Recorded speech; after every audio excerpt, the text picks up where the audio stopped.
अध्याय 1। डार्टेनन के 3 उपहार। अप्रैल 1625 के पहले सोमवार को मूंग का वह बाजार वाला कस्बा जहां रोमांस ऑफ द रोज के लेखक का जन्म हुआ था। ऐसा लग रहा था मानो वहां कोई बहुत बड़ी क्रांति हो गई हो। ऐसा लग रहा था जैसे ह्यूगनॉट्स ने इसे दूसरा ला रोशेल बना दिया हो। कई नागरिकों ने देखा कि औरतें हाई स्ट्रीट की तरफ भाग रही हैं और अपने रोते हुए बच्चों को खुले दरवाजों पर छोड़ रही हैं।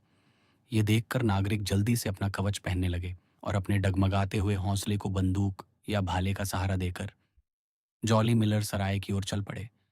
सराय के सामने एक बहुत बड़ी और शोर मचाने वाली भीड़ जमा हो गई थी, जो हर पल बढ़ रही थी, और सब जानने को उत्सुक थे कि आखिर हुआ क्या है। उन दिनों ऐसी दहशत आम बात थी। शायद ही कोई दिन ऐसा गुजरता था जब किसी न किसी शहर में ऐसी घटना न घटी हो। कुछ रईस थे जो एक दूसरे से लड़ते थे। राजा था जो कार्डिनल से लड़ता था, और स्पेन था जो राजा से लड़ता था। इन सब के अलावा छिपे या खुले युद्ध थे। और फिर चोर, लुटेरे, भिखारी, हुगुएनोट्स, भेड़िए और बदमाश थे जो हर किसी से लड़ते थे। नागरिक अक्सर चोरों, भेड़ियों या बदमाशों के खिलाफ, कई बार रईसों या हुगुएनोट्स के खिलाफ, और कभी कभी राजा के खिलाफ भी हथियार उठा लेते थे। लेकिन कार्डिनल या स्पेन के खिलाफ वे कभी हथियार नहीं उठाते थे। इसी आदत का नतीजा था कि उस 1625 के अप्रैल के पहले सोमवार को, जब नागरिकों ने शोर सुना और देखा कि न तो लाल और पीला झंडा है और न ही ड्यूक डी रिचेलियो की वर्दी, तो वे सब जॉली मिलर सराय की तरफ दौड़ पड़े। वहां पहुंचकर इस हंगामे का कारण सबको समझ में आ गया। वहां एक नौजवान था जिसका हुलिया हम एक झटके में बयान कर सकते हैं। कल्पना कीजिए, 18 साल के एक डॉन क्विक्सोट की। एक ऐसा डॉन क्विक्सोट जिसके पास न अपना कवच था, न जालीदार कोट, और न ही जांघों की रक्षा करने वाला लोहे का साज। एक डॉन क्विक्सोट जो ऊनी डबलट पहने था, जिसका नीला रंग उड़कर शराब के दाग और आसमानी नीले रंग के बीच का कुछ अजीब सा बन गया था। उसका चेहरा लंबा और सांवला था। उसकी गाल की हड्डियां उभरी हुई थीं, जो समझदारी की निशानी होती है। उसके जबड़े की मांसपेशियां बहुत बड़ी थीं। ये एक पक्की निशानी है जिससे गैस्कॉन के रहने वाले को हमेशा पहचाना जा सकता है, बिना उसकी टोपी के भी। और हमारे इस नौजवान ने एक टोपी पहन रखी थी, जिस पर एक अजीब सा पंख लगा था। उसकी आंखें खुली और समझदार लग रही थीं। नाक तीखी थी, लेकिन बहुत खूबसूरती से तराशी गई थी। वह एक लड़के के हिसाब से बहुत बड़ा था और एक आदमी के हिसाब से थोड़ा छोटा। एक अनुभवी आंख उसे सफर पर निकला किसी किसान का बेटा ही समझती, अगर उसके पास वह लंबी तलवार न होती। वह तलवार चमड़े की एक पेटी से लटक रही थी और चलते समय उसके मालिक की पिंडलियों से टकराती थी। क्योंकि हमारे इस नौजवान के पास एक ऐसा घोड़ा था जिस पर हर देखने वाले की नजर टिक जाती थी। वह बेर्न नस्ल का एक टट्टू यानी छोटी नस्ल का घोड़ा था, जो कोई 12 से 14 साल का रहा होगा। उसकी चमड़ी पीली थी और पूंछ में एक भी बाल नहीं था। उसके पैरों में गांठें थीं और वह अपना सिर हमेशा घुटनों से नीचे करके चलता था, जिससे लगाम की कोई जरूरत ही नहीं पड़ती थी। फिर भी वह एक दिन में 8 लीग का सफर तय कर लेता था। बदकिस्मती से इस घोड़े की खूबियां उसके अजीब पीले रंग और उसकी बेतुकी चाल के पीछे छिप गई थीं। ऐसे समय में जब हर कोई घोड़ों का बड़ा पारखी हुआ करता था, मूंग में इस टट्टू के आने से, जहां वह कोई 15 मिनट पहले बेहौजनसी के दरवाजे से घुसा था, लोगों के बीच एक अजीब सा माहौल बन गया। और इस माहौल का असर उसके घुड़सवार पर भी पड़ा। और इस बात का एहसास युवा डार्टेनन को बहुत गहराई से हुआ, क्योंकि इस दूसरे रोसिनांटे के डॉन क्विक्सोट का नाम यही था। एक अच्छा घुड़सवार होने के बावजूद वह खुद से यह बात नहीं छिपा पा रहा था कि ऐसा घोड़ा उसे कितना हास्यास्पद बना रहा है। इसीलिए जब बड़े एम डार्टेनन ने उसे यह टट्टू तोहफे में दिया था, तो उसने एक गहरी आह भरी थी। वह यह जानता था कि यह जानवर कम से कम 20 लीवरस का तो होगा ही, लेकिन इस तोहफे के साथ जो शब्द कहे गए थे, उनकी कोई कीमत नहीं थी। मेरे बेटे, उस बूढ़े गैस्कॉन सज्जन ने बेयर्न की उसी ठेठ बोली में कहा, जिसे हेनरी फोर्थ कभी नहीं छोड़ पाए थे। यह घोड़ा तुम्हारे पिता के घर में करीब 13 साल पहले पैदा हुआ था और तब से यहीं है। इसलिए तुम्हें इससे प्यार करना चाहिए। इसे कभी मत बेचना। इसे शांति और सम्मान के साथ बुढ़ापे में मरने देना। और अगर तुम इसे किसी युद्ध में ले जाओ, तो इसका ख्याल वैसे ही रखना जैसे किसी पुराने वफादार नौकर का रखा जाता है। और दरबार में अगर तुम्हें वहां जाने का सम्मान कभी मिले, बड़े एम। डार्टेनन ने आगे कहा, एक ऐसा सम्मान याद रखना जो तुम्हारा पुराना शाही खून तुम्हें देता है, तो एक सज्जन व्यक्ति के अपने नाम की शान बनाए रखना। ये नाम तुम्हारे पूर्वजों ने 500 सालों से शान से उठाया है। यह तुम्हें अपने लिए और अपने अपनों के लिए करना है। और तुम्हारे अपनों से मेरा मतलब तुम्हारे रिश्तेदारों और दोस्तों से है। किसी की भी बदतमीजी मत सहना, सिवाय कार्डिनल और राजा के। याद रखो, आजकल एक सज्जन आदमी अपनी हिम्मत, सिर्फ अपनी हिम्मत के दम पर ही आगे बढ़ सकता है। जो एक सेकंड के लिए भी हिचकिचाता है, वह शायद उस मौके को गंवा देता है जो किस्मत ने ठीक उसी सेकंड उसके सामने रखा था। तुम जवान हो। तुम्हें दो कारणों से बहादुर होना चाहिए। पहला यह कि तुम एक गैस्कॉन हो, और दूसरा यह कि तुम मेरे बेटे हो। झगड़ों से कभी मत डरना, बल्कि रोमांच की तलाश करना। मैंने तुम्हें तलवार चलाना सिखाया है। तुम्हारी नसें लोहे की हैं और कलाइयां फौलाद की। हर मौके पर लड़ना। और ड्यूएल्स यानी द्वंद्व युद्ध पर पाबंदी होने के कारण तुम्हें और भी ज्यादा लड़ना चाहिए, क्योंकि अब लड़ने में दुगनी हिम्मत लगती है। मेरे बेटे, मेरे पास तुम्हें देने के लिए कुछ नहीं है। सिर्फ 15 क्राउन, मेरा घोड़ा, और जो नसीहतें तुमने अभी सुनी हैं। तुम्हारी माँ तुम्हें एक खास मरहम बनाने का नुस्खा देंगी, जो उन्हें एक बोहेमियन से मिला था। इस मरहम में हर उस घाव को जादुई तरीके से भरने की ताकत है जो दिल तक नहीं पहुंचा हो। इन सब चीज़ों का फ़ायदा उठाओ और एक लंबी और खुशहाल ज़िंदगी जियो। मुझे बस एक बात और कहनी है, और वह ये कि मैं तुम्हारे सामने एक मिसाल रखना चाहता हूँ, अपनी नहीं, क्योंकि मैं तो कभी दरबार में गया ही नहीं, और मैंने सिर्फ एक स्वयंसेवक के रूप में धर्म युद्धों में हिस्सा लिया है। मैं बात कर रहा हूँ एम डी ट्रेवल की, जो कभी मेरे पड़ोसी थे और जिन्हें बचपन में हमारे राजा लुई 13वें के साथ खेलने का सम्मान मिला था। ईश्वर राजा की रक्षा करे। कभी कभी उनका खेल लड़ाई में बदल जाता था, और उन लड़ाइयों में राजा हमेशा नहीं जीतते थे। ट्रेवल से मिली उन चोटों ने राजा के दिल में उनके लिए इज्जत और दोस्ती और बढ़ा दी। बाद में एम डी ट्रेवल दूसरों से भी लड़े। पेरिस की अपनी पहली यात्रा में 5 बार, पुराने राजा की मौत से लेकर नए राजा के बालिग होने तक, युद्धों और घेराबंदी को छोड़कर 7 बार, और तब से लेकर आज तक शायद 100 बार। इसलिए आज तमाम फरमानों, आदेशों और पाबंदियों के बावजूद वह मस्कटियर्स के कप्तान हैं, यानी जूलियस सीजर जैसी वीरों की एक सेना के सेनापति। राजा उनका बहुत सम्मान करते हैं, और कार्डिनल उनसे खौफ खाते हैं। वह कार्डिनल जो किसी से नहीं डरता। और तो और, एमडी ट्रेवल साल के 10,000 क्राउन कमाते हैं, इसलिए वह एक बहुत बड़े रईस हैं। उन्होंने भी वहीं से शुरुआत की थी जहाँ से तुम कर रहे हो। ये खत लेकर उनके पास जाओ और उन्हें अपना आदर्श बनाओ, ताकि तुम भी वहीं कर सको जो उन्होंने किया है। ये कहकर बड़े एम डार्टनन ने अपनी तलवार अपने बेटे की कमर से बांध दी, उसके दोनों गालों को प्यार से चूमा और उसे अपना आशीर्वाद दिया। पिता के कमरे से बाहर निकलने पर नौजवान ने देखा कि उसकी माँ उसका इंतजार कर रही थी। उनके पास वह मशहूर नुस्खा था, जिसकी पिता की दी गई नसीहतों के बाद बार बार जरूरत पड़ने वाली थी। विदाई यहाँ लंबी और ज्यादा भावुक थी। ऐसा नहीं था कि डार्टेनन अपने इकलौते बेटे से प्यार नहीं करते थे, लेकिन वह एक आदमी थे, और अपनी भावनाओं में बह जाना वह एक आदमी की शान के खिलाफ समझते थे। जबकि मैडम डार्टेनन एक औरत थीं, और उससे भी बढ़कर एक माँ थीं। वह फूट फूट कर रोईं। और ये छोटे डार्टेनन की तारीफ में कहना होगा, तमाम कोशिशों के बावजूद कि वह एक भावी मस्कटियर की तरह मजबूत बना रहे, उसका स्वभाव जीत गया। उसके भी आंसू छलक पड़े, जिनमें से आधे आंसू ही वह बड़ी मुश्किल से छिपा पाया। उसी दिन नौजवान अपने सफर पर निकल पड़ा। उसके पास पिता के दिए 3 तोहफे थे, जो कि जैसा हमने बताया, 15 क्राउन, एक घोड़ा और एमडी ट्रेवल के लिए एक खत था, और साथ में ढेर सारी नसीहतें भी मुफ्त मिली थीं। ऐसी तैयारियों के साथ डार्टेनन शारीरिक और मानसिक रूप से सर्वेंटेस के उस हीरो डॉन क्विक्सोट की बिल्कुल सच्ची कॉपी था। हमने एक इतिहासकार का फर्ज निभाते हुए उसकी तस्वीर खींचते समय बड़ी खूबी से उसकी तुलना डॉन क्विक्सोट से की थी। डॉन क्विक्सोट पवनचक्कियों को दानव और भेड़ों को सेना समझ बैठता था। डार्टेनन हर मुस्कान को एक अपमान और हर नज़र को एक चुनौती समझता था। इसका नतीजा यह हुआ कि टारबेस से मुंग तक उसकी मुट्ठी हमेशा तनी रही, या उसका हाथ अपनी तलवार की मूठ पर रहा। और फिर भी वह मुट्ठी किसी के जबड़े पर नहीं पड़ी, और न ही तलवार अपनी म्यान से बाहर आई।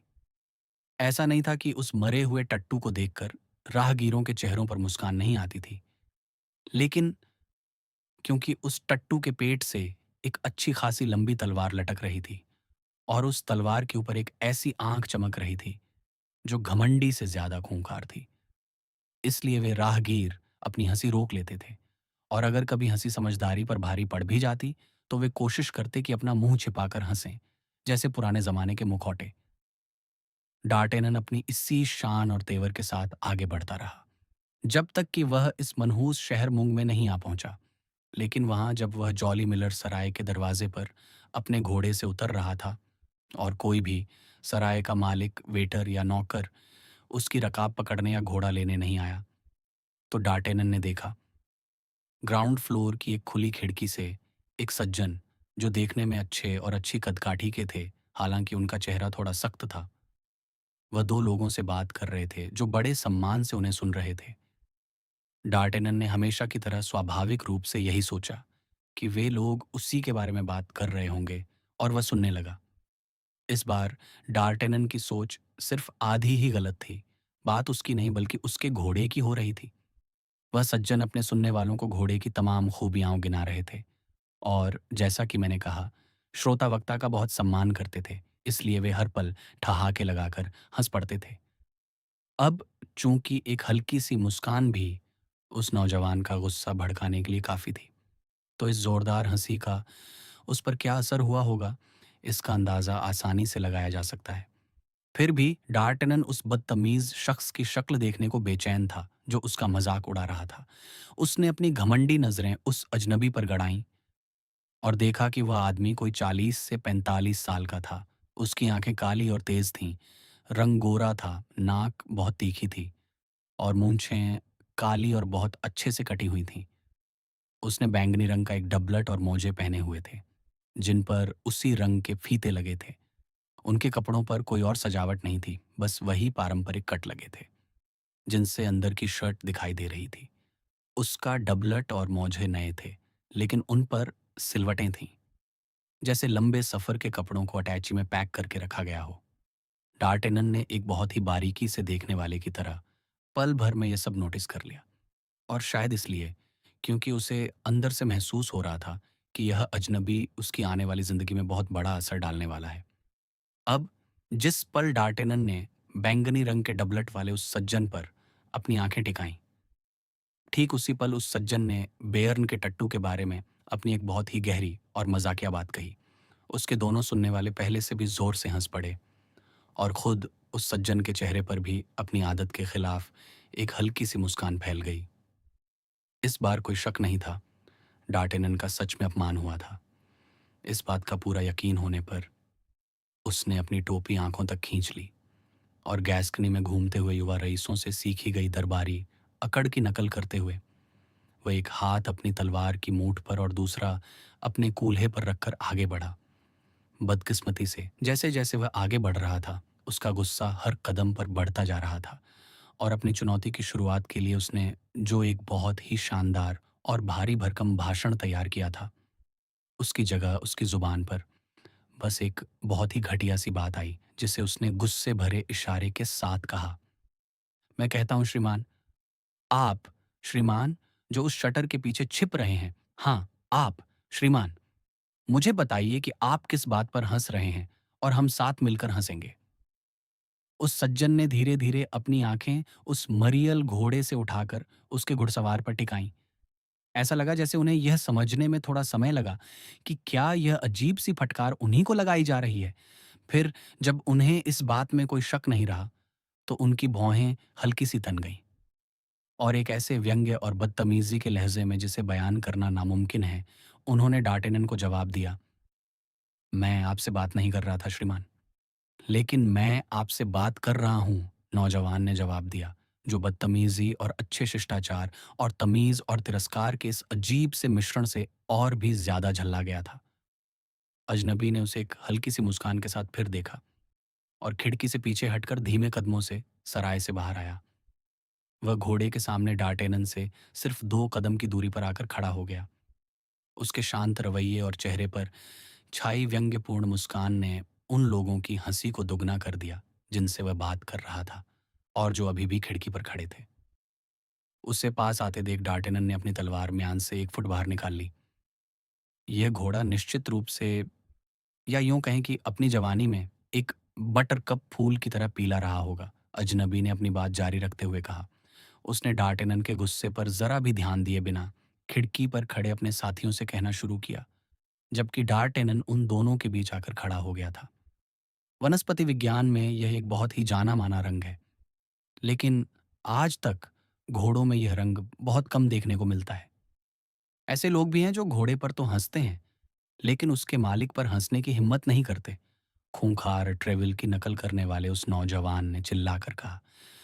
मैं अक्सर नहीं हँसता, श्रीमान, अजनबी ने जवाब दिया, जैसा कि आप मेरे चेहरे के भावों से देख सकते हैं। लेकिन फिर भी मैं जब चाहूँ हँसने का अपना अधिकार सुरक्षित रखता हूँ। और मैं, डार्टेनन चिल्लाया, किसी भी आदमी को तब हँसने की इजाज़त नहीं दूंगा जब वह हँसी मुझे पसंद न हो। सच में, श्रीमान, अजनबी ने पहले से भी ज्यादा शांति से कहा। खैर, यह बिल्कुल सही है। और अपनी ऐड़ी पर घूमकर वह वापस सराय के मुख्य दरवाजे से अंदर जाने ही वाला था, जहां डार्टेनन ने पहुंचते ही एक घोड़े को जीन कसे हुए देखा था। लेकिन डार्टेनन ऐसे स्वभाव का नहीं था कि वह एक ऐसे आदमी को बचकर निकलने दे जिसने उसका मजाक उड़ाने की गुस्ताखी की हो। उसने अपनी तलवार म्यान से पूरी तरह बाहर निकाल ली और उसके पीछे दौड़ते हुए चिल्लाया, घूमो, घूमो, मास्टर जोकर, कहीं ऐसा ना हो कि मैं तुम पर पीछे से वार कर दूं। मुझ पर वार, दूसरे ने अपनी एड़ियों पर घूमते हुए कहा और नौजवान को उतनी ही हैरानी और नफरत से देखने लगा। अरे मेरे भले आदमी, तुम पागल हो गए हो? फिर धीमी आवाज में, जैसे खुद से बात कर रहा हो, यह बहुत परेशानी वाली बात है, उसने आगे कहा। राजा के लिए यह कितना बड़ा तोहफा होता, जो अपने मस्कटियर्स में भर्ती करने के लिए हर जगह बहादुर लोगों की तलाश कर रहे हैं। उसने अपनी बात खत्म भी नहीं की थी कि डार्टेनन ने उस पर इतनी तेजी से और गुस्से में वार किया कि अगर वह फुर्ती से पीछे नहीं कूदता तो शायद उसने जिंदगी में आखिरी बार कोई मजाक किया होता। अजनबी को तब समझ आ गया कि मामला अब हंसी मजाक से आगे बढ़ चुका है। उसने अपनी तलवार निकाली, अपने दुश्मन का अभिवादन किया और गंभीरता से बचाव की मुद्रा में खड़ा हो गया। लेकिन ठीक उसी समय उसके दोनों साथी सराय के मालिक के साथ डंडे, फावड़े और चिमटे लेकर डार्टेनन पर टूट पड़े। इस अचानक हुए हमले ने डार्टेनन का ध्यान पूरी तरह भटका दिया, और जब डार्टेनन मुड़कर लाठियों की इस बारिश का सामना करने लगा, तो उसके विरोधी ने उसी बारीकी से अपनी तलवार वापस म्यान में रख ली और एक अभिनेता की जगह, जो वह लगभग बनने ही वाला था, अब इस लड़ाई का एक दर्शक बन गया। एक ऐसा किरदार जिसे उसने अपनी हमेशा की शांति के साथ निभाया। उसने बड़बड़ाते हुए कहा, इन गस्कॉन्स पर लानत है, इसे वापस इसके नारंगी घोड़े पर बिठाओ और यहां से भगा दो। तुम्हें जान से मारने से पहले तो नहीं, कायर, डार्टनन चिल्लाया। वह अपना सबसे खूंखार चेहरा बनाए हुए था और अपने तीनों हमलावरों के सामने एक कदम भी पीछे नहीं हट रहा था, जो उस पर लगातार लाठियां बरसा रहे थे। एक और गैस्कोनेड, सज्जन ने बड़बड़ाते हुए कहा। मेरी कसम, ये गैस कौन कभी नहीं सुधरेंगे। ठीक है, तो इस नाच को जारी रखो, क्योंकि ये खुद ऐसा चाहता है। जब ये थक जाएगा तो शायद हमसे कहेगा कि अब बहुत हो गया। लेकिन अजनबी नहीं जानता था कि उसका पाला किस जिद्दी शख्स से पड़ा है। डार्टनन हार मानकर रहम की भीख मांगने वालों में से नहीं था। इसलिए लड़ाई कुछ सेकंड तक और चलती रही, लेकिन अंत में डार्टनन की तलवार गिर गई, जो एक लाठी के वार से दो टुकड़ों में टूट चुकी थी। उसी समय उसके माथे पर सीधा एक और वार हुआ, जिससे वह जमीन पर गिर पड़ा, खून से लथपथ और लगभग बेहोश। ठीक इसी समय हर तरफ से लोग दौड़कर मौके पर जमा होने लगे। सराय के मालिक को डर था कि बात बिगड़ सकती है, इसलिए उसने अपने नौकरों की मदद से घायल नौजवान को रसोई में पहुंचाया, जहां उसकी थोड़ी बहुत मरहम पट्टी की गई। जहां तक उस सज्जन की बात थी, वह वापस खिड़की पर अपनी जगह पर आ गया था और भीड़ को थोड़ी बेचैनी से देख रहा था। भीड़ का अब तक न छंटना साफ तौर पर उसे परेशान कर रहा था। खैर, उस पागल का क्या हाल है? उसने पीछे मुड़ते हुए पूछा। दरवाजे की आवाज से पता चल गया था कि सराय का मालिक आ गया है, जो यह पूछने आया था कि कहीं उसे कोई चोट तो नहीं लगी। महामहिम, आप बिल्कुल सुरक्षित और ठीक हैं? मालिक ने पूछा। ओह हाँ, बिल्कुल सुरक्षित और ठीक हूँ मेरे अच्छे मालिक। लेकिन मैं यह जानना चाहता हूँ कि हमारे उस नौजवान का क्या हुआ? वह बेहतर है, मालिक ने कहा। वह पूरी तरह से बेहोश हो गया था। सच में, सज्जन ने कहा। लेकिन बेहोश होने से पहले उसने अपनी पूरी ताकत लगाकर आपको चुनौती दी और चुनौती देते हुए आपको ललकारा। अरे, यह आदमी तो साक्षात शैतान लगता है, अजनबी चिल्लाया। ओह, नहीं, महामहिम, वह शैतान नहीं है, मालिक ने नफरत भरी मुस्कान के साथ जवाब दिया। क्योंकि जब वह बेहोश था, तो हमने उसका थैला छाना और हमें एक साफ शर्ट और 11 क्राउन के अलावा कुछ नहीं मिला। हालांकि बेहोश होते होते भी ये कहने से वह नहीं चूका कि अगर पेरिस में ऐसा कुछ होता तो आपको बाद में इसका पछतावा करना पड़ता। तो फिर, अजनबी ने शांति से कहा, वह कोई भेस बदला हुआ राजकुमार होगा। मैंने आपको यह बात इसलिए बताई, मेरे भले मालिक, सराय के मालिक ने अपनी बात जारी रखते हुए कहा, ताकि आप सावधान रहें। क्या उसने गुस्से में किसी का नाम नहीं लिया? हाँ, उसने अपनी जेब पर हाथ मारा और कहा, हम देखेंगे कि मेरे रक्षक के इस अपमान पर मॉन्सियर डी ट्रेविल क्या सोचते हैं। मॉन्सियर डी ट्रेविल?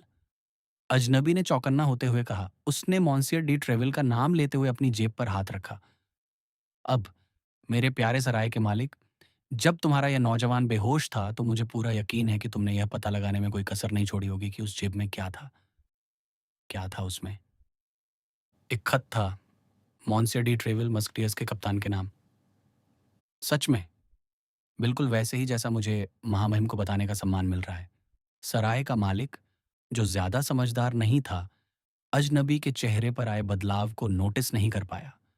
अजनबी खिड़की के सामने से उठा, जिस पर वह कोहनी टिकाए खड़ा था, और किसी परेशान इंसान की तरह अपनी भौहें सिकोड़ ली। शैतान! उसने दांतों के बीच बड़बड़ाते हुए कहा।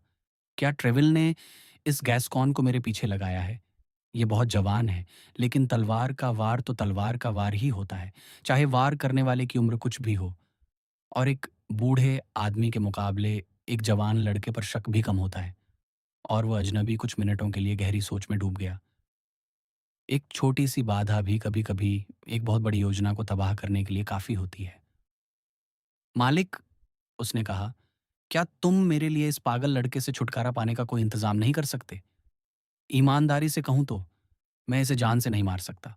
और फिर भी, उसने ठंडे लेकिन खतरनाक लहजे में आगे कहा, यह मुझे परेशान करता है। कहाँ है वह? पहली मंजिल पर मेरी पत्नी के कमरे में, जहां वे उसके घावों पर पट्टी बांध रहे हैं। उसका सामान और उसका थैला उसके पास है। क्या उसने अपना डबलट उतार दिया है? इसके उलट, सब कुछ रसोई में है। लेकिन अगर वह आपको परेशान करता है तो यह युवा बेवकूफ बिल्कुल करता है। वह तुम्हारी सराय में हंगामा खड़ा करता है, जिसे शरीफ लोग बर्दाश्त नहीं कर सकते। जाओ, मेरा बिल बनाओ और मेरे नौकर को बता दो।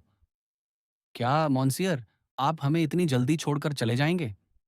तुम यह बहुत अच्छी तरह जानते हो, क्योंकि मैंने अपना घोड़ा कसने का आदेश दिया था। क्या उन्होंने मेरी आज्ञा का पालन नहीं किया? हो गया है। जैसा कि महामहिम ने देखा होगा, आपका घोड़ा मुख्य द्वार पर है और आपकी रवानगी के लिए पूरी तरह तैयार है। यह अच्छी बात है। तो फिर वैसा ही करो जैसा मैंने कहा है। ये क्या शैतान है? मालिक ने खुद से कहा। क्या वह इस लड़के से डर गया है? लेकिन अजनबी की एक सख्त नजर ने उसे बीच में ही रोक दिया। वह विनम्रता से झुका और वहां से चला गया। इस गंवार का मिलेडी को देखना जरूरी नहीं है, अजनबी ने कहना जारी रखा। वह जल्द ही यहां से गुजरेगी। उसे पहले ही देर हो चुकी है। बेहतर होगा कि मैं घोड़े पर सवार हूं और जाकर उससे मिलूं। हालांकि मैं यह जानना चाहूंगा कि ट्रेविल के नाम लिखे उस खत में क्या है। और वह अजनबी खुद से बड़बड़ाता हुआ रसोई की तरफ चल पड़ा। इस बीच, सराय का मालिक, जिसे इस बात में कोई शक नहीं था कि उस नौजवान की मौजूदगी ने ही उस अजनबी को उसकी सराय से भगा दिया है, वापस अपनी पत्नी के कमरे में ऊपर गया और देखा कि डार्टेनन को अभी होश आ रहा है। उसने डार्टेनन को समझाया कि एक बड़े रईस से झगड़ा मोल लेने के लिए पुलिस उसके साथ बहुत सख्ती से पेश आएगी, क्योंकि मालिक की नज़रों में वह अजनबी किसी बड़े रईस से कम नहीं हो सकता था।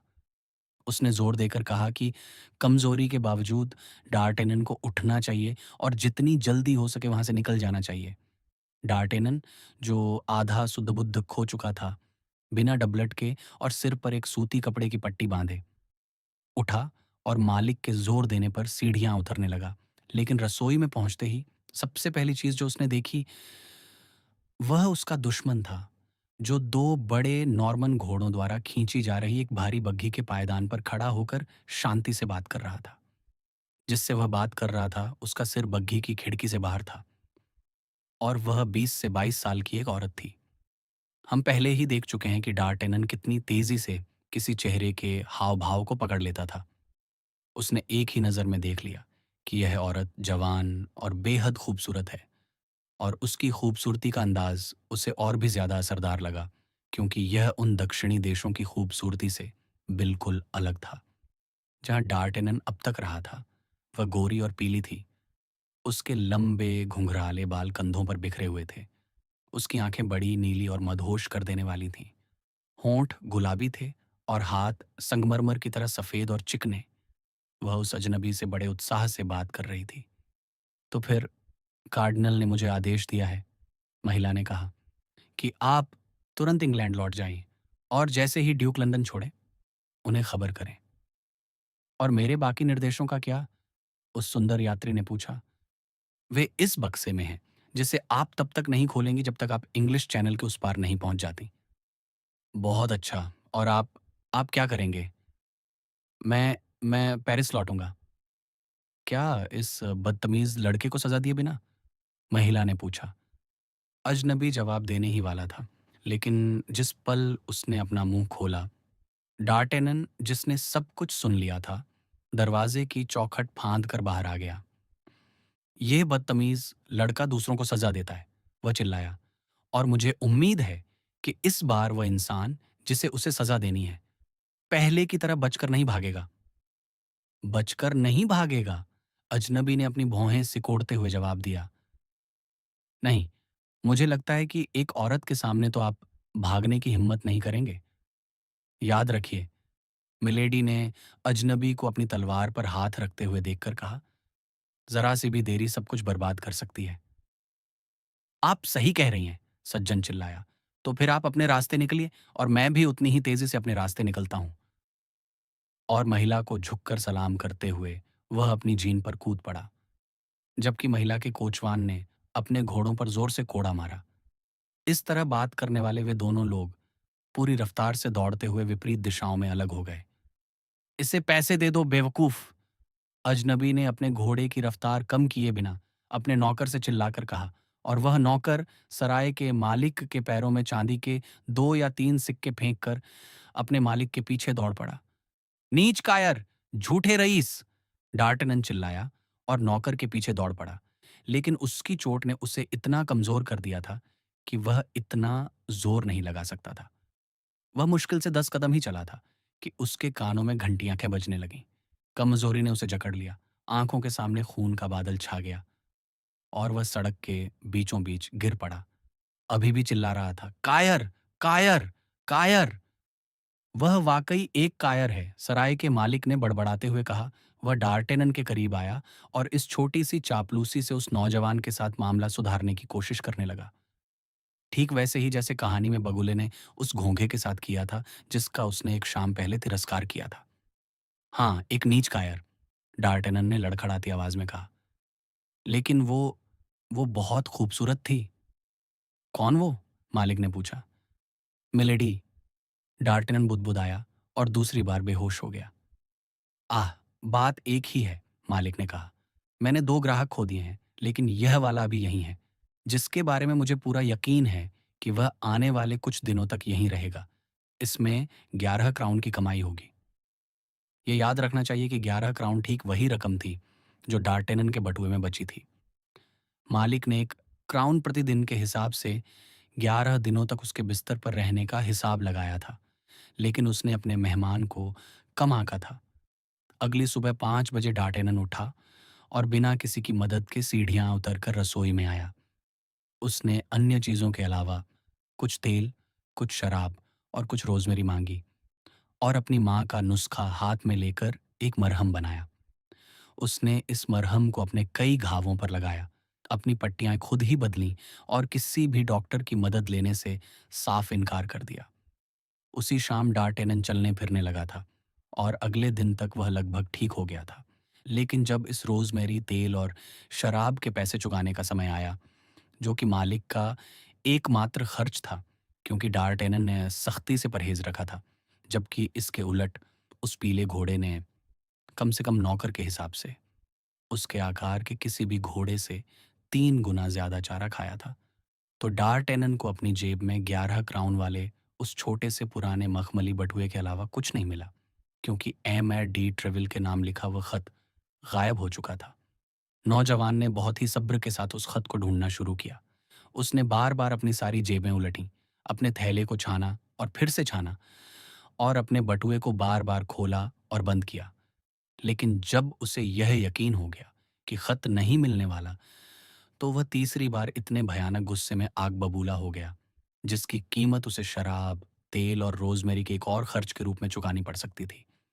इस गरम खून वाले नौजवान को झल्लाते हुए और सराय की हर चीज तोड़ने की धमकी देते हुए देखकर सराय के मालिक ने एक लोहे की सीख उठा ली। उसकी पत्नी ने झाड़ू का डंडा और नौकरों ने वही लाठियां उठा लीं जो उन्होंने एक दिन पहले इस्तेमाल की थीं। मेरी सिफारिश का खत! डार्टेनन चिल्लाया। मेरी सिफारिश का खत, या फिर पवित्र खून की कसम, मैं तुम सबको और टोलन एक छोटी चिड़िया की तरह भून दूंगा। बदकिस्मती से एक बात थी जो इस धमकी को पूरा करने में एक बहुत बड़ी रुकावट पैदा कर रही थी, और वह यह थी कि जैसा हमने बताया, उसकी तलवार पहले ही झगड़े में 2 टुकड़ों में टूट चुकी थी, जिसे वह पूरी तरह भूल गया था। इसका नतीजा यह हुआ कि जब डार्टेनन ने गुस्से में अपनी तलवार निकालनी चाहिए, तो उसके हाथ में सिर्फ 8 या 10 इंच का एक टूटा हुआ टुकड़ा आया, जिसे मालिक ने बड़ी सावधानी से म्यान में रख दिया था। जहां तक तलवार के बाकी हिस्से की बात है, मालिक ने उसे चुपके से एक तरफ रख दिया था, ताकि उसे सूअर का मांस गूंथने वाली सुई बना सके। लेकिन यह धोखा भी शायद हमारे इस गर्म खून वाले नौजवान को नहीं रोक पाता।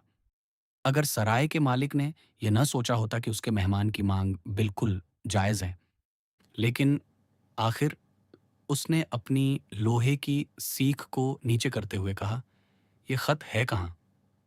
हाँ, कहाँ है ये खत? डार्टेनन चिल्लाया। सबसे पहले तो मैं तुम्हें बता दूं कि यह खत मॉन्सियर डी ट्रेविल के लिए है, और इसे हर हाल में ढूंढना होगा। अगर ये नहीं मिला, तो उन्हें पता है कि इसे कैसे ढूंढना है। उसकी इस धमकी ने सराय के मालिक को पूरी तरह डरा दिया। राजा और कार्डिनल के बाद M. D. ट्रेविल ही वह इंसान थे जिनका नाम फौजियों और यहाँ तक कि आम नागरिकों की जुबान पर सबसे ज्यादा रहता था। बेशक फादर जोसेफ भी थे, लेकिन उनका नाम हमेशा दबी आवाज में ही लिया जाता था। कार्डिनल के इस खास आदमी, जिसे ग्रे एमिनेंस कहा जाता था, का खौफ ही कुछ ऐसा था। अपनी सीख नीचे फेंक कर और अपनी पत्नी को झाड़ू का डंडा और नौकरों को लाठियां नीचे रखने का हुक्म देकर उसने खुद सबसे पहले उस खोए हुए खत की खोज शुरू की। क्या उस खत में कोई कीमती चीज थी? कुछ मिनटों की बेकार खोजबीन के बाद सराय के मालिक ने पूछा, जॉन्स, ईश्वर की कसम, मुझे तो लगता है कि बिल्कुल थी। उस गैस्कॉन ने चिल्लाकर कहा, जिसे दरबार में जगह बनाने के लिए इसी खत का आसरा था। उसमें मेरी किस्मत थी। क्या स्पेन के कुछ बिल थे? परेशान मालिक ने पूछा। राजा के निजी खजाने के बिल थे, डार्टेनन ने जवाब दिया। यह सिफारिश पाकर राजा की सेवा में जाने का सपना देखने वाले डार्टेनन को लगा कि वह बिना कोई झूठ बोले या थोड़ा जोखिम भरा जवाब दे सकता है। हे भगवान! सराय का मालिक चिल्लाया, जिसकी तो अक्ल ही काम नहीं कर रही थी। लेकिन यह कोई बड़ी बात नहीं है, डार्टेनन ने अपने स्वाभाविक आत्मविश्वास के साथ आगे कहा। यह कोई बड़ी बात नहीं है। पैसे की कोई अहमियत नहीं है। वह खत ही सब कुछ था। उस खत को खोने से अच्छा था कि मैं 1,000 पिस्टॉल्स सोने के सिक्के खो देता। अगर वह 20,000 भी कह देता तो भी कोई हर्ज नहीं था, लेकिन उसकी युवा शालीनता ने उसे रोक लिया। मालिक को कुछ न मिलने पर जब वह खुद को कोस रहा था, तभी अचानक उसके दिमाग में एक बिजली सी कौंधी। वह खत खोया नहीं है, वह चिल्लाया। क्या? डार्टेनन चिल्लाया। नहीं, वह आपसे चुराया गया है। चुराया गया है? किसने चुराया? उस सज्जन ने जो कल यहाँ थे। वह नीचे रसोई में आए थे, जहां आपका डबलट रखा था।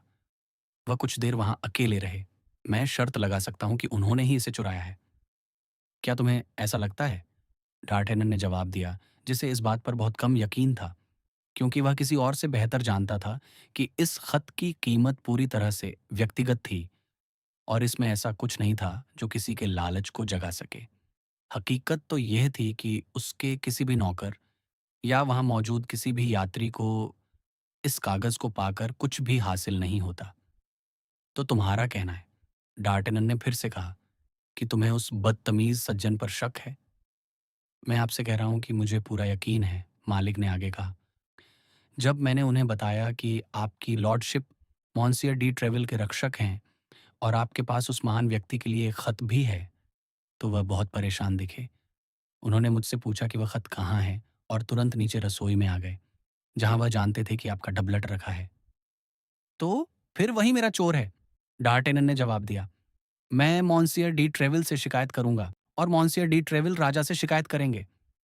फिर उसने शाही अंदाज में अपने बटुए से 2 क्राउन निकाले और सराय के मालिक को दिए। मालिक अपनी टोपी हाथ में लिए हुए दरवाजे तक उसके साथ गया, जहां डार्टेनन अपने पीले घोड़े पर सवार हो गया। वह घोड़ा बिना किसी और दुर्घटना के उससे पेरिस के सेंट एंटोनी के दरवाजे तक ले आया, जहां उसके मालिक ने उसे 3 क्राउन में बेच दिया। ये एक बहुत अच्छी कीमत थी, ये देखते हुए कि डार्टेनन ने आखिरी पड़ाव में उसे बहुत बुरी तरह दौड़ाया था। जिस व्यापारी ने डार्टेनन से उसे 9 लिव्र यानी 3 क्राउन में खरीदा था, उसने नौजवान से यह बात नहीं छिपाई कि उसने उस अजीब जानवर के लिए इतनी बड़ी रकम सिर्फ उसके अनोखे रंग की वजह से दी है। इस तरह डार्टेनन पैदल ही पेरिस में दाखिल हुआ। वह अपनी छोटी सी गठरी बगल में दबाए हुए था और तब तक भटकता रहा जब तक कि उसे अपने खाली बटुए के हिसाब से एक कमरा नहीं मिल गया। ये कमरा लग्जमबर्ग के पास रयू डेस फोसोयर्स में स्थित एक छज्जे के ऊपर वाली छोटी सी अटारी थी। पेशगी चुकाने के तुरंत बाद डार्टेनन ने अपने कमरे पर कब्जा कर लिया और दिन का बाकी हिस्सा अपने डबलट और मौजों पर कुछ सजावटी फीते सिलने में बिताया। ये फीते उसकी माँ ने बड़े एम डार्टेनन के एक लगभग नए डबलट से उतारे थे और चुपके से अपने बेटे को दे दिए थे। इसके बाद वह क्वाइडे फेरेल गया ताकि अपनी तलवार में एक नया ब्लेड लगवा सके और फिर लॉवर की तरफ लौट पड़ा। रास्ते में उसने पहले ही मस्कटियर से M.D. ट्रेवल के घर का पता पूछा, जो कि रयू डू वियक्स कोलंबियर में निकला, यानी ठीक उसी जगह जहां डार्टन ने कमरा किराए पर लिया था। ये एक ऐसा इत्तेफाक था जिसे उसने अपने सफ़र की कामयाबी का एक शुभ संकेत माना।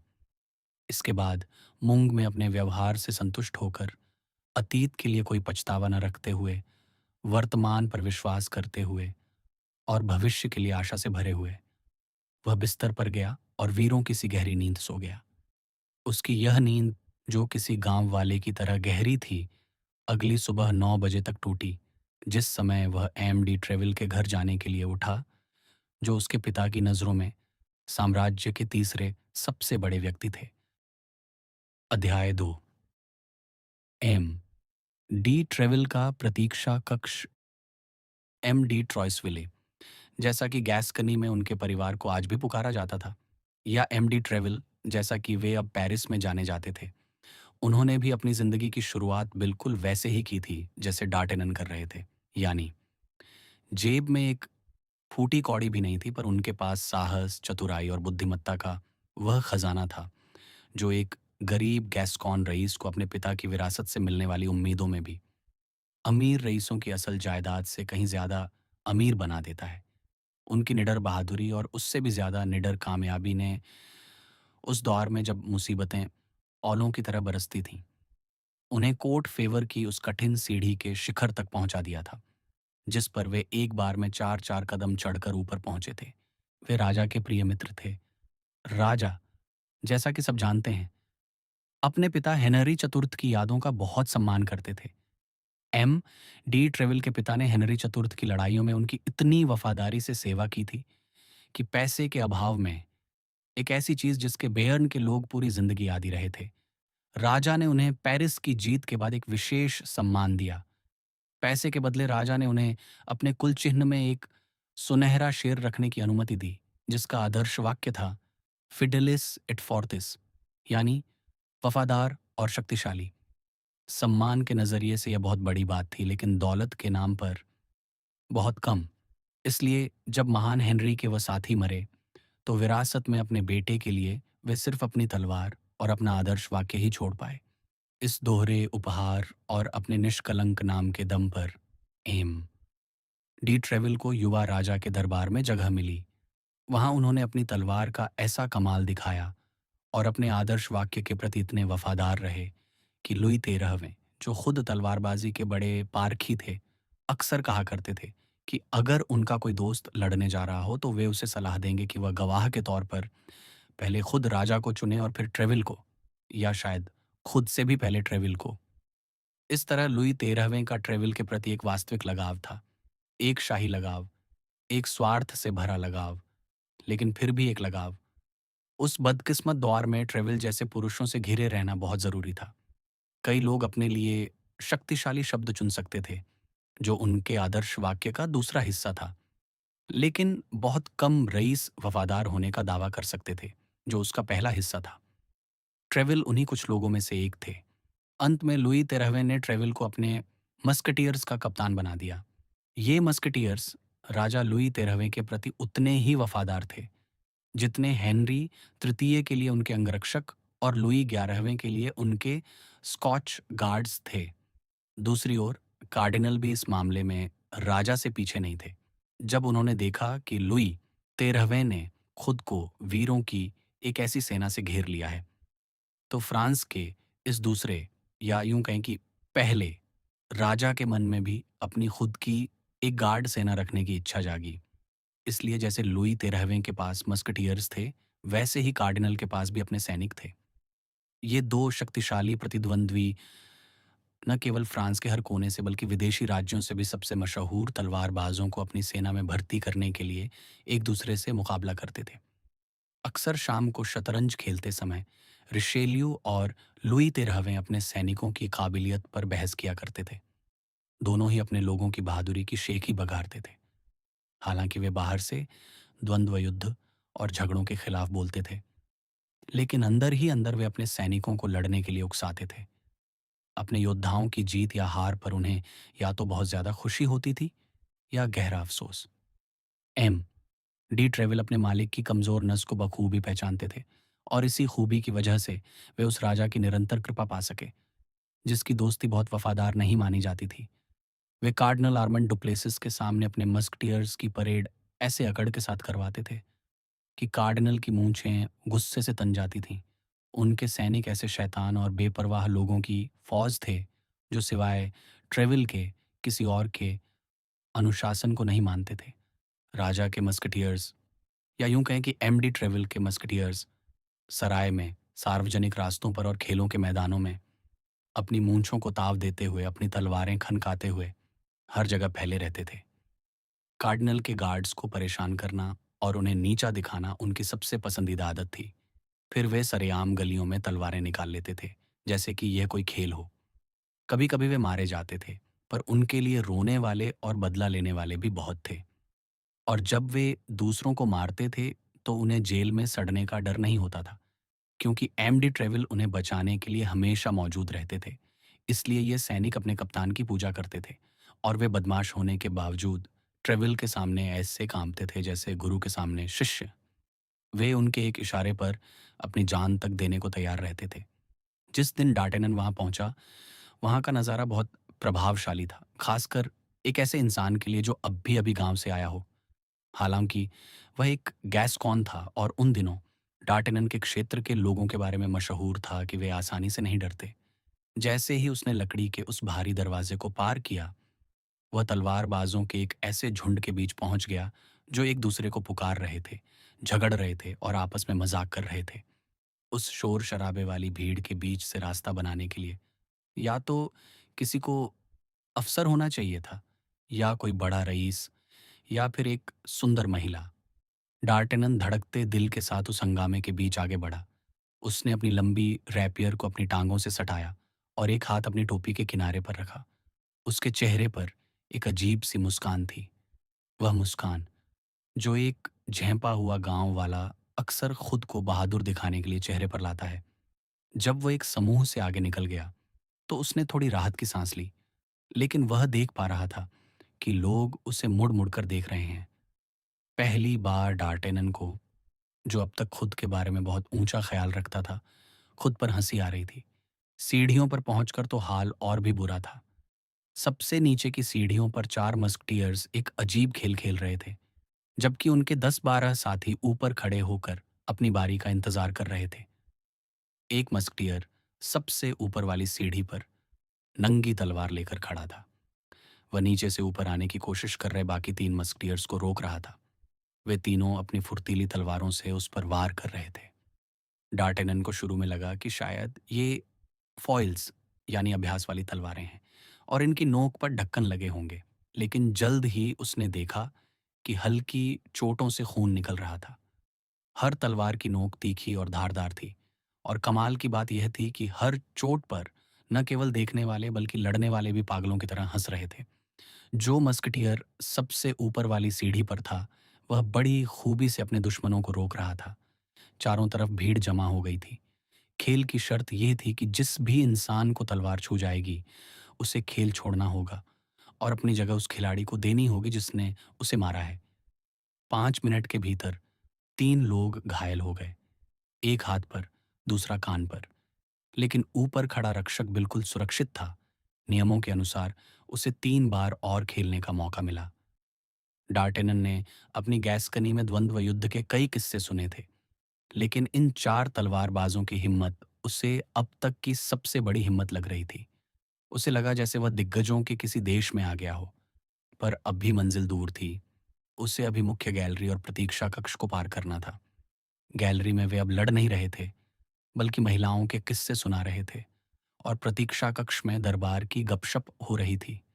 गैलरी में डार्टेनन शर्म से लाल हो गया, और प्रतीक्षा कक्ष में वह डर से कांपने लगा। उसकी कल्पना, जिसने गैस्कनी में उसे नौकरानियों और कभी-कभी उनकी मालकिनों के बीच मशहूर बनाया था, उसने कभी ऐसे कारनामों के बारे में नहीं सोचा था जैसे यहाँ खुलेआम सुनाए जा रहे थे। लेकिन अगर गैलरी में उसकी नैतिकता को झटका लगा था, तो प्रतीक्षा कक्ष में कार्डिनल के प्रति उसका सम्मान चकनाचूर हो गया। वहां डार्टेनन ने देखा कि मस्कटियर्स खुलेआम उस राजनीति की आलोचना कर रहे थे जिससे पूरा यूरोप कांपता था। वे कार्डिनल के निजी जीवन का मजाक उड़ा रहे थे। वह निजी जीवन जिसमें ताक झांक करने की सजा कई बड़े रईसों को मिल चुकी थी।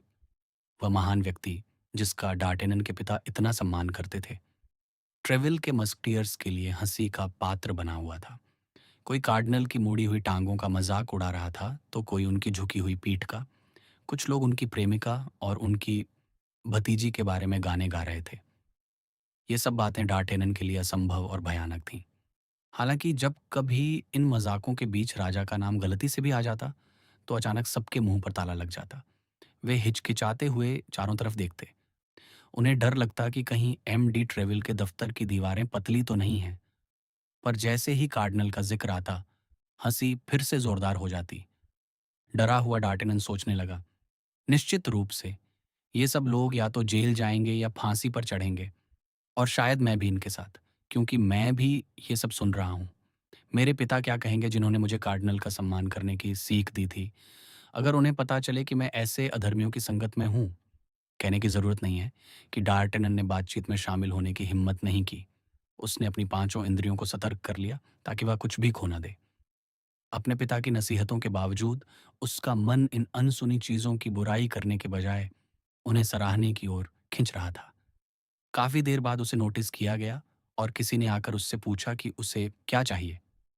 डार्टेनन ने बड़ी विनम्रता से अपना नाम बताया, अपनी पहचान एक गैस्कॉन के रूप में दी, और नौकर से विनती की कि वह एमडी ट्रेवल से मिलने के लिए एक पल का समय मांग ले।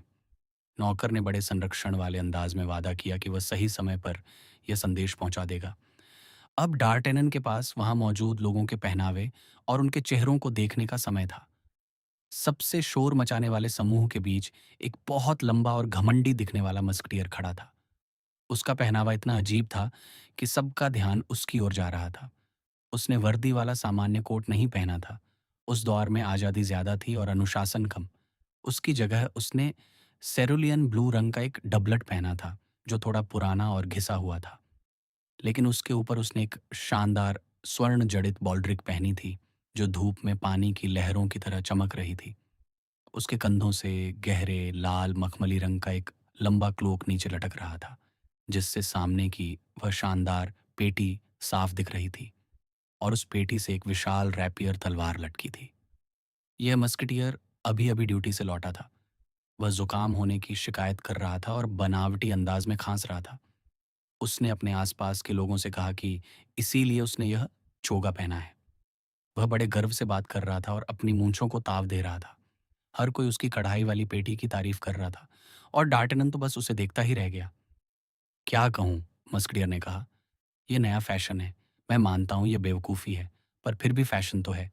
वैसे भी इंसान को अपनी विरासत के पैसे कहीं तो खर्च करने ही पड़ते हैं। आह, पोर्थोस! उसके एक साथी ने चिल्लाकर कहा, हमें यह यकीन दिलाने की कोशिश मत करो कि यह पेटी तुम्हें अपने पिता की विरासत से मिली है। ये तुम्हें उस नकाबपोश महिला ने दी है, जिसके साथ मैंने तुम्हें पिछले रविवार सेंट हॉनोर के दरवाजे के पास देखा था। नहीं, एक सज्जन आदमी की कसम और वफादारी के साथ कहता हूँ, मैंने इसे अपनी जेब के पैसों से खरीदा है। उस मस्कटियर ने जवाब दिया जिसे सब पोर्थोस कह रहे थे। हाँ, बिल्कुल वैसे ही, एक दूसरे मस्कटियर ने कहा, जैसे मैंने अपना नया बटुआ उन पैसों से खरीदा है, जो मेरी प्रेमिका ने पुराने बटुए में डाले थे। पर यह सच है, पोर्थोस बोला, और सबूत यह है कि मैंने इसके लिए 12 पिस्तौल चुकाए हैं। हैरानी बढ़ गई, हालांकि किसी को यकीन नहीं हुआ। क्या यह सच नहीं है, अरामिस? पोर्थोस ने एक दूसरे मस्कटियर की तरफ मुड़ते हुए पूछा। यह दूसरा मस्कटियर पोर्थोस से बिल्कुल अलग था। वह कोई 23-24 साल का एक हट्टा-कट्टा नौजवान था।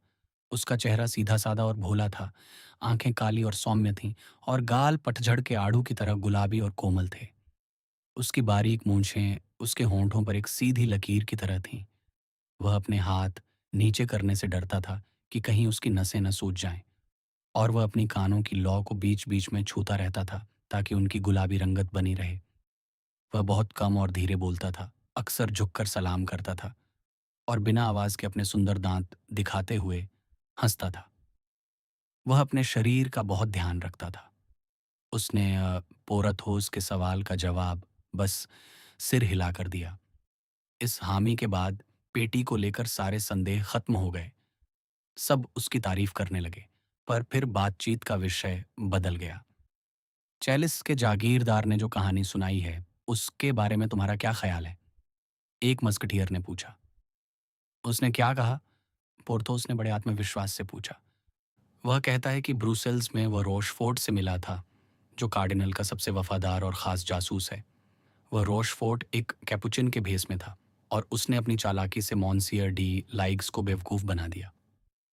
वाकई बेवकूफ़ है, पोर्थोस बोला। पर क्या यह खबर पक्की है? मुझे अरामिस ने बताया है, मस्कटियर ने जवाब दिया। सच में? अरे पोरथोस, तुम तो जानते ही थे, अरामिस ने कहा। मैंने तुम्हें कल ही बताया था। अब इस बारे में और बात मत करो।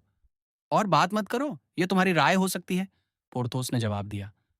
कार्डिनल एक रईस के पीछे जासूस लगाता है, एक गद्दार के जरिए उसके खत चोरी करवाता है और उस जासूसी की मदद से चैलिस का गला कटवा देता है। वह भी इस झूठे बहाने पर कि वह राजा को मारना चाहता था। किसी को इस राज के बारे में नहीं पता था। तुमने कल इस गुत्थी को सुलझाया और अब तुम कह रहे हो कि इस बारे में बात मत करो। अरामिस ने धैर्य के साथ जवाब दिया। ठीक है, तो बात करते हैं, अगर तुम यही चाहते हो। पोरथोस चिल्लाया।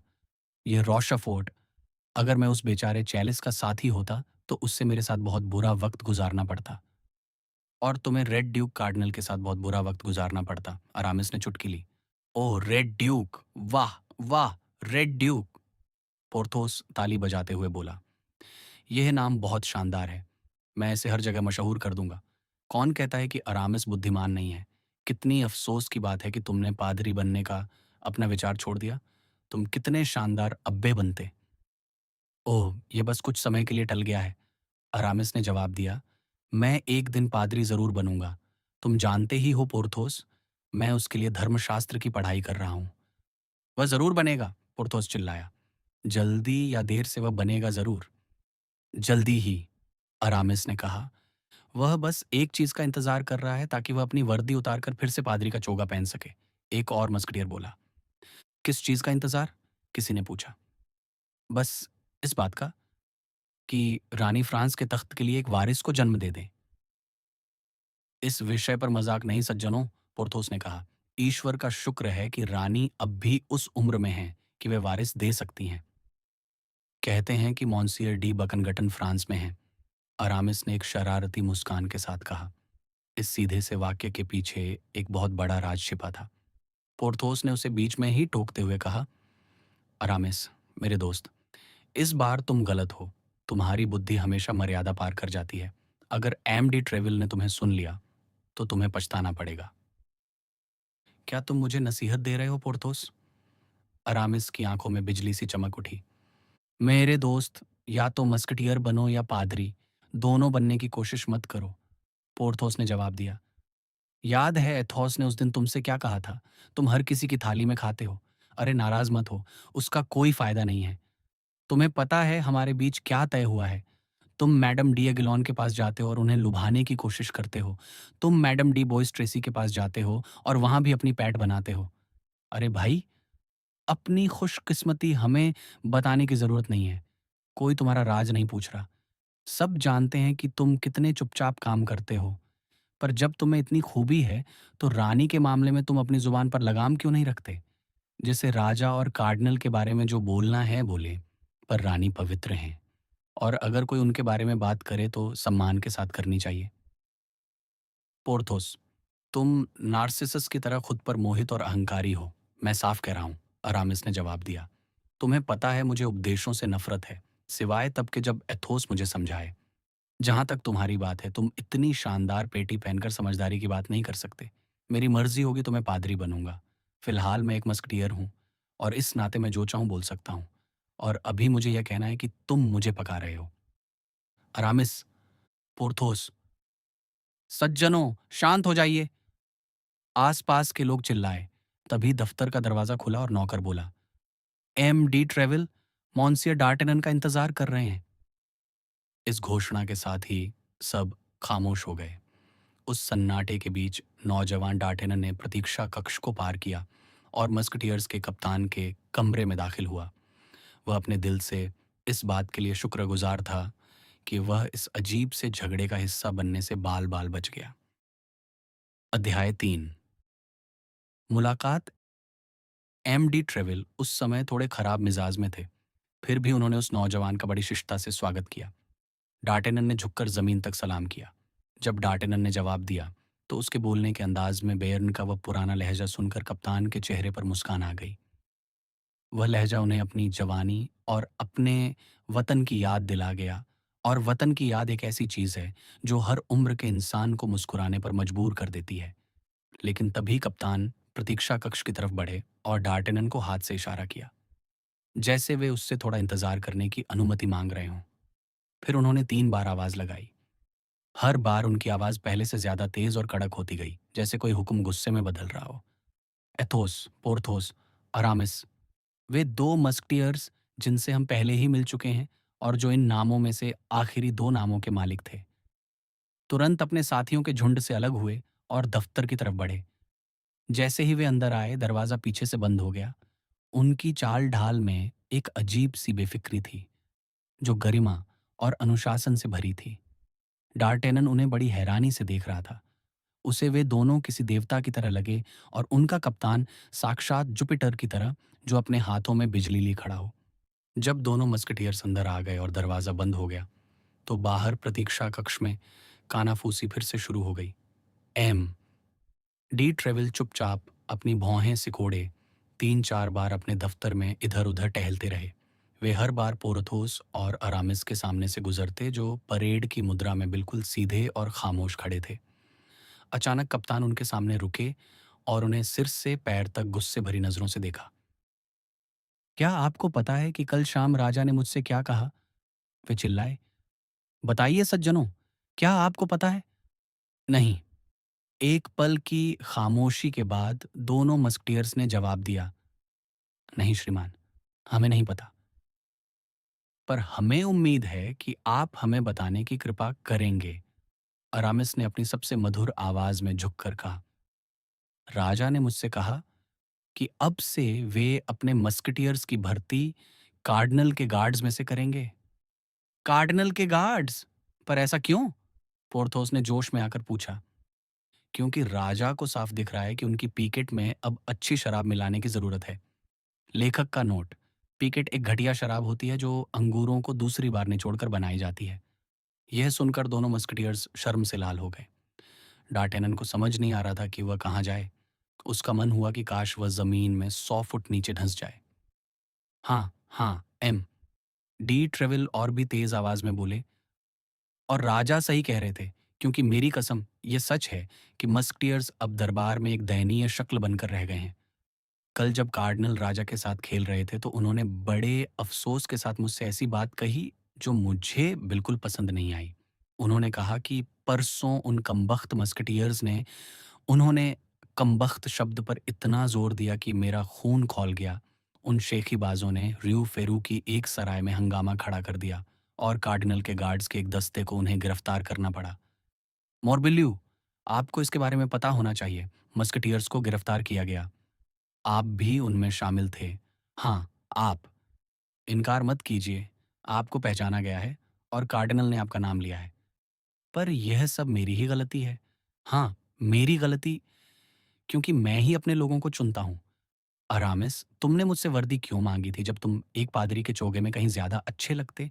और तुम, पोरथुस, क्या तुम इतनी शानदार सुनहरी पेटी सिर्फ इसलिए पहनते हो कि उसे घास की बनी तलवार लटका सको? और एथोस? मुझे एथोस कहीं नहीं दिख रहा। कहाँ है वह? वह बीमार है। बीमार? बहुत बीमार? और किस बीमारी से? कप्तान ने चिढ़कर पूछा। डर है कि कहीं उसे चेचक यानी स्मॉल पॉक्स न हो गया हो, श्रीमान, पोर्थोस ने बातचीत में हिस्सा लेते हुए कहा। और गंभीर बात यह है कि इससे उसका चेहरा बिगड़ जाएगा। चेचक! पोर्थोस, मुझे ये फालतू कहानियां मत सुनाओ। उसकी उम्र में चेचक? नहीं नहीं, निश्चित रूप से वह घायल हुआ है, शायद मारा गया है। आह, काश मुझे पता होता। मस्कटियर सज्जनों, मैं गलियों में यह झगड़ा, चौराहों पर यह तलवारबाजी और इन बुरी जगहों पर जाना बर्दाश्त नहीं करूंगा। और सबसे बड़ी बात, मैं कार्डिनल के गार्ड्स को, जो बहादुर, शांत और काबिल लोग हैं, उन्हें आप पर हंसने का मौका नहीं दूंगी। मुझे यकीन है वे गिरफ्तार होने या पीछे हटने के बजाय वहीं मरना पसंद करेंगे। पर भागना, दुबकना, छिपना, यह तो राजा के मस्कटियर्स का काम बन गया है। पोर्थोस और अरामिस गुस्से से कांपने लगे। अगर उन्हें यह पता न होता कि कप्तान यह सब सिर्फ उनके प्रति अपने गहरे प्यार की वजह से कह रहे हैं, तो वे शायद उनका गला घोंट देते। वे जमीन पर अपने पैर पटक रहे थे, अपने होंठ चबा रहे थे और अपनी तलवार की मूठ को पूरी ताकत से भींच रहे थे। बाहर खड़े लोगों ने एथोस, पोर्थोस और अरामिस का नाम पुकारते सुना था और कप्तान के लहजे से वे समझ गए थे कि वे बहुत नाराज हैं। कई जिज्ञासु चेहरे पर्दे से चिपके हुए थे और गुस्से से पीले पड़ रहे थे, क्योंकि उनके कान दरवाजे पर लगे थे और वे एक एक शब्द सुन रहे थे। कप्तान के कहे अपमानजनक शब्द बाहर खड़े लोगों तक पहुंच रहे थे। पल भर में पूरे घर में बेचैनी और गुस्सा फैल गया। आह, राजा के मस्कटियर्स को कार्डिनल के गार्ड्स गिरफ्तार कर रहे हैं, है ना एम? डी ट्रेविल ने अपनी बात जारी रखी। वे भी अंदर से उतने ही नाराज थे, लेकिन अपने हर शब्द को किसी खंजर की तरह अपने सैनिकों के सीने में उतार रहे थे। क्या महामहिम कार्डिनल के 6 गार्ड्स राजा के 6 मस्कटियर्स को गिरफ्तार करते हैं? मोरबल्लू, मैंने फैसला कर लिया है। मैं अब भी ल्यूवर जाऊंगा। मैं मस्कटियर्स के कप्तान के पद से इस्तीफा दे दूंगा और कार्डिनल के गार्ड्स में लेफ्टिनेंट की नौकरी मांग लूंगा। और अगर उन्होंने मुझे मना किया तो कसम है, मैं पादरी बन जाऊंगा। इन शब्दों को सुनकर बाहर का शोर एक धमाके की तरह फूट पड़ा। हर तरफ से गालियां और चिल्लाने की आवाजें आने लगीं। मोरबलू और सांग डियू जैसे शब्द हवा में गूंजने लगे। डार्टेनन ने छिपने के लिए कोई पर्दा ढूंढना चाहा और उसका मन हुआ कि वह मेज के नीचे छिप जाए। लेकिन कप्तान, पोर्थोस ने आपा खोते हुए कहा, सच तो यह है कि हम 6 के मुकाबले 6 ही थे, पर हमें ईमानदारी से नहीं पकड़ा गया। इससे पहले कि हम तलवारें निकालते, हमारे 2 साथी मारे गए थे और एथोस बुरी तरह घायल था। आप एथोस को जानते हैं। उसने 2 बार उठने की कोशिश की और 2 बार गिर पड़ा, पर हमने आत्मसमर्पण नहीं किया। नहीं, वे हमें जबरदस्ती घसीट कर ले गए। रास्ते में हम भाग निकले। जहां तक एथोस की बात है, उन्हें लगा कि वह मर चुका है, इसलिए उन्होंने उसे वहीं छोड़ दिया। बस यही कहानी है। कप्तान, भला कोई अपनी सारी लड़ाइयाँ तो नहीं जीत सकता। महान पोम्पी भी युद्ध हार गया था और राजा फ्रांसिस प्रथम, जो बहुत बहादुर थे, वे भी पाविया का युद्ध हार गए थे। और मैं आपको यकीन दिलाता हूँ कि मैंने उनमें से एक को उसकी अपनी ही तलवार से मार गिराया, अरामिस ने कहा, क्योंकि मेरी तलवार पहले ही वार में टूट गई थी। आप उसे मारना कहें या खंजर घोंपना, जैसा आपको ठीक लगे। मुझे ये नहीं पता था, एम डी ट्रेविल ने थोड़े नरम स्वर में कहा। मुझे लगता है कार्डिनल ने बात को बढ़ा चढ़ाकर पेश किया। पर श्रीमान, अरामिस ने आगे कहा, ये देखते हुए कि कप्तान अब थोड़े शांत हो रहे हैं, कृपया ये मत कहिएगा कि एथोस घायल है। अगर ये बात राजा के कानों तक पहुंची तो वह बहुत दुखी होगा और घाव बहुत गहरा है। वह कंधे को चीरता हुआ सीने तक चला गया है, इसलिए डर है कि यस। ठीक उसी पल पर्दा हटा और एक सुंदर लेकिन बहुत ही पीला चेहरा सामने आया। एथोस! दोनों मस्केटियर्स चिल्लाए। एथोस! एम डी ट्रेविल ने भी दोहराया। आपने मुझे बुलाया था श्रीमान। एथोस ने एम डी ट्रेविल से एक कमजोर लेकिन बिल्कुल शांत आवाज में कहा।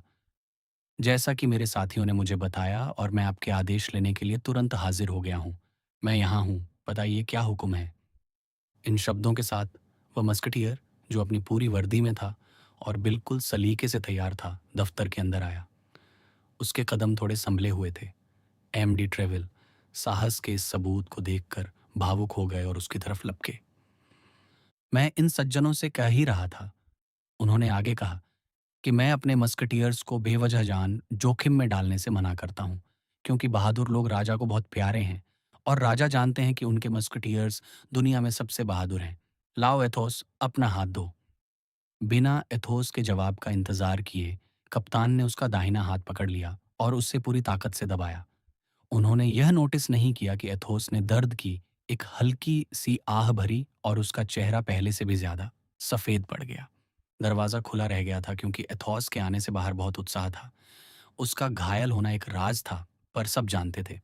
कप्तान के आखिरी शब्दों को सुनकर बाहर खड़े लोगों में खुशी की लहर दौड़ गई और कुछ लोग तो जोश में पर्दे के पीछे से झांकने लगे।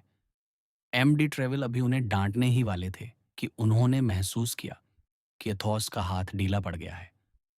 एथोस, जिसने अपनी पूरी ताकत दर्द को छिपाने में लगा दी थी, आखिरकार हार गया और जमीन पर ऐसे गिर पड़ा जैसे वह मर गया हो। एक डॉक्टर बुलाओ, एमडी ट्रेविल चिल्लाए। मेरा डॉक्टर, राजा का डॉक्टर, जो सबसे अच्छा हो, जल्दी, वरना मेरा बहादुर एथोस मर जाएगा। कप्तान की आवाज सुनकर पूरी भीड़ दफ्तर के अंदर घुस आई। किसी को रोकने का होश नहीं था और सब घायल मस्कटियर के चारों तरफ जमा हो गए। पर यह सब बेकार जाता अगर डॉक्टर इत्तेफाक से वहीं न होता। वह भीड़ को चीरता हुआ बेहोश एथोस के पास पहुंचा। शोर शराबे की वजह से उसे दिक्कत हो रही थी, इसलिए उसने सबसे पहले एथोस को दूसरे कमरे में ले जाने को कहा। तुरंत एमडी ट्रेविल ने रास्ता दिखाया और पोर्थोस और अरामिस अपने साथी को अपनी बाहों में उठाकर ले गए। उनके पीछे डॉक्टर गया और फिर दरवाजा बंद हो गया। एमडी ट्रेविल का वह दफ्तर, जो बहुत पवित्र माना जाता था, एक पल में प्रतीक्षा कक्ष का हिस्सा बन गया। हर कोई बोल रहा था, गालियां दे रहा था और कार्डिनल अब उसके गार्ड्स को कोस रहा था। एक पल बाद पोर्थोस और अरामिस वापस आए। अंदर सिर्फ डॉक्टर और एमडी ट्रेविल ही घायल के साथ थे। आखिरकार कप्तान खुद बाहर आए। घायल को होश आ गया था। डॉक्टर ने कहा कि घबराने की कोई बात नहीं है, कमजोरी सिर्फ खून ज्यादा बह जाने की वजह से है। एम डी ट्रेविल ने हाथ से इशारा किया और सब बाहर चले गए। सिर्फ डार्टेनन वहीं रहा। वह अपनी गैस कॉन जिद के कारण अपनी जगह से नहीं हिला। उसे याद था कि उसकी मुलाकात अभी अधूरी है। जब सब चले गए और दरवाजा बंद हो गया, तो कप्तान ने मुड़कर देखा कि वे उस नौजवान के साथ अकेले हैं। इस हंगामे ने उनके विचारों का सिलसिला तोड़ दिया था। उन्होंने पूछा कि वह नौजवान क्या चाहता है। डार्टेनन ने फिर से अपना नाम बताया। डार्टेनन का नाम सुनते ही कप्तान को अतीत की यादें आ गईं और वे पूरी स्थिति समझ गए। मुझे माफ करना, उन्होंने मुस्कुराते हुए कहा। मेरे प्यारे वतन के साथी, मुझे माफ करना। मैं तुम्हारे बारे में बिल्कुल भूल गया था, पर मैं क्या करूं। एक कप्तान एक परिवार के पिता की तरह होता है, जिसकी जिम्मेदारी एक आम पिता से कहीं ज्यादा होती है। सैनिक बड़े बच्चों की तरह होते हैं। और चूंकि मेरा मानना है कि राजा और कार्डिनल के आदेशों का पालन हर हाल में होना चाहिए। डार्टेनन अपनी मुस्कुराहट नहीं रोक पाया। उसकी मुस्कुराहट देखकर कप्तान समझ गए कि यह लड़का बेवकूफ़ नहीं है। वे सीधे मुद्दे पर आए। मैं तुम्हारे पिता का बहुत सम्मान करता था, उन्होंने कहा। मैं उनके बेटे के लिए क्या कर सकता हूँ? जल्दी बताओ, मेरे पास समय की कमी है। श्रीमान, डार्टेनन बोला, जब मैं टार्प से यहाँ आ रहा था तो मेरा इरादा था कि मैं आपकी पुरानी दोस्ती के नाते आपसे मस्केटियर की वर्दी मांगूं। लेकिन पिछले 2 घंटों में मैंने जो कुछ भी देखा है, उससे मुझे समझ आ गया है कि यह कितनी बड़ी कृपा होगी, और मैं डर रहा हूँ कि शायद मैं अभी इसके लायक नहीं हूँ। यह वाकई एक बहुत बड़ी बात है, नौजवान। एम डी ट्रेवल ने जवाब दिया। लेकिन ये तुम्हारी उम्मीदों से उतनी दूर भी नहीं है जितना तुम सोच रहे हो।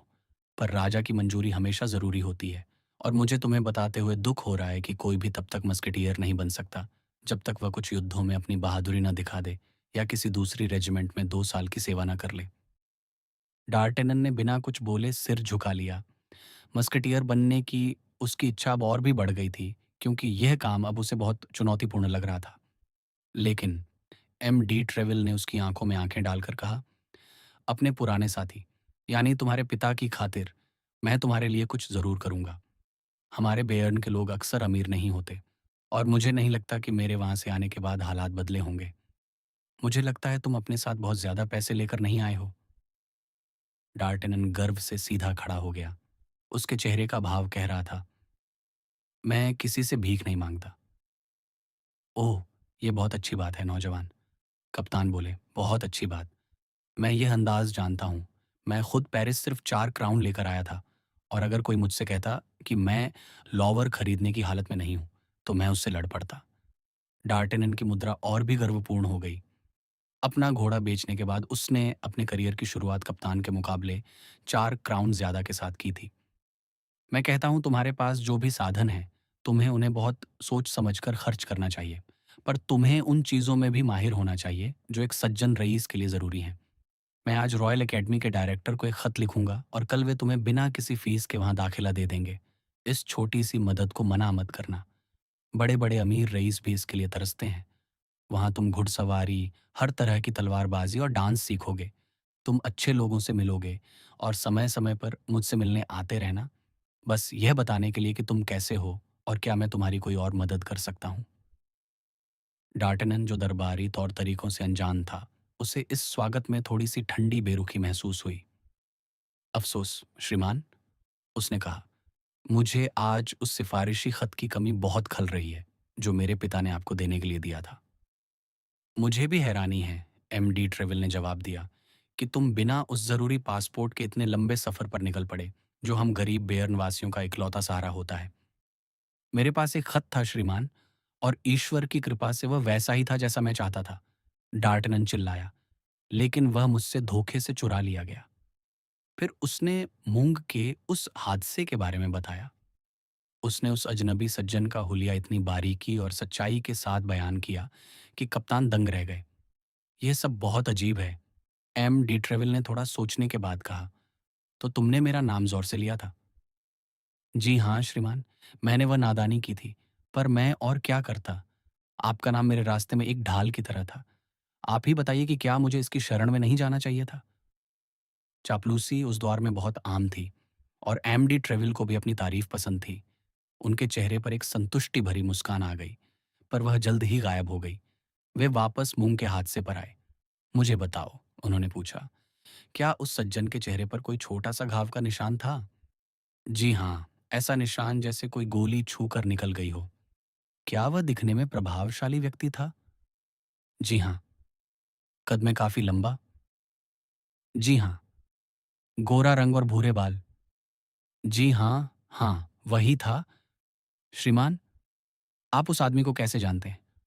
अगर वह मुझे फिर कभी मिला, और मैं उसे ढूंढ निकालूंगा, कसम है, चाहे मुझे नर्क तक जाना पड़े। वह किसी औरत का इंतजार कर रहा था। कप्तान ने अपनी बात जारी रखी। जी, वह जिससे मिलने आया था, उससे 1 मिनट बात करने के बाद तुरंत चला गया। तुम्हें पता है उनकी बातचीत किस बारे में थी? उसने उस औरत को एक डिब्बा दिया और कहा कि इसे लंदन पहुंचने से पहले मत खोलना। क्या वह औरत इंग्लिश थी? उसने उसे मिलेडी कहकर बुलाया था। वही है, वही होना चाहिए, कप्तान बड़बड़ाए। मुझे लगा था वो अब भी ब्रुसेल्स में है। ओह श्रीमान, अगर आप जानते हैं कि वह आदमी कौन है, डार्टनन चिल्लाया, तो मुझे बताइए वह कौन है और कहाँ से है। फिर मैं आपको आपके सारे वादों से आज़ाद कर दूंगा, यहाँ तक कि मस्कटियर्स में शामिल करने वाले वादे से भी, क्योंकि सबसे पहले मुझे अपना बदला लेना है।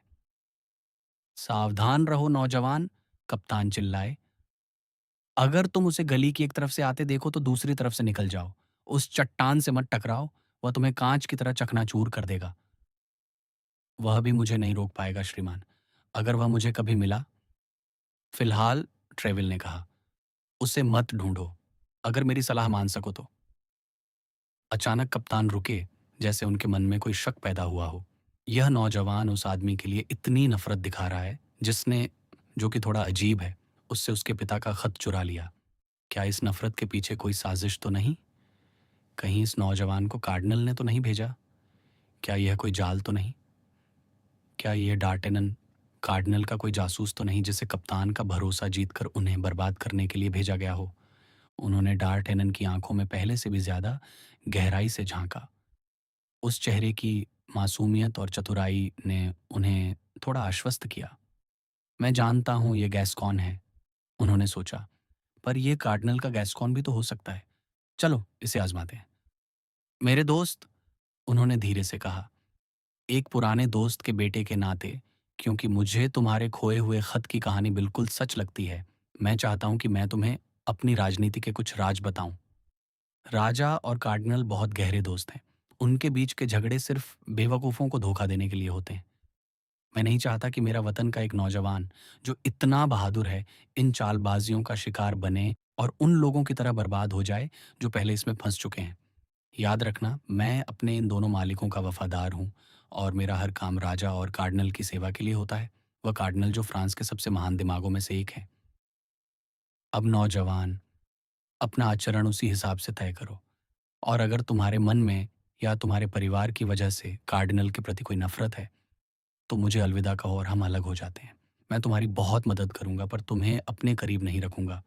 मुझे उम्मीद है कि मेरी ईमानदारी तुम्हें मेरा दोस्त बनाएगी, क्योंकि तुम पहले नौजवान हो जिससे मैंने इतनी खुलकर बात की है। ट्रेविल ने मन ही मन सोचा, अगर कार्डिनल ने इस लोमड़ी को मेरे पीछे लगाया है, तो उसने इसे ज़रूर बताया होगा कि मुझे खुश करने का सबसे अच्छा तरीका कार्डिनल की बुराई करना है। इसलिए अगर यह जासूस है, तो यह ज़रूर कहेगा कि उसे कार्डिनल से नफरत है। पर डार्टेनन ने बड़ी सादगी से जवाब दिया, मैं पेरिस ठीक इसी इरादे से आया हूँ। मेरे पिता ने मुझे सलाह दी थी कि मैं सिर्फ राजा, कार्डिनल और आपके सामने झुकूं, जिन्हें वे फ्रांस की 3 सबसे बड़ी हस्तियां मानते हैं। डार्टेनन ने एमडी ट्रेविल को भी उस लिस्ट में शामिल कर दिया था। उसे लगा कि इससे कोई नुकसान नहीं होगा। मेरे मन में कार्डिनल के लिए बहुत सम्मान है, उसने आगे कहा, और उनके कामों के प्रति अटूट इज्जत। मेरे लिए यह और भी अच्छा है श्रीमान, कि आप भी वैसा ही सोचते हैं। इससे हमारी राय एक जैसी है। पर अगर आपके मन में कोई शक है, तो मुझे लगता है कि सच बोलकर मैं अपना ही नुकसान कर रहा हूं। पर फिर भी मुझे भरोसा है कि आप इसके लिए मेरा सम्मान कम नहीं करेंगे। एमडी ट्रेवल बहुत हैरान हुए। इतनी कम उम्र में इतनी समझदारी और सच्चाई देखकर वे प्रभावित तो हुए, पर उनका शक पूरी तरह खत्म नहीं हुआ। ये नौजवान जितना दूसरों से बेहतर था, उतना ही खतरनाक भी हो सकता था अगर वह धोखा दे रहा हो। फिर भी उन्होंने डार्टेनन का हाथ दबाया और कहा, तुम एक ईमानदार नौजवान हो, पर फिलहाल मैं तुम्हारे लिए वही कर सकता हूं जो मैंने अभी ऑफर किया। मेरा घर तुम्हारे लिए हमेशा खुला है। अब से तुम जब चाहो मुझसे मिल सकते हो, और शायद बहुत जल्द तुम्हें वह मिल जाएगा जो तुम चाहते हो। यानी कि, डार्टेनन ने जवाब दिया, आप तब तक इंतजार करेंगे जब तक मैं खुद को इसके काबिल साबित न कर दूं। ठीक है, आप यकीन रखिए। उसने एक गैसकॉन की बेबाकी से कहा, आपको ज्यादा इंतजार नहीं करना पड़ेगा। उसने विदा लेने के लिए सिर झुकाया, जैसे उसे अपने भविष्य पर पूरा भरोसा हो। पर एक मिनट रुको, एम डी ट्रेवल ने उसे रोकते हुए कहा, मैंने तुम्हें एकेडमी के डायरेक्टर के लिए खत देने का वादा किया था। क्या तुम उसे स्वीकार करोगे? जी हाँ श्रीमान, डार्टेनन बोला। और मैं उसे इतनी सावधानी से रखूंगा कि वह सही पते पर ज़रूर पहुंचेगा और जो कोई उसे मुझसे छीनने की कोशिश करेगा, उसका बुरा वक्त शुरू हो जाएगा। कप्तान इस जोश पर मुस्कुराए और उस नौजवान को खिड़की के पास छोड़कर मेज पर जाकर सिफारिशी खत लिखने लगे। डार्टेनन खिड़की के पास खड़ा होकर अपनी उंगलियों से मार्चिंग धुन बजाने लगा और मस्केटियर्स को देखने लगा जो एक एक करके बाहर जा रहे थे। खत लिखने के बाद एमडी ट्रेवल उठे और नौजवान की तरफ बढ़े। पर जैसे ही डार्टेनन ने खत लेने के लिए हाथ बढ़ाया, कप्तान यह देखकर हैरान रह गए कि उनका मेहमान अचानक उछला, गुस्से से लाल हो गया और दफ्तर से बाहर भागते हुए चिल्लाया, कसम है, वह इस बार नहीं बचेगा। कौन? कप्तान ने पूछा। वही, मेरा चोर, डार्टेनन चिल्लाया। आह, वह गद्दार! और वह गायब हो गया। शैतान ले जाए इस पागल को! कप्तान बड़बड़ाए। फिर उन्होंने सोचा, कहीं ये यहां से निकलने की कोई चाल तो नहीं थी। यह देखकर कि उसका मकसद पूरा नहीं हुआ। अध्याय 4। एथोस का कंधा, पोरथोस की पेटी और अरामिस का रूमाल। डार्टेनन गुस्से से भरा हुआ था। उसने 3 छलांगों में प्रतीक्षा कक्ष को पार किया और सीढ़ियों की तरफ झपटा। वह एक बार में 4-4 सीढ़ियां उतरने ही वाला था कि तभी अपनी बेतहाशा रफ्तार में वह एक मस्कटियर से जा टकराया।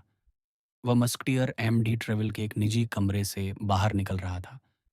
डार्टेनन का सिर सीधा उसके कंधे से टकराया, जिससे मस्कटियर के मुंह से दर्द की एक चीख, या यूं कहें कि एक कराह निकल पड़ी। क्षमा कीजिए, डार्टेनन ने अपनी दौड़ जारी रखने की कोशिश करते हुए कहा। माफ कीजिएगा, पर मैं जरा जल्दी में हूं। वह अभी पहली सीढ़ी उतरा ही था कि लोहे जैसी एक मजबूत पकड़ ने उसकी कमर से उसे पकड़ लिया और रोक दिया। आप जल्दी में हैं? उस मस्कटियर ने कहा, जो कागज की तरह सफेद पड़ गया था। और इसी बहाने आप मुझसे टकरा गए। आपने कहा, क्षमा कीजिए, और आपको लगता है कि इतना काफी है। बिल्कुल नहीं, मेरे नौजवान दोस्त।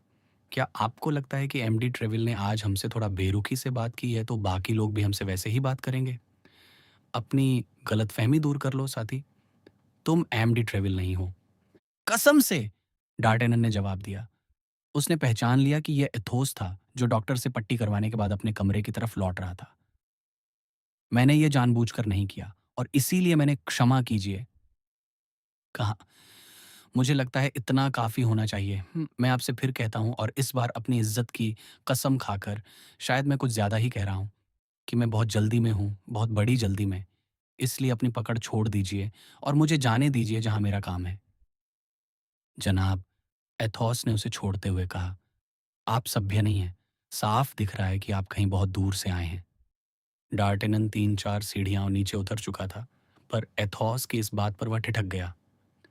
कसम है जनाब, उसने कहा, मैं चाहे कितनी भी दूर से आया हूं, पर आप मुझे तमीज का उपदेश नहीं दे सकते। मैं आपको चेतावनी दे रहा हूं।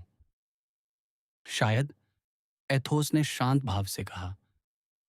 अगर मैं इतनी जल्दी में ना होता, और अगर मैं किसी के पीछे ना भाग रहा होता, डार्टेनन ने चिढ़कर कहा। जल्दबाज जनाब, आप मुझे बिना भागे भी ढूंढ सकते हैं। मुझे समझ रहे हैं ना? और कहाँ पूछ सकता हूँ? काम्स देशों के पास। किस समय? ठीक दोपहर को। दोपहर को? ठीक है, मैं वहां पहुंच जाऊंगा। कोशिश करना कि मुझे इंतजार न करना पड़े, क्योंकि 12:15 बजे मैं भागते हुए तुम्हारे कान काट दूंगा। बहुत अच्छे! डार्टेनन चिल्लाया। मैं दोपहर होने से 10 मिनट पहले ही वहां पहुंच जाऊंगा। और वह ऐसे भागा जैसे उसके पीछे कोई शैतान पड़ा हो। उसे उम्मीद थी कि वह उस अजनबी को ढूंढ लेगा जो अपनी धीमी चाल की वजह से अब भी ज्यादा दूर नहीं गया होगा। पर मुख्य द्वार पर पोर्थोस पहरेदार सिपाही से बात कर रहा था। उन दोनों के बीच बस इतनी ही जगह थी कि एक इंसान गुजर सके। डार्टेनन को लगा कि उसके लिए उतनी जगह काफी है, और वह उन दोनों के बीच से एक तीर की तरह निकला। पर डार्टेनन हवा का हिसाब लगाना भूल गया था। जैसे ही वह गुजरने लगा, हवा के झोंके से पोर्थोस का लंबा क्लोक उड़ने लगा और डार्टेनन सीधा उस चोगे के बीच में जा फंसा।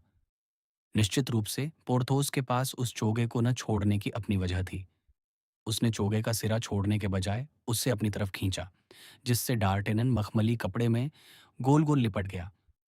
पोर्थोस की जिद की वजह से डार्टेनन पूरी तरह फंस चुका था। मस्कटियर को गालियां देते सुन डार्टेनन ने उस चोगे से बाहर निकलने की कोशिश की, जिसने उसे अंधा कर दिया था। वह उन ताहों के नीचे से रास्ता ढूंढने लगा। उसे सबसे ज्यादा चिंता इस बात की थी कि कहीं वह उस शानदार स्वर्ण जड़ित पेटी बॉल्ड्रिक को खराब न कर दे जिससे हम वाकिफ हैं। लेकिन जैसे ही उसने डरते डरते अपनी आंखें खोलीं, उसने पाया कि उसकी नाक पोर्थोस के दोनों कंधों के बीच टिकी थी, यानी ठीक उस पेटी के ऊपर। अफसोस, दुनिया की ज्यादातर चीजों की तरह जो सिर्फ दिखावे के लिए होती हैं, वह पेटी सामने से तो सोने की तरह चमक रही थी, पर पीछे से वह सिर्फ चमड़े का एक साधारण टुकड़ा थी। अहंकारी पोर्थोस पूरी पेटी सोने की नहीं बनवा सका था, पर उसने कम से कम आधी तो बनवा ही ली थी। अब समझ में आ रहा था कि उस मस्कटियर को चोगे की इतनी जरूरत क्यों थी। हे भगवान! पोर्थोस चिल्लाया।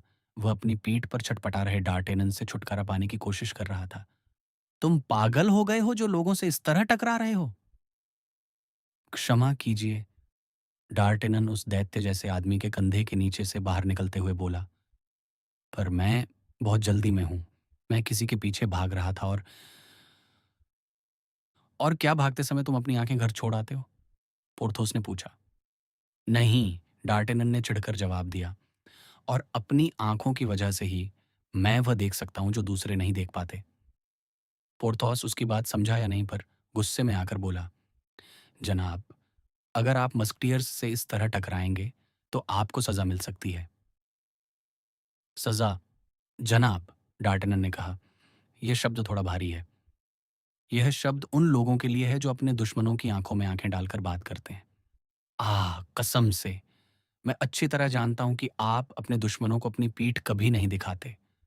और वह नौजवान अपने इस मजाक से खुश होकर जोर जोर से हंसते हुए वहां से चला गया। पोर्थोस गुस्से से पागल हो गया और डार्टेनन के पीछे लपका। अभी नहीं, अभी नहीं, डार्टेनन चिल्लाया। तब बात करेंगे जब आपके ऊपर चोगा नहीं होगा। तो ठीक है, दोपहर 1 बजे, लग्जमबर्ग के पीछे। बहुत अच्छे, दोपहर 1 बजे ही सही, डार्टेनन ने गली मुड़ते हुए जवाब दिया। लेकिन न तो उस गली में जहां से वह आया था और न ही उस गली में जहां उसकी नजर जा रही थी उसे कोई दिखाई दिया। वह अजनबी चाहे कितनी भी धीरे चला हो, वह जा चुका था। डार्टेनन ने हर किसी से पूछा, नदी के किनारे तक गया, र्यू द सेन तक वापस आया, पर कुछ नहीं मिला, बिल्कुल कुछ नहीं।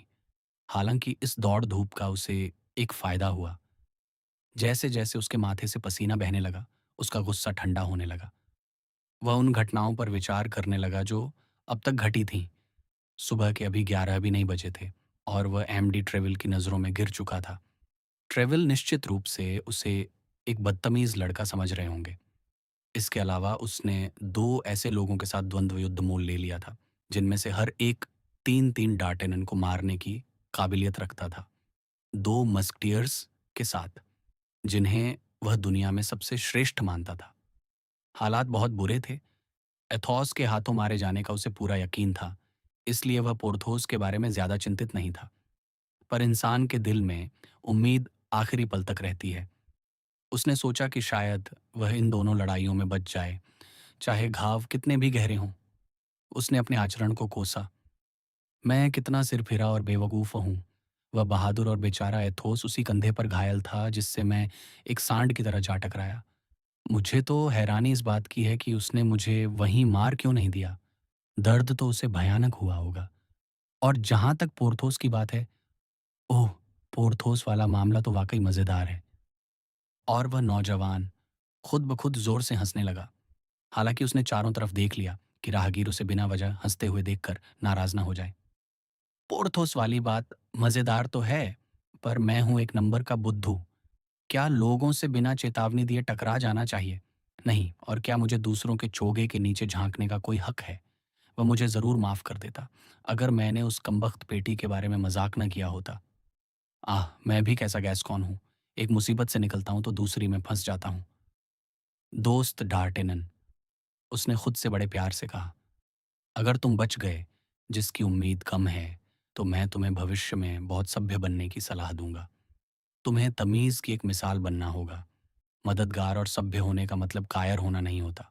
अब अरामिस को ही देखो, वह शालीनता और नजाकत की मिसाल है। क्या कभी किसी ने उसे कायर कहा है? बिल्कुल नहीं। अब से मैं उसी की तरह बनने की कोशिश करूंगा। आह, ये क्या? वह तो वही है। डार्टेनन खुद से बातें करते हुए होटल डियागिलॉन के पास पहुंच गया था। वहां उसने अरामिस को देखा, जो 3 सज्जनों के साथ खुशी-खुशी बातें कर रहा था। उसे याद आया कि इसी नौजवान के सामने सुबह डी ट्रेविल नाराज हुए थे और मस्केटियर्स की डांट का गवाह बनना किसी के लिए भी सुखद नहीं होता। इसलिए डार्टेनन ने ऐसा नाटक किया जैसे उसने उसे देखा ही ना हो। लेकिन डार्टेनन, जो अब शिष्टाचार की मूरत बनना चाहता था, उन नौजवानों के पास गया और बड़े सम्मान से झुककर सलाम किया। वह एक प्यारी सी मुस्कान भी साथ लाया था। उन चारों ने तुरंत अपनी बातचीत रोक दी। डार्टेनन समझ गया कि उसकी मौजूदगी वहां खल रही है, पर वह अभी इतना मंझा हुआ नहीं था कि उस अजीब स्थिति से शान से बाहर निकल सके। वह पीछे हटने का कोई रास्ता सोच ही रहा था कि उसने देखा अरामिस के हाथ से एक रुमाल नीचे गिर गया है, और शायद गलती से अरामिस ने उस पर अपना पैर रख दिया है। डार्टेनन को लगा कि यह अपनी गलती सुधारने का अच्छा मौका है। वह झुका और बड़े प्यार से अरामिस के पैर के नीचे से वह रुमाल खींच लिया। हालांकि अरामिस ने उसे दबाने की कोशिश की। डार्टेनन ने वह रुमाल अरामिस की तरफ बढ़ाते हुए कहा, जनाब, मुझे लगता है ये वह रुमाल है जिसे खोना आपको अच्छा नहीं लगेगा। वह रुमाल वाकई बहुत शानदार था। उस पर बारीक कढ़ाई थी और एक कोने पर कोरोनेट, एक छोटा मुकुट और कुल चिन्ह बना था। अरामिस शर्म से लाल हो गया और उसने उस गैस्कॉन के हाथ से रुमाल लेने के बजाय उसे झपट लिया। आह! आह! एक गार्ड चिल्लाया। अब भी कहोगे अरामिस कि मैडम डी बोइस ट्रेसी से तुम्हारे कोई ताल्लुक नहीं है, जबकि वह मेहरबान महिला तुम्हें अपना रुमाल तक उधार दे देती है? अरामिस ने डार्टेनन की तरफ ऐसी नजरों से देखा जो बता रही थीं कि उसने अपना एक जानी दुश्मन बना लिया है। फिर अपना सौम्य अंदाज वापस लाते हुए बोला, आप गलत समझ रहे हैं सज्जनों, ये रुमाल मेरा नहीं है। और मुझे समझ नहीं आ रहा कि इन जनाब को ऐसा क्यों लगा कि ये रुमाल मुझे ही देना चाहिए, आप में से किसी और को क्यों नहीं। और सबूत के तौर पर मेरा रुमाल मेरी जेब में है। इतना कहकर उसने अपना रुमाल निकाला। वह भी बहुत सुंदर था, बारीक मलमल का बना था। हालांकि उस द्वार में मलमल बहुत महंगा था, पर उस रुमाल पर न तो कोई कढ़ाई थी और न ही कोई मुकुट। उस पर सिर्फ मालिक के नाम का एक अक्षर बना था। इस बार डार्टेनन ने जल्दबाजी नहीं की। उसे अपनी गलती का एहसास हो गया था, पर अरामिस के दोस्त उसकी बात से संतुष्ट नहीं थे। उनमें से एक ने बड़े गंभीर अंदाज में कहा, अगर यह वैसा ही है जैसा तुम कह रहे हो अरामिस, तो मुझे यह रुमाल खुद मांगना होगा, क्योंकि बोइस ट्रेसी मेरा गहरा दोस्त है और मैं उसकी पत्नी की चीज को इस तरह इस्तेमाल होते नहीं देख सकता। अरामिस ने जवाब दिया, तुम्हारा मांगने का तरीका गलत है, और हालांकि तुम्हारी बात सही हो सकती है, पर मैं इस तरीके की वजह से इसे देने से मना करता हूँ। सच तो ये है, डार्टेनन ने डरते डरते कहा, कि मैंने रुमाल को मॉन्सियर अरामिस की जेब से गिरते हुए नहीं देखा था। उनका पैर उस पर था, बस इतना ही। और मुझे लगा कि पैर उसके ऊपर है तो रुमाल उन्हीं का होगा। और आपसे गलती हुई मेरे प्यारे जनाब, अरामिस ने ठंडे स्वर में कहा। उसे डार्टेनन की सफाई में कोई दिलचस्पी नहीं थी। फिर उस गार्ड की तरफ मुड़कर बोला, इसके अलावा मेरे प्यारे बॉयज ट्रेसी के दोस्त, मैंने सोचा है कि मैं भी उसका उतना ही गहरा दोस्त हूं जितने तुम हो। तो निश्चित रूप से यह रुमाल तुम्हारी जेब से भी गिर सकता था और मेरी जेब से भी। नहीं, मेरी इज्जत की कसम! गार्ड चिल्लाया। तुम अपनी इज्जत की कसम खाओगे और मैं अपनी जुबान की, और फिर साफ हो जाएगा कि हम में से कोई एक झूठ बोल रहा है। इससे बेहतर है मोंटारान कि हम इसके दो टुकड़े कर लें। रुमाल के? हाँ, बिल्कुल सही। बाकी दो गार्ड चिल्लाए, राजा सोलोमन जैसा न्याय। अरामिस, तुम वाकई बहुत बुद्धिमान हो। सब नौजवान हंसने लगे और बात वहीं खत्म हो गई। कुछ देर बाद वे गार्ड्स एक तरफ चले गए और अरामिस दूसरी तरफ। अब सही मौका है इस भले आदमी से सुलह करने का, डार्टेनन ने खुद से कहा। वह पूरी बातचीत के दौरान एक तरफ खड़ा रहा था। वह अरामिस के पास गया जो बिना ध्यान दिए जा रहा था। जनाब, उसने कहा, मुझे उम्मीद है आप मुझे माफ करेंगे। आह जनाब, अरामिस ने उसे बीच में ही टोक दिया। मुझे कहने दीजिए कि इस मामले में आपने एक सज्जन की तरह व्यवहार नहीं किया। क्या जनाब? डार्टेनन चिल्लाया। और क्या आपको लगता है? मुझे लगता है जनाब कि आप बेवकूफ नहीं हैं, और आप जानते होंगे, भले ही आप गैस्कनी से आए हैं, कि लोग बिना किसी वजह के रुमाल पर पैर नहीं रखते। पेरिस की सड़कें मलमल से नहीं बनी हैं। जनाब, आप मुझे नीचा दिखाने की कोशिश करके गलत कर रहे हैं, डार्टेनन बोला। अब उसकी सुलह वाली सोच पर उसका गैस्कॉन स्वभाव भारी पड़ रहा था। मैं गैस्कनी से हूँ, ये सच है, और गैस्कॉन बहुत सब्र वाले नहीं होते। जब उन्होंने एक बार माफ़ी माँग ली, तो समझ लीजिए कि उन्होंने अपनी हैसियत से ज़्यादा कर दिया है। जनाब, अरामिस ने कहा, मैं ये सब झगड़ा करने के लिए नहीं कह रहा हूँ। ईश्वर का शुक्र है, मैं कोई गुंडा नहीं हूँ। मैं सिर्फ़ कुछ समय के लिए मस्कटियर हूँ, और मैं तभी लड़ता हूँ जब मजबूरी हो। पर इस बार मामला गंभीर है, क्योंकि आपकी वजह से एक महिला का नाम उछाला गया है। आपकी और मेरी दोनों की वजह से, डार्टेनन चिल्लाया। आपने वह रुमाल इतनी बेवकूफ़ी से मुझे वापस क्यों दिया? और आपने उसे इतनी फूहड़ता से गिरने क्यों दिया? मैंने कहा, जनाब, और मैं फिर कहता हूँ कि वह रुमाल मेरी जेब से नहीं गिरा था। और इस तरह आपने 2 बार झूठ बोला है, जनाब, क्योंकि मैंने उसे गिरते हुए देखा था। आह! तो अब तुम इस लहज़े में बात करोगे, मास्टर गैस्कॉन? ठीक है, मैं तुम्हें तमीज़ सिखाऊँगा, और मैं आपको वापस आपकी प्रार्थना की किताब पर भेज दूँगा, मास्टर अब्बे। तलवार निकालिए, और अभी अभी नहीं, मेरे दोस्त, कम से कम यहाँ तो नहीं। क्या आपको दिख नहीं रहा कि हम होटल डियागिलॉन के सामने हैं, जो कार्डिनल के चमचों से भरा पड़ा है? मुझे क्या पता कि कार्डिनल ने ही तुम्हें मेरा सिर लेने के लिए न भेजा हो। और मुझे अपना सिर बहुत प्यारा है। ये मेरे कंधों पर बिल्कुल सही लगता है। मैं तुम्हें मारना चाहता हूँ, इसमें कोई शक मत रखना, पर शांति से, किसी सुनसान जगह पर, जहाँ तुम अपनी मौत की शेखी किसी से न बघार सको। मैं तैयार हूँ, जनाब, पर बहुत ज़्यादा भरोसा मत रखिए। अपना रुमाल ले लीजिए, चाहे वह आपका हो या किसी और का, शायद आपको इसकी ज़रूरत पड़े। जनाब, ये गैस कौन है? अरामिस ने पूछा। हाँ, और क्या आप समझदारी के नाम पर मुलाकात को टालना चाहते हैं? समझदारी, जनाब, मस्टियर्स के लिए बेकार हो सकती है, पर पादरियों के लिए ज़रूरी है, और चूंकि मैं फ़िलहाल मस्टियर हूँ, इसलिए समझदारी बरत रहा हूँ। दोपहर 2 बजे मुझे एमडी ट्रेवल के घर पर आपका इंतज़ार करने का सम्मान मिलेगा। वहाँ मैं आपको सही जगह और सही समय बता दूंगा। दोनों नौजवानों ने झुककर सलाम किया और अलग हो गए। अरामिस लग्जमबर्ग की तरफ जाने वाली सड़क पर मुड़ गया, और डार्टेनन कार्मेस द शॉक्स की तरफ चल पड़ा। उसने खुद से कहा, निश्चित रूप से मैं अब पीछे नहीं हट सकता, पर कम से कम अगर मैं मारा गया, तो एक मस्कटियर के हाथों ही मारा जाऊंगा। अध्याय 5। राजा के मस्कटियर्स और कार्डिनल के गार्ड्स। डार्टेनन पेरिस में किसी को नहीं जानता था, इसलिए वह एथॉस के साथ अपनी मुलाकात के लिए बिना किसी गवाह के ही निकल पड़ा। उसने तय किया था कि वह अपने प्रतिद्वंद्वी द्वारा चुने गए गवाहों को ही स्वीकार कर लेगा। इसके अलावा उसका इरादा उस बहादुर मस्कटियर से उचित माफी मांगने का भी था, लेकिन वह झुकना नहीं चाहता था। उसे डर था कि कहीं इस द्वंद्व युद्ध का नतीजा वैसा ही न निकले जैसा अक्सर ऐसे मामलों में होता है, जब एक जवान और फुर्तीला आदमी किसी घायल और कमजोर प्रतिद्वंद्वी से लड़ता है।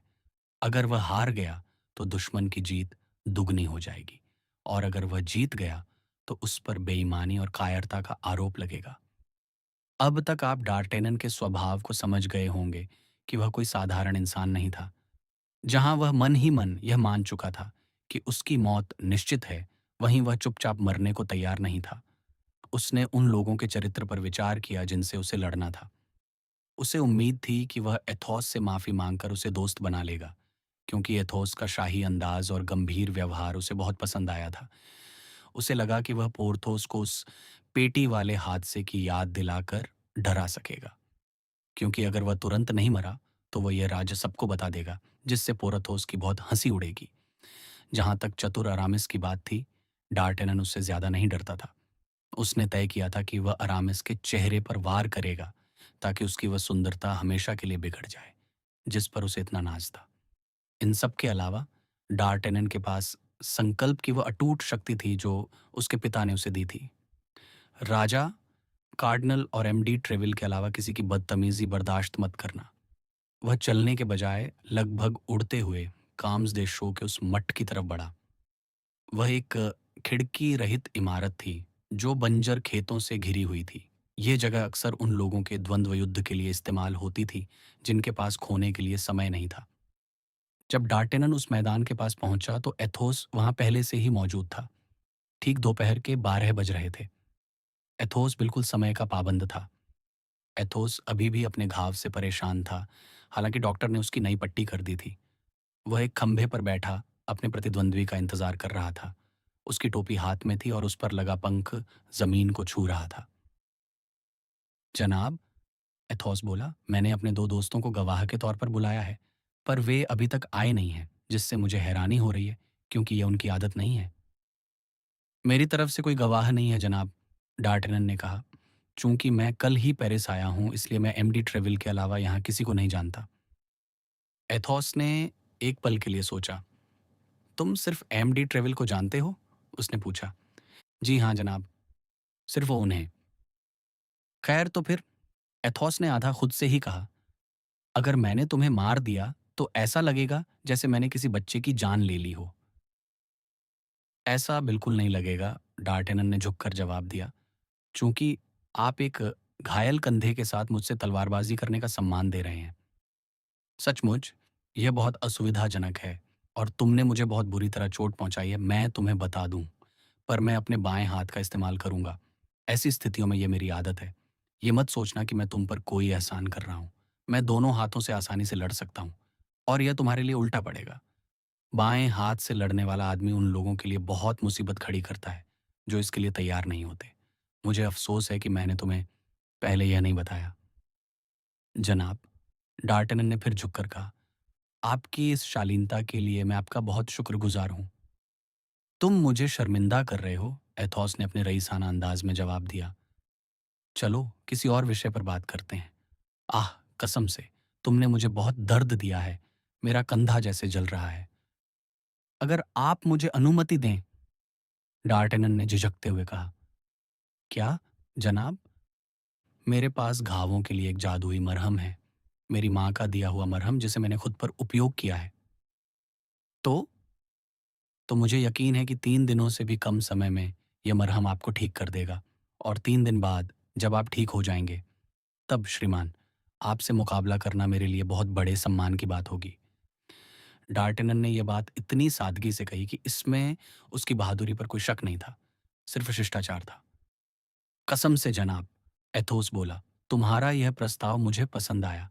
हालांकि मैं इसे स्वीकार नहीं कर सकता, पर इसमें एक सच्चे सज्जन की महक है। शार्लेमेन के दौर के शूरवीर भी ऐसे ही बात करते थे। बदकिस्मती से हम उस महान सम्राट के दौर में नहीं, बल्कि कार्डिनल के दौर में जी रहे हैं।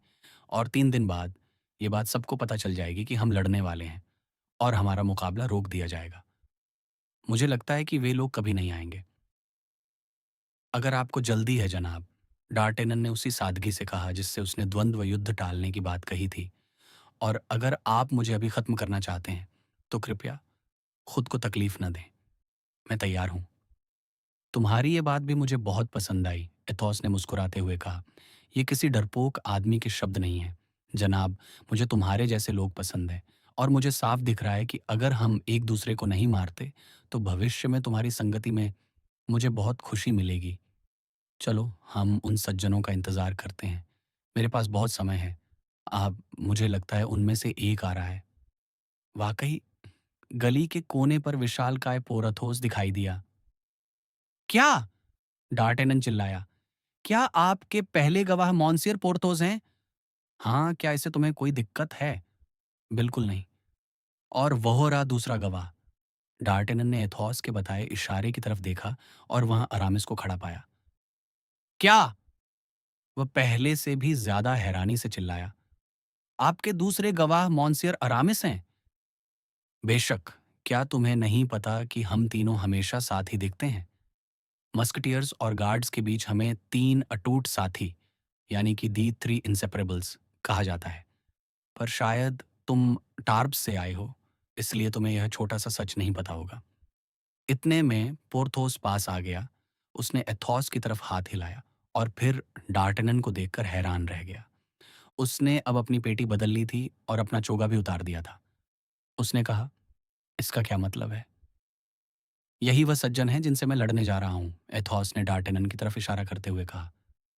अरे, पर मैं भी इसी से लड़ने वाला हूं, पोर्थोस बोला। पर दोपहर 1 बजे से पहले नहीं, डार्टनन ने जवाब दिया। और मैं भी इसी जनाब से लड़ने वाला हूं, अरामिस ने वहां पहुंचते हुए कहा। पर दोपहर 2 बजे तक नहीं, डार्टनन ने उसी शांति से कहा। पर एथोस, तुम किस बात पर लड़ रहे हो? अरामिस ने पूछा। कसम से, मुझे ठीक से नहीं पता। इसने मेरे कंधे पर चोट पहुंचाई। और तुम?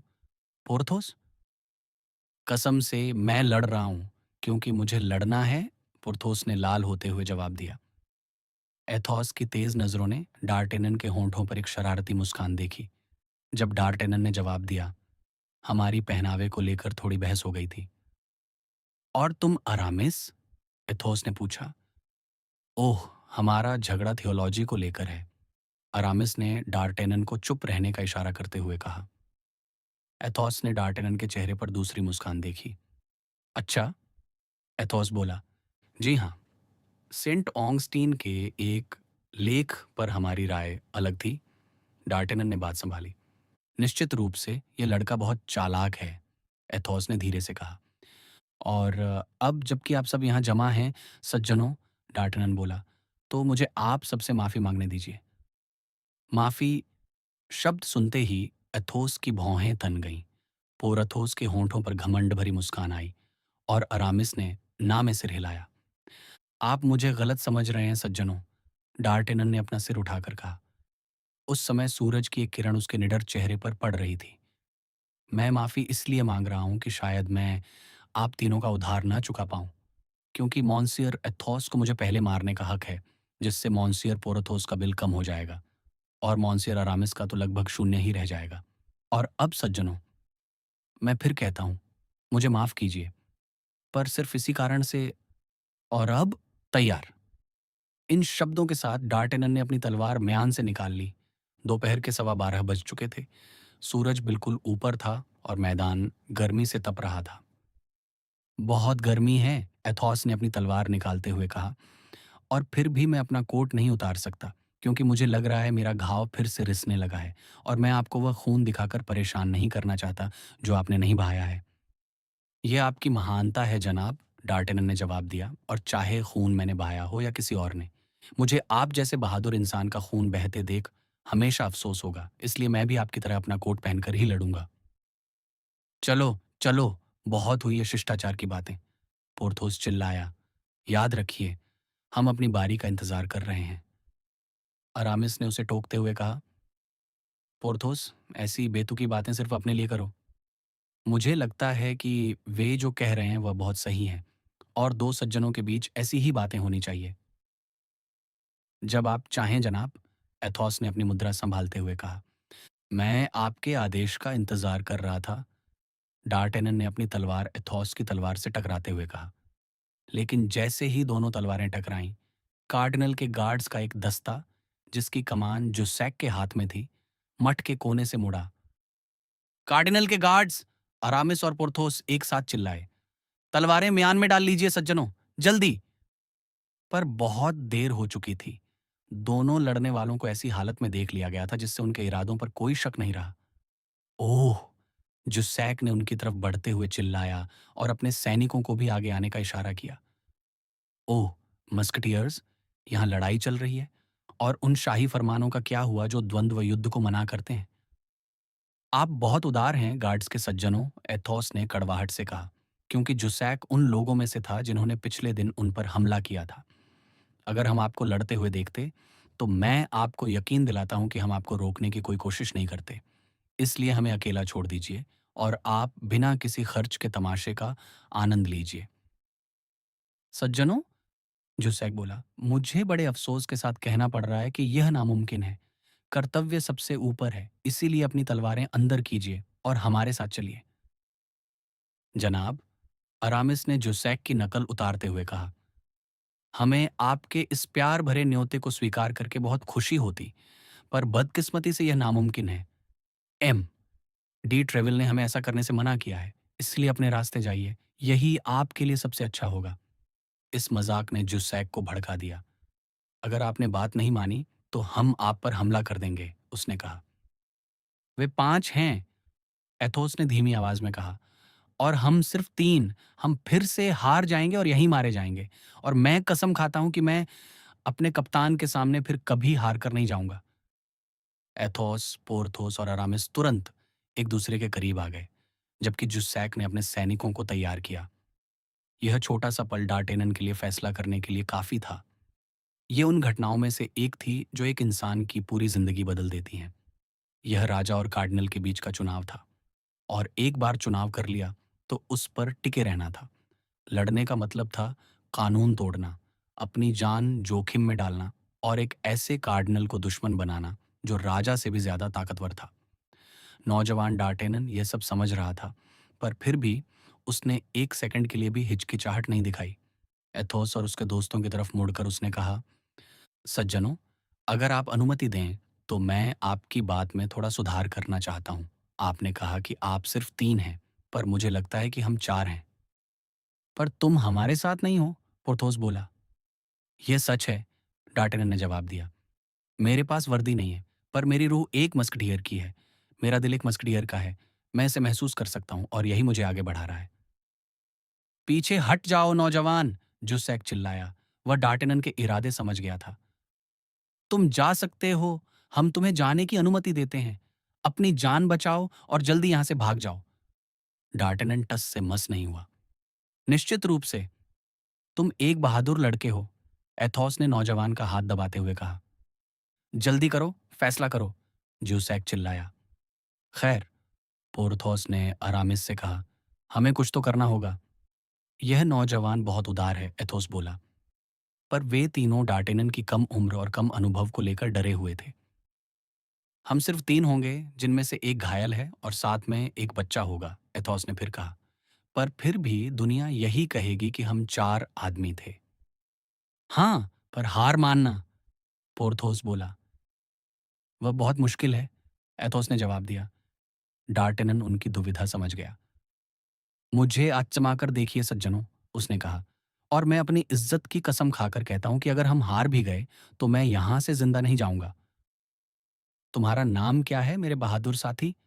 एथोस ने पूछा। डार्टेनन, जनाब। ठीक है तो एथोस, पोर्थोस, अरामिस और डार्टेनन, आगे बढ़ो, एथोस चिल्लाया। सज्जनों, क्या आपने तय कर लिया? जुसैक ने तीसरी बार पूछा। हाँ, फैसला हो चुका है, एथोस ने कहा। और आपका चुनाव क्या है? जुसैक ने पूछा। हम आप पर हमला करने का सम्मान पाना चाहते हैं। अरामिस ने एक हाथ से अपनी टोपी उठाई और दूसरे से तलवार। आह!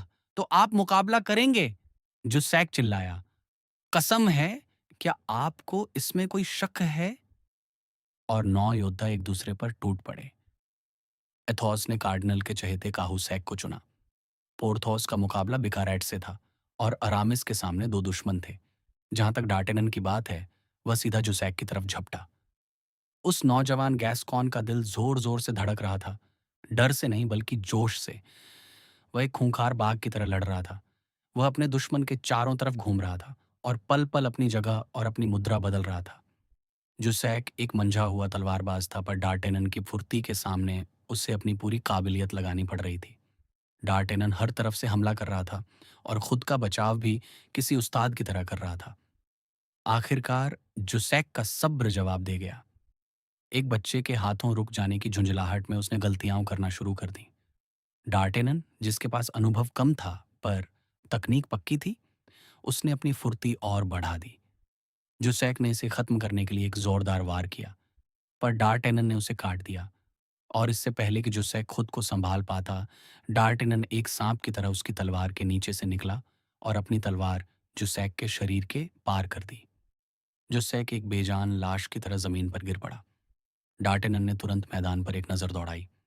अरामिस ने अपने एक दुश्मन को मार दिया था, पर दूसरा उसे कड़ी टक्कर दे रहा था। फिर भी अरामिस खुद को संभालने की हालत में था। बिकारैट और पोरथोस दोनों घायल हो चुके थे।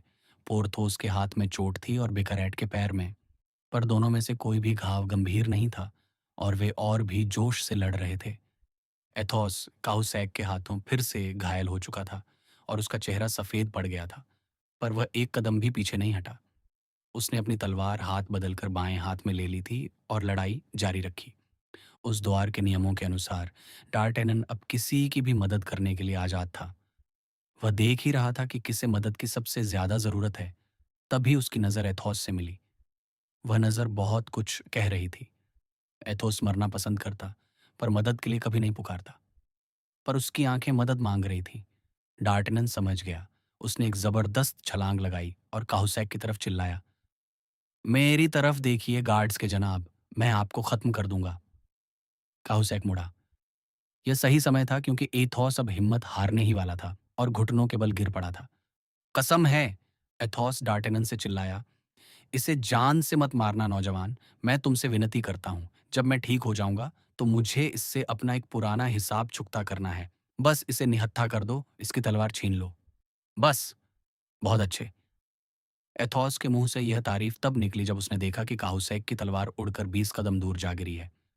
डार्टेनन और काहुसैक दोनों तलवार की तरफ लपके, पर डार्टेनन ज्यादा फुर्तीला था। उसने तलवार पर अपना पैर रख दिया। काउसैक तुरंत उस गार्ड की तलवार की तरफ भागा जिसे अरामिस ने मारा था, और वापस डार्टनन की तरफ मुड़ा। पर रास्ते में उसे एथॉस मिल गया, जिसकी सांसें अब वापस लौट आई थीं। एथॉस नहीं चाहता था कि डार्टेनन उसके दुश्मन को मारे। वह खुद लड़ाई खत्म करना चाहता था। डार्टेनन समझ गया कि एथोस को लड़ने देना ही उसका सम्मान होगा। कुछ ही मिनटों में काहुसैक के गले में तलवार लगी और वह गिर पड़ा। ठीक उसी समय अरामिस ने अपनी तलवार अपने दुश्मन के सीने पर रख दी और उसे जान की भीख मांगने पर मजबूर कर दिया। अब सिर्फ पोरथोस और बिकारैट बचे थे। पोरथोस मजाक कर रहा था, बिकारैट से समय पूछ रहा था और उसे उसके भाई की तरक्की की बधाई दे रहा था। पर बिकारैट पर इसका कोई असर नहीं हुआ। वह उन लोहे के इंसानों में से था जो आसानी से हार नहीं मानते, लेकिन अब इसे खत्म करना जरूरी था। पुलिस कभी भी आ सकती थी। एथॉस, अरामिस और डार्टेनन ने बिकारैट को चारों तरफ से घेर लिया और उसे आत्मसमर्पण करने को कहा। अकेला होने और घायल होने के बावजूद बिकारैट लड़ना चाहता था, पर जुसैक ने, जो अपने कोहनी के बल थोड़ा ऊपर उठा था, उसे हार मानने का हुक्म दिया। बिकारैट भी डार्टेनन की तरह एक गैस्कॉन था। उसने अनसुना कर दिया और हंसते हुए अपनी तलवार जमीन की तरफ की और बोला, यहीं बिकारैट मरेगा क्योंकि मैं अकेला बचा हूं और वे मेरी जान लेना चाहते हैं। पर तुम्हारे सामने 4 लोग हैं, मैं तुम्हें हुक्म देता हूं, रुक जाओ। जुस्सैक बोला। आह, अगर आप हुक्म देते हैं तो बात अलग है, बिकारैट ने कहा। आप मेरे कमांडर हैं और आपकी बात मानना मेरा फर्ज है। और पीछे हटते हुए उसने अपनी तलवार अपने घुटने पर तोड़ दी ताकि उसे किसी को सौंपना न पड़े। उसने टुकड़े मठ की दीवार के पार फेंक दिए और अपने हाथ बांधकर कार्डिनल का एक गीत गुनगुनाने लगा। बहादुरी का हमेशा सम्मान किया जाता है, चाहे वह दुश्मन की ही क्यों ना हो। मस्कटियर्स ने अपनी तलवारों से बिकारैट को सलामी दी और उन्हें म्यान में रख लिया। डार्टेनन ने भी वैसा ही किया। फिर बिकारैट की मदद से उन्होंने जुसैक, काहुसैक और अरामिस के घायल दुश्मन को मठ के बरामदे तक पहुंचाया। चौथा सैनिक, जैसा कि हमने बताया, मर चुका था। उन्होंने मठ की घंटी बजाई और 5 में से 4 तलवारें अपने साथ लेकर खुशी से झूमते हुए एमडी ट्रेविल के घर की तरफ चल पड़े। वे एक दूसरे के हाथों में हाथ डालकर पूरी गली घेर कर चल रहे थे। रास्ते में जो भी मस्कटियर मिलता वह उनके साथ हो लेता। डार्टेनन का दिल खुशी से भर गया था। वह एथॉस और पोर्थोस के बीच चल रहा था और उन्हें बड़े प्यार से थामे हुए था। अगर मैं अभी मस्कटियर नहीं बना हूं, डार्टेनन ने अपने नए दोस्तों से कहा, तो कम से कम मेरी ट्रेनिंग तो शुरू हो ही गई है ना? अध्याय 6। महामहिम राजा। लुई 13वें। इस मामले ने काफी शोर मचाया। एम डी ट्रेविल ने सार्वजनिक रूप से तो अपने मस्कटियर्स को डांटा, लेकिन अकेले में उन्हें बहुत बधाई दी। चूंकि राजा को अपने पक्ष में करने के लिए समय बहुत कम था, इसलिए ट्रेविल तुरंत अपनी रिपोर्ट देने लूअर की तरफ भागे, पर उन्हें पहले ही देर हो चुकी थी। राजा कार्डिनल के साथ बंद कमरे में मशविरा कर रहे थे और ट्रेविल को बताया गया कि राजा व्यस्त हैं और उस समय उनसे नहीं मिल सकते। शाम को ट्रेविल राजा की जुए की टेबल पर पहुंचे। राजा जीत रहे थे और चूंकि वे थोड़े इस लालची स्वभाव के थे, इसलिए वे बहुत अच्छे मिजाज में थे। ट्रेविल को दूर से ही देखकर वे बोले, यहाँ आइए मॉन्सियर कप्तान। राजा ने कहा, यहाँ आइए ताकि मैं आप पर थोड़ा घुर्रा सकूं। क्या आपको पता है कि महामहिम कार्डिनल ने आपके मस्कटियर्स की नई शिकायतें की हैं और वे इतने भावुक थे कि आज उनकी तबीयत भी नासाज हो गई है। आह, आपके ये मस्कटियर्स तो बिल्कुल शैतान हैं, फांसी के लायक लोग। नहीं सर, ट्रेविल ने जवाब दिया। उन्होंने पहली नज़र में ही देख लिया था कि माहौल कैसा है। इसके विपरीत वे तो बहुत भले लोग हैं, भेड़ों की तरह सीधे, और मैं आपको यकीन दिलाता हूं कि उनकी एक ही इच्छा है कि उनकी तलवारें आपकी सेवा के अलावा कभी म्यान से बाहर ना निकलें। पर वे क्या करें? कार्डिनल के गार्ड्स हमेशा उनसे झगड़ा ढूंढते रहते हैं और अपनी फौज की इज्जत के लिए उन बेचारे नौजवानों को अपना बचाव करना ही पड़ता है। जरा मॉन्सियर डी ट्रेवल को सुनिए, राजा ने मजाक में कहा। सुनिए इन्हें। क्या कोई कहेगा कि ये किसी धार्मिक समूह की बात कर रहे हैं? सच तो ये है मेरे प्यारे कप्तान, मेरा मन कर रहा है कि मैं तुम्हारा पद छीनकर मैडमोजेल डी शेमेरॉल्ट को दे दूं, जिनसे मैंने एक मट का वादा किया था। पर यह मत सोचना कि मैं तुम्हारी हर बात मान लूंगा। मुझे न्यायप्रिय लुई, यानी कि लुई द जस्ट कहा जाता है, मॉन्सियर डी ट्रेवल। और हम देखेंगे, बहुत जल्द हम देखेंगे। आह सरकार, चूंकि मुझे आपके उसी न्याय पर भरोसा है, इसीलिए मैं बड़े धैर्य और शांति से आपकी इच्छा का इंतजार करूंगा, ट्रेवल ने झुककर कहा। तो इंतजार करो मॉन्सियर, इंतजार करो, राजा ने कहा। मैं तुम्हें ज्यादा देर नहीं रोकूंगा। तभी किस्मत बदल गई और राजा जो जीत रहे थे अब हारने लगे। वे खेल छोड़ने के लिए कोई बहाना ढूंढ ही रहे थे कि उन्हें एक मौका मिल गया। राजा 1 मिनट बाद खड़े हो गए और अपनी जेब में वह सारे पैसे डाल लिए जो उन्होंने जीते थे। लाव यू विल, मेरी जगह तुम खेलो। मुझे मॉन्सियर डी ट्रेवल से एक ज़रूरी मामले में बात करनी है। आह, मेरे पास 80 लुई थे। तुम भी उतनी ही रकम लगाओ ताकि जो लोग हार चुके हैं उन्हें कोई शिकायत न रहे। न्याय सबसे पहले। फिर ट्रेवल की तरफ मुड़कर और उनके साथ खिड़की के पास जाकर राजा बोले, तो मॉन्सियर, आप कह रहे हैं कि कार्डिनल के गार्ड्स ने ही आपके मस्कटियर्स से झगड़ा मोल लिया? जी हाँ सरकार, जैसा कि वे हमेशा करते हैं। पर यह सब हुआ कैसे? जरा विस्तार से बताओ। क्योंकि तुम जानते हो कप्तान, एक जज को दोनों पक्षों की बात सुननी चाहिए। हे भगवान, ये बहुत ही सरल और स्वाभाविक तरीके से हुआ। मेरे 3 सबसे अच्छे सैनिक, जिन्हें आप नाम से जानते हैं और जिनकी वफादारी की आपने कई बार तारीफ की है, एथोस, पोर्थोस और अरामिस, वे गैस्कनी के एक नौजवान के साथ घूमने निकले थे, जिससे मैंने उसी सुबह उनका परिचय कराया था। वे सेंट जर्मेन जाने वाले थे और कार्म्स द शो पर मिलने वाले थे। तभी उन्हें जुस्सैक, काउसैक, बिकारैट और 2 अन्य गार्ड्स ने घेर लिया। वे इतनी बड़ी संख्या में वहां किसी नेक इरादे से तो नहीं गए होंगे। तुम्हारी बात सुनकर मुझे भी ऐसा ही लग रहा है, राजा ने कहा। इसमें कोई शक नहीं कि वे वहां खुद लड़ने गए थे। मैं उन पर कोई आरोप नहीं लगा रहा हूं सरकार, पर मैं आप पर छोड़ता हूं कि 5 सशस्त्र सैनिक मठ के उस सुनसान इलाके में भला क्या करने गए होंगे। हाँ, तुम सही कह रहे हो ट्रेविल, तुम सही कह रहे हो। फिर मेरे मस्कटियर्स को देखकर उन्होंने अपनी पुरानी दुश्मनी याद कर ली। चूंकि मस्कटियर सिर्फ राजा के वफादार होते हैं, इसलिए वे उन गार्ड्स के स्वाभाविक दुश्मन हैं जो कार्डिनल के वफादार हैं।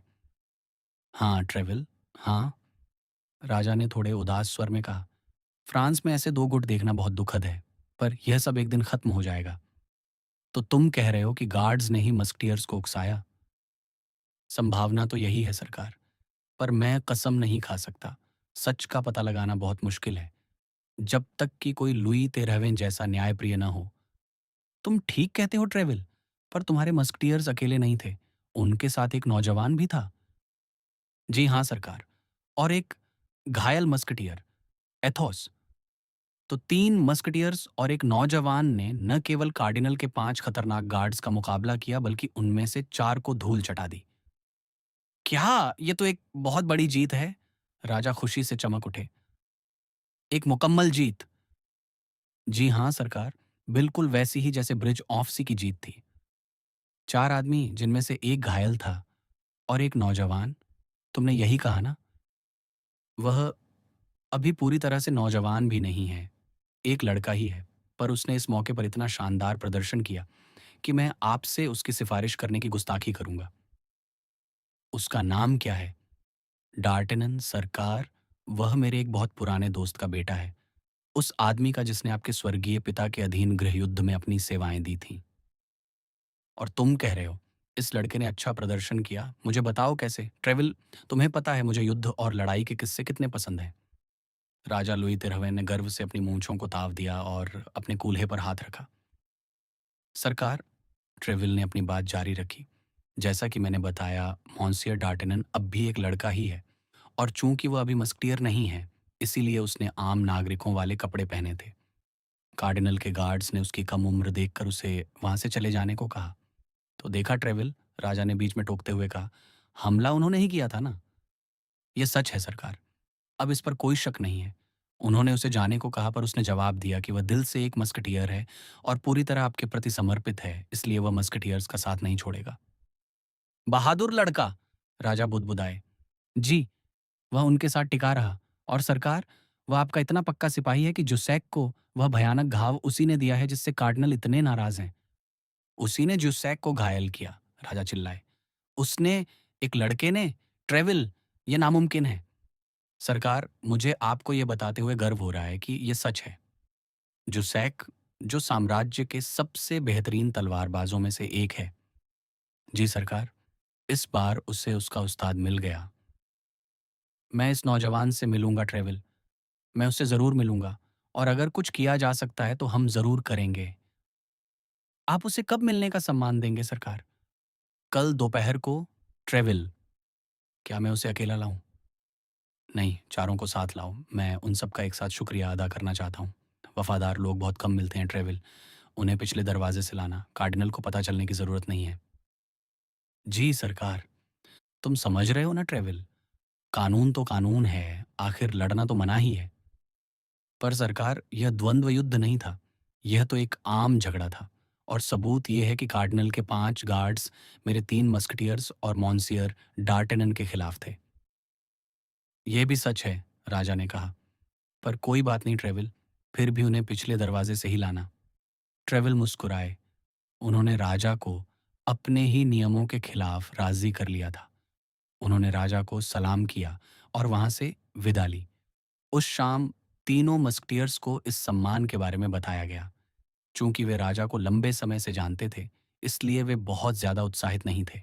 लेकिन डार्टेनन ने अपनी गैस्कॉन कल्पना में इसे अपनी किस्मत बदलने वाला पल माना। उसने पूरी रात सुनहरे सपने देखते हुए गुजारी। सुबह 8 बजे वह एथोस के कमरे पर पहुंच गया।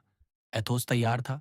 चूंकि राजा से मिलने का समय दोपहर 12 बजे का था, इसलिए उन्होंने पोर्थोस और अरामिस के साथ लग्जमबर्ग के पास टेनिस खेलने का मन बनाया था। एथोस ने डार्टेनन को भी साथ चलने को कहा। डार्टेनन को खेल के बारे में कुछ नहीं पता था, पर 9 बजे से 12 बजे तक का समय काटने के लिए वह राजी हो गया। दोनों मस्कटियर्स, पोर्थोस और अरामिस, वहां पहले से खेल रहे थे। एथोस, जो कि शारीरिक व्यायाम में बहुत माहिर था, वह भी डार्टेनन के साथ दूसरी तरफ गया और उन्हें चुनौती दी। पर पहले ही प्रयास में उसे महसूस हुआ कि उसका घाव अभी टेनिस खेलने के लिए बहुत कच्चा है। डार्टेनन अकेला रह गया, और चूंकि उसे खेल का नियम नहीं पता था, वे बस एक दूसरे की तरफ गेंद फेंकने लगे। तभी पोर्थोस ने अपने फौलादी हाथ से एक गेंद इतनी तेजी से मारी कि वह डार्टेनन के चेहरे के बिल्कुल पास से गुजरी। डार्टेनन ने सोचा कि अगर यह गेंद उसे लग जाती तो शायद वह राजा के सामने नहीं जा पाता। चूंकि उसकी पूरी जिंदगी इसी मुलाकात पर टिकी थी, इसलिए उसने बड़ी विनम्रता से खेल छोड़ने का फैसला किया और गैलरी में खड़ा होकर मैच देखने लगा। बदकिस्मती से वहां कार्डिनल का एक गार्ड खड़ा था।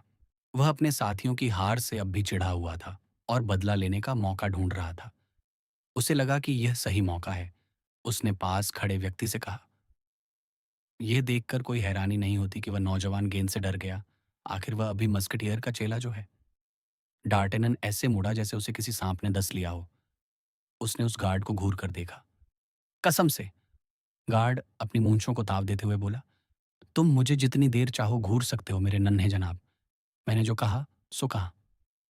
और चूंकि जो आपने कहा वह बिल्कुल साफ है और उसे किसी सफाई की जरूरत नहीं है, डार्टेनन ने धीमी आवाज में जवाब दिया, इसलिए मैं चाहूंगा कि आप मेरे पीछे आएं।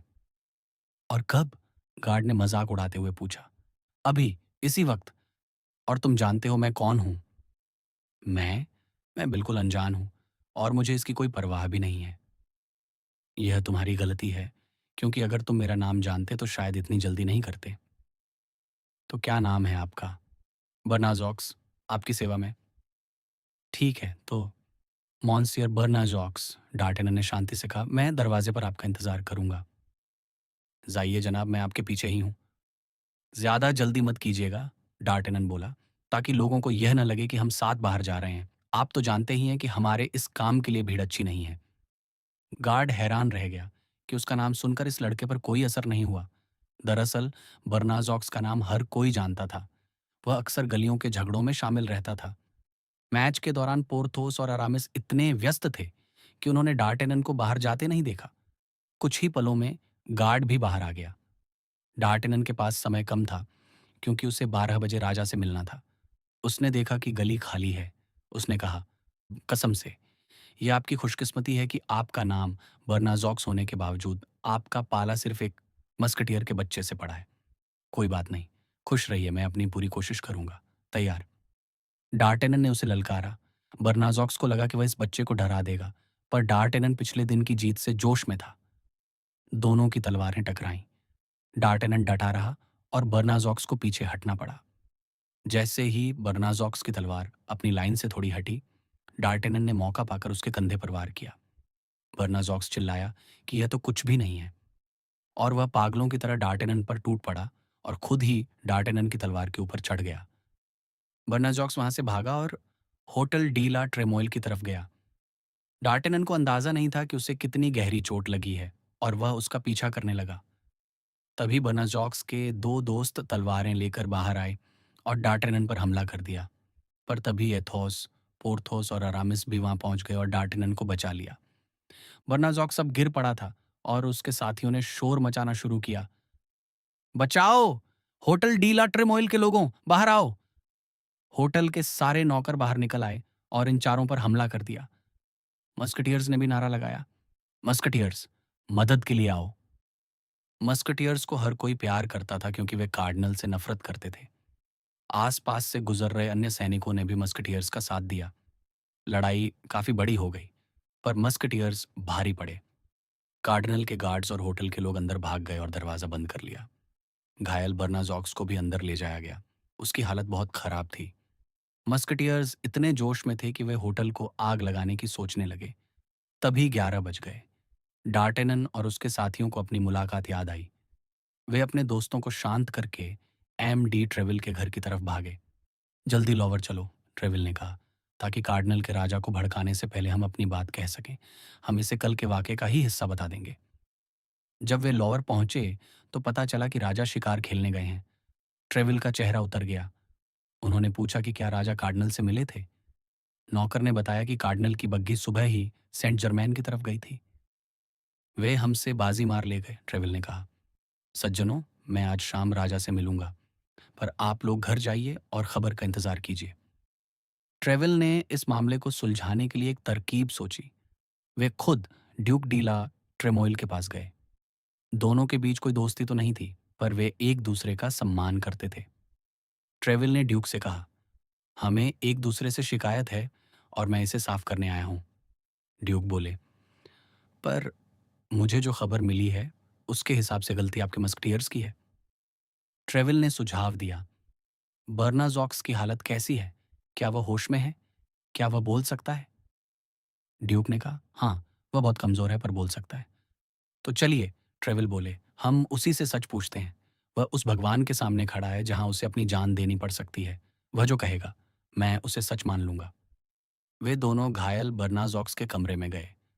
बर्नाजॉक्स ने डार्टनन और ट्रेविल को देखा। उसने मौत के सामने खड़े होकर झूठ बोलना ठीक नहीं समझा और सच सच बता दिया कि गलती उसकी थी। ट्रेविल को यही चाहिए था।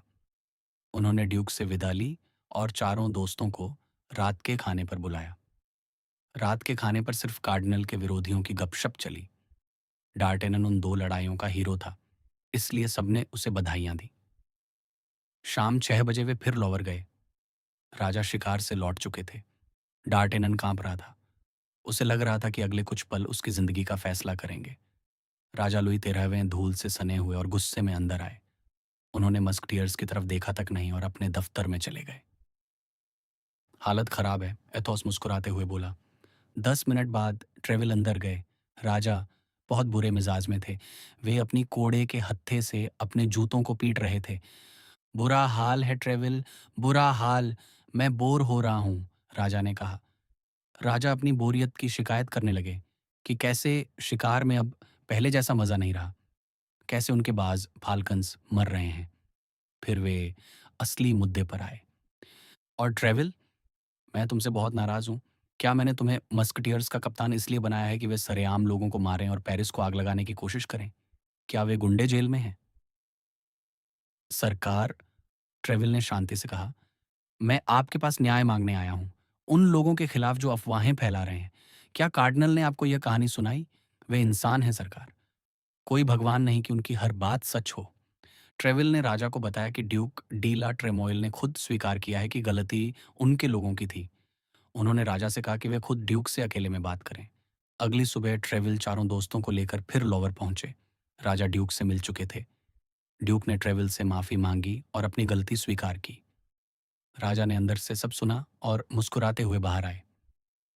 अंदर आओ ट्रेविल, कहाँ हैं तुम्हारे मस्कटियर्स? मैंने कल ही लाने को कहा था। चारों दोस्त अंदर आए और झुककर सलाम किया। क्या शैतानियत है? राजा बोले।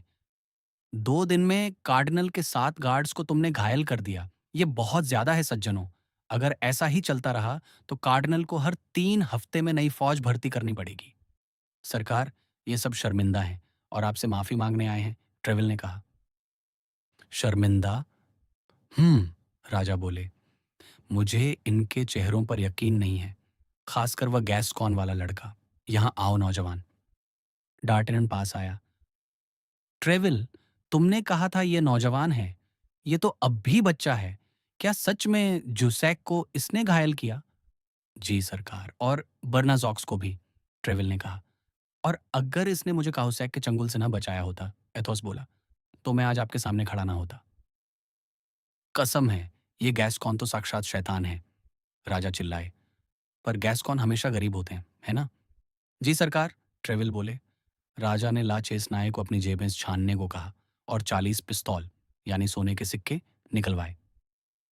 यहाँ आओ नौजवान, ये मेरी खुशी का इनाम है। उस दौर में राजा से इनाम लेना कोई शर्म की बात नहीं थी। डार्टेनन ने खुशी खुशी पैसे अपनी जेब में डाल लिए। 8:30 बज चुके हैं, राजा ने घड़ी देखते हुए कहा। अब तुम लोग जा सकते हो। ट्रेविल, चूंकि मस्कटियर्स में अभी कोई जगह खाली नहीं है, इसलिए इस लड़के को मॉन्सियर डेसार्ट की कंपनी में भर्ती करो। कार्डिनल का चेहरा देखने लायक होगा जब उसे यह पता चलेगा। वह गुस्से से पागल हो जाएगा, पर मुझे कोई परवाह नहीं। ट्रेविल और चारों दोस्त बाहर आए और डार्टेनन के इनाम को आपस में बांटने लगे। कार्डिनल वाकई गुस्से में थे, इतने गुस्से में कि 8 दिनों तक वे राजा के साथ जुआ खेलने नहीं आए। पर राजा जब भी उनसे मिलते बड़े प्यार से पूछते, कहिए कार्डिनल साहब, आपके उन बेचारे जुस्सैक और बर्नाजॉक्स का क्या हाल है? अध्याय 7। मस्कटियर्स का निजी जीवन। जब डार्टेनन लॉवर से बाहर आया तो उसने अपने दोस्तों से सलाह ली कि उसे उन 40 पिस्तौल का क्या इस्तेमाल करना चाहिए। एथोस ने सलाह दी कि उसे पोम डी पिन सराय में एक शानदार दावत देनी चाहिए। पोर्थोस ने कहा कि उसे एक नौकर रखना चाहिए और अरामिस का सुझाव था कि उसे अपने लिए कोई प्रेमिका ढूंढ लेनी चाहिए। उसी दिन दावत का इंतजाम किया गया और एक नौकर मेज पर सेवा के लिए हाजिर हुआ। दावत का ऑर्डर एथोस ने दिया था और नौकर का इंतजाम पोर्थोस ने किया था। वह पिकार्डी का रहने वाला एक शख्स था जिसे उस शानदार मस्कटियर पोर्थोस ने टर्नेल पुल पर पानी में कंकड़ फेंकते हुए पाया था। पोर्थोस का दावा था कि पानी में लहरें बनाना एक विचारशील और गंभीर स्वभाव की निशानी है, इसलिए वे उसे बिना किसी और सिफारिश के साथ ले आए थे। उस सज्जन पोर्थोस की शाही चाल ढाल को देखकर प्लांशे, यही उस नौकर का नाम था, बहुत प्रभावित हुआ था। हालांकि उसे थोड़ी निराशा हुई जब उसने देखा कि पोर्थोस के पास पहले से ही मस्केटॉन नाम का एक नौकर है। पोर्थोस ने उसे साफ बता दिया कि उनका रुतबा चाहे कितना ही बड़ा क्यों ना हो, उनका घर 2 नौकरों का खर्च नहीं उठा सकता, इसलिए प्लांशे को डार्टेनन की सेवा में जाना होगा। जब प्लांशे ने अपने मालिक की दी गई दावत में सेवा की और डार्टेनन को भुगतान करने के लिए मुट्ठी भर सोना निकालते देखा, तो उसे लगा कि उसकी किस्मत खुल गई है। उसने ईश्वर का शुक्रिया अदा किया कि उसे ऐसे अमीर मालिक की सेवा मिली है। दावत के बाद बचे हुए खाने से जब उसने अपनी कई दिनों की भूख मिटाई तो उसका यह भरोसा और मजबूत हो गया। लेकिन रात को जब उसने अपने मालिक का बिस्तर लगाया तो उसके सारे सुनहरे सपने धुल गए। उस अपार्टमेंट में सिर्फ एक ही बिस्तर था। कमरे में एक प्रतीक्षा कक्ष था और एक शयन कक्ष। प्लांशे को प्रतीक्षा कक्ष में जमीन पर ही सोना पड़ा और ओढ़ने के लिए डार्टेनन के बिस्तर का कवर इस्तेमाल करना पड़ा। जहाँ तक एथॉस की बात है, उनका एक नौकर था जिसे उन्होंने खुद अपने ख़ास तरीके से ट्रेनिंग दी थी। उसका नाम था ग्रिमाउड। वह बहुत ही कम बोलने वाला इंसान था। हम यहाँ एथॉस की बात कर रहे हैं। पिछले 5-6 सालों से पोर्थोस और अरामिस उनके साथ रह रहे थे। उन्हें याद था कि उन्होंने एथॉस को कई बार मुस्कुराते हुए देखा था, पर कभी खिलखिलाकर हँसते हुए नहीं सुना था। उनकी बातें बहुत संक्षिप्त और सटीक होती थीं। वे उतना ही बोलते थे जितना ज़रूरी हो। न कोई सजावट, न कोई फालतू बात। उनकी बातचीत तथ्यों पर टिकी थी, कहानियों पर नहीं। हालाँकि एथॉस की उम्र अभी मुश्किल से 30 साल थी और वे बहुत ही सुंदर और बुद्धिमान थे। पर कोई नहीं जानता था कि उनकी कोई प्रेमिका है या नहीं। वे कभी महिलाओं के बारे में बात नहीं करते थे। बेशक वे दूसरों को उनके सामने बात करने से नहीं रोकते थे, पर साफ दिखता था कि ऐसी बातें उन्हें बिल्कुल पसंद नहीं आती थीं। उनकी चुप्पी और उनकी गंभीरता ने उन्हें उनकी उम्र से कहीं बड़ा बना दिया था। उन्होंने ग्रिमॉड को सिखाया था कि वह सिर्फ उनके हाथों के इशारों या उनके होंठों की हलचल से ही उनके हुक्म समझ ले। वे ग्रिमॉड से तभी बात करते थे जब कोई बहुत ही असाधारण बात हो। कभी-कभी ग्रिमॉड, जो अपने मालिक से आग की तरह डरता था पर उनसे बहुत प्यार भी करता था, उसे लगता कि वह मालिक का इशारा समझ गया है और वह काम करने दौड़ता, पर अक्सर वह हुक्म के बिल्कुल उल्टा काम कर देता। ऐसे में एथोस बिना गुस्सा हुए बस अपने कंधे उचकाते और ग्रिमॉड की डंडे से पिटाई कर देते। सिर्फ उन्हीं दिनों वे थोड़ा बहुत बोलते थे।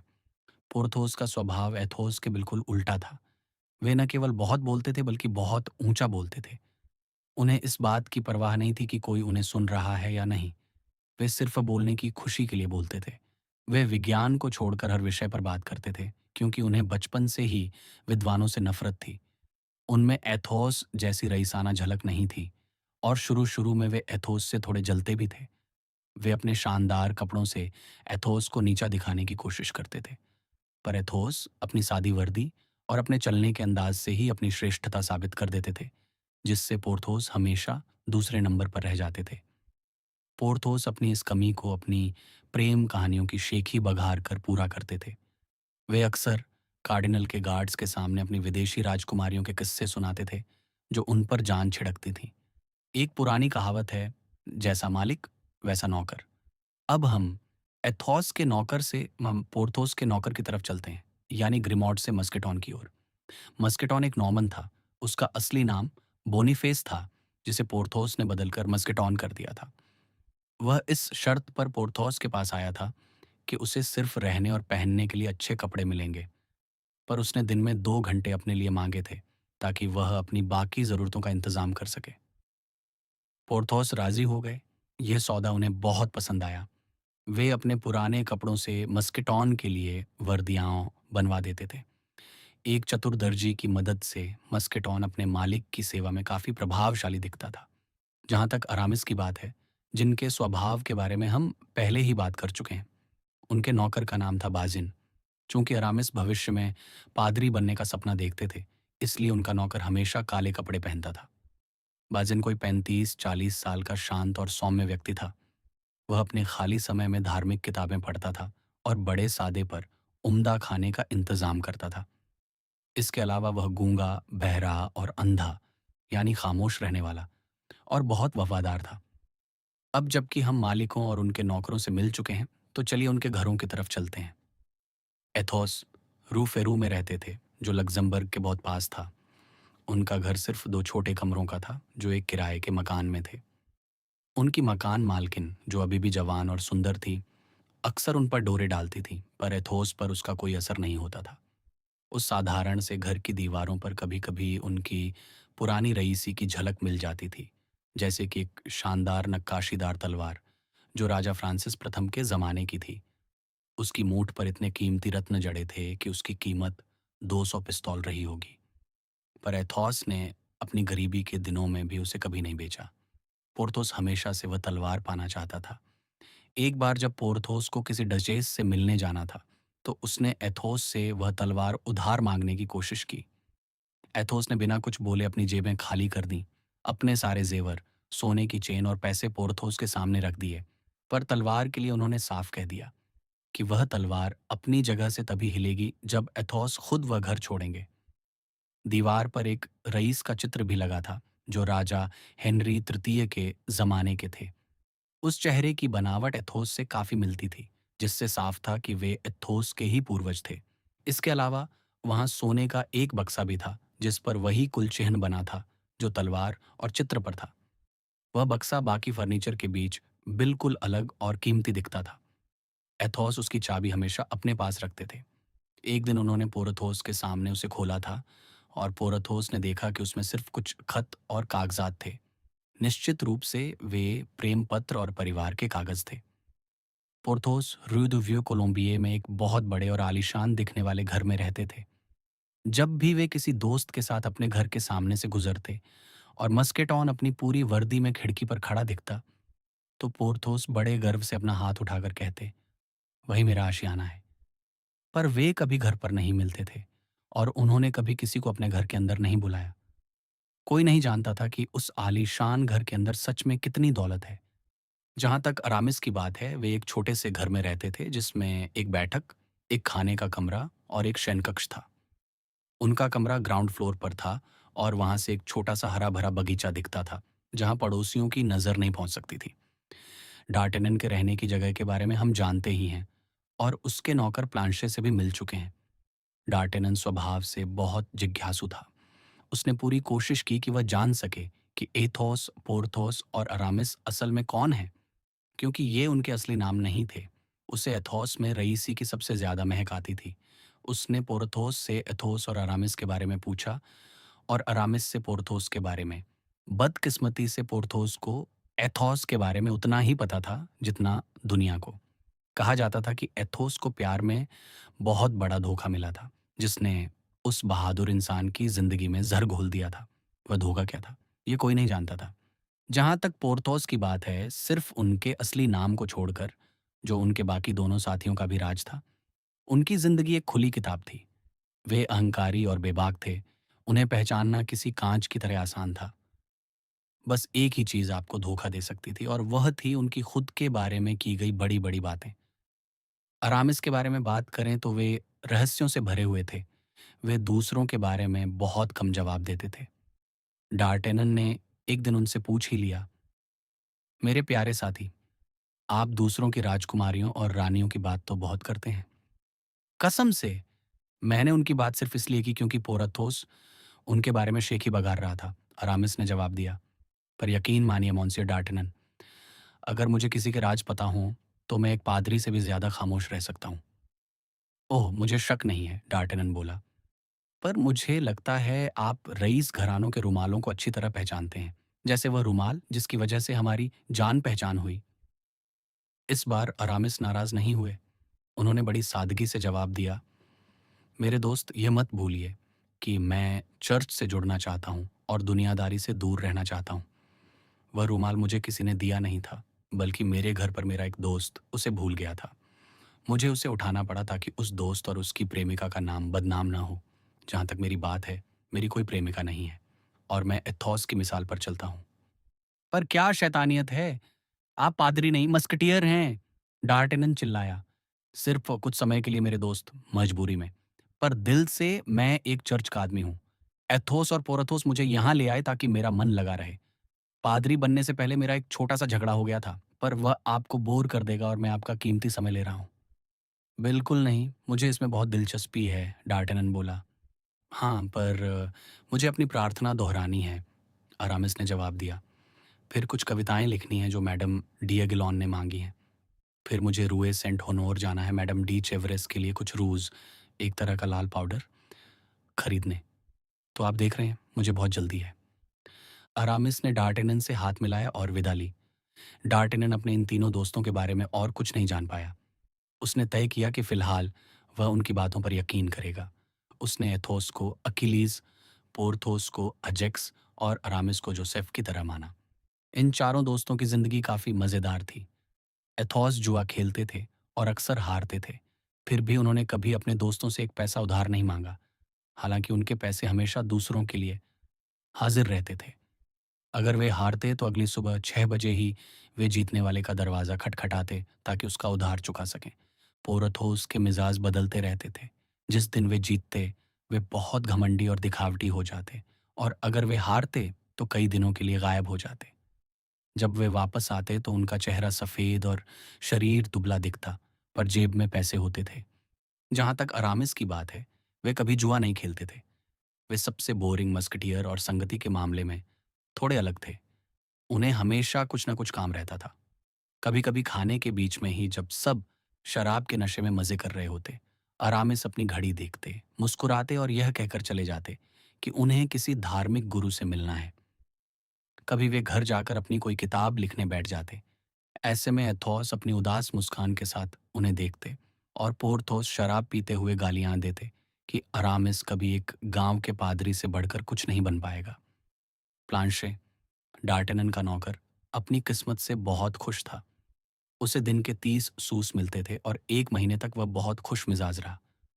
पर जब डार्टेनन की जेब खाली होने लगी, यानी जब राजा के दिए 40 पिस्तौल खत्म होने को आए, तो प्लांशे ने शिकायतें शुरू कर दीं। एथोस को ये शिकायतें गंदी लगीं, पोर्थोस को अश्लील और अरामिस को बेतुकी। एथोस ने सलाह दी कि इसे निकाल दो। पोर्थोस ने कहा पहले इसकी अच्छी पिटाई करो, और अरामिस का मानना था कि मालिक को नौकर की शिकायतों पर ध्यान ही नहीं देना चाहिए। ये कहना आपके लिए आसान है, डार्टेनन ने जवाब दिया। एथोस, आप ग्रिमॉड के साथ एक गूंगे की तरह रहते हैं, उसे बोलने से मना कर देते हैं, इसलिए झगड़ा ही नहीं होता। पोरथोस, आप इतने रईसाना अंदाज में रहते हैं कि मस्केटॉन आपको भगवान मानता है। और अरामिस, आप अपनी पढ़ाई में इतने खोए रहते हैं कि बाजिन आपका बहुत सम्मान करता है। पर मेरा क्या? मेरे पास न कोई पक्का साधन है, न ही मैं अभी मस्कटियर हूं। मैं प्लांशे के मन में इज्जत या डर कैसे पैदा करूं? यह गंभीर बात है, तीनों दोस्तों ने कहा। नौकर भी पत्नी की तरह होते हैं, उन्हें शुरू से ही औकात में रखना जरूरी है। इस पर गौर करो। डार्टनन ने गौर किया और प्लांशे की जमकर पिटाई कर दी। यह काम उन्होंने अपनी पुरानी ईमानदारी के साथ किया। पिटाई के बाद उन्होंने उसे बिना अनुमति नौकरी छोड़ने से मना कर दिया। भविष्य जरूर बदलेगा, डार्टनन बोला। अच्छे दिन आने वाले हैं। अगर तुम मेरे साथ टिके रहे तो तुम्हारी किस्मत चमक जाएगी, और मैं इतना बुरा मालिक नहीं हूं कि तुम्हें ऐसे सुनहरे मौके से हाथ धोने दूं। डार्टेनन के इस तरीके ने मस्केटियर्स के बीच उसकी इज्जत बढ़ा दी। प्लांशे भी अपने मालिक की इस पॉलिसी का कायल हो गया, और उसने फिर कभी जाने की बात नहीं की। इन चारों नौजवानों की जिंदगी भाइयों जैसी हो गई थी। डार्टेनन बड़ी आसानी से अपने दोस्तों की आदतों में ढल गया। सर्दियों में वे 8 बजे उठते और गर्मियों में 6 बजे, और फिर एमडी ट्रेवल के घर जाकर हाल चाल लेते। डार्टेनन मस्केटियर न होने के बावजूद उनकी तरह ही अपनी ड्यूटी निभाता था। जब भी कोई दोस्त पहरे पर होता, डार्टेनन उसके साथ खड़ा रहता। मस्केटियर्स के घर में उसे सब एक अच्छा साथी मानने लगे थे। एमडी ट्रेवल भी उसे बहुत चाहते थे और राजा से उसकी सिफारिश करते रहते थे। मस्केटियर्स को भी अपने इस छोटे साथी से बहुत लगाव हो गया था। इन चारों की दोस्ती ऐसी थी कि वे दिन में 3-4 बार एक दूसरे से मिले बिना नहीं रह सकते थे, चाहे वह लड़ाई के लिए हो, काम के लिए या मजे के लिए। ये चारों साए की तरह एक दूसरे के पीछे घूमते रहते थे। इस बीच एमडी ट्रेवल के वादे रंग लाए। एक सुबह राजा ने शेवेलियर डेसार्ट को हुक्म दिया कि वे डार्टेनन को अपनी गार्ड्स की कंपनी में भर्ती कर लें। डार्टेनन ने एक ठंडी सांस ली और वह वर्दी पहनी, जिसे वह मस्केटियर की वर्दी के लिए अपनी जिंदगी के 10 साल देकर भी बदलने को तैयार था। पर एमडी ट्रेवल ने वादा किया कि 2 साल की सेवा के बाद वह मस्केटियर बन जाएगा, या शायद उससे पहले भी, अगर उसे राजा की सेवा करने का कोई बड़ा मौका मिले। अगले दिन से डार्टेनन की ड्यूटी शुरू हो गई। अब एथोस, पोर्थोस और अरामिस की बारी थी कि जब डार्टेनन पहरे पर हो तो वे उसके साथ खड़े रहें। इस तरह मॉन्सियर डेसार्ट की कंपनी को एक के बदले 4 सैनिक मिल गए। अध्याय 8। राज दरबार की एक साजिश। इस दुनिया की हर दूसरी चीज की तरह राजा लुई 13वें के उन 40 पिस्टोल का भी एक अंत होना था, और उस अंत के बाद हमारे चारों साथी खुद को बड़ी मुश्किल स्थिति में महसूस करने लगे। पहले एथोस ने कुछ समय तक अपने साधनों से इस समूह का खर्च चलाया। फिर पोर्थोस की बारी आई। वह बीच बीच में अपनी उन रहस्यमयी यात्राओं पर गायब हो जाता था जिसका उसे अभ्यास था। उन्हीं यात्राओं की बदौलत वह पूरे 15 दिनों तक सबकी जरूरतों का इंतजाम करने में कामयाब रहा। अंत में बारी आई अरामिस की। उसने बड़े ही शालीन अंदाज में यह जिम्मेदारी निभाई। उसने, जैसा कि उसने खुद बताया, अपनी कुछ थियोलॉजी की किताबें बेचकर कुछ पिस्तौल जुटा लिए। इसके बाद वे फिर से एमडी ट्रेवल के पास गए। कप्तान ने उनकी तनख्वाह में से कुछ एडवांस उन्हें दे दी, लेकिन यह मदद उन 3 मस्कटियर्स के लिए काफ़ी नहीं थी, जिनकी तनख्वाह पहले से ही बकाया थी। और उसे गार्ड डार्टेनन के लिए तो बिल्कुल नहीं, जिसे अभी तक कोई तनख्वाह ही नहीं मिलती थी। आखिरकार जब उन्हें लगा कि अब सच में दाने-दाने की नौबत आने वाली है, तो उन्होंने आखिरी कोशिश के रूप में 8 या 10 पिस्तौल जमा किए।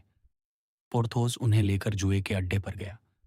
बदकिस्मती से उसकी किस्मत ने साथ नहीं दिया। उसने न केवल वह सारा पैसा गंवा दिया, बल्कि 25 और पिस्तौल भी हार गया, जिन्हें चुकाने का उसने अपनी जुबान पर वादा किया था। अब यह असुविधा एक बड़ी मुसीबत बन गई। वे भूखे दोस्त अपने नौकरों के साथ नदी के किनारे और गार्ड रूम के आसपास भटकते देखे जाने लगे। वे अपने जान पहचान वालों के यहाँ से दावत जुटाने की ताक में रहते थे, क्योंकि अरामिस की सलाह के अनुसार अच्छे दिनों में दावतों के बीज बोने चाहिए, ताकि मुश्किल वक्त में फसल काटी जा सके। एथॉस को 4 बार दावत का न्योता मिला, और हर बार वह अपने तीनों दोस्तों और उनके नौकरों को साथ ले गया। पोर्थोस को 6 बार ऐसे मौके मिले और उसने भी वही किया। अरामिस को 8 बार न्योते मिले। वह एक ऐसा इंसान था, जैसा कि आप देख चुके होंगे, जो शोर तो कम मचाता था, पर हर कोई उसे अपनी महफिल में बुलाना चाहता था। जहाँ तक डार्टेनन की बात है, वह राजधानी में अभी किसी को नहीं जानता था। उसे सिर्फ एक बार अपने प्रांत के एक पादरी के यहाँ चॉकलेट का नाश्ता मिला, और एक बार गार्ड्स के एक अधिकारी के यहाँ रात का खाना।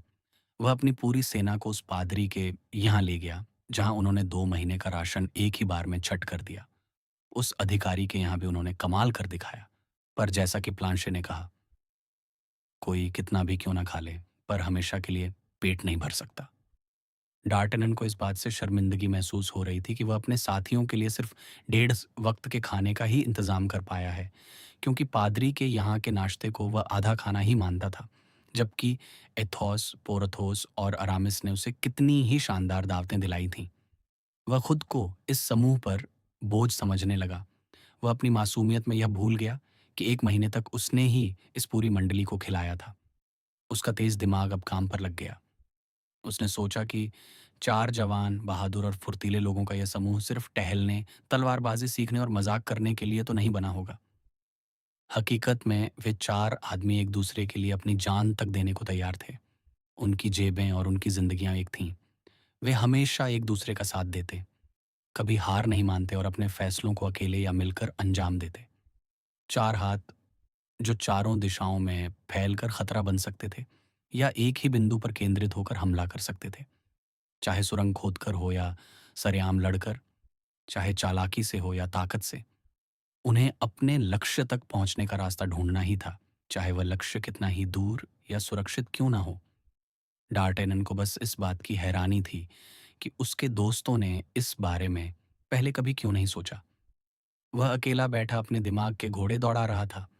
वह आर्किमिडीज के उस लीवर की तलाश कर रहा था, जिससे वह पूरी दुनिया को हिला सके।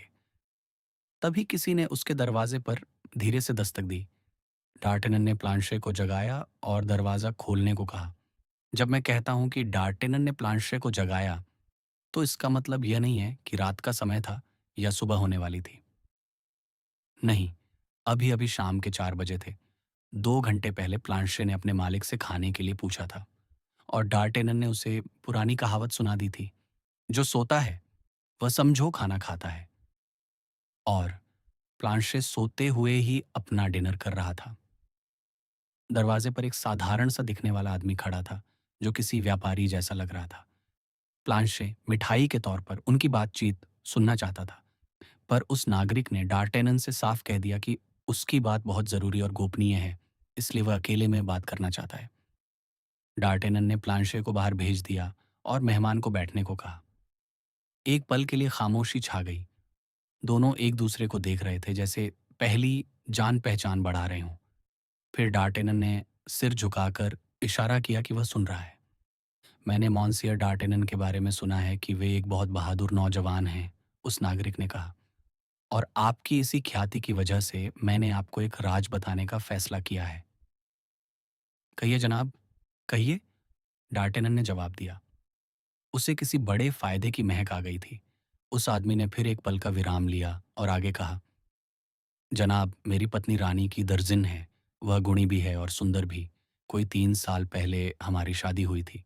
हालांकि उसके पास दहेज बहुत कम था, पर रानी के खास आदमी मॉन्सियर लापोर्ते उसके गॉडफादर हैं और वे उसकी मदद करते हैं। तो फिर जनाब, डार्टेनन ने पूछा। तो फिर वह नागरिक बोला, जनाब, कल सुबह जब मेरी पत्नी अपने काम से बाहर आ रही थी तो उसे अगवा कर लिया गया। और किसने अगवा किया उसे? मुझे यकीन से तो कुछ नहीं पता, पर मुझे एक आदमी पर शक है। और वह आदमी कौन है? एक ऐसा आदमी जो काफी समय से उसका पीछा कर रहा था। शैतानियत।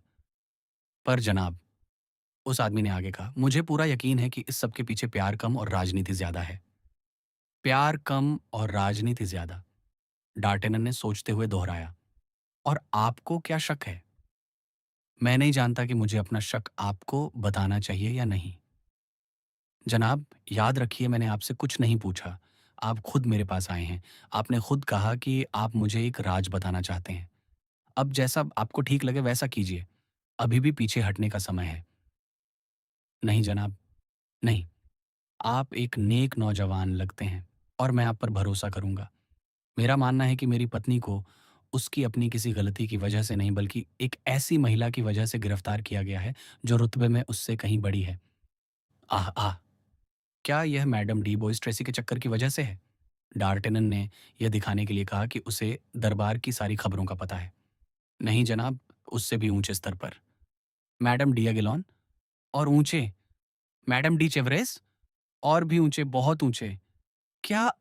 डार्टेनन बीच में ही रुक गया। हाँ जनाब, उस डरे हुए नागरिक ने इतनी धीमी आवाज में कहा कि वह मुश्किल से सुनाई दे रहा था। और किसके साथ? और किसके साथ हो सकता है सिवाय ड्यूक ऑफ?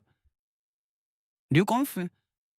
हाँ जनाब, उस आदमी ने और भी दबी आवाज में बकनिगम की ओर इशारा करते हुए कहा।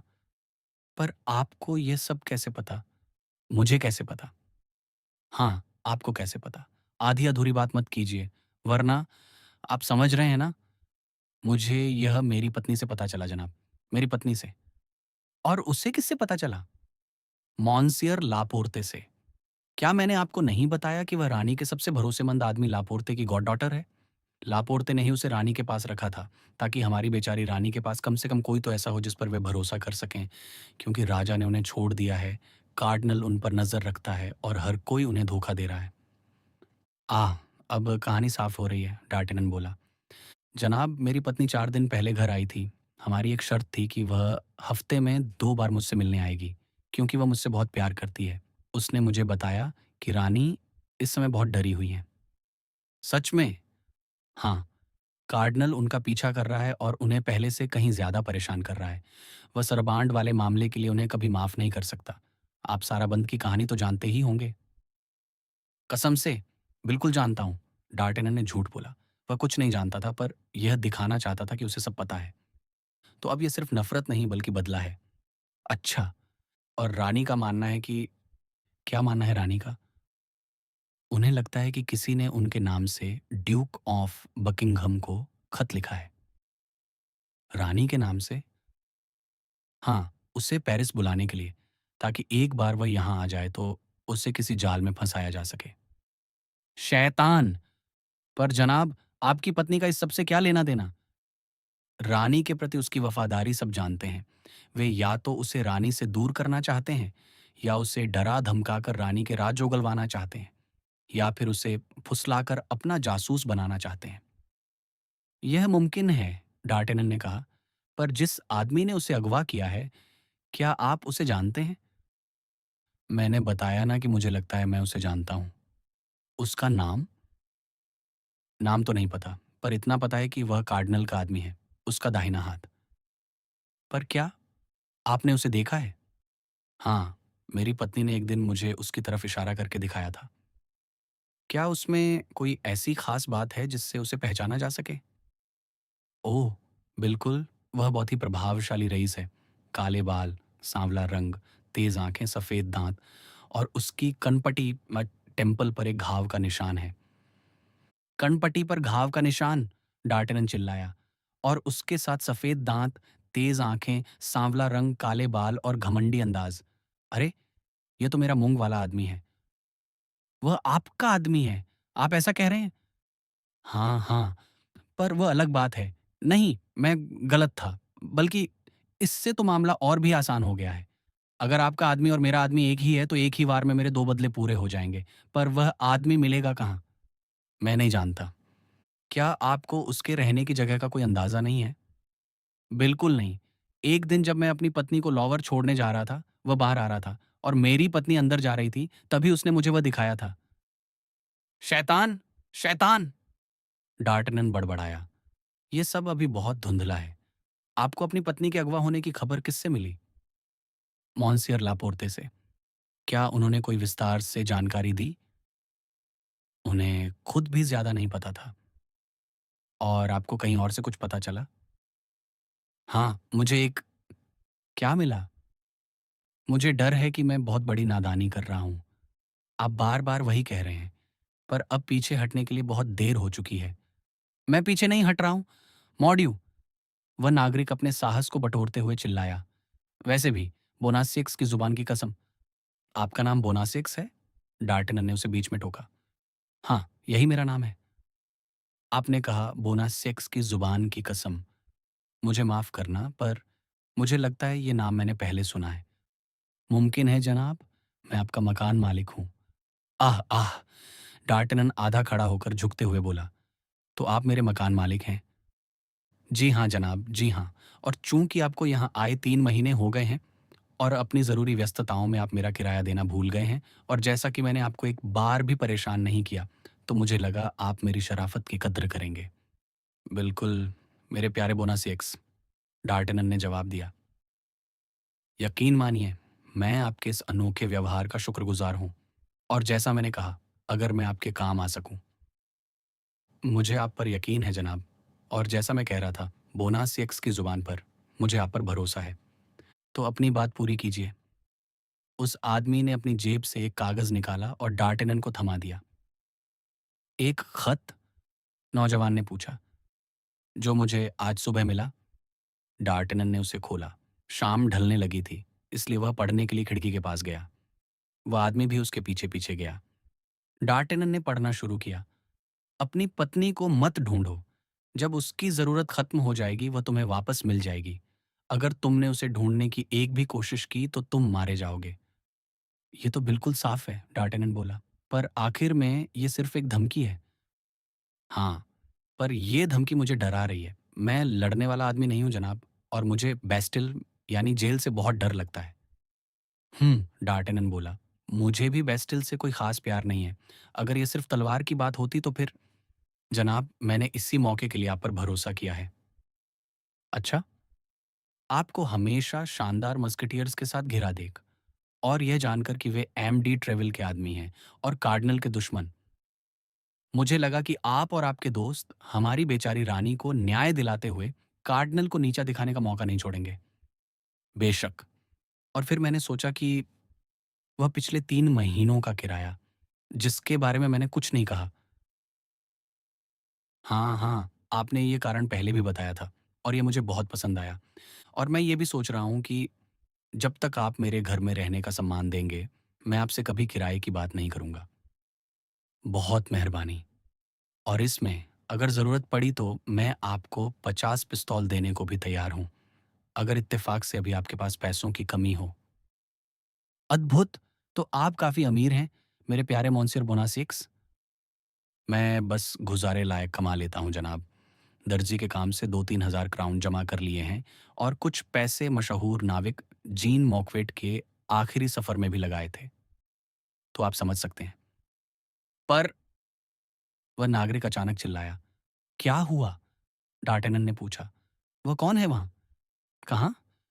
गली में, आपकी खिड़की के ठीक सामने उस दरवाजे की ओट में, एक आदमी जिसने क्लॉक ओढ़ा हुआ है।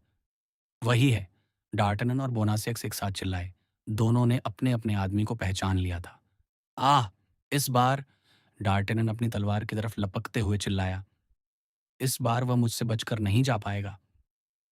म्यान से तलवार निकालते ही वह कमरे से बाहर भागा। सीढ़ियों पर उसे एथोस और पोर्थोस मिले, जो उससे मिलने आ रहे थे। वे किनारे हट गए और डार्टेनन उनके बीच से एक तीर की तरह निकला। अरे, कहाँ जा रहे हो? दोनों मस्किटियर्स एक साथ चिल्लाए। मूंग वाला आदमी, डार्टेनन ने जवाब दिया और ओझल हो गया।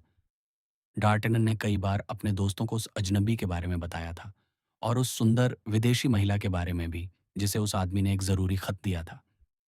एथॉस की राय थी कि डार्टेनन ने वह खत अपनी लड़ाई में खो दिया होगा। एक रईस आदमी और डार्टेनन के बताए हुलिये के हिसाब से वह अजनबी एक रईस ही था। वह कभी खत चोरी करने जैसी नीच हरकत नहीं करेगा। पोर्थोस को लगा कि वह सिर्फ किसी प्रेमी और प्रेमिका की मुलाकात थी, जिसमें डार्टेनन और उसके पीले घोड़े ने खलल डाल दिया था। अरामिस का कहना था कि ऐसी बातें राज ही रहें तो बेहतर है, पर डार्टेनन के मुंह से निकले उन चंद शब्दों से वे समझ गए कि मामला क्या है। उन्हें लगा कि डार्टेनन या तो उस आदमी को पकड़ लेगा या उसे खो देगा और वापस कमरे पर आ जाएगा। इसलिए वे ऊपर की तरफ बढ़ गए। अध्याय 9। डार्टेनन अपना जौहर दिखाता है। जैसा कि एथॉस और पोर्थोस ने अंदाजा लगाया था, आधे घंटे बीतते बीतते डार्टेनन वापस लौट आया। वह एक बार फिर उस आदमी को पकड़ने में नाकाम रहा था, जो किसी जादू की तरह गायब हो गया था। डार्टेनन तलवार हाथ में लिए आसपास की सभी गलियों में भागा था, लेकिन उसे अपने दुश्मन जैसा दिखने वाला कोई नहीं मिला। फिर वह वापस उसी जगह आया जहां से शायद उसे शुरुआत करनी चाहिए थी। उसने उस दरवाजे को खटखटाया जिसके सहारे वह अजनबी खड़ा था, लेकिन यह भी बेकार रहा। उसने 10-12 बार जोर जोर से दरवाजा पीटा, पर अंदर से कोई जवाब नहीं मिला। शोर सुनकर खिड़कियों से झांकने वाले पड़ोसियों ने उसे बताया कि वह घर पिछले 6 महीनों से खाली पड़ा है और उसके सारे रास्ते मजबूती से बंद हैं। जब डार्टेनन गलियों में भाग रहा था, तब अरामिस भी अपने साथियों के साथ आ मिला था। इसलिए जब डार्टेनन घर पहुंचा, तो चारों दोस्त वहां मौजूद थे। तो क्या हुआ? डार्टेनन को पसीने से तर-बतर और गुस्से में लाल देखकर तीनों मस्कटियर्स एक साथ चिल्लाए। क्या कहूं? डार्टेनन ने अपनी तलवार बिस्तर पर फेंकते हुए कहा। वह आदमी साक्षात शैतान है। वह किसी साये या प्रेतात्मा की तरह ओझल हो गया। एथोस ने पोर्थोस से पूछा, क्या तुम प्रेतात्माओं में विश्वास करते हो? मैंने जो देखा नहीं उस पर विश्वास नहीं करता, पोर्थोस ने जवाब दिया। और चूंकि मैंने आज तक कोई प्रेतात्मा नहीं देखी, इसलिए मैं उन पर यकीन नहीं करता, अरामिस बोला। बाइबल में उन पर विश्वास करना एक नियम है। सैमुअल की आत्मा शाऊल के सामने प्रकट हुई थी। पोर्थोस, मुझे बहुत अफसोस होगा अगर तुम इस धार्मिक तथ्य पर शक करोगे। डार्टनन चिल्लाया। जो भी हो, आदमी हो या शैतान, शरीर हो या परछाई, हकीकत हो या भ्रम, वह आदमी मेरी बर्बादी के लिए ही पैदा हुआ है। उसकी वजह से हमारे हाथ से एक बहुत बड़ा मौका निकल गया सज्जनों। एक ऐसा काम जिससे हमें 100 पिस्तौल या शायद उससे भी ज्यादा मिल सकते थे। वह कैसे? पोर्थोस और अरामिस एक साथ बोले। जहां तक एथोस की बात है, वे अपनी आदत के अनुसार खामोश रहे और सिर्फ नजरों से सवाल पूछा। डार्टेनन ने अपने नौकर से कहा, प्लनशेट, नीचे अपने मकान मालिक मॉन्सियर बोनासेक्स के पास जाओ और उनसे कहो कि वे मुझे आधा दर्जन बोजेंसी शराब की बोतलें भेज दें। मुझे वही पसंद है। आह, आह! तो मकान मालिक के यहाँ तुम्हारा उधार चलने लगा? पोर्थोस ने पूछा। जी हाँ, डार्टेनन ने जवाब दिया। आज से ही, और ध्यान रहे, अगर शराब खराब हुई तो हम उसे बेहतर शराब ढूंढने के लिए वापस भेज देंगे। हमें सुविधाओं का इस्तेमाल करना चाहिए, उनका गलत फायदा नहीं उठाना चाहिए, अरामिस ने बड़े दार्शनिक अंदाज में कहा। मैंने हमेशा कहा है कि हम चारों में डार्टेनन का दिमाग सबसे तेज है, एथोस बोला। उसने अपनी राय दी और डार्टेनन के शुक्रिया के बाद फिर से खामोश हो गया। पर बताओ तो सही, आखिर माजरा क्या है? पोर्थोस ने पूछा। हाँ, अरामिस बोला, हमें बताओ मेरे प्यारे दोस्त, जब तक कि इस राज से किसी महिला की इज्जत को खतरा ना हो।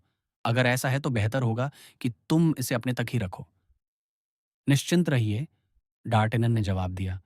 जो मैं बताने वाला हूं उससे किसी की इज्जत पर आंच नहीं आएगी। फिर उसने अपने दोस्तों को शब्द दर शब्द वह सब बताया जो उसके और मकान मालिक के बीच हुआ था।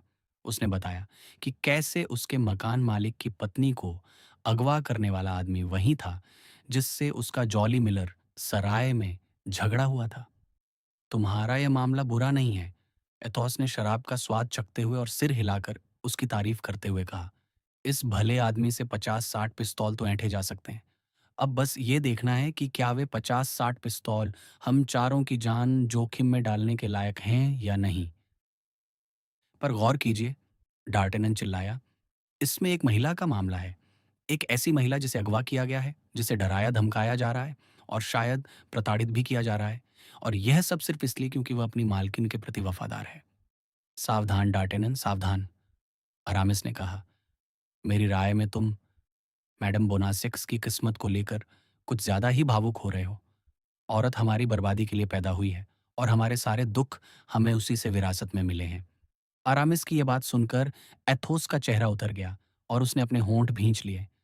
मुझे मैडम बोनासेक्स की चिंता नहीं है, डार्टेनन चिल्लाया, बल्कि रानी की चिंता है, जिन्हें राजा ने अकेला छोड़ दिया है, कार्डिनल जिन्हें सता रहा है और जो अपने दोस्तों के सिर एक-एक करके गिरते देख रही हैं।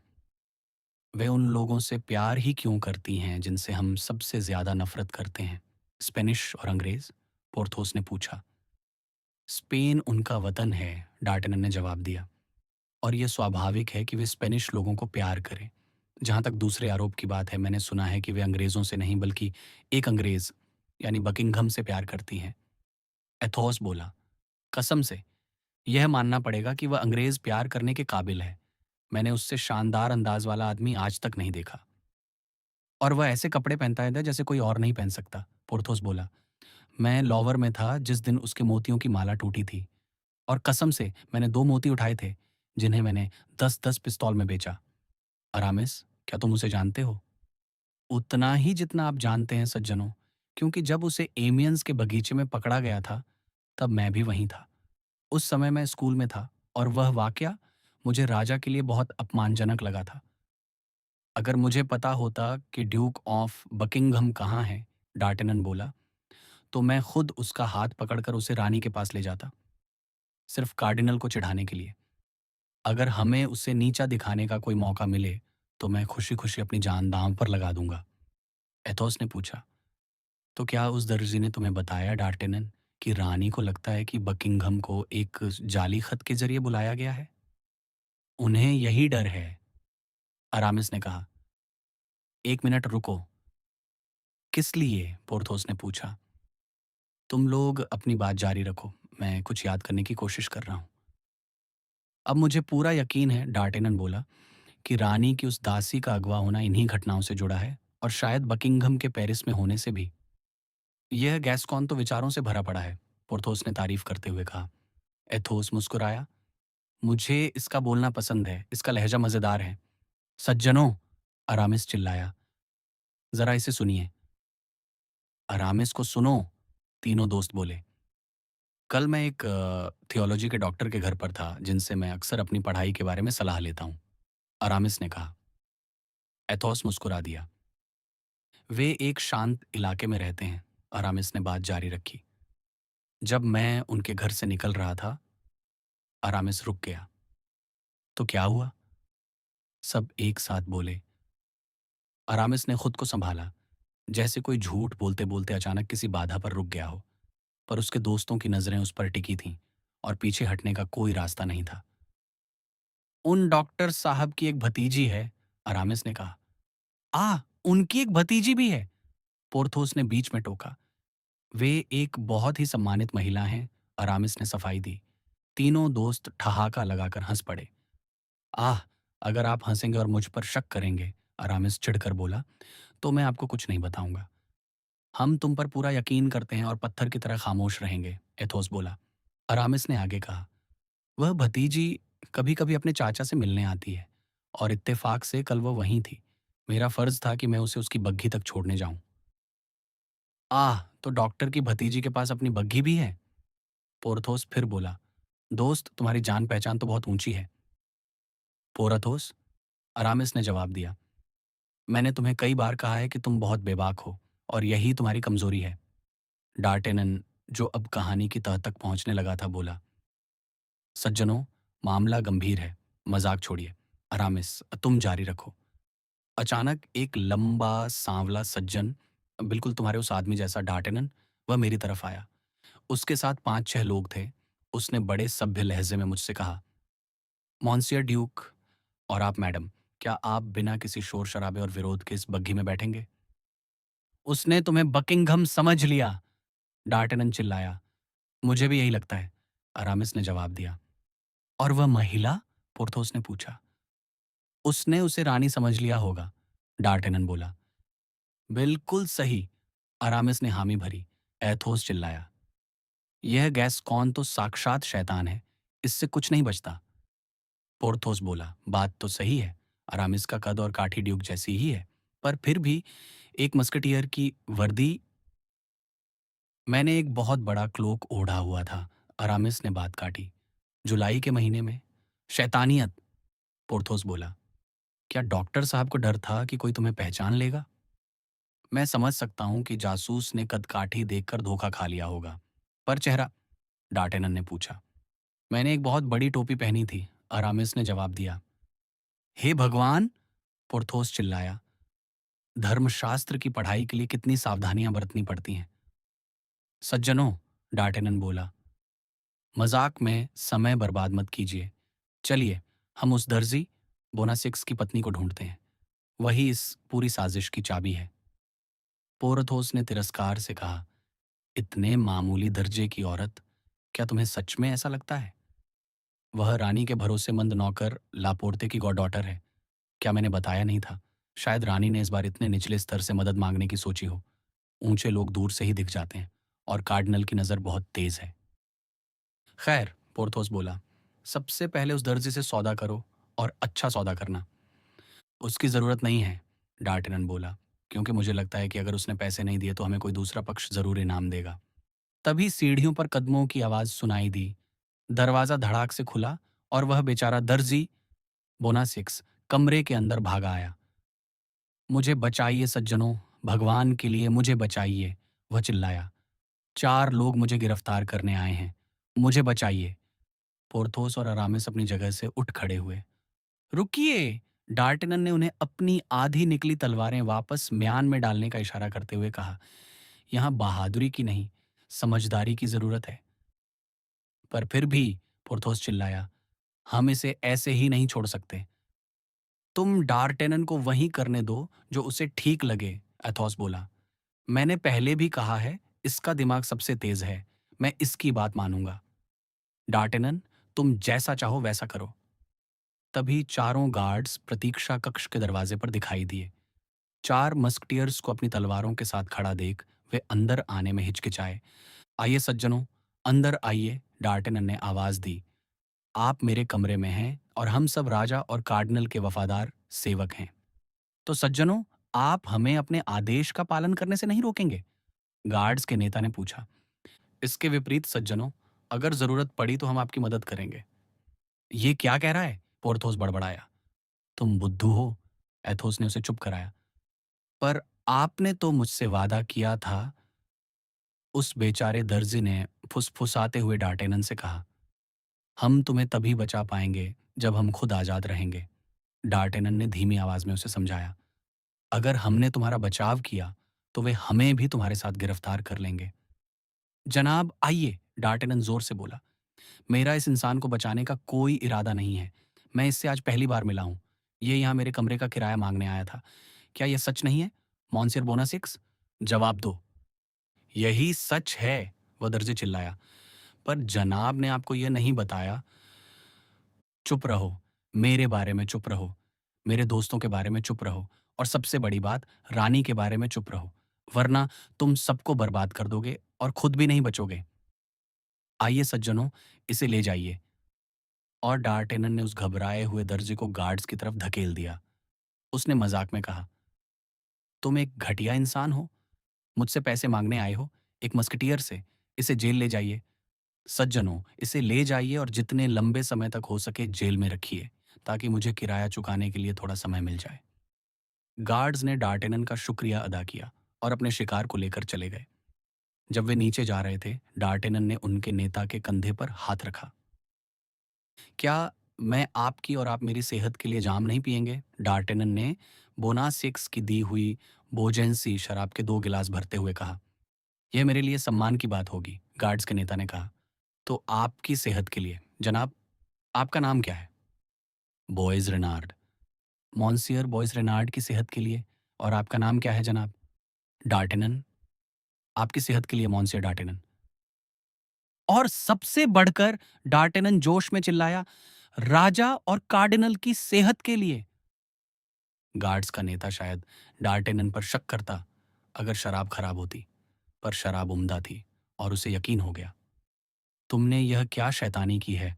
पोर्थोस बोला जब वे अकेले रह गए। शर्म की बात है कि 4 मस्कटियर्स ने एक बेचारे को अपनी आंखों के सामने गिरफ्तार होने दिया और एक रईस आदमी ने एक मामूली सिपाही के साथ जाम टकराया। पोर्थोस, अरामिस ने कहा, एथोस ने पहले ही कहा है कि तुम बुद्धू हो और मैं भी वही मानता हूं।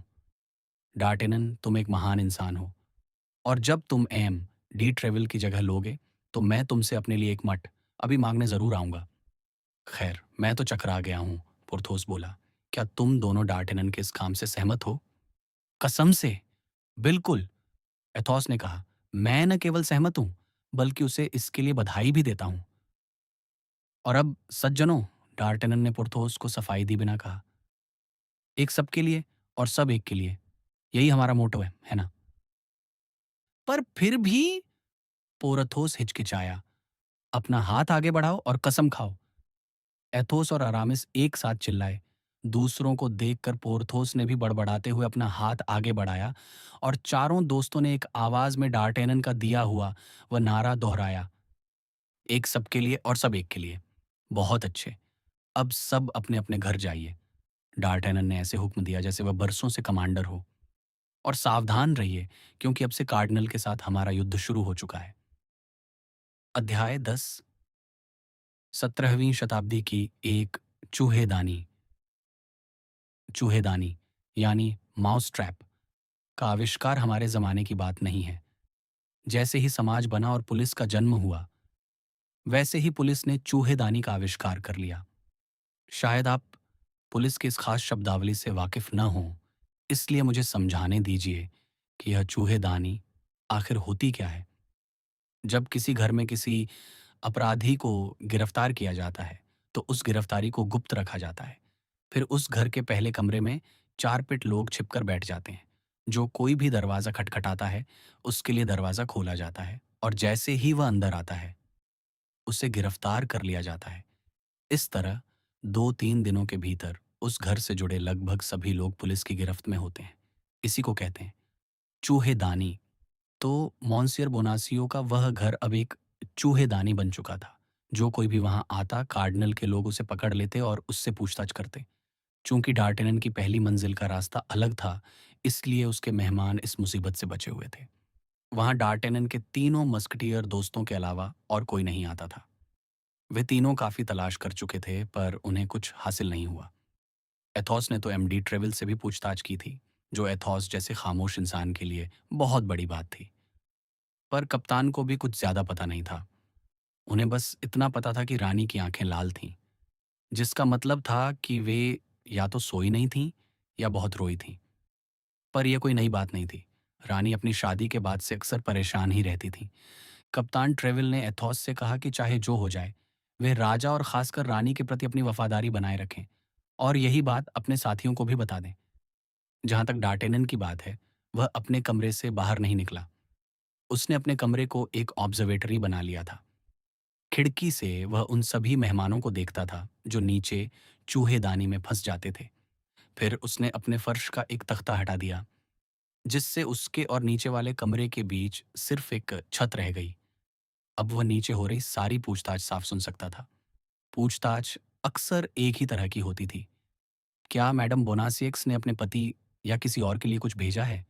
क्या मॉन्सियर बोनासियक्स ने अपनी पत्नी के लिए कोई संदेश भेजा है? डार्टेनन ने खुद से कहा, अगर वे सच में कुछ जानते, तो इस तरह के सवाल नहीं पूछते। वे बस यह जानना चाहते हैं कि क्या ड्यूक ऑफ बकिंघम पेरिस में है और क्या उसकी रानी से कोई मुलाकात हुई है। अगले दिन शाम को, जब एथॉस कप्तान को रिपोर्ट देने के लिए डार्टेनन के पास से निकला, ठीक 9 बज रहे थे।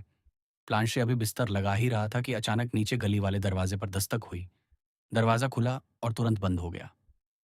चूहेदानी में एक और शिकार फंस चुका था। डार्टेनन तुरंत उस छेद के पास पहुंचा, फर्श पर लेट गया और सुनने लगा।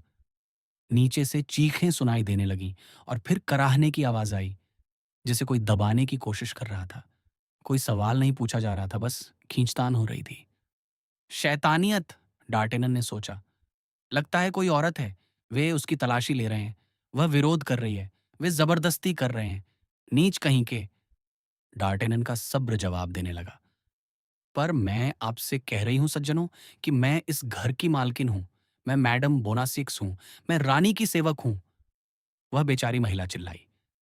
मैडम बोनासिक्स! डार्टेनन बुदबुदाया। क्या मैं इतना खुशकिस्मत हूं कि मुझे वह मिल गया जिसे सब ढूंढ रहे हैं? नीचे आवाज धीरे धीरे धीमी होने लगी। धक्का मुक्की की आवाजें आ रही थीं। वह अकेली महिला चार मर्दों का मुकाबला कर रही थी।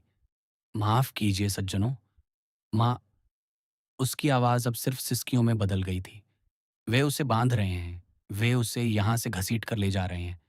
डार्टनन फर्श से उछलते हुए चिल्लाया। मेरी तलवार! हाँ, ये रही। प्लांशे!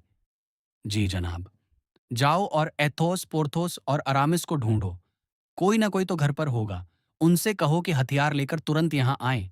भागो! आह! याद आया, एथोस तो कप्तान के पास है। पर आप कहाँ जा रहे हैं जनाब? आप कहाँ जा रहे हैं? प्लांशे घबराकर बोला। मैं खिड़की से नीचे कूद रहा हूं ताकि जल्दी पहुंच सकूं। डार्टेनन चिल्लाया। तुम फर्श के तख्ते वापस लगाओ, सफाई करो और फिर वैसे ही भागो जैसा मैंने कहा है। ओह जनाब! आप खुद को मार डालेंगे, प्लांशे चिल्लाया। अपनी जुबान बंद रखो बुद्धू! डार्टेनन बोला। उसने खिड़की की चौखट पकड़ी और पहली मंजिल से नीचे कूद गया। किस्मत से मंजिल ज्यादा ऊंची नहीं थी और उसे कोई चोट नहीं आई। वह सीधा दरवाजे पर पहुंचा और दस्तक दी। उसने मन ही मन कहा, मैं खुद इस चूहेदानी में फंसने जा रहा हूं, पर उन बिल्लियों का बुरा वक्त शुरू होने वाला है जो इस चूहे पर झपटेंगी। जैसे ही डार्टेनन ने दस्तक दी, नीचे का शोर थम गया। कदमों की आवाज आई, दरवाजा खुला और डार्टेनन तलवार हाथ में लिए अंदर झपटा। स्प्रिंग वाला वह दरवाजा उसके पीछे अपने आप बंद हो गया। तभी आसपास के पड़ोसियों ने चीखें, पैरों की धमक, तलवारों के टकराने और फर्नीचर के टूटने की आवाजें सुनी। कुछ पल बाद खिड़की से झांकने वाले लोगों ने देखा कि दरवाजा खुला और काले कपड़ों वाले चार आदमी किसी डरे हुए कौवे की तरह वहां से भागे। उनके कपड़ों के चिथड़े और चोगे के टुकड़े जमीन पर बिखरे पड़े थे। डार्टेनन जीत चुका था और सच तो यह है कि उसे ज्यादा मेहनत नहीं करनी पड़ी। सिर्फ एक ही सिपाही के पास हथियार था और उसने भी सिर्फ दिखावे के लिए बचाव किया। बाकी तीनों ने डार्टेनन पर कुर्सियां और बर्तन फेंकने की कोशिश की थी, पर डार्टेनन की तलवार के दो तीन जख्मों ने उन्हें डरा दिया। 10 मिनट में वे हार मानकर भाग गए। जब डार्टेनन मैडम बोनासियक्स के साथ अकेला रह गया तो उसने देखा कि वह बेचारी महिला एक कुर्सी पर अधमरी सी पड़ी है। डार्टेनन ने उसे एक नज़र में देखा। वह लगभग 25-26 साल की एक बहुत ही सुंदर महिला थी। काले बाल, नीली आंखें, थोड़ी सी उठी हुई नाक, सुंदर दांत और खिला हुआ चेहरा। उसके हाथ सफेद थे पर उनमें रईसाना नज़ाकत की थोड़ी कमी थी। खैर, डार्टेनन को अभी इन बारीकियों की ज्यादा समझ नहीं थी। डार्टेनन ने जमीन पर गिरा हुआ मलमल का एक रूमाल उठाया। उसने देखा कि उस रूमाल के कोने पर वही चिन्ह बना था जिसकी वजह से उसकी और अरामिस की लड़ाई होते होते बची थी। अब वह रुमाल के मामले में सावधान हो चुका था, इसलिए उसने वह रुमाल चुपचाप मैडम बोनासेक्स की जेब में डाल दिया। तभी मैडम बोनासेक्स को होश आया। उन्होंने डरते हुए आंखें खोलीं और देखा कि वे अपने रक्षक के साथ अकेली हैं। उन्होंने मुस्कुराते हुए अपना हाथ उसकी तरफ बढ़ाया। मैडम बोनासेक्स की मुस्कान दुनिया की सबसे प्यारी मुस्कान थी। आह जनाब, उन्होंने कहा, आपने मुझे बचा लिया। मुझे आपका शुक्रिया अदा करने दीजिए। मैडम, डार्टेनन बोला, मैंने वही किया जो मेरी जगह कोई भी सज्जन करता। आपको शुक्रिया कहने की ज़रूरत नहीं है। ओह! बिल्कुल है जनाब, और मुझे उम्मीद है कि मैं साबित कर पाऊँगी कि मैं एहसान फरामोश नहीं हूँ। पर ये लोग, जिन्हें मैंने पहले लुटेरा समझा था, ये मुझसे क्या चाहते थे? और मेरे पति मॉन्सियर बोनासेक्स यहाँ क्यों नहीं हैं? मैडम, ये लोग लुटेरों से कहीं ज़्यादा खतरनाक थे, क्योंकि ये कार्डिनल के जासूस थे और जहाँ तक आपके पति की बात है, वे कल शाम से बेस्टिल की जेल में हैं। मेरे पति जेल में! मैडम बोनासेक्स चिल्लाईं। हे भगवान! उन्होंने क्या किया है? वे तो बिल्कुल मासूम हैं। उन्होंने क्या किया है मैडम? डार्टेनन बोला। उन्होंने क्या किया है मैडम? डार्टेनन बोला, हे भगवान, उन्होंने क्या किया है? वे तो बिल्कुल मासूम हैं। उन्होंने क्या किया है मैडम? डार्टेनन बोला, उन्होंने क्या किया है मैडम? डार्टेनन बोला, मुझे लगता है कि उनका इकलौता जुर्म ये है कि वे आपके पति हैं। पर जनाब, तो आप जानते हैं? मैं जानता हूँ कि आपको अगवा किया गया था मैडम। किसने? क्या आप उसे जानते हैं? अगर जानते हैं तो मुझे बताइए। एक आदमी जिसकी उम्र 40-45 साल है, काले बाल, सांवला रंग और जिसकी बाईं कनपटी पर घाव का निशान है। वही है, पर उसका नाम? आह! नाम तो मैं भी नहीं जानता। और क्या मेरे पति को पता था कि मुझे अगवा किया गया है? उन्हें खुद अगवा करने वाले के खत से यह पता चला था? और क्या उन्हें इस सब की वजह का अंदाज़ा है? मैडम बोनासेक्स ने थोड़ी झिझक के साथ पूछा। उन्हें लगा कि यह कोई राजनीतिक मामला है। मुझे भी यही लगता है। तो क्या मेरे पति ने एक पल के लिए भी मुझ पर शक नहीं किया? बिल्कुल नहीं मैडम।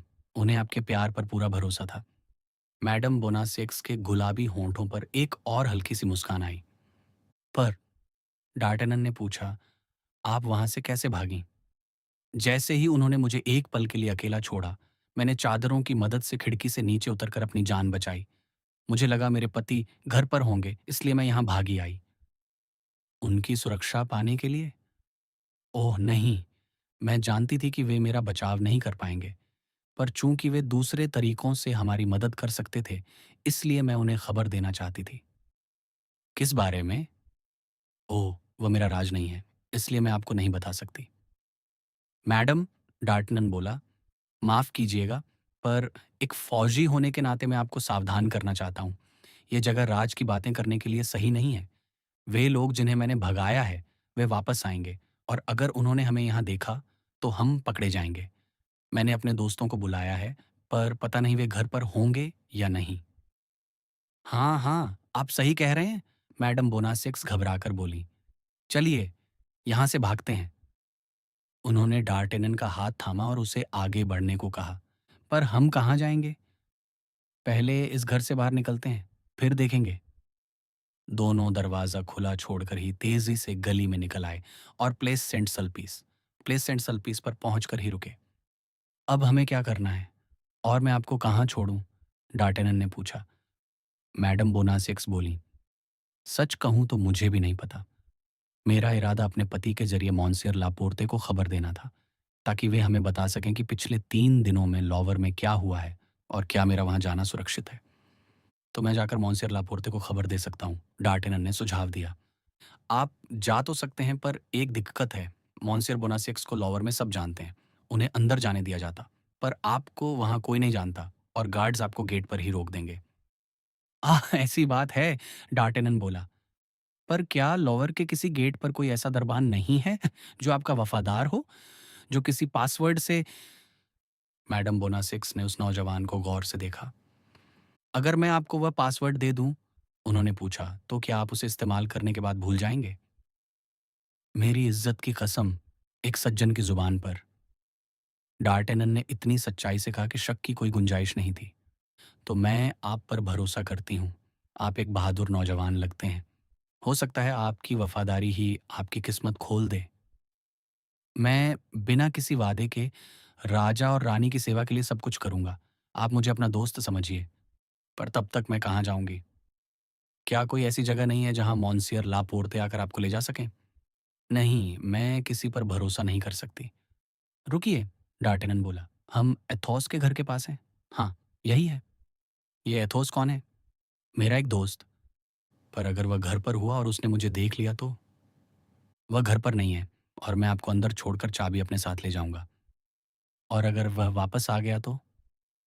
ओह, वह नहीं आएगा। और अगर आ भी गया, तो उसे बताया जाएगा कि मैं एक महिला को लाया था जो उसके कमरे में है।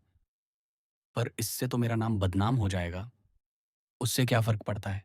आपको यहाँ कोई नहीं जानता और अभी हमारे पास इन औपचारिकताओं का समय नहीं है। ठीक है, चलिए। वह कहाँ रहता है? रू फेरू, यहाँ से सिर्फ 2 कदम दूर। जैसा डार्टेनन ने सोचा था, एथोस घर पर नहीं था। डार्टेनन ने चाबी ली, ऊपर गया और मैडम बोनासेक्स को अंदर छोड़ दिया। अब आप यहाँ सुरक्षित हैं, उसने कहा।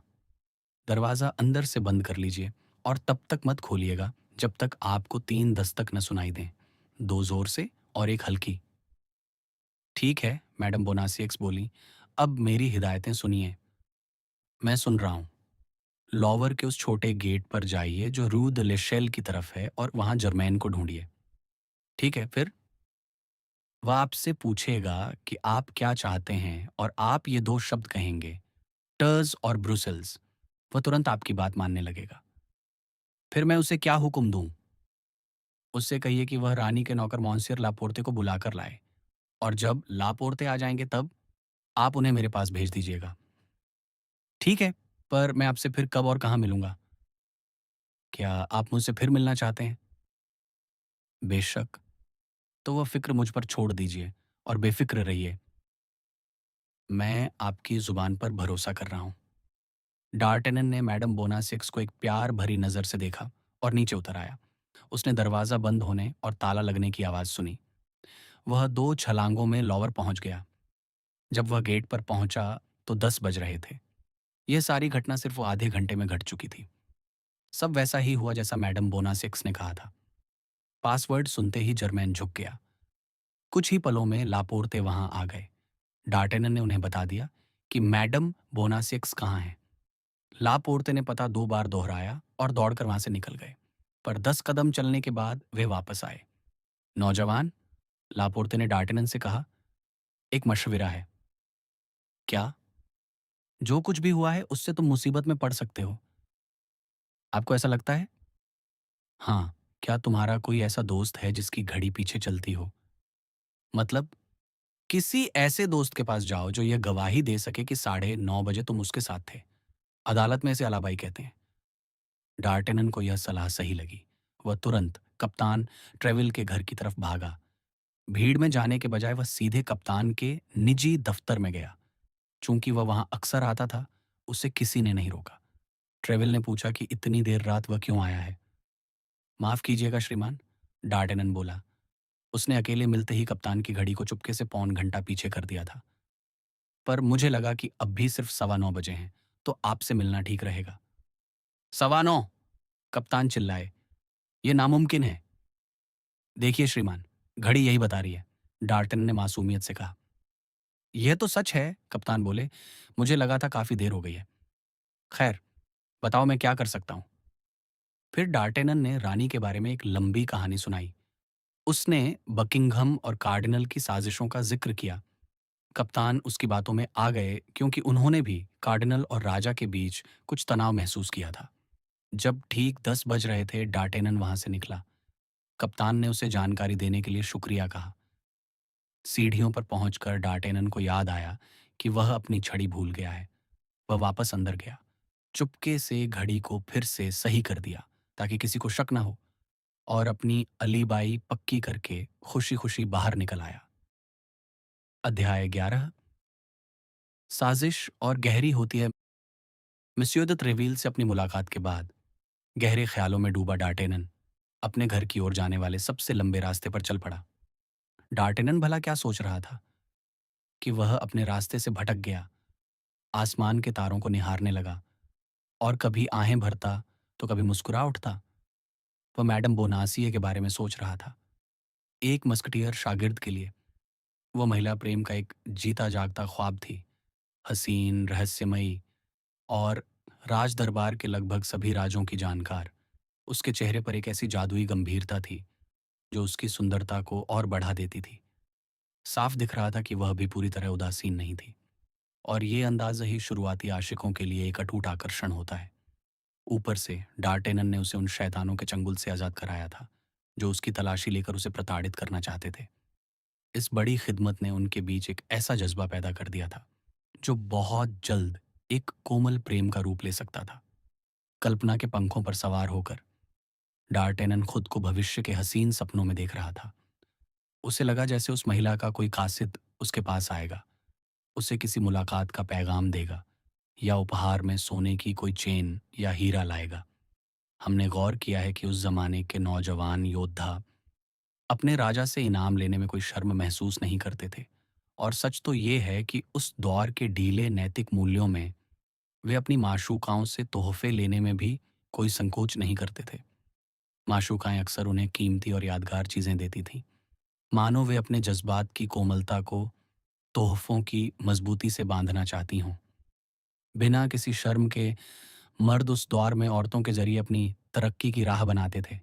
जो औरतें सिर्फ़ हसीन थीं, उन्होंने अपनी सुंदरता दी। शायद तभी ये कहावत बनी कि दुनिया की सबसे खूबसूरत लड़की भी वही दे सकती है जो उसके पास हो। पर जो अमीर थीं, उन्होंने अपनी दौलत का एक हिस्सा भी दिया। उस रईसाना दौर के ऐसे अनगिनत योद्धाओं के किस्से मिल जाएँगे, जिन्हें न तो अपनी पहली तरक्की मिली होती और न ही बाद की जंगों में जीत। अगर उनकी माशूकाओं ने उनकी घोड़े की जीन से, दौलत से भरे हुए बटुए न बांधे होते। डार्टेनन के पास अपना कुछ नहीं था। उसकी वो प्रांतीय झिझक, वो मासूमियत, उन तीनों मस्कटियर्स की सोहबत और सलाहों की वजह से हवा में उड़ गई थी। डार्टेनन उस दौर के अजीब दस्तूर को अपनाते हुए पेरिस को एक युद्ध के मैदान की तरह मान रहा था। बिल्कुल वैसा ही जैसे वह किसी जंग पर हो। वहाँ स्पेन दुश्मन था तो यहाँ औरतें। दोनों ही जगहों पर एक दुश्मन से मुकाबला करना था और अपना फ़ायदा वसूलना था। पर हम ये भी कहेंगे कि इस वक्त डार्टेनन के दिल पर एक बहुत ही नेक और निस्वार्थ भावना का राज था। उस दर्जी ने कहा था कि वह अमीर है। डार्टेनन ने अंदाज़ा लगाया कि मसियो बोनासियो जैसे कमज़ोर आदमी के पास ज़रूर काफ़ी पैसा होगा। और ये प्यार जो इत्तेफ़ाक से शुरू हुआ था, उसमें मतलब का दखल बहुत कम था। हम बहुत कम इसलिए कह रहे हैं, क्योंकि एक जवान, खूबसूरत और बुद्धिमान महिला का अमीर होना प्यार को कम नहीं करता, बल्कि उसे और मज़बूत ही बनाता है। अमीरी के साथ आने वाली रईसाना नज़ाकत और नखरे सुंदरता को और बढ़ा देते हैं। मखमली और सफ़ेद जुराबें, रेशमी लिबास, रेशमी रुमाल, पैरों में सुंदर मोजड़ी और बालों में सलीके से बंधा रिबन। ये सब किसी बदसूरत को तो सुंदर नहीं बनाते, पर एक सुंदर महिला को हसीन बना देते हैं। और उन हाथों के बारे में तो क्या ही कहना, जो अपनी खूबसूरती बनाए रखने के लिए सिर्फ आराम करना जानते हैं। डार्टनन, जैसा कि पाठक जानते ही हैं, कोई करोड़पति नहीं था। उसे उम्मीद थी कि वह एक दिन बनेगा, पर वह वक्त अब भी बहुत दूर था। इस बीच ये सोचना कितना दुखद था कि जिस महिला से आप प्यार करते हैं, वो उन हजारों छोटी खुशियों के लिए तरसती हो जो एक औरत का हक है, और आप उसे वे चीज़ें न दे पाएं। कम से कम जब औरत अमीर हो और प्रेमी गरीब, तो जो वो नहीं दे पाता, वो खुद अपना इंतज़ाम कर लेती है। हालांकि ये सब वह अक्सर अपने पति के पैसों से ही करती है, पर इसके लिए वह अपने प्रेमी का ही शुक्रिया अदा करती है। इसके साथ ही डार्टेनन एक बहुत ही वफादार दोस्त भी था। अपनी इन प्रेम योजनाओं के बीच वह अपने दोस्तों को नहीं भूला था। हसीन मैडम बोनासियो वैसी ही महिला थी, जिसके साथ सेंट डेनिस के मैदानों या सेंट जर्मन के मेलों में अथोस, पोर्टोस और अरामिज की सोहबत में टहला जा सके। डार्टेनन अक्सर अपने दोस्तों से ये बात कहता था। फिर वे सब उन हसीन दावतों का आनंद ले सकते थे, जहां मेज के नीचे एक तरफ दोस्त का हाथ हो और दूसरी तरफ माशूका का पांव। इसके अलावा मुसीबत के वक्त डार्टेनन अपने दोस्तों का रक्षक भी बन सकता था। और मसियो बोनासियो, जिसे डार्टेनन ने खुद अधिकारियों के हाथों में सौंप दिया था, जिसे बचाने का उसने चुपके से वादा किया था, पर सरेआम उससे मुकर गया। हमें डार्टेनन उसके बारे में बिल्कुल नहीं सोच रहा था। और अगर सोचा भी, तो बस यही कि वह जहां भी है, ठीक ही होगा। प्यार सबसे स्वार्थी भावना होती है। पर हमारे पाठक फिक्र न करें। अगर डार्टेनन अपने मेजबान को भूल गया है या उसे भूलने का नाटक कर रहा है, तो हम उसे नहीं भूलेंगे। हमें पता है कि वो कहाँ है। पर फिलहाल चलिए, हम भी उस आशिक मिजाज गैस्कॉन का साथ देते हैं। उस भले दर्जी के बारे में हम बाद में देखेंगे। डार्टेनन अपने भविष्य के प्यार के ख्यालों में खोया, उस सुंदर रात और तारों को देखकर मुस्कुराते हुए रू चरिशमिदी की ओर बढ़ा। चूंकि वह उसी इलाके में था जहां अरामिस रहता था, उसने सोचा कि क्यों न अपने दोस्त से मिला जाए। वह उसे बताना चाहता था कि उसने प्लैंचेट को मदद के लिए क्यों भेजा था। उसे डर था कि कहीं उसके दोस्त उसके घर न पहुंच गए हों और वहां किसी को न पाकर परेशान हो रहे हों। डार्टेनन ने सोचा कि इस रहस्य की गुत्थी सुलझाना जरूरी है। इसके अलावा उसे लगा कि ये मैडम बोनासी के बारे में बात करने का भी अच्छा बहाना होगा, जिससे उसका दिमाग पूरी तरह भरा हुआ था। पहली मोहब्बत में इंसान अक्सर खामोश नहीं रह पाता। पहली मोहब्बत की खुशी इतनी ज़्यादा होती है कि जब तक आप उसे किसी के साथ बाँट ना लें, वो आपका दम घोंट देती है। पेरिस पिछले 2 घंटों से अंधेरे में डूबा हुआ था और एक रेगिस्तान जैसा लग रहा था। फूबॉर्ग सेंट जर्मन की घड़ियों ने रात के 11 बजाए। मौसम बहुत सुहाना था। डार्टेनन एक संकरी गली से गुजर रहा था, जहां रात की हवा में वजिरार के बागानों की महक घुली हुई थी। दूर कहीं से बंद दरवाजों के पीछे से सराय में मजे कर रहे लोगों के गाने की आवाजें आ रही थीं। गली के अंत में पहुंचकर डार्टेनन बाईं ओर मुड़ा। एरमिस का घर रू कसेट और रू सरवंदोनी के बीच स्थित था। डार्टेनन अभी रू कसेट से गुजरा ही था और उसे अपने दोस्त का घर साफ दिख रहा था। तभी उसने देखा कि रू सरवंडोनी से कोई साया बाहर निकला है। उसने चोगा ओढ़ा हुआ था। पहले डार्टेनन को लगा कि वह मर्द है, पर उसकी छोटी कद-काठी और लड़खड़ाते कदमों से उसे जल्द ही पता चल गया कि वह एक महिला है। वह महिला किसी घर को ढूंढ रही थी। वह रुकती, पीछे मुड़ती और फिर आगे बढ़ती। डार्टेनन उलझन में पड़ गया। उसने सोचा, क्या मैं उसकी मदद करूं? कदमों की आहट से लगता है कि वह जवान है और शायद खूबसूरत भी। पर जो महिला इस वक्त सड़कों पर अकेली है, वह जरूर अपने प्रेमी से मिलने निकली होगी। अगर मैं उनके मिलन में बाधा बना तो ये अच्छी शुरुआत नहीं होगी। वह महिला आगे बढ़ती रही और घरों और खिड़कियों को गिनने लगी। ये काम ज्यादा मुश्किल नहीं था। उस गली में सिर्फ 3 इमारतें थीं और सिर्फ 2 खिड़कियां सड़क की ओर खुलती थीं। एक एरमिस के कमरे की थी और दूसरी उसके बगल वाली इमारत की। डार्टनन के मन में फौरन धर्मशास्त्री की भतीजी का ख्याल आया। उसने सोचा, कसम से कितना मजेदार होगा अगर ये महिला हमारे दोस्त का ही घर ढूंढ रही हो। आह मेरे प्यारे अरामिस, इस बार मैं तुम्हारा राज पकड़ ही लूंगा। डार्टनन ने खुद को सिकोड़ा और गली के सबसे अंधेरे कोने में एक पत्थर के बेंच के पीछे छिप गया। वह महिला आगे बढ़ी। उसके कदमों की आहट बहुत हल्की थी। तभी उसने हल्के से खांसा, जिससे अंदाजा हुआ कि उसकी आवाज बहुत मीठी होगी। डार्टेनन को लगा कि ये कोई इशारा है। महिला अब एरामिस की खिड़की के पास पहुंच चुकी थी। उसने अपनी उंगलियों से पट पर 3 बार हल्के से दस्तक दी। डार्टेनन बुदबुदाया, बहुत अच्छे अरामिस। मसियो ढोंगी, अब समझा कि आप धर्मशास्त्र कैसे पढ़ते हैं। जैसे ही दस्तक हुई, खिड़की का पर्दा हटा और शीशों के पीछे से रोशनी दिखाई दी। उसने सोचा, आह, तो दरवाजों से नहीं, खिड़कियों से मुलाकात होती है। ये मुलाकात पहले से तय थी। अब खिड़की खुलेगी और मोहतरमा अंदर जाएंगी। कमाल है। पर डार्टेनन को हैरानी हुई। खिड़की बंद रही, बल्कि वो रोशनी जो एक पल के लिए चमकी थी, वो भी गायब हो गई। चारों तरफ फिर अंधेरा छा गया। डार्टेनन को लगा कि ये सन्नाटा ज्यादा देर नहीं रहेगा। उसने अपनी आंखों और कानों को पूरी तरह सतर्क कर लिया। वह सही था। कुछ सेकंड बाद अंदर से 2 बार दस्तक हुई। गली में खड़ी महिला ने जवाब में एक दस्तक दी और खिड़की का पट थोड़ा सा खुल गया। डार्टेनन बेताबी से सब देख रहा था। बदकिस्मती से रोशनी दूसरे कमरे में चली गई थी, पर डार्टेनन की आंखें अंधेरे में देखने की आदी थीं। जैसा कि कहा जाता है, गैस्कॉन लोगों की आंखें बिल्लियों की तरह होती हैं, जो अंधेरे में भी देख सकती हैं।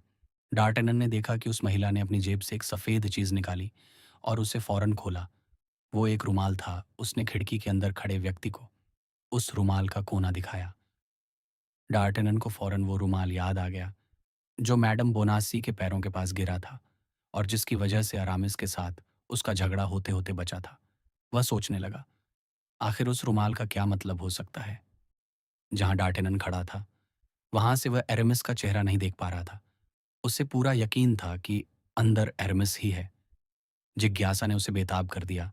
उसने चुपके से अपना कोना छोड़ा और बिजली की फुर्ती से दबे पांव दीवार के उस कोने तक पहुंचा जहां से वह एरेमिस के कमरे के अंदर देख सकता था। वहां पहुंचकर डार्टेनन के मुंह से लगभग एक चीख निकलने वाली थी। अंदर एरेमिस नहीं था, बल्कि खिड़की के उस पार भी एक महिला ही खड़ी थी। डार्टेनन सिर्फ उनके कपड़े देख पा रहा था, चेहरे नहीं। तभी अंदर वाली महिला ने अपनी जेब से एक दूसरा रुमाल निकाला और उसे बाहर वाली महिला के रुमाल से बदल लिया। कुछ बातें हुईं और खिड़की बंद हो गई। बाहर वाली महिला मुड़ी और डार्टेनन से सिर्फ 4 कदम की दूरी से गुजरी। उसने अपने चोगे का हुड नीचे खींच लिया था, पर बहुत देर हो चुकी थी। डार्टेनन उसे पहचान चुका था। वो मैडम बोनासियो थी। मैडम बोनासियो। डार्टेनन को तभी शक हो गया था जब उसने रुमाल निकाला था। पर आखिर ये कैसे मुमकिन था कि जो महिला मॉन्सियर लापोर्ट के साथ लूवर जाने वाली थी, वो रात के 11:30 बजे पेरिस की सड़कों पर भटक रही हो? क्या उसे दोबारा अगवा होने का डर नहीं था? ज़रूर ये कोई बहुत ही अहम मामला होगा। और 25 साल की महिला के लिए प्यार से ज़्यादा अहम और क्या हो सकता है? पर क्या वह ये सब अपने लिए कर रही थी या किसी और के लिए? डार्टेनन के दिल को ईर्ष्या का दानव कुरेदने लगा। उसका दिल एक सच्चे प्रेमी की तरह धड़क रहा था। सच जानने का एक ही तरीका था, उसका पीछा करना। डार्टेनन बिना सोचे समझे कुदरती तौर पर उसके पीछे चल पड़ा। जैसे ही वह दीवार के साए से बाहर निकला और उसके कदमों की आहट गूंजी, मैडम बोनासियो डर कर चीख पड़ी और भागने लगी। डार्टेनन उसके पीछे भागा। वह महिला अपने भारी चोगे में उलझी हुई थी, इसलिए उसे पकड़ना मुश्किल नहीं था। अभी वह गली का 1/3 हिस्सा भी पार नहीं कर पाई थी कि डार्टेनन उसके करीब पहुंच गया। वह बेचारी थकान से नहीं बल्कि खौफ से चूर थी।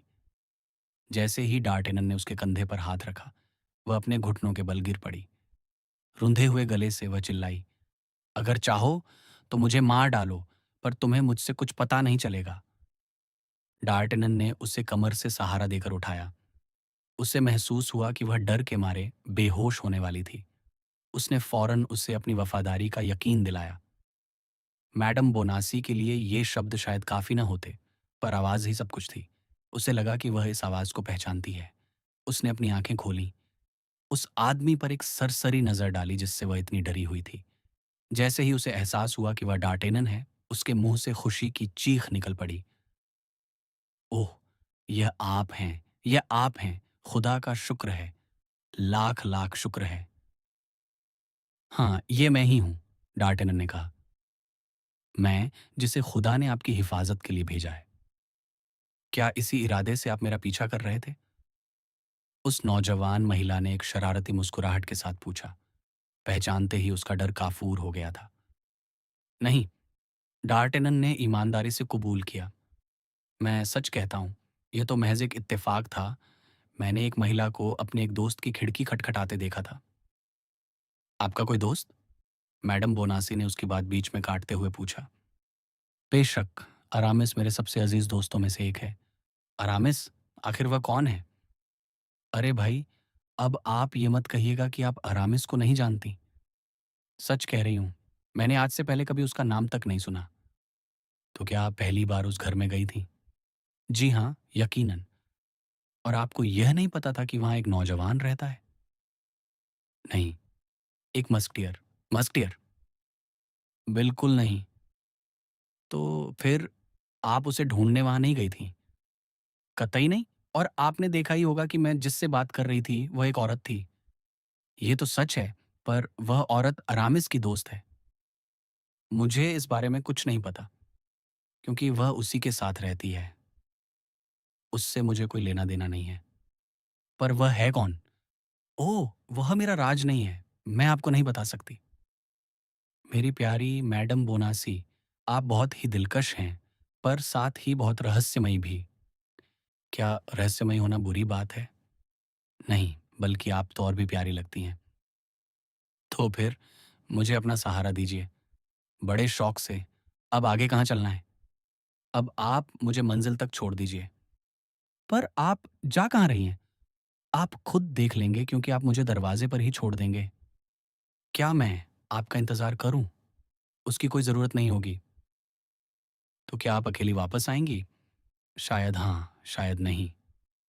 पर जो शख्स बाद में आपके साथ होगा, वह मर्द होगा या औरत? मुझे अभी नहीं पता, पर मैं यह जानकर रहूँगा। वह कैसे? मैं आपके बाहर आने तक वहीं इंतज़ार करूँगी। अगर ऐसा है, तो फिर अलविदा। क्यों? क्या हुआ? मुझे आपकी ज़रूरत नहीं है। पर आपने तो मुझसे मदद माँगी थी। मैंने एक शरीफ आदमी से मदद माँगी थी, किसी जासूस से नहीं जो मुझ पर नज़र रखे। जासूस, ये शब्द कुछ ज़्यादा ही कड़वा है मैडम। तो फिर उन लोगों को क्या कहते हैं जो दूसरों की मर्ज़ी के खिलाफ उनके पीछे लगे रहते हैं? वे थोड़े जिज्ञासु होते हैं। ये शब्द बहुत हल्का है। ठीक है मैडम, मैं समझ गया। मैं वैसा ही करूँगा जैसा आप चाहेंगी। आपने ये बात पहले ही क्यों नहीं मान ली? क्या पछतावे की कोई कीमत नहीं है? और क्या आपको वाक़ई पछतावा है? मुझे खुद नहीं पता, पर मैं ये वादा करता हूँ कि मैं वैसा ही करूँगा जैसा आप कहेंगी, बशर्ते आप मुझे अपनी मंज़िल तक साथ चलने दें। और फिर आप मुझे छोड़कर चले जाएँगे? हाँ, मेरे बाहर आने का इंतज़ार किए बिना? हाँ। एक सज्जन की ज़ुबान, एक सैनिक की इज़्ज़त की कसम, मेरा हाथ थामिए और चलिए। डार्टेनन ने अपना हाथ मैडम बोनासी की ओर बढ़ाया। उसने हँसते-काँपते हुए उसका सहारा लिया और दोनों रिउ डी ला हार्प की ओर बढ़ चले। वहाँ पहुँचकर वह महिला थोड़ी हिचकिचाई। उसने कुछ निशानों से एक दरवाज़े को पहचाना। "अब जनाब," उसने कहा, "मुझे यहीं काम है। आपकी इस शानदार सोहबत के लिए हज़ारों शुक्रिया। आपने मुझे खतरों से बचा लिया। पर अब अपना वादा निभाने का वक़्त आ गया है। मैं अपनी मंज़िल पर पहुँच चुकी हूँ। और क्या वापसी में आपको डर नहीं लगेगा?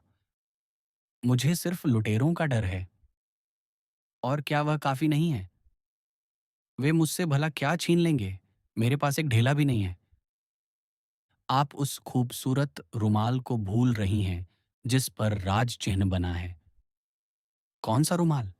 वही, जो मुझे आपके पैरों के पास मिला था और जिसे मैंने वापस आपकी जेब में रख दिया था। खामोश, नासमझ आदमी, क्या तुम मुझे तबाह करना चाहते हो? देखा आपने, आपके लिए अभी भी खतरा टला नहीं है। एक शब्द सुनकर ही आप काँपने लगीं। आप खुद मानती हैं कि अगर किसी ने वह बात सुन ली, तो आप बर्बाद हो जाएँगी। आइए मैडम, डार्टेनन ने उसका हाथ पकड़ते हुए जोश से कहा, मुझ पर भरोसा कीजिए। क्या आपको मेरी आँखों में वफ़ादारी नहीं दिखती? दिखती है, मैडम बोनासी ने जवाब दिया। इसलिए आप मेरे अपने राज पूछिए, मैं बता दूँगी। पर दूसरों के राज, वह मुमकिन नहीं है। कोई बात नहीं, डार्टेनन बोला, मैं खुद पता लगा लूँगा। चूँकि ये राज आपकी ज़िंदगी पर असर डाल रहे हैं, इसलिए इन्हें जानना अब मेरा भी हक है। अपनी हरकतों से बाज़ आइए, उस महिला ने इतने गंभीर लहज़े में कहा कि डार्टेनन सिहर उठा। ओह! मेरे मामलों में दखल मत दीजिए। मेरी मदद करने की कोशिश मत कीजिए। मैं आपसे उस उपकार के नाम पर यह विनती कर रही हूँ, जो आपने मुझ पर किया है। बस मेरी बात मान लीजिए। मेरे बारे में फ़िक्र छोड़ दीजिए। ये समझिए कि आपके लिए मेरा कोई वजूद नहीं है। क्या अरामिस को भी आप यही कहेंगी मैडम? डार्टेनन ने ईर्ष्या में जलते हुए पूछा। जनाब, आप तीसरी बार ये नाम ले रहे हैं, जबकि मैंने कहा है कि मैं उसे नहीं जानती। आप उस आदमी को नहीं जानती जिसकी खिड़की आपने अभी-अभी खटखटाई थी। वाक़ई मैडम, आप मुझे बहुत भोला समझती हैं। कबूल कीजिए कि आप सिर्फ़ मुझसे बातें उगलवाने के लिए ये सब कह रहे हैं। मैं कुछ भी मनगढ़ंत नहीं कह रहा हूँ मैडम। मैं सिर्फ़ सच बोल रहा हूँ। और आप कहते हैं कि उस घर में आपका कोई दोस्त रहता है? हाँ, मैं तीसरी बार कह रहा हूँ। वह घर मेरे दोस्त का है और वह दोस्त अरामिस है। यह सब बाद में साफ़ हो जाएगा, वह महिला बुदबुदाई। नहीं जनाब, अब खामोश रहिए। अगर आप मेरा दिल देख पातीं, डार्टेनन बोला, तो आपको वहाँ बेपनाह प्यार और जिज्ञासा दिखेगी। जो लोग हमसे प्यार करते हैं, उनसे हमें कोई खतरा नहीं होता। आप बहुत जल्दी प्यार की बातें करने लगे हैं जनाब, महिला ने अपना सिर झटकते हुए कहा। ऐसा इसलिए है क्योंकि प्यार मुझ पर अचानक टूट पड़ा है और पहली बार हुआ है। और फिर मैं अभी सिर्फ 20 साल का हूँ। उस महिला ने उसे कनखियों से देखा। सुनिए, मैं सुराग के काफ़ी करीब हूँ, डार्टेनन ने बात जारी रखी। 3 महीने पहले अरामिस के साथ मेरा झगड़ा इसी रुमाल की वजह से हुआ था, जैसा रुमाल आपने अभी उस घर में दिखाया था। जनाब, आप अपने इन सवालों से मुझे बहुत थका रहे हैं। पर मैडम, अगर आप पकड़ी गईं और वह रुमाल आपके पास मिला, तो क्या आप मुसीबत में नहीं पड़ जाएँगी? क्यों? उस पर सिर्फ मेरे शुरुआती अक्षर हैं, सी, बी, कॉन्स्टेंस बोनासियो या फिर कैमिल डी बॉयस ट्रेसी। खामोश रहिए जनाब। एक बार फिर कह रही हूँ, खामोश। अगर आपको मेरे खतरों की फ़िक्र नहीं है, तो कम से कम अपनी जान की तो फ़िक्र कीजिए। मेरी जान? हाँ, मुझे जानने का मतलब है जेल का खतरा और मौत का जोखिम। तो फिर मैं आपको छोड़कर कहीं नहीं जाऊँगा। जनाब, वह महिला गिड़गिड़ाते हुए और हाथ जोड़ते हुए बोली, खुदा के वास्ते, एक सैनिक की इज्जत की कसम। चले जाइए। देखिए, आधी रात का घंटा बज रहा है। यही वह वक्त है जब मेरा इंतजार हो रहा है। डार्टेनन ने सिर झुकाया। मैडम, आप इस तरह कहेंगे तो मैं मना नहीं कर पाऊंगा। ठीक है, मैं जाता हूं। पर आप मेरा पीछा तो नहीं करेंगे? मुझ पर नजर तो नहीं रखेंगे? मैं सीधे अपने घर जाऊंगा। आह! मुझे पता था कि आप एक बहुत ही नेक और बहादुर नौजवान हैं। मैडम बोनासी ने अपना हाथ बढ़ाया। उसने दीवार में छिपे एक छोटे से दरवाजे की कुंडी पकड़ी। डार्टेनन ने उसका हाथ थाम लिया और उसे बड़े चाव से चूम लिया। आह! काश मैंने आपको कभी देखा ही ना होता, डार्टेनन ने उस बेबाक अंदाज में कहा जिसे अक्सर औरतें कोरी तमीज से ज्यादा पसंद करती हैं। खैर, मैडम बोनासिया ने बड़े प्यार से उसका हाथ दबाते हुए कहा, मैं ऐसा नहीं कहूंगी। जो आज खो गया है, वह हमेशा के लिए नहीं खोया। कौन जानता है, जब मैं आजाद होऊंगी तो शायद आपकी जिज्ञासा शांत करूं। और क्या मेरे प्यार के लिए भी यही वादा है? डार्टेनन खुशी से पागल हो उठा। ओह! उसके बारे में मैं कोई वादा नहीं कर सकती। वह इस बात पर निर्भर करेगा कि आप मुझे कैसा महसूस कराते हैं। तो आज के लिए सिर्फ़ शुक्रगुज़ारी। आह! आप बहुत ही लाजवाब हैं, डार्टेनन ने उदासी से कहा। नहीं, मैं तो बस आपकी दरियादिली का फ़ायदा उठा रही हूँ। पर हिम्मत रखिए, कुछ लोगों के साथ वक़्त सब बदल देता है। ओह! आपने मुझे दुनिया का सबसे खुशकिस्मत इंसान बना दिया। आज की शाम और वह वादा मत भूलिएगा। निश्चिंत रहिए, सही वक्त और सही जगह पर मुझे सब याद रहेगा। अब जाइए, खुदा के वास्ते जाइए। मुझे ठीक आधी रात को पहुंचना था और मुझे देर हो रही है। सिर्फ 5 मिनट की तो बात है। हाँ, पर कुछ हालातों में 5 मिनट 5 सदियों के बराबर होते हैं। जब कोई किसी को प्यार करता हो। खैर, आपको किसने बताया कि मैं किसी प्रेमी से मिलने नहीं आई? क्या? तो कोई मर्द आपका इंतजार कर रहा है? डार्टेनन चिल्लाया। एक मर्द! लगता है बहस फिर शुरू होने वाली है। मैडम बोनासिया ने हल्की मुस्कुराहट के साथ कहा। नहीं, नहीं, मैं जाता हूँ। मुझे आप पर पूरा भरोसा है। अलविदा मैडम, अलविदा। डार्टेनन ने एक झटके में खुद को वहां से अलग किया और भागने लगा। मैडम बोनासी ने खिड़की पर वहीं 3 बार दस्तक दी। डार्टेनन ने गली के मोड़ पर मुड़कर देखा। दरवाजा खुला और वह सुंदर महिला गायब हो गई। डार्टेनन अपने रास्ते पर बढ़ चला। उसने वादा किया था कि वह पीछा नहीं करेगा, और उसने अपना वादा निभाया। 5 मिनट बाद वह रुदेफोस्योर में था। बेचारा एथोस, उसने सोचा। वह कभी नहीं समझ पाएगा कि यह सब क्या था। वह मेरा इंतजार करते करते सो गया होगा। बुरा हाल है जनाब, बहुत बुरा। एक आवाज आई। डार्टेनन ने पहचाना, वह प्लैंशेट था। क्या हुआ? क्या मुसीबत आ गई? डार्टेनन ने पूछा। जनाब, मॉन्सियर एथोस गिरफ्तार हो गए हैं। गिरफ्तार? एथोस गिरफ्तार? किस लिए? वे आपके कमरे में मिले थे। जासूसों ने उन्हें डार्टेनन समझकर पकड़ लिया। एथोस ने उन्हें अपना असली नाम क्यों नहीं बताया? उन्होंने मना कर दिया था जनाब। उन्होंने मुझसे कहा, प्लॉन्शे, इस वक्त तुम्हारे मालिक का आजाद रहना ज्यादा जरूरी है। उन्हें लगने दो कि डार्टेनन गिरफ्तार हो गया है। इससे उसे समय मिल जाएगा। 3 दिन बाद मैं अपनी पहचान बता दूंगा। शाबाश एथोस, कितना नेक दिल इंसान है वह। डार्टेनन बुदबुदाया। फिर अधिकारियों ने क्या किया? 4 सिपाही उन्हें पकड़कर ले गए। पता नहीं कहाँ, बेस्टिल या शायद कहीं और। 2 जासूसों ने आपका पूरा कमरा छान मारा और सारे कागजात ले गए। और पोर्थोस और अरामिस? वे नहीं आए। ठीक है, तुम यहीं रुको। अगर वे आए तो उन्हें पोम दे पें सराय में मिलने को कहना। यहाँ रुकना खतरनाक है। मैं मस्यौ de त्रेविल के पास जा रहा हूँ। डार्टेनन तेजी से कप्तान ट्रेविल के घर की ओर भागा। वह ल्यूअर पहुंचे, जहां उनकी कंपनी तैनात थी। नदी के पास पहुंचकर उसे एहसास हुआ कि उसकी जेब खाली है। उसके पास नाव के पैसे भी नहीं थे। जैसे ही वह गली के मोड़ पर पहुंचा, उसने 2 लोगों को देखा। एक मर्द और एक औरत। औरत का हुलिया मैडम बोनासी जैसे था और मर्द बिल्कुल अरामिस जैसा लग रहा था। महिला ने वही काला चोगा पहना था। डार्टेनन के दिल में जलन की आग भड़क उठी। उसे लगा कि उसे धोखा दिया गया है। उसने उनका पीछा किया और पुल पर उन्हें रोक लिया। आप क्या चाहते हैं जनाब? उस मस्कटियर ने पूछा। उसकी आवाज में एक विदेशी लहजा था। ये अरामिस नहीं है, डार्टेनन चिल्लाया। नहीं जनाब, मैं अरामिस नहीं हूं। अब हमें जाने दीजिए।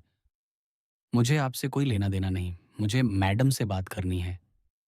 आप इन्हें नहीं जानते, अजनबी बोला। आप गलत कह रहे हैं जनाब। मैं इन्हें बहुत अच्छी तरह जानता हूँ। मैडम बोनासी ने दुखी होकर कहा, जनाब, आपने एक सैनिक की इज्जत की कसम खाई थी। मुझे उम्मीद थी कि मैं आप पर भरोसा कर पाऊंगी। डार्टेनन उलझन में था। तभी उस अजनबी ने डार्टेनन को पीछे धकेल दिया। डार्टेनन ने अपनी तलवार निकाल ली। बिजली की फुर्ती से उस अजनबी ने भी अपनी तलवार खींच ली। खुदा के लिए, माय लॉर्ड! मैडम बोनासियो बीच में कूद पड़ी और तलवारों को थाम लिया। My Lord! डार्टेनन को अचानक सब समझ आ गया। माय लॉर्ड, मुझे माफ कीजिए जनाब। कहीं आप ये ड्यूक ऑफ बकिंघम हैं? मैडम बोनासियो ने धीमी आवाज में कहा। और अब आप हम सबको बर्बाद कर सकते हैं। माय लॉर्ड, मैडम, मैं हजारों बार माफी मांगता हूं, पर मैं इनसे प्यार करता हूं और मुझे जलन हो रही थी। आप तो जानते हैं प्यार क्या होता है। तुम एक बहादुर नौजवान हो। बकनगैम ने अपना हाथ डार्टेनन की ओर बढ़ाया। मैं तुम्हारी सेवा स्वीकार करता हूँ। हमारे पीछे 20 कदम की दूरी पर चलो, और अगर कोई हमें देखे तो उसे मार डालना। डार्टेनन ने अपनी नंगी तलवार बगल में दबाई और पीछे चलने लगा। वह इंग्लैंड के उस सबसे शक्तिशाली मंत्री की रक्षा कर रहा था। मैडम बोनासी और वह सुंदर मस्कटियर बकिंघम सुरक्षित रूप से लूवर के अंदर चले गए। डार्टेनन सराय पहुंचा जहां उसके दोस्त उसका इंतजार कर रहे थे। उसने उन्हें कोई सफाई नहीं दी, बस इतना कहा कि मामला सुलझ गया है। अध्याय 12। जॉर्ज विलियर्स बकिंघम के ड्यूक। मैडम बोनासियो और ड्यूक बिना किसी दिक्कत के लूव्र में दाखिल हो गए। हर कोई जानता था कि मैडम बोनासियर रानी की खास सेविका है। वहीं ड्यूक ने मॉन्सियर डी ट्रिविल के मस्कटियर्स की वर्दी पहनी हुई थी, और जैसा कि हम जानते हैं, उस शाम मस्कटियर्स ही पहरे पर थे। इसके अलावा दरबान जर्मेन भी रानी का वफादार था। अगर कोई गड़बड़ होती भी तो बस मैडम बोनासियो पर यह आरोप लगता कि वे अपने प्रेमी को चोरी छिपे अंदर लाई हैं। उन्होंने यह जोखिम खुद पर ले लिया था। उनकी बदनामी होती, यह सच था, पर एक मामूली दर्जी की पत्नी की साख की भला क्या कीमत थी। महल के आंगन में पहुंचकर ड्यूक और वह महिला दीवार के साये में करीब 25 कदम तक चले। उसके बाद मैडम बोनासी ने नौकरों के लिए बना एक छोटा दरवाजा धकेला। वह दरवाजा दिन में खुला रहता था, पर रात को अक्सर बंद रहता था। लेकिन उस वक्त वह खुल गया।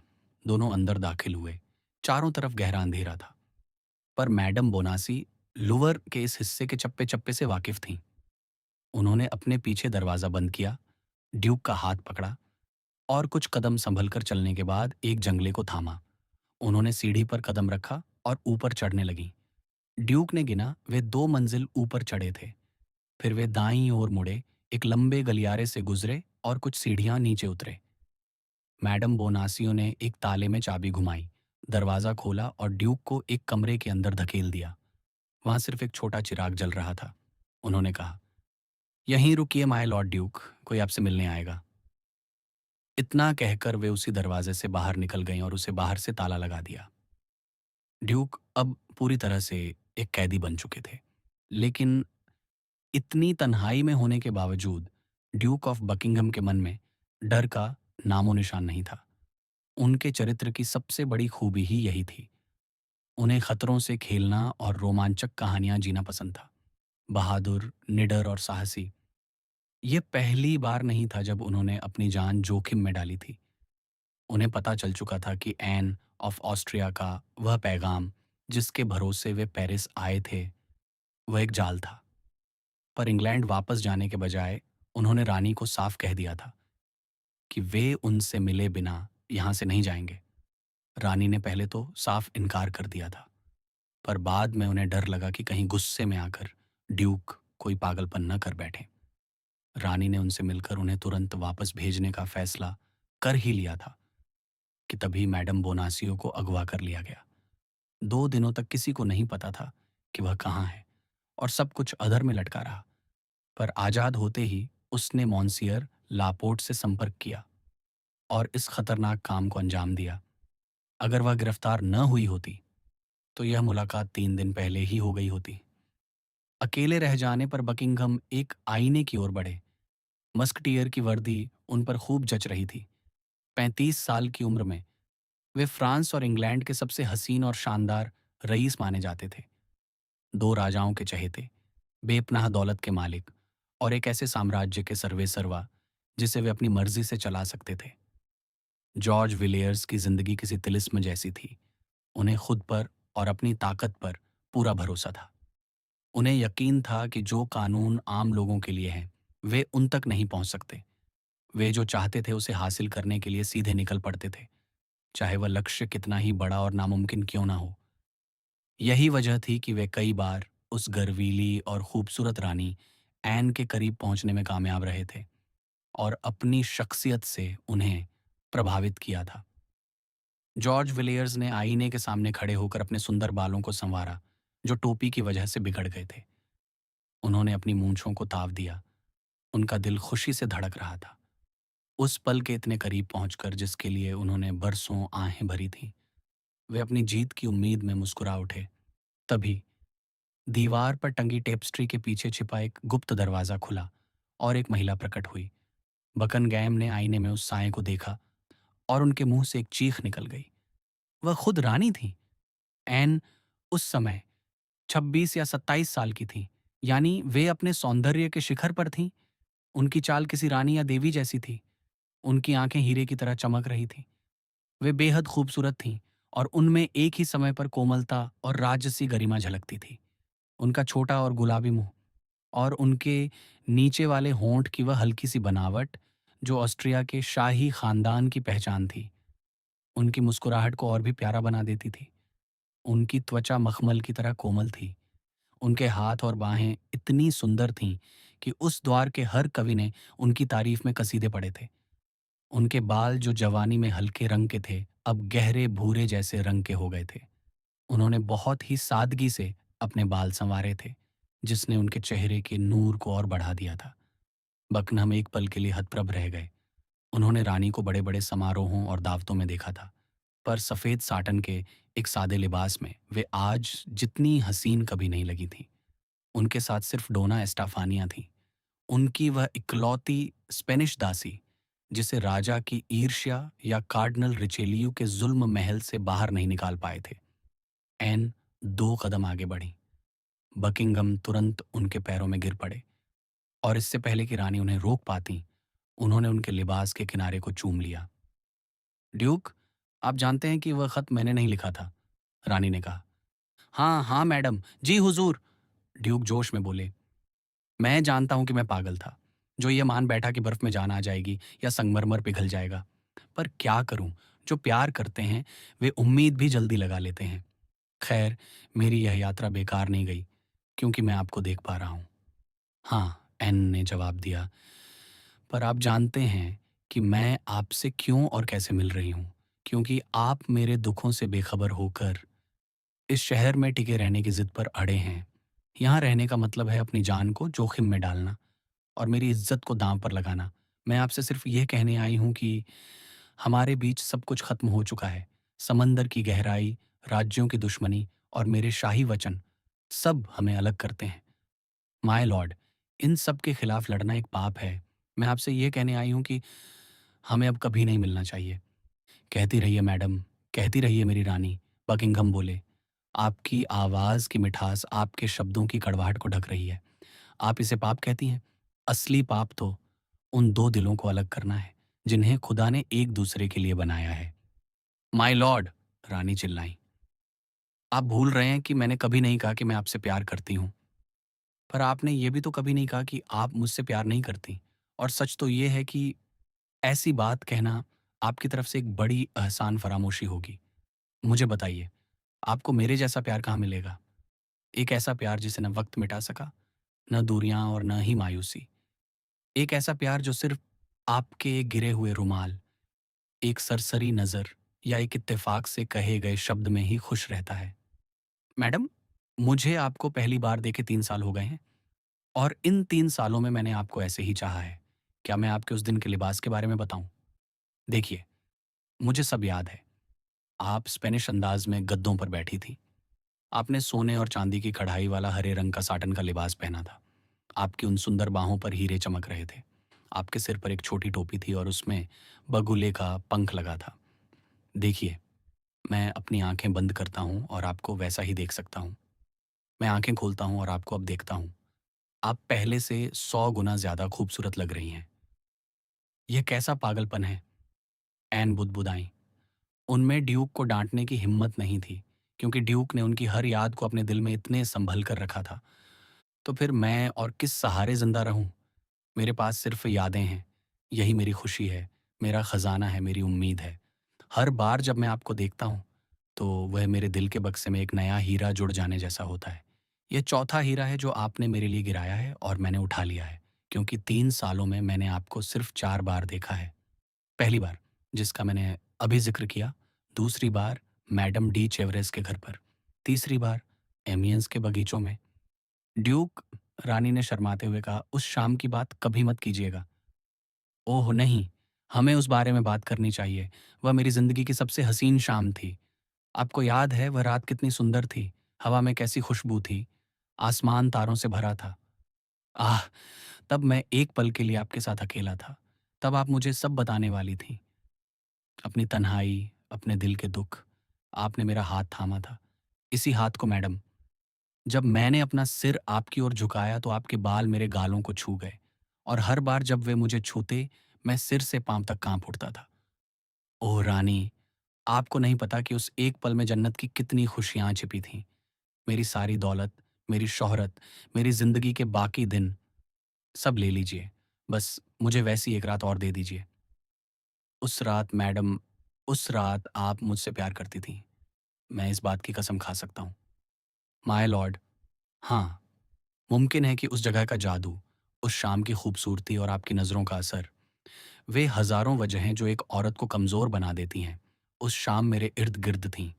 पर माय लॉर्ड, आपने देखा कि एक रानी ने उस कमज़ोर पड़ती औरत की मदद की, जैसे ही आपने अपनी हद पार करनी चाही। मैंने मदद के लिए पुकारा। हाँ, हाँ, ये सच है, और मेरे सिवा कोई और होता तो शायद हार मान लेता। पर मेरा प्यार और भी गहरा हो गया। आपको लगा कि आप पेरिस लौटकर मुझसे पीछा छुड़ा लेंगी।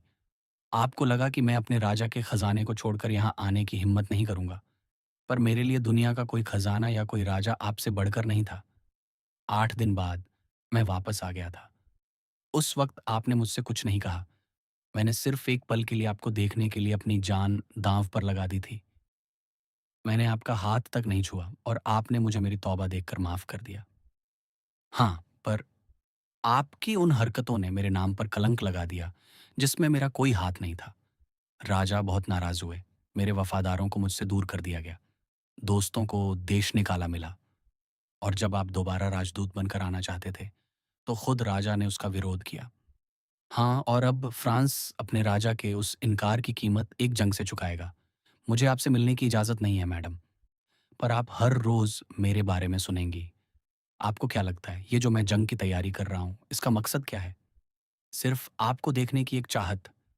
मैं जानता हूँ कि मैं तलवार के दम पर पेरिस नहीं आ सकता, पर इस जंग के बाद शांति का समझौता होगा, और उस समझौते के लिए एक दूत की ज़रूरत होगी, और वह दूत मैं होऊंगा। तब वे मुझे मना करने की हिम्मत नहीं कर पाएंगे, और मैं पेरिस लौटूंगा, आपको देखूंगा, और फिर से खुश हो जाऊंगा। हजारों लोगों को शायद इसकी कीमत अपनी जान देकर चुकानी पड़े, पर मुझे उसकी परवाह नहीं, बशर्ते मैं आपको देख सकूं। ये पागलपन हो सकता है, पर मुझे बताइए, क्या किसी और औरत का प्रेमी इतना दीवाना है? क्या किसी रानी का सेवक इतना उत्साही है? माय लॉर्ड, आप अपने बचाव में जो दलीलें दे रहे हैं, वे आपके जुर्म को और बढ़ा रही हैं। प्यार के ये सबूत असल में गुनाह हैं, क्योंकि आप मुझसे प्यार नहीं करती मैडम। अगर आप मुझसे प्यार करती, तो आप इसे अलग नज़रिए से देखती। अगर आप मुझे चाहती, ओह! अगर आप मुझे चाहती, तो मैं खुशी के मारे पागल हो जाता। आह! मैडम डी चेवरेस आपसे कम बेरहम थीं। हॉलैंड उनसे प्यार करता था और उन्होंने उसके प्यार का जवाब दिया। मैडम डी चेवरेस रानी नहीं थीं। ऐन बुदबुदाईं। वे ड्यूक के बेपनाह प्यार को देखकर भावुक हो रही थीं। तो इसका मतलब आप मुझसे प्यार करतीं। अगर आप रानी ना होतीं, मैडम, कह दीजिए कि तब आप मुझे चाहतीं। मैं ये मान सकता हूँ कि सिर्फ़ आपका ओहदा ही आपको मेरे प्रति बेरहम बना रहा है। अगर आप सिर्फ़ एक साधारण महिला होतीं, तो इस बेचारे बकनिगम की भी कोई उम्मीद होती। इन मीठे शब्दों के लिए शुक्रिया। मेरी मल्लिका, आपका 100 बार शुक्रिया। Oh my Lord! आपने गलत समझा। मेरा वह मतलब नहीं था। खामोश, खामोश! ड्यूक चिल्लाए। अगर मैं किसी गलतफ़हमी में खुश हूँ, तो मुझे उससे बाहर निकालने की बेरहमी मत कीजिए। आपने खुद कहा था कि मैं एक जाल में फँस चुका हूँ। शायद यहाँ मेरी जान चली जाए, क्योंकि मुझे कुछ समय से ऐसा लग रहा है कि मेरी मौत करीब है। और ड्यूक एक उदास पर दिलकश मुस्कान के साथ मुस्कुराए। हे भगवान! ऐन खौफ से चिल्लाईं। उनके लहजे से साफ था कि वे ड्यूक की कितनी फ़िक्र करती हैं। मैं आपको डराने के लिए ये नहीं कह रहा हूँ। नहीं, ये तो बेवकूफ़ी है, पर जो उम्मीद आपने मुझे दी है, उसके लिए मैं अपनी जान भी दे सकता हूँ। ओह ड्यूक! ऐन बोलीं, मुझे भी कुछ अजीब से एहसास हो रहे हैं। मुझे सपने आए हैं। मैंने देखा कि आप ज़ख्मी हालत में खून से लथपथ पड़े हैं। बाईं तरफ, है ना? और एक चाकू से? बकनिगम ने बात काटी। हाँ, बिल्कुल वैसा ही था। बाईं तरफ और एक चाकू से। भला आपको ये किसने बताया? मैंने ये बात सिर्फ़ खुदा से कही थी, वह भी अपनी दुआओं में। मुझे और कुछ नहीं चाहिए। आप मुझसे प्यार करती हैं मैडम, इतना काफ़ी है। मैं? आपसे प्यार? हाँ, हाँ। अगर आप मुझसे प्यार न करतीं, तो खुदा हमें एक जैसे सपने क्यों दिखाता? अगर हमारे दिल एक दूसरे से जुड़े न होते, तो हमें एक जैसा खौफ क्यों होता? आप मुझसे प्यार करती हैं जय मेरी मल्लिका, और आप मेरे लिए आंसू बहाएंगी? हे भगवान! ये अब मेरी बर्दाश्त से बाहर है। ऐन रोते हुए बोली, खुदा के वास्ते ड्यूक, मुझे छोड़ दीजिए। यहाँ से जाइए। मैं नहीं जानती कि मैं आपसे प्यार करती हूँ या नहीं, पर मैं अपना वचन नहीं तोड़ूंगी। मुझ पर रहम कीजिए और जाइए। अगर आपको फ्रांस में कुछ हो गया, अगर आपकी मौत की वजह मेरा प्यार हुआ, तो मैं खुद को कभी माफ़ नहीं कर पाऊंगी। मैं पागल हो जाऊंगी। चले जाइए। मैं आपसे मिन्नत करती हूँ। ओह! आप इस हाल में कितनी सुंदर लग रही हैं। मैं आपसे कितना प्यार करता हूँ। बकिंघम ने कहा। जाइए, जाइए और बाद में वापस आइएगा। एक राजदूत बनकर आइए, एक मंत्री बनकर आइए। पहरेदारों और नौकरों के साथ आइए ताकि आपको कोई खतरा ना हो। तब मुझे आपकी जान की फ़िक्र नहीं होगी और मैं आपको देखकर खुश हो सकूँगी। क्या आप सच कह रही हैं? हाँ। तो फिर मुझे अपनी कोई निशानी दीजिए। कोई ऐसी चीज़ जो आपकी हो, ताकि मुझे यकीन रहे कि यह सब कोई सपना नहीं था। कोई ऐसी चीज़ जो आपने पहनी हो, कोई अंगूठी, कोई हार या कोई चेन। अगर मैं वह दे दूँ जो आप माँग रहे हैं, तो क्या आप चले जाएँगे? हाँ, अभी इसी वक़्त? हाँ। आप फ्रांस छोड़ देंगे? आप इंग्लैंड लौट जाएँगे? मैं कसम खाता हूँ, मैं लौट जाऊँगा। तो फिर रुकिए। ऐन अपने कमरे में गईं और तुरंत वापस आईं। उनके हाथ में शीशम की लग्धी का एक छोटा बक्सा था, जिस पर सोने से उनका राज चिह्न बना था। लीजिए, माय लॉर्ड, इसे मेरी याद में अपने पास रखिए। बकहम ने वह बक्सा लिया और दोबारा अपने घुटनों पर गिर पड़े। आपने जाने का वादा किया है, रानी ने याद दिलाया, और मैं अपनी जुबान का पक्का हूँ। मैडम, अपना हाथ दीजिए और मैं विदा लेता हूँ। ऐन ने अपनी आंखें बंद कर अपना हाथ आगे बढ़ाया। उन्होंने अपनी दासी एस्टाफानिया का सहारा लिया, क्योंकि उन्हें लग रहा था कि वे अब गिर पड़ेंगी। बकहम ने उस सुंदर हाथ को बड़े जुनून के साथ चूमा और उठकर खड़े हो गए। उन्होंने कहा, अगर मैं जिंदा रहा तो 6 महीने के भीतर मैं आपसे दोबारा मिलूंगा, चाहे मुझे इसके लिए पूरी दुनिया को ही क्यों न उलटना पड़े। और अपना वादा निभाते हुए वे तेजी से कमरे से बाहर निकल गए। गलियारे में उन्हें मैडम बोनासियो मिली, जो उनका इंतजार कर रही थीं। उन्होंने उसी सावधानी के साथ ड्यूक को सुरक्षित तरीके से लूवर से बाहर निकाल दिया। अध्याय 13। मिस्टर बोनासियो, इस पूरी साजिश में, जैसा कि आपने गौर किया होगा, एक शख्स ऐसा था जिसकी नाजुक स्थिति के बावजूद हमने उस पर बहुत कम ध्यान दिया। यह शख्स था मिस्टर बोनासियो। वह उन राजनीतिक और प्रेम संबंधी साजिशों का एक बेचारा शहीद था, जो इस बहादुरी और शिष्टता के द्वार में एक दूसरे के साथ बड़ी खूबी से उलझ गई थी। सौभाग्य से, पाठकों को याद हो या न हो, हमने वादा किया था कि हम उसे अपनी नज़रों से ओझल नहीं होने देंगे।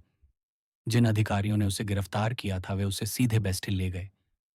वहां से गुजरते हुए वह उन सैनिकों को देखकर थर थर कांपने लगा जो अपनी मस्केट्स में बारूद भर रहे थे।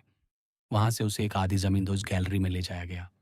उसे पकड़कर लाने वाले सिपाहियों ने उसके साथ बहुत ही भद्दा व्यवहार किया और उससे गंदी गालियां दी। उन सिपाहियों ने भांप लिया था कि उनके सामने कोई रईस सजादा नहीं है, इसलिए उन्होंने उसके साथ एक मामूली देहाती जैसा बर्ताव किया। करीब आधे घंटे बाद एक क्लर्क वहां आया और उसने बोनासियों के शारीरिक टॉर्चर को तो खत्म कर दिया, पर उसकी मानसिक चिंता और बढ़ गई। हुक्म दिया गया कि उसे पूछताछ कक्ष में ले जाया जाए। आमतौर पर कैदियों से उनकी कोठरी में ही पूछताछ होती थी, पर मॉन्सियर बोनासियो के साथ ऐसा नहीं किया गया। दो गार्ड्स उस दर्जी को लेकर एक आंगन से गुजरे, फिर एक गलियारे में दाखिल हुए जहां तीन संतरी पहरा दे रहे थे। उन्होंने एक दरवाज़ा खोला और बिना किसी औपचारिकता के उसे एक कम ऊंचाई वाले कमरे में धकेल दिया। वहां फर्नीचर के नाम पर सिर्फ एक मेज, एक कुर्सी और एक कॉमिसरी था। कॉमिसरी कुर्सी पर बैठा मेज पर कुछ लिख रहा था। गार्ड्स कैदी को मेज के पास ले गए और कमिश्नरी का इशारा पाकर वे इतने पीछे हट गए कि कुछ सुन न सके। कॉमिसरी, जो अब तक अपने कागजों में सिर झुकाए बैठा था, उसने सिर उठाकर देखा कि उसके सामने किस तरह का आदमी खड़ा है। उस कॉमिसरी का चेहरा बहुत ही घृणित था। एक नुकीली नाक, पीले और उभरे हुए गालों की हड्डियां, छोटी पर तेज और भेदने वाली आंखें। उसके चेहरे के हाव भाव किसी नेवले और लोमड़ी के मेल जैसे थे। उसकी लंबी और लचीली गर्दन पर टिका हुआ सिर उसके बड़े से काले चोगे से बाहर निकला हुआ था और वह किसी कछुए की तरह अपना सिर हिला रहा था। उसने सवाल पूछना शुरू किया, तुम्हारा नाम, उम्र, पेशा और पता? आरोपी ने जवाब दिया कि उसका नाम जैक्स मिशेल बोनासिए है। उम्र 51 साल। वह एक रिटायर्ड दर्जी है और र्यू डे फोसोयोर नंबर 14 में रहता है। कमीसरी ने पूछताछ जारी रखने के बजाय एक लंबा भाषण देना शुरू किया कि एक मामूली नागरिक के लिए सार्वजनिक मामलों में दखल देना कितना खतरनाक हो सकता है। उसने अपनी बातों में कार्डिनल की ताकत और उनके कारनामों का जमकर गुणगान किया। उसने कार्डिनल को एक बेमिसाल मंत्री बताया, बीते हुए मंत्रियों का विजेता और आने वाले मंत्रियों के लिए एक मिसाल। उसने चेतावनी दी कि उनकी ताकत से टकराकर कोई भी सलामत नहीं बच सकता। अपने भाषण के इस दूसरे हिस्से के बाद उसने अपनी बाज जैसी आंखें बेचारे बोनासिया पर टिका दी और उससे अपनी स्थिति की गंभीरता पर विचार करने को कहा। दर्जी तो पहले ही सब कुछ सोच चुका था। वह उस पल को कोस रहा था जब मस्यो लपॉर्ट ने उसे अपनी कॉन्स्टेंस से शादी करने का सुझाव दिया था, और खासकर उस पल को जब उसकी पत्नी को महारानी की खास सेविका, लेडी ऑफ द लिनेन, बनाया गया था। मस्यो बोनासियो का चरित्र दरअसल स्वार्थ और लालच का मिश्रण था और उस पर कायरता का तड़का लगा था। अपनी जवान पत्नी के प्रति उसका प्यार एक गौण भावना थी। वह इतनी मजबूत नहीं थी कि उसके मूल स्वभाव यानी डर और स्वार्थ का मुकाबला कर सके। पर मॉन्सियर कमिश्नरी, उसने बड़े शांत स्वर में कहा, यकीन मानिए कि मैं उस बेमिसाल शख्सियत कार्डिनल की काबिलियत को किसी भी और इंसान से ज्यादा समझता हूं, जिनके शासन में रहने का हमें सौभाग्य मिला है। वाकई?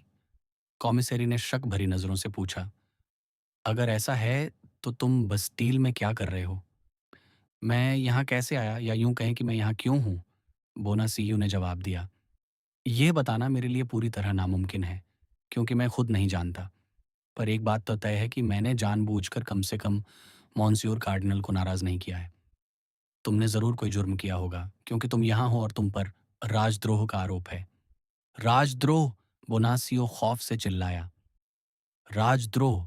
मुझ जैसा एक बेचारा दर्जी जो ह्यूग नोट्स से नफरत करता है और स्पेनियों को नापसंद करता है, उस पर राजद्रोह का आरोप कैसे लग सकता है? गौर कीजिए मॉन्सियर, यह बिल्कुल नामुमकिन है। मिस्यो बोनासियो, कमिश्नरी ने उसकी आंखों में आंखें डालकर कहा, मानो उसकी छोटी आंखें दिल की गहराइयों को पढ़ रही हों। तुम्हारी एक पत्नी है? जी हाँ मॉन्सियर, दर्जी थरथराते हुए बोला। उसे महसूस हुआ कि अब मामला पेचीदा होने वाला है। मेरा मतलब है, मेरी एक पत्नी थी। क्या मतलब थी? अगर वह अब तुम्हारे साथ नहीं है, तो तुमने उसके साथ क्या किया? उसे अगवा कर लिया गया है मॉन्सियर। अगवा कर लिया गया है? आह!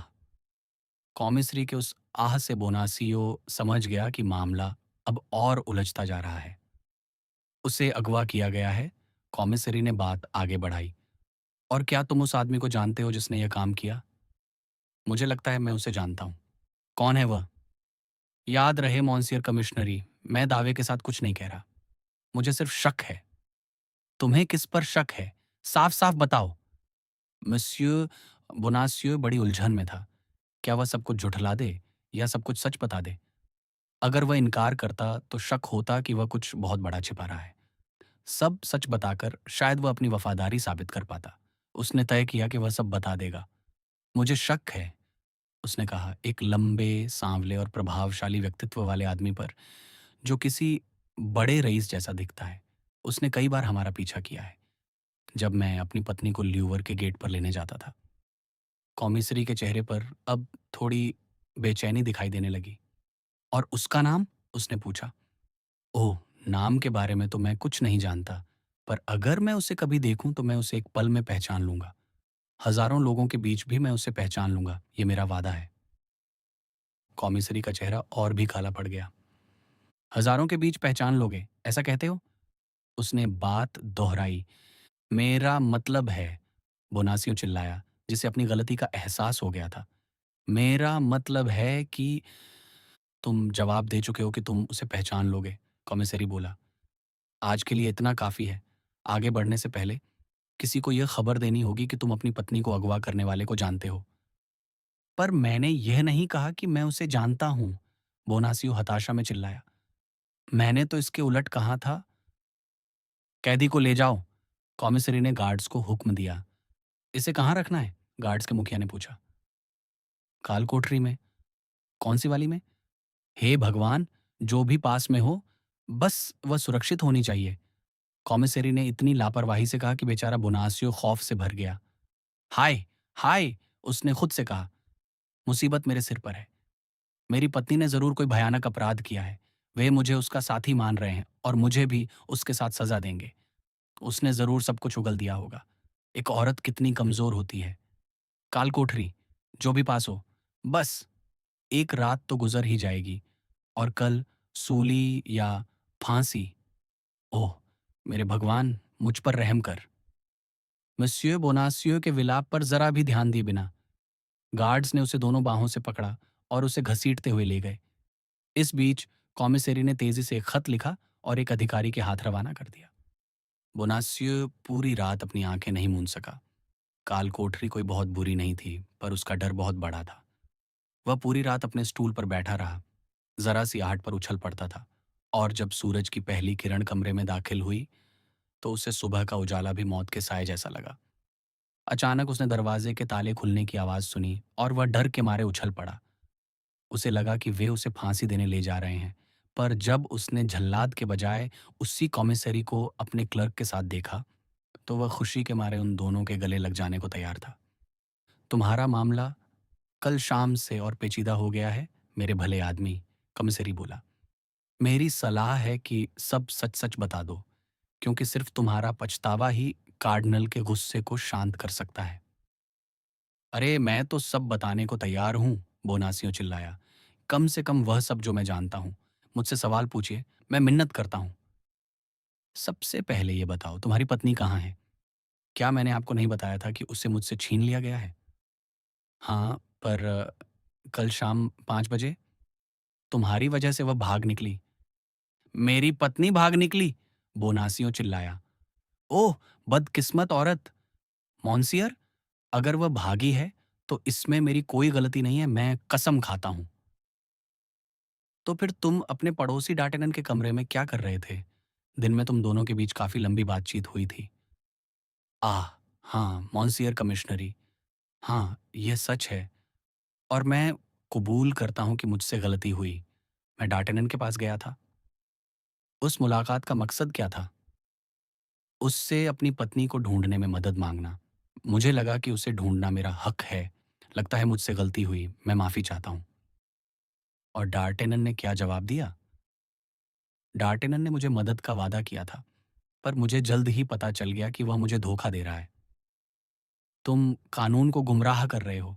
डार्टेनन ने तुम्हारे साथ एक समझौता किया था, और उसी समझौते के तहत उसने उन सिपाहियों को भगा दिया जिन्होंने तुम्हारी पत्नी को पकड़ा था। और अब उसे छिपा दिया है। डार्टेनन ने मेरी पत्नी को अगवा किया है। ये आप क्या कह रहे हैं? किस्मत से मस्यो डार्टेनन हमारे हाथ में है और हम तुम्हारा उससे सामना कराएंगे। खुदा की कसम, इससे बेहतर और क्या होगा? बोनासियो चिल्लाया। किसी जान पहचान वाले का चेहरा देखकर मुझे बुरा नहीं लगेगा। मस्यो डार्टेनन को अंदर लाओ, कॉमिसेरी ने गार्ड्स से कहा। 2 गार्ड्स अंदर आए और वे अपने साथ अथोस को लेकर आए।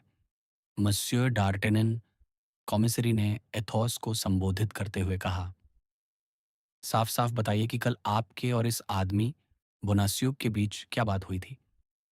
पर बोनासियो चिल्लाया, यह मॉन्सियर डार्टेनन नहीं है जिसे आप मुझे दिखा रहे हैं।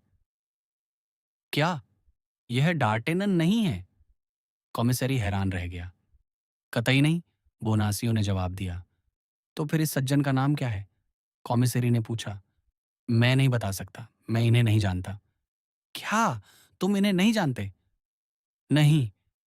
क्या तुमने इन्हें कभी नहीं देखा? हाँ, देखा है, पर मुझे नहीं पता कि ये खुद को क्या कहते हैं। आपका नाम? कॉमिसेरी ने एथोस से पूछा। आथोस, मस्कटियर ने जवाब दिया।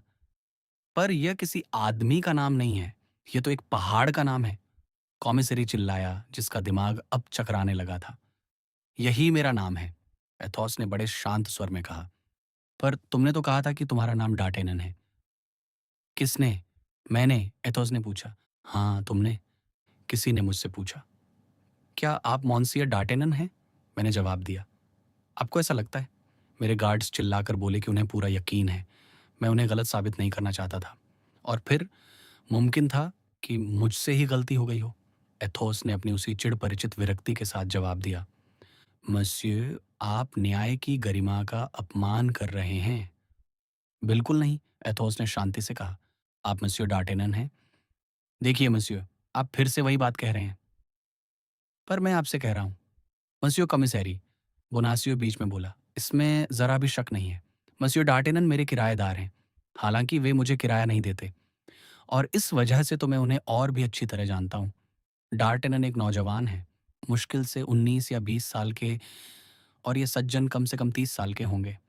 डार्टेनन मस्यू देसेसार्त के गार्ड्स में हैं, और ये सज्जन मस्यूर द ट्रेविल के मस्कटियर्स में। उनकी वर्दी देखिए मस्यू कॉमिसेरी, उनकी वर्दी देखिए। यह सच है। कॉमिसेरी बुदबुदाया, कसम से ये सच है। उसी पल दरवाजा तेजी से खुला और एक संदेशवाहक अंदर आया। उसने कमिश्नरी को एक खत दिया। ओह, बदकिस्मत औरत! कमिश्नरी चिल्लाया। क्या क्या कहा आपने? आप किसके बारे में बात कर रहे हैं? उम्मीद है मेरी पत्नी के बारे में नहीं, बल्कि उसी के बारे में है। तुम्हारा मामला तो अब और भी फंस गया है। पर घबराए हुए दर्जी ने कहा, मुंशियो, कृपा करके मुझे बताइए कि मेरी पत्नी जो कुछ भी बाहर कर रही है, उससे मेरा मामला और खराब कैसे हो सकता है, जबकि मैं तो जेल में हूं? क्योंकि जो कुछ वह कर रही है वह तुम दोनों की मिली भगत है, एक शैतानी साजिश का हिस्सा। मैं खुदा की कसम खाकर कहता हूँ मिस्टर कॉमिसरी कि आप बहुत बड़ी गलतफहमी में हैं। मेरी पत्नी क्या कर रही है मुझे इस बारे में कुछ नहीं पता। मैं इन सब बातों से बिल्कुल अनजान हूँ, और अगर उसने कोई बेवकूफ़ी की है तो मैं उससे नाता तोड़ता हूँ, मैं उसे त्यागता हूँ, मैं उसे कोसता हूँ। खैर, एथोस ने कमिश्नरी से कहा, अगर आपको अब मेरी ज़रूरत नहीं है तो मुझे कहीं और भेज दीजिए। आपके ये मस्यो बोनासियो बहुत ही उबाऊ इंसान हैं। कॉमिसरी ने इशारे से एथोस और बोनासियो की तरफ इशारा किया। इन दोनों पर अब पहले से भी कड़ी नज़र रखी जाए। पर फिर भी एथोस ने अपनी स्वाभाविक शांति के साथ कहा, अगर यह मामला मस्यो डार्टेनन से जुड़ा है तो मैं नहीं समझ पा रहा कि मैं उनकी जगह कैसे ले सकता हूँ। वही करो जो मैंने कहा है, कॉमिसरी चिल्लाया, और इस बात को पूरी तरह राज रखना। समझ गए? एथोस ने अपने कंधे उचकाए और खामोशी से गार्ड्स के पीछे चल दिया, जबकि मस्यू बोनासियो ने इतना विलाप किया कि किसी पत्थर दिल का कलेजा भी फटने लगे। उन्होंने दर्जी को उसी काल कोठरी में बंद कर दिया जहां उसने रात बिताई थी, और उसे पूरे दिन अकेला छोड़ दिया। बोनासियो पूरे दिन रोता रहा, एक सच्चे दर्जी की तरह, क्योंकि वह फौजी आदमी तो था नहीं, जैसा कि उसने खुद हमें बताया था। शाम को करीब 9 बजे, जब उसने सोने का मन बनाया ही था, उसे गलियारे में कदमों की आवाज़ सुनाई दी। वे कदम उसकी कोठरी के पास आकर रुके। दरवाज़ा खुला और गार्ड्स दिखाई दिए। मेरे पीछे आओ, एक अधिकारी ने कहा। आपके पीछे? बोनासियो चिल्लाया। इस वक्त आपके पीछे? कहाँ, मेरे भगवान? जहां हमें ले जाने का हुक्म मिला है। पर यह कोई जवाब नहीं हुआ। फिर भी हम सिर्फ यही जवाब दे सकते हैं। आह मेरे भगवान! बेचारा दर्द से बुदबुदाया। अब तो मैं वाकई मारा गया। और वह मशीन की तरह बिना किसी विरोध के गार्ड्स के पीछे चल दिया। वह उसी गलियारे से गुजरा, एक आंगन पार किया, फिर दूसरा। अंत में गेट पर उसे एक बग्घी मिली जिसके चारों ओर घुड़सवार गार्ड्स तैनात थे। उन्होंने उसे बग्घी के अंदर धकेल दिया। अधिकारी उसके बगल में बैठ गया। दरवाज़ा बंद कर दिया गया और अब वह एक चलती फिरती जेल में था। बग्घी इतनी धीरे चल रही थी जैसे कोई जनाजा जा रहा हो। बंद खिड़कियों से वह सिर्फ घर और सड़क के पत्थर देख पा रहा था। पर एक सच्चा पेरिसवासी होने के नाते बोनासियो मील के पत्थरों और रोशनी से हर सड़क को पहचान रहा था। जब वे सेंट पॉल पहुंचे, वह जगह जहां बेस्टिल के मुजरिमों को फांसी दी जाती थी, तो वह बेहोश होने की कगार पर पहुंच गया और उसने 2 बार क्रॉस बनाया। उसे लगा बग्घी वहीं रुकने वाली है, पर बग्घी आगे बढ़ गई। आगे जाकर वह और भी डर गया जब वे सेंट जीन के कब्रिस्तान के पास से गुजरे, जहां राज्य के अपराधियों को दफनाया जाता था। पर एक बात ने उसे ढांढस बंधाया। उसे याद आया कि दफनाने से पहले आम तौर पर सिर काट दिया जाता है, और उसने महसूस किया कि उसका सिर अभी भी उसके कंधों पर सलामत है। पर जब उसने बग्घी को ला ग्रेवे की ओर मुड़ते देखा, जब उसे होटल डी विले की नुकीली छत दिखाई दी, तो उसे यकीन हो गया कि अब उसका अंत आ गया है। उसने अधिकारी के सामने अपना जुर्म कबूल करने की कोशिश की, पर अधिकारी के मना करने पर वह इतनी बुरी तरह चिल्लाया कि अधिकारी ने धमकी दी कि अगर वह चुप नहीं हुआ तो उसका मुंह बंद कर दिया जाएगा।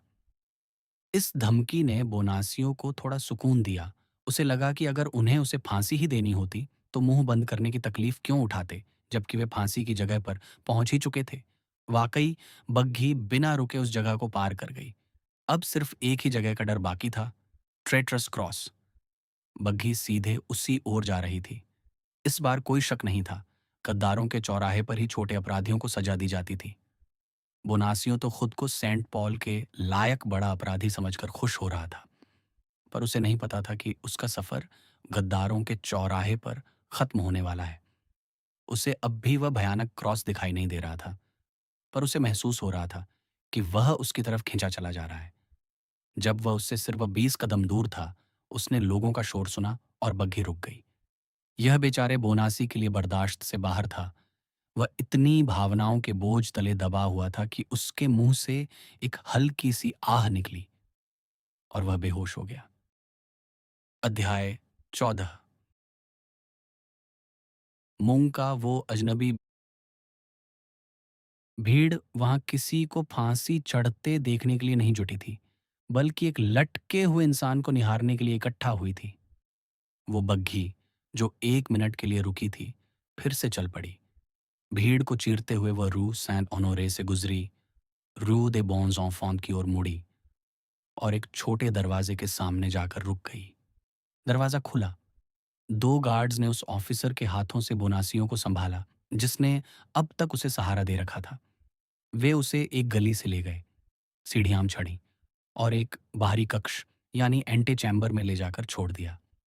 ये सारी हलचल बोनासिए के लिए किसी यंत्र की तरह हो रही थी। वह किसी सपने की तरह चल रहा था। उसे चीजें धुंध के पार धुंधली सी दिखाई दे रही थीं। उसके कानों तक आवाजें तो पहुंच रही थीं, पर वह उनका मतलब नहीं समझ पा रहा था। अगर उस पल उसे फांसी भी दे दी जाती, तो वह अपने बचाव में एक उंगली तक नहीं उठाता, न ही रहम की भीख मांगने के लिए कोई चीख मारता। वह उसी बेंच पर बैठा रहा। उसकी पीठ दीवार से टिकी थी और हाथ नीचे लटके हुए थे। वह बिल्कुल उसी जगह बुत बना बैठा था जहां गार्ड्स ने उसे रखा था। लेकिन जब उसने अपने आसपास देखा और कोई डरावनी चीज नजर नहीं आई, तो धीरे धीरे उसकी जान में जान आई। बेंच एक आरामदायक और मुलायम गद्दे से ढकी हुई थी। दीवार पर कॉर्डोवा लेदर की सुंदर नक्काशी थी और खिड़की पर सोने के हुक से बंधे लाल रेशमी पर्दे लहरा रहे थे। उसे एहसास हुआ कि उसका डर जरूरत से ज्यादा था। उसने अपना सिर हिलाना शुरू किया। दाएं-बाएं, ऊपर और नीचे। जब किसी ने उसे नहीं टोका, तो उसने थोड़ी हिम्मत जुटाई। उसने धीरे से अपना एक पैर समेटा, फिर दूसरा। अंत में अपने दोनों हाथों के सहारे वह बेंच से उठा और अपने पैरों पर खड़ा हो गया। उसी पल एक खुशमिजाज चेहरे वाले ऑफिसर ने दरवाज़ा खोला। वह बगल वाले कमरे में किसी से बात कर रहा था। फिर वह कैदी की ओर बढ़ा। "क्या तुम्हारा नाम बोनासिए है?" उसने पूछा। "जी, जी हाँ, मॉनसियर ऑफिसर," दर्जी हकलाते हुए बोला। वह डर के मारे आधा मरा हुआ सा लग रहा था। "आपकी सेवा में हाजिर हूँ।" "अंदर आइए," ऑफिसर ने कहा। वह रास्ते से हट गया ताकि दर्जी अंदर जा सके। बोनासियो ने बिना कोई जवाब दिए बात मानी और उस कमरे में दाखिल हुआ जहां उसका इंतजार किया जा रहा था। वह एक बड़ा सा दफ्तर यानी कैबिनेट था, बंद और घुटन भरा। दीवारों पर हमले और बचाव के हथियार टंगे थे। सितंबर का महीना खत्म होने को था, पर कमरे में आग जल रही थी। कमरे के बीचों बीच एक चौकोर मेज थी जो किताबों और कागजों से भरी पड़ी थी। उस मेज पर ला रोशेल शहर का एक विशाल नक्शा फैला हुआ था। अंगीठी के सामने एक मध्यम कद का आदमी खड़ा था। उसका अंदाज बहुत ही अभिमानी और गुरूर से भरा था। उसकी आंखें तेज थीं, माथा चौड़ा और चेहरा दुबला। उसके चेहरे पर नुकीली दाढ़ी और मूंछें थीं। हालांकि उस आदमी की उम्र मुश्किल से 36 या 37 साल रही होगी, पर उसके बाल और मूंछें सफ़ेद होने लगे थे। तलवार को छोड़कर वह आदमी पूरी तरह से एक फौजी लग रहा था। उसके ऊंचे जूतों पर लगी धूल बता रही थी कि उसने दिन का काफ़ी समय घोड़े की सवारी में बिताया है।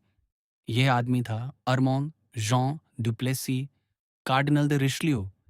ये वो कार्डिनल नहीं था जैसा अक्सर आज नाटकों में दिखाया जाता है, एक बूढ़ा लाचार इंसान जो अपनी कुर्सी में धंसा रहता है। नहीं, उस समय वह एक फुर्तीला और जांबाज योद्धा था। शरीर से भले ही वह थोड़ा कमजोर था, पर उसकी मानसिक ताकत उसे दुनिया के सबसे असाधारण पुरुषों में से एक बनाती थी। वह उस वक्त आइल ऑन फ्रे से अंग्रेजों को खदेड़ने और ला रोशेल की घेराबंदी करने की तैयारी में जुटा था। पहली नज़र में उसमें कार्डिनल जैसा कुछ नज़र नहीं आता था। जो लोग उसका चेहरा नहीं जानते थे, उनके लिए यह अंदाज़ा लगाना नामुमकिन था कि वे किसके सामने खड़े हैं। बेचारा दर्जी दरवाजे पर ही खड़ा रहा, जबकि उस महान शख्सियत की आंखें उस पर टिकी थीं। वे उसकी आत्मा की गहराइयों तक झांकना चाहती थीं। क्या यही वो बोनासिए है? कुछ पलों की खामोशी के बाद कार्डिनल ने पूछा। "जी हाँ, मॉन्सिन्योर," ऑफिसर ने जवाब दिया। "ठीक है, मुझे वो कागजात दो और हमें अकेला छोड़ दो।" ऑफिसर ने मेज से वो कागज उठाए, कार्डिनल को दिए, झुककर सलाम किया और बाहर चला गया। बोनसीए ने उन कागजों को पहचान लिया। वे बेस्टिल में हुई उसकी पूछताछ के दस्तावेज थे। बीच बीच में वह आदमी अपनी आंखों को उन कागजों से हटाकर बेचारे दर्जी के दिल में खंजर की तरह गाड़ देता था। 10 मिनट तक पढ़ने के बाद कार्डिनल ने संतोष से सिर हिलाया। इस दिमाग ने कभी कोई साजिश नहीं रची, वह बुदबुदाया। पर कोई बात नहीं, देखते हैं। "तुम पर राजद्रोह का इल्जाम है," कार्डिनल ने धीमी और गंभीर आवाज में कहा। "मुझे ऐसा पहले भी बताया गया है मॉन्सिन्योर," बोनासियो चिल्लाया। "पर मैं कसम खाता हूं कि मुझे इस बारे में कुछ नहीं पता।" कार्डिनल ने अपनी मुस्कुराहट दबा ली। "तुमने अपनी पत्नी मैडम डी चेवरेज और ड्यूक ऑफ बकनहम के साथ मिलकर साजिश रची है।" "सच तो ये है मॉन्सिन्योर," दर्जी बोला। "मैंने अपनी पत्नी के मुंह से ये सब नाम सुने हैं।" "और किस मौके पर?" "वह कहती थी कि कार्डिनल डी रिचेल्यू ने ड्यूक ऑफ बकनहम को पेरिस बुलाकर उसे और रानी को बर्बाद करने का जाल बिछाया है।" "उसने ऐसा कहा?" कार्डिनल गुस्से में चिल्लाया। "जी हाँ मॉन्सिन्योर, पर मैंने उससे कहा था कि उसे ऐसी बातें नहीं करनी चाहिए और हिज एमिनेंस ऐसा कभी नहीं कर सकते।" "अपनी जुबान बंद रखो, तुम बुद्धू हो," कार्डिनल ने उसे झिड़का। "मेरी पत्नी भी यही कहती है मॉन्सिन्योर।"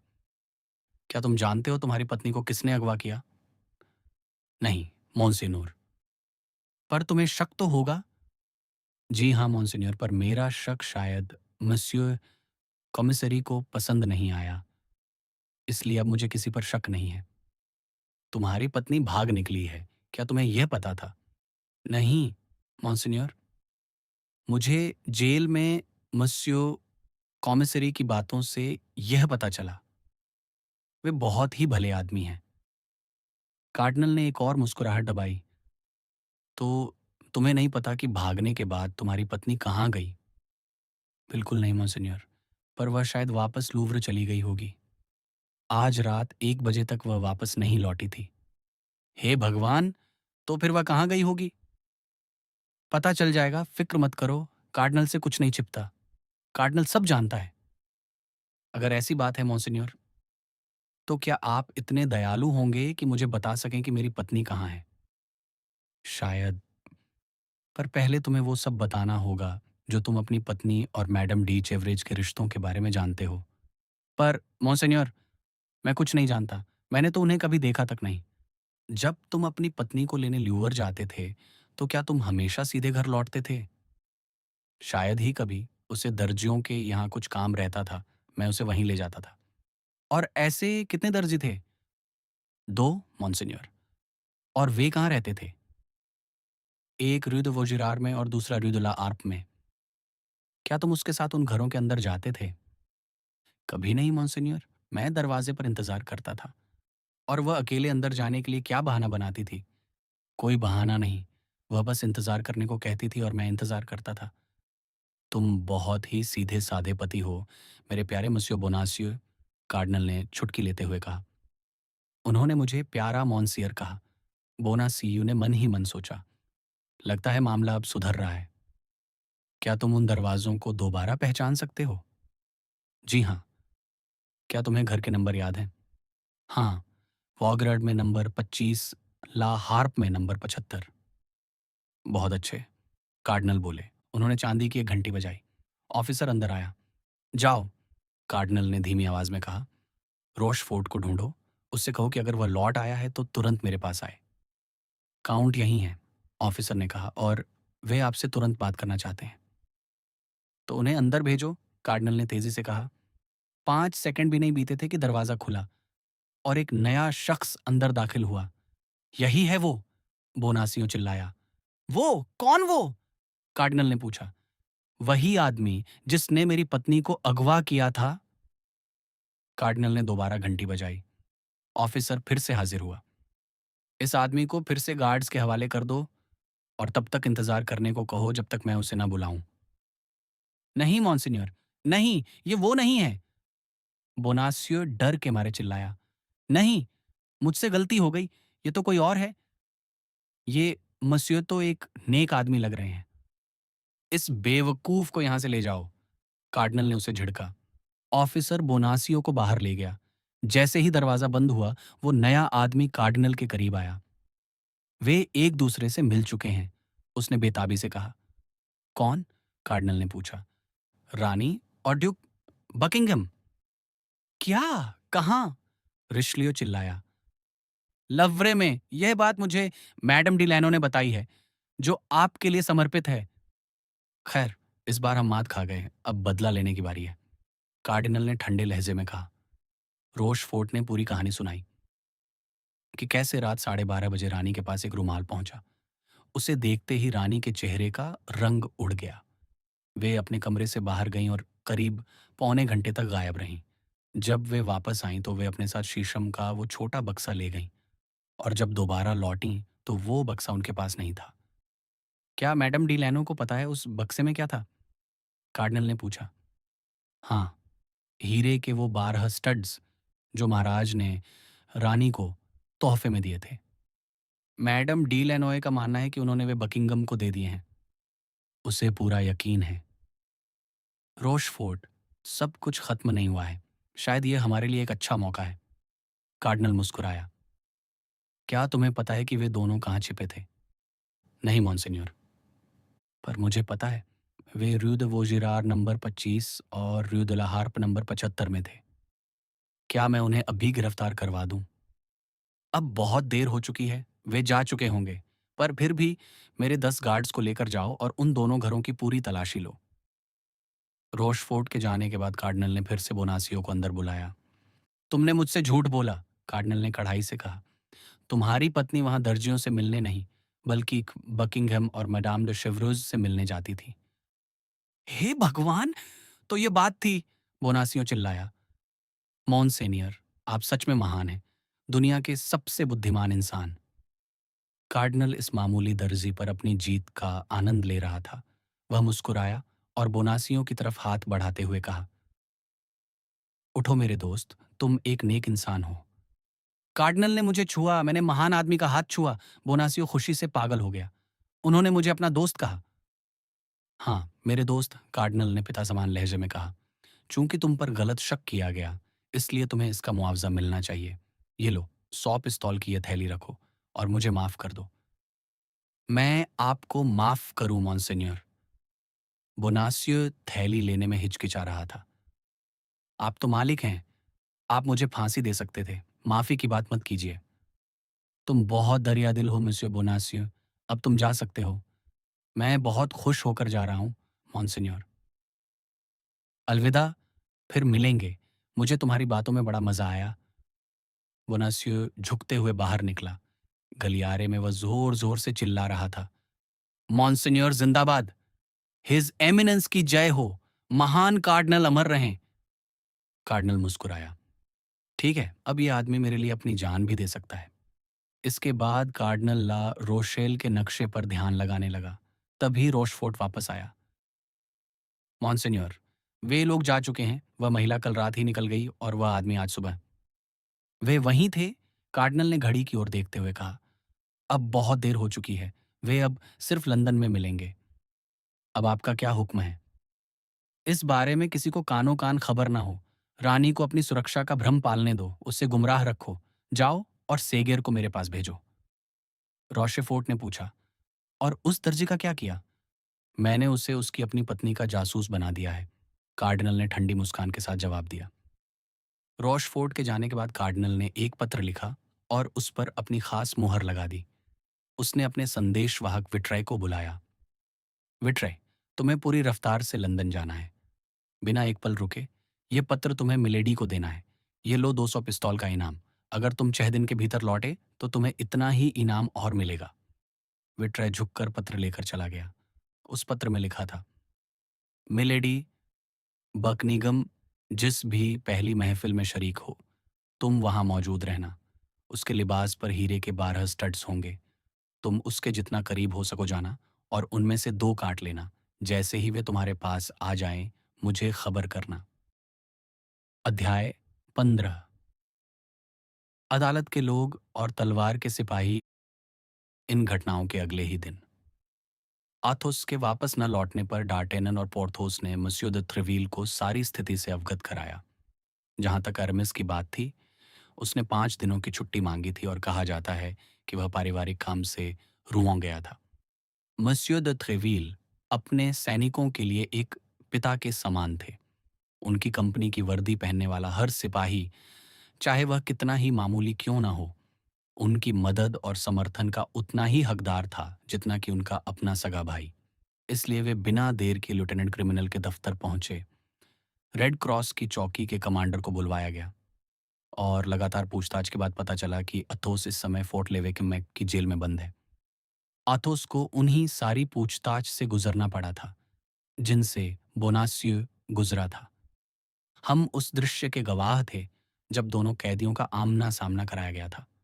अथोस, जिसने अब तक इस डर से कुछ नहीं कहा था कि कहीं डार्टेनन को जरूरी समय न मिल पाए, उस पल साफ घोषणा कर दी कि उसका नाम अथोस है, डार्टेनन नहीं। उसने आगे कहा कि वह न तो मस्यो बोनासियो को जानता है और न ही उनकी पत्नी को। उसने यह भी बताया कि उसने कभी उन दोनों से बात तक नहीं की है। वह तो रात करीब 10 बजे अपने दोस्त मस्यो डार्टेनन से मिलने गया था, लेकिन उस वक्त तक वह मस्यो द थ्रेविल के घर पर था जहां उसने रात का भोजन किया था। 20 गवाह, उसने गर्व से कहा, इस बात की पुष्टि कर सकते हैं। उसने कई प्रतिष्ठित सज्जनों के नाम लिए, जिनमें मस्यो ले ड्यूक de la Trémouille भी शामिल थे। दूसरा कॉमिसरी भी उतना ही चकरा गया जितना कि पहला वाला चकराया था। मस्कटियर के उस सीधे और दृढ़ बयान ने उसे उलझन में डाल दिया। वह कलम का सिपाही होने के नाते इस तलवार के धनी से बदला लेने को बेताब था। लेकिन मस्यो de Tréville और ड्यूक de la Trémouille के नामों ने उसे सोचने पर मजबूर कर दिया। अथोस को फिर कार्डिनल के पास भेजने का आदेश हुआ, लेकिन बदकिस्मती से कार्डिनल उस समय राजा के साथ लूव्र में थे।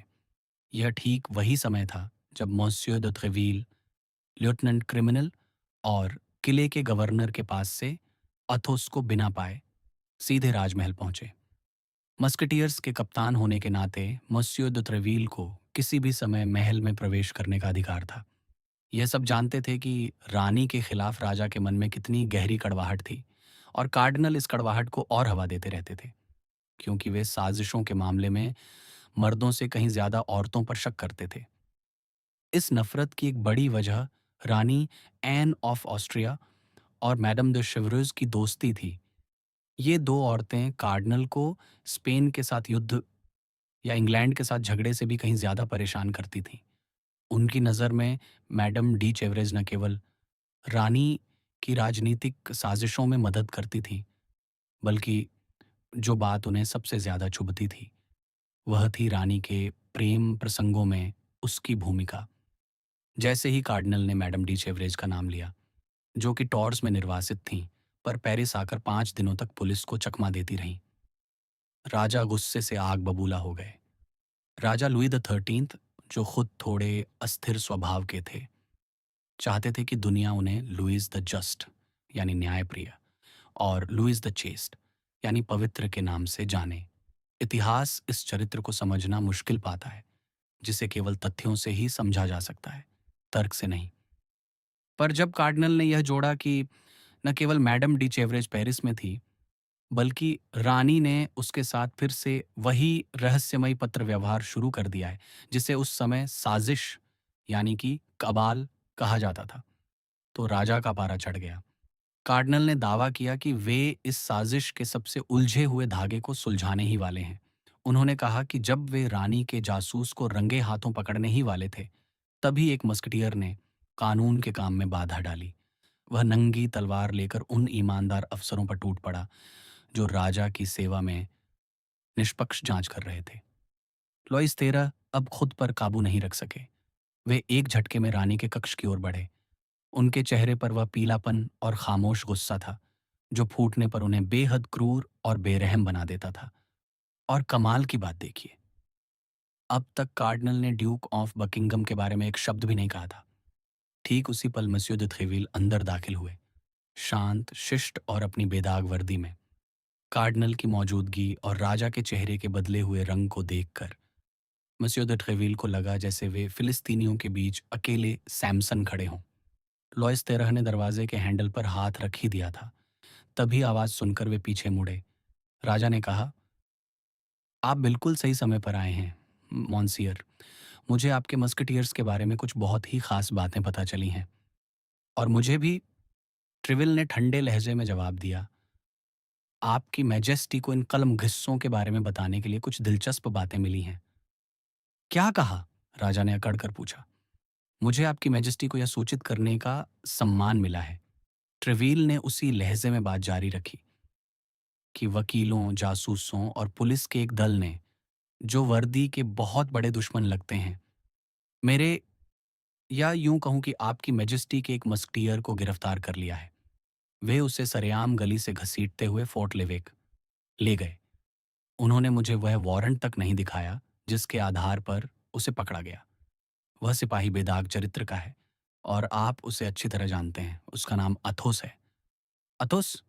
राजा मशीन की तरह बुदबुदाए। हाँ, बेशक, मैं ये नाम जानता हूँ। मैजेस्टी को याद होगा, ट्रिविल बोले, कि मॉन्सियोर अथास वही मस्कटियर है जिसने उस मशहूर द्वंद्व युद्ध में मॉन्सियोर डी काहसैक को गंभीर रूप से घायल कर दिया था। वैसे मॉन्सेनियर, उन्होंने कार्डिनल की ओर मुड़कर कहा, मॉन्सियोर डी काहसैक अब पूरी तरह स्वस्थ हैं, है ना? शुक्रिया, कार्डिनल ने गुस्से में अपने होंठ चबाते हुए कहा। अथोस तो अपने एक दोस्त से मिलने गया था जो उस समय वहां नहीं था।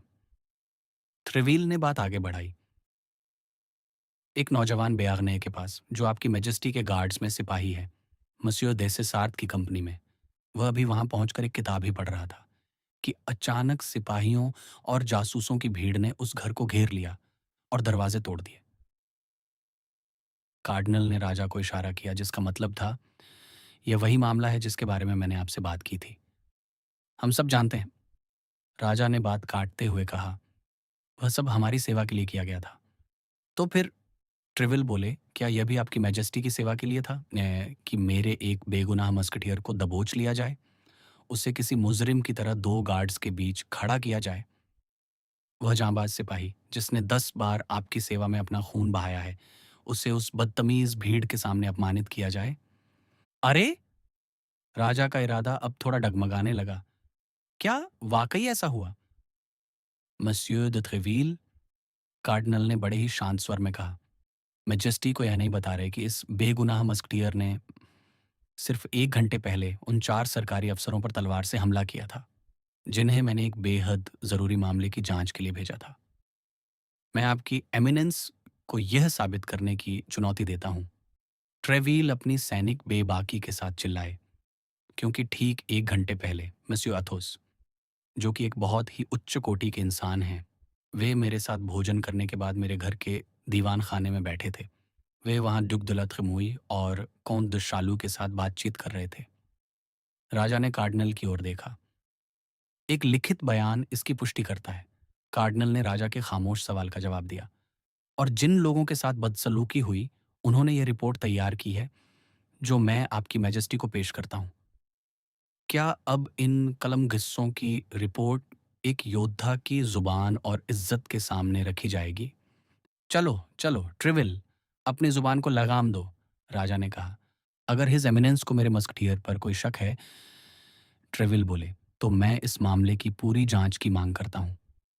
जिस घर में जांच हो रही थी, कार्डिनल ने बिना किसी भाव के कहा, लिरित, वहाँ एक नौजवान बर्नाइज रहता है, जो उस मस्कटियर का दोस्त है। आपकी एमिनेंस का मतलब मसियो डार्टेनन से है? मेरा मतलब उस नौजवान से है जिसे आप संरक्षण दे रहे हैं, मसियो de ट्रेवील। हाँ, आपकी एमिनेंस, वह वही है। क्या आपको नहीं लगता कि उस लड़के ने ही अथोस को गलत सलाह दी होगी? अथोस को, एक ऐसे आदमी को जो उस लड़के से उम्र में दोगुना है? ट्रेविल ने बात काट दी। नहीं मॉन्सिन्योर, इसके अलावा डार्टेनन ने पूरी शाम मेरे साथ बिताई थी। अच्छा? कार्डिनल बोले, ऐसा लगता है जैसे हर किसी ने पूरी शाम आपके साथ ही बिताई थी। क्या आपकी एमिनेंस को मेरी बात पर शक है? ट्रेविल का माथा गुस्से से लाल हो गया। नहीं, खुदा न करे, कार्डिनल ने कहा, लेकिन वह किस समय आपके साथ था? ओह, मैं यह पूरे दावे के साथ कह सकता हूँ आपकी एमिनेंस, क्योंकि जब वह अंदर आया तो मैंने घड़ी देखी थी। 9:30 बज रहे थे, हालांकि मुझे लगा था कि और देर हो गई होगी। वह आपके घर से कब निकला? 10:30 बजे, घटना के ठीक 1 घंटे बाद। कार्डिनल अब समझ गए कि जीत उनके हाथ से निकल रही है। वे ट्रिविल की वफादारी पर शक नहीं कर सकते थे। ठीक है, वे बोले, लेकिन अतस को रुआडे फोसोयोर वाले घर में ही पकड़ा गया था। क्या एक दोस्त का दूसरे दोस्त से मिलना मना है?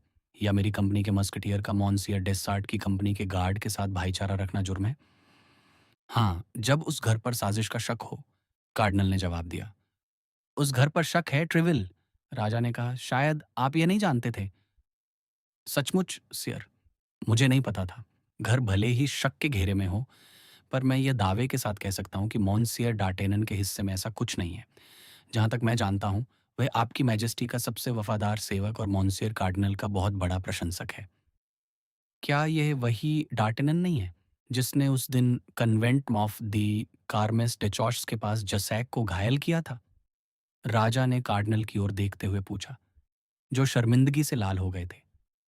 और अगले दिन बरनोज को भी? हाँ सियर, ये वही है। आपकी याददाश्त बहुत अच्छी है। तो अब फैसला कैसे होगा? राजा ने पूछा। ये मुझ पर नहीं, आपकी मैजेस्टी पर निर्भर करता है, कार्डिनल बोले। मैं तो उसे गुनहगार ही मानूंगा।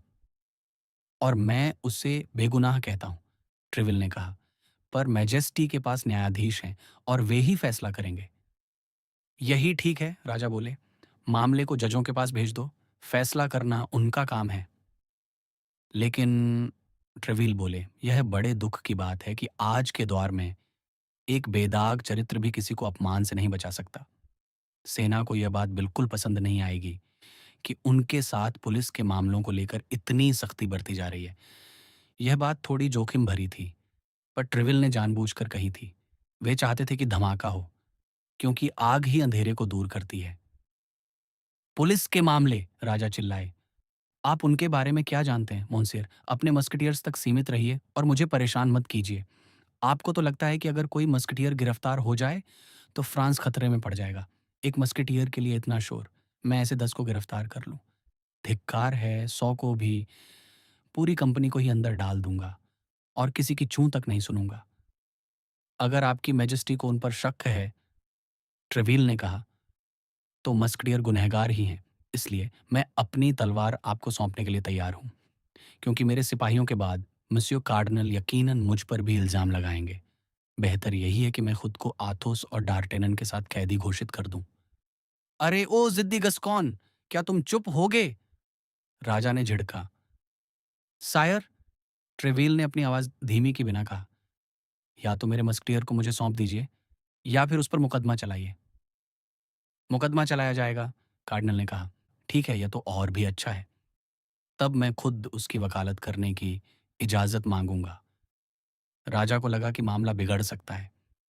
अगर हिज एमिनेंस का कोई निजी स्वार्थ न हो तो। कार्डिनल समझ गए कि राजा क्या कहना चाहते हैं। उन्होंने बात काटते हुए कहा, माफ कीजिए सियर, पर जैसे ही आपकी मैजेस्टी को लगे कि मैं एक पक्षपाती जज हूं, मैं इस मामले से पीछे हटता हूं। अच्छा, राजा बोले। ट्रिविल, क्या तुम मेरे पिता की कसम खाकर कह सकते हो कि अथास घटना के समय तुम्हारे घर पर था और उसका इसमें कोई हाथ नहीं था? आपके महान पिता की कसम और आपकी कसम सिर, जिन्हें मैं दुनिया में सबसे ज्यादा प्यार और सम्मान देता हूं, मैं कसम खाता हूं। सायर, जरा सोचिए, कार्डिनल ने कहा। अगर हम कैदी को ऐसे ही छोड़ देंगे तो सच कभी सामने नहीं आएगा। आथोस हमेशा हाजिर रहेगा, ट्रेविल ने जवाब दिया। जब भी अदालत उसे बुलाएगी वह जवाब देगा। वह कहीं भागेगा नहीं। मॉन्सिन्योर, मैं उसकी गारंटी लेता हूं। हाँ, वह नहीं भागेगा, राजा ने कहा। इसके अलावा, उन्होंने धीरे से कार्डिनल के कान में कहा, उन्हें थोड़ा सुरक्षित महसूस होने देते हैं। यही राजनीति है। लॉइस 13 की इस राजनीति पर कार्डिनल मन ही मन मुस्कुरा दिए। जैसी आपकी मर्जी सियर, माफ करने का अधिकार आपका ही है। माफ तो गुनहगारों को किया जाता है, ट्रेविल बोले, जो आखिरी शब्द अपने पास रखना चाहते थे। और मेरा मस्कटियर बेगुनाह है। ये आपकी दया नहीं सायर, ये न्याय है। और वह फोर्ट लेवैक में है? राजा ने पूछा। हाँ सियर, एक काल कोठरी में, किसी मामूली अपराधी की तरह। धिक्कार है, राजा बुदबुदाए। अब क्या किया जाए? रिहाई के आदेश पर दस्तखत कीजिए, कार्डिनल ने जवाब दिया। मुझे आपकी मेजेस्टी की तरह मस्यो द त्रिवील की गारंटी पर पूरा भरोसा है। ट्रिविल ने बड़े सम्मान के साथ सिर झुकाया। उन्हें खुशी तो थी, पर थोड़ा डर भी था। उन्हें उम्मीद थी कि कार्डिनल विरोध करेंगे, पर उनके इस अचानक समर्पण ने उन्हें चौंका दिया। राजा ने आदेश पर हस्ताक्षर किए और ट्रिविल उसे लेकर तुरंत चल दिए।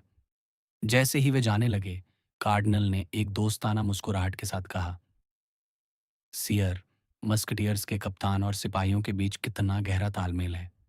ये देखकर अच्छा लगा। ये राज सेवा के लिए बहुत फायदेमंद है। वह जरूर मेरे साथ कोई चाल चलेगा, और बहुत जल्द। ट्रेविल ने खुद से कहा, ऐसे आदमी से जीतना नामुमकिन है, पर मुझे जल्दी करनी चाहिए। राजा का मन 1 घंटे में बदल सकता है। किसी को जेल से बाहर निकालना बहुत मुश्किल है, पर अंदर रखना बहुत आसान। मिस्यो द ट्रेविल ने बड़ी शान के साथ फोर्ट लेवेकिन में प्रवेश किया और उस मस्कटियर को आजाद कराया, जिसके चेहरे पर जेल में भी वही शांत बेफिक्री बनी हुई थी। जब उन्होंने पहली बार डार्टेनन को देखा तो उन्होंने कहा, तुम तो बच निकले, जुसक वाला हिसाब बराबर हो गया। अभी बेरनजू का मामला बाकी है, पर ज्यादा हवा में मत उड़ना। मस्यो द त्रेविल का कार्डिनल पर शक करना जायज था। अब भी सब कुछ खत्म नहीं हुआ था। जैसे ही मस्किटियर्स के कप्तान कमरे से बाहर निकले, हिज एमिनेंस ने राजा से कहा, अब जब हम अकेले हैं, तो मैजेस्टी की इजाजत हो तो कुछ गंभीर बात करें। सायर, बकिंगम 5 दिनों तक पेरिस में था और वह आज सुबह ही यहां से निकला है। अध्याय 16। जब कीपर ऑफ द सील्स मस्यो सेगिए एक से ज्यादा बार घंटी की तलाश करते हैं। इन चंद शब्दों का राजा लुई 13 पर जो असर हुआ, उसकी कल्पना करना नामुमकिन है। उनके चेहरे का रंग कभी सफेद पड़ता तो कभी सुर्ख लाल। कार्डिनल ने ताड़ लिया कि उन्होंने एक ही वार में अपनी खोई हुई सारी जमीन वापस पा ली है। बकिंगम पेरिस में है, राजा चिल्लाया। वह यहाँ क्यों आया है? यकीनन आपके दुश्मनों के साथ मिलकर साजिश रचने के लिए, ह्यूगेनॉट्स और स्पेनियों के साथ, कार्डिनल ने धीमे से कहा। नहीं, खुदा की कसम, नहीं। वह मेरे सम्मान के खिलाफ साजिश रचने आया है, मैडम डी चेवरेज, मैडम डी लॉन्गेविल और कॉन्डेज के साथ मिलकर। ओह सर, ये आप क्या कह रहे हैं? रानी बहुत नेक हैं और वे आपकी मैजेस्टी से बहुत प्यार करती हैं। औरत कमजोर होती है, मिस्टर कार्डिनल, राजा ने तल्खी से कहा। रही बात मुझसे प्यार करने की, तो उस बारे में मेरी अपनी एक राय है। फिर भी मैं यही कहूंगा, कार्डिनल बोले, कि ड्यूक ऑफ बकिंगम पेरिस सिर्फ राजनीतिक साजिश के लिए आया था, और मुझे यकीन है कि वह किसी और मकसद से आया था, मिस्टर कार्डिनल। लेकिन अगर रानी गुनहगार निकली, तो याद रहे वे अंजाम भुगतने के लिए तैयार रहें। सच तो ये है, कार्डिनल ने लंबी सांस लेते हुए कहा, चाहे मेरा दिल ऐसी गद्दारी के बारे में सोचने को तैयार ना हो, पर आपकी मैजेस्टी मुझे मजबूर कर रही है। मैडम डी लैनो ने आज सुबह मुझे बताया कि कल रात महारानी बहुत देर तक जागती रहीं।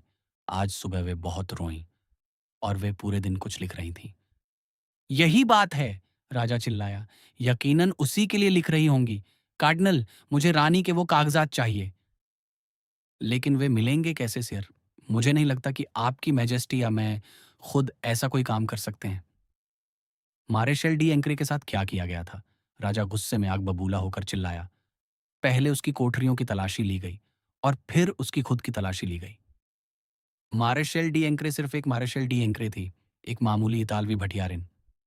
सियर, लेकिन आपकी पत्नी एन ऑफ ऑस्ट्रिया हैं, फ्रांस की रानी, यानी दुनिया की सबसे महान राजकुमारियों में से एक। इससे उनका जुर्म कम नहीं होता मिस्टर ड्यूक। उन्होंने अपने ऊंचे पद को भुला दिया है। उनका पतन उतना ही शर्मनाक है। वैसे भी मैंने बहुत पहले तय कर लिया था कि प्यार और राजनीति की इन ऊंची साजिशों को खत्म कर दूंगा। उनके पास वो लपॉट रहता है, वही इस पूरी साजिश की धुरी है, मैं मानता हूं, कार्डिनल ने जहर बुझे स्वर में कहा। तो आपको भी लगता है कि वे मुझे धोखा दे रही हैं? राजा ने पूछा। मेरा मानना है, और मैं फिर से कहता हूं, कि रानी राजा की सत्ता के खिलाफ साजिश रच रही है। मैंने यह नहीं कहा कि वे उनके सम्मान के खिलाफ हैं, और मैं कहता हूं कि वे दोनों के खिलाफ हैं। रानी मुझसे प्यार नहीं करती, वे उस नीच बकिंगम से प्यार करती हैं। आपने उसे पेरिस में गिरफ्तार क्यों नहीं किया? एक ड्यूक को गिरफ्तार करना, किंग चार्ल्स प्रथम के प्रधानमंत्री को पकड़ना, जरा सोचिए सायर, कितनी बड़ी रुसवाई होती। और अगर आपकी मैजेस्टी का शक, जिस पर मुझे अब भी यकीन नहीं है, सच निकल आता, तो कितना भयानक स्कैंडल खड़ा हो जाता। लेकिन वह यहाँ किसी आवारा या चोर की तरह छिपा था। उसे तो लू सद तेरह रुक गए। वे जो कहने वाले थे उसे सोचकर खुद भी डर गए। रिचेलियू अपनी गर्दन बढ़ाकर उस शब्द का इंतजार करने लगे जो राजा के होंठों पर आकर दम तोड़ चुका था। उसे क्या, सियर? कुछ नहीं, राजा ने बात बदली। लेकिन जब तक वह पेरिस में था, आपकी उस पर नजर तो थी? जी हाँ, सियर। वह कहाँ रुका था? र्यू de la हार्प, नंबर 75। वह जगह कहाँ है? लुक्समबुर्ग के पास। और आपको यकीन है कि रानी और वो एक दूसरे से नहीं मिले? मुझे यकीन है कि रानी अपने कर्तव्य को अच्छी तरह समझती हैं, सिरे। पर उनके बीच खतों का सिलसिला तो चल रहा है। रानी पूरे दिन उसी को खत लिख रही थी। मस्यो ड्यूक, मुझे वो खत चाहिए। सायर, इसके बावजूद, मस्यो ड्यूक, मुझे वो खत चाहिए, चाहे किसी भी कीमत पर।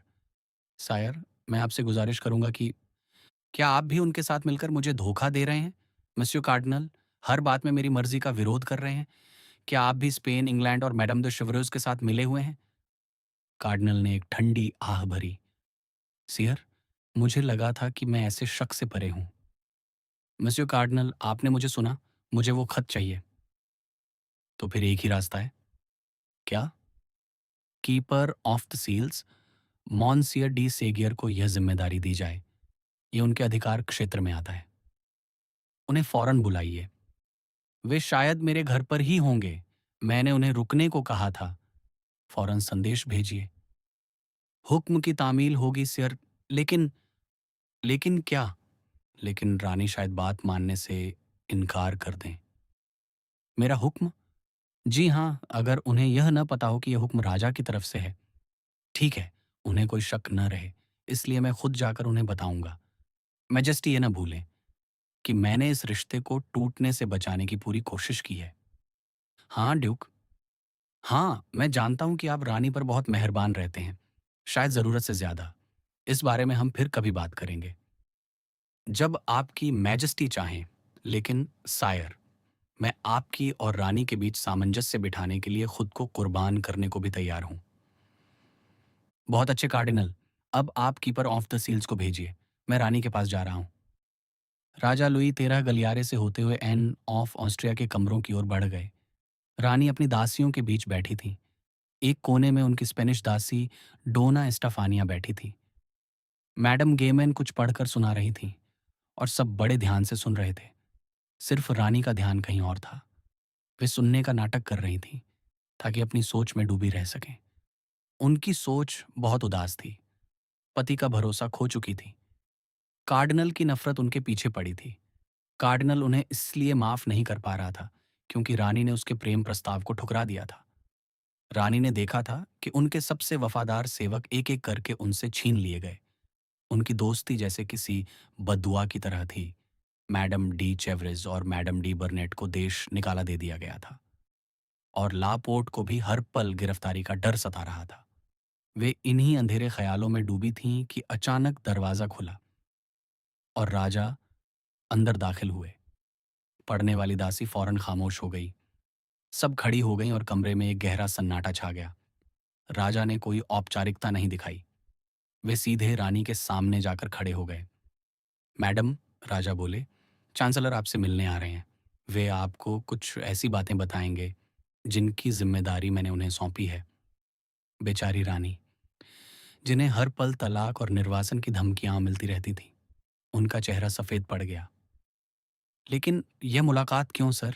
ऐसी क्या बात है जो चांसलर कहेंगे और आपकी मैजेस्टी खुद नहीं कह सकते? राजा बिना जवाब दिए मुड़े और बाहर चले गए। उसी पल गार्ड्स के कप्तान मसियो de गितांत ने चांसलर के आने का ऐलान किया। जब चांसलर अंदर आए तो राजा दूसरे दरवाजे से जा चुके थे। यह चांसलर मसियो सेगिए एक दिलचस्प आदमी था। वह कार्डिनल का बेहद खास और वफादार मोहरा था। उसके बारे में एक मशहूर कहानी थी। अपनी आवारा जवानी के बाद वह एक मठ यानी कन्वेंट में चला गया था, लेकिन वहां भी वासनाओं ने उसका पीछा नहीं छोड़ा। मठ के मुखिया ने उसे मशविरा दिया, जब भी तुम्हारा मन डोलने लगे तो मठ की घंटी की रस्सी पकड़ना और उसे पूरी ताकत से बजाना। उस आवाज को सुनकर सारे मंक्स समझ जाएंगे कि कोई भाई मुसीबत में है और वे सब तुम्हारे लिए दुआ पड़ेंगे।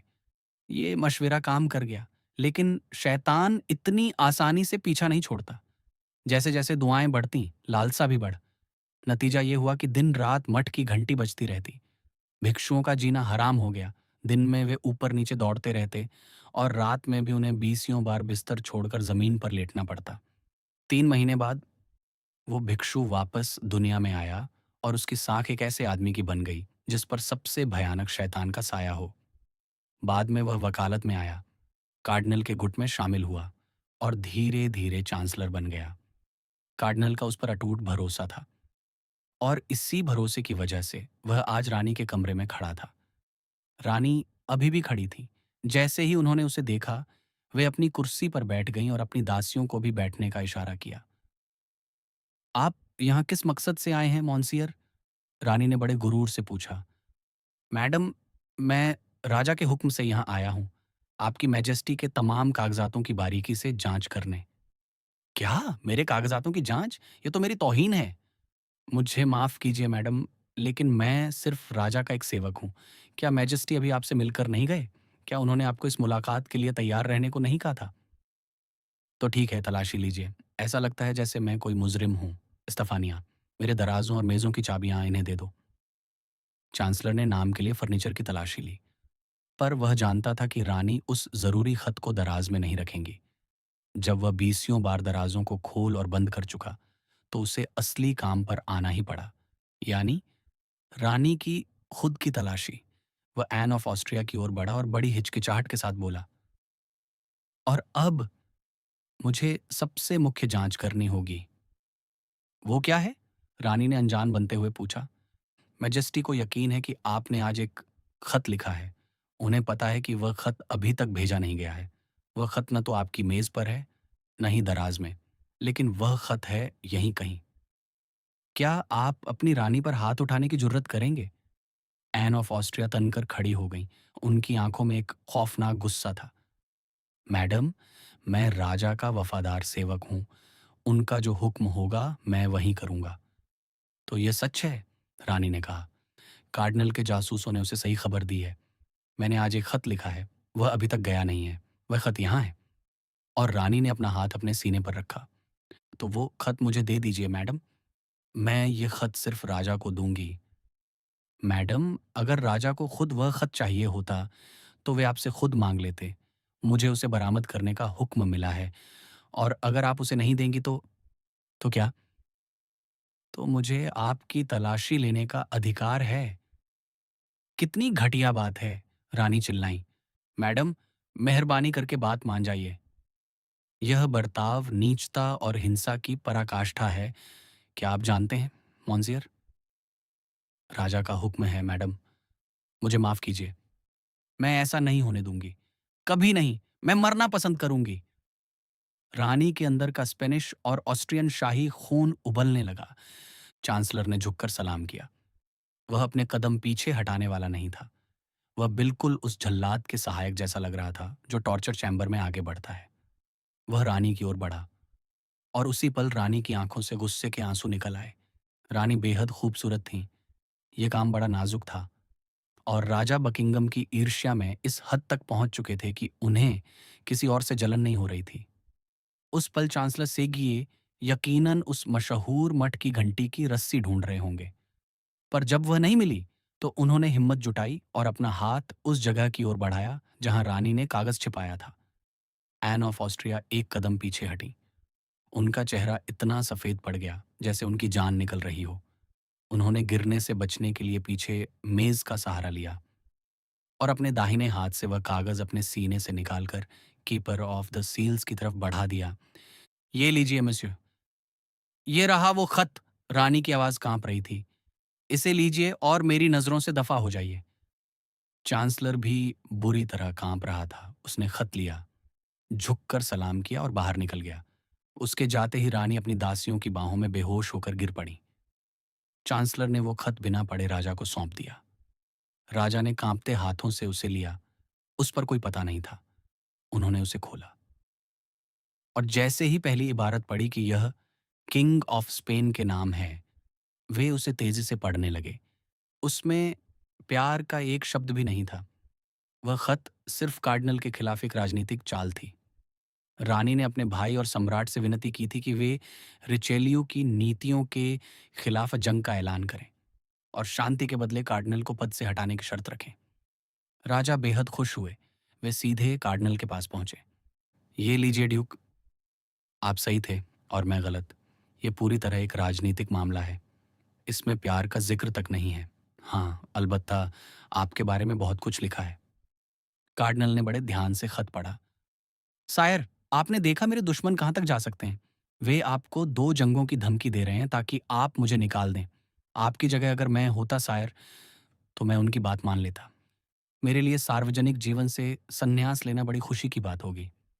ये आप क्या कह रहे हैं, ड्यूक? सायर, मेरा स्वास्थ्य जवाब दे रहा है। मुझे नहीं लगता कि मैं लारोशेल की घेराबंदी का बोझ उठा पाऊंगा। बेहतर होगा कि आप वहां किसी और जांबाज फौजी को भेजें। मैं तो एक चर्च का आदमी हूं। मेरा असली काम कुछ और है। मस्यो ड्यूक, राजा बोले, मैं आपकी बात समझ गया। बेफिक्र रहिए। इस खत में जिसका भी नाम है उसे सजा मिलेगी, यहां तक कि रानी को भी। ये क्या कह रहे हैं सर? रानी को मेरी वजह से कोई तकलीफ नहीं होनी चाहिए। वे मुझे अपना दुश्मन मानती हैं, लेकिन आपकी मैजेस्टी गवाह हैं कि मैंने हमेशा उनका पक्ष लिया है। हाँ, अगर उन्होंने आपके सम्मान के खिलाफ गद्दारी की होती तो मैं खुद कहता, कोई रहम नहीं सर। लेकिन शुक्र है कि ऐसा कुछ नहीं है। ये सच है मिस्टर कार्डिनल, राजा बोले। रानी फिर भी मेरे गुस्से की हकदार हैं। सियर, कसूर आपका है। आपने उन पर शक करके उनके साथ बहुत सख्ती की है। वे यकीनन नाराज होंगी। मैं अपने और आपके दुश्मनों के साथ हमेशा ऐसा ही करूंगा ड्यूक, चाहे वे कितने ही ऊंचे पद पर क्यों ना हों। रानी आपकी दुश्मन नहीं है सिर। वे एक वफादार और बेदाग पत्नी हैं। मुझे उनके लिए सिफारिश करने की इजाजत दें। तो ठीक है, वे खुद झुकें और पहले मेरे पास आएं। नहीं सर, मिसाल आप पेश कीजिए। गलती आपकी है। शक आपने किया था। क्या पहल मैं करूं? राजा बोले। कभी नहीं सायर, मैं आपसे मिन्नत करता हूं। लेकिन मैं पहल करूं कैसे? कोई ऐसा काम कीजिए जो उन्हें पसंद हो। जैसे क्या? एक बॉल रखिए। रानी को नाचने का बहुत शौक है। मुझे यकीन है कि आपकी इस तवज्जो के सामने उनकी नाराजगी टिक नहीं पाएगी। मस्यू कार्डिनल, आप जानते हैं मुझे तड़प भड़क और दुनियादारी पसंद नहीं। रानी इसीलिए आपकी ज्यादा शुक्रगुजार होंगी, क्योंकि वे जानती हैं कि आपको यह नापसंद है। साथ ही उन्हें वो खूबसूरत हीरे के स्टड्स पहनने का मौका भी मिलेगा जो आपने उन्हें उनके जन्मदिन पर दिए थे। देखते हैं मस्यू कार्डिनल, देखते हैं, राजा बोले। वे इस बात से इतने खुश थे कि रानी का जुर्म सिर्फ राजनीतिक है और प्यार से जुड़ा नहीं है, कि वे रानी को माफ करने के लिए तैयार हो गए। तभी घड़ी ने 11 बजाए। कार्डिनल ने झुककर सलाम किया और जाने की इजाजत मांगी। अगले दिन रानी को उम्मीद थी कि राजा उन पर बरसेंगे, पर वे यह देखकर दंग रह गईं कि राजा सुलह की कोशिश कर रहे थे। पहले तो रानी ने गुरूर दिखाया, लेकिन अपनी दासियों की सलाह पर वे मान गईं। राजा ने सही मौका देखकर कहा कि वे जल्द ही एक जश्न रखेंगे। बेचारी रानी के लिए जश्न बहुत कम होते थे।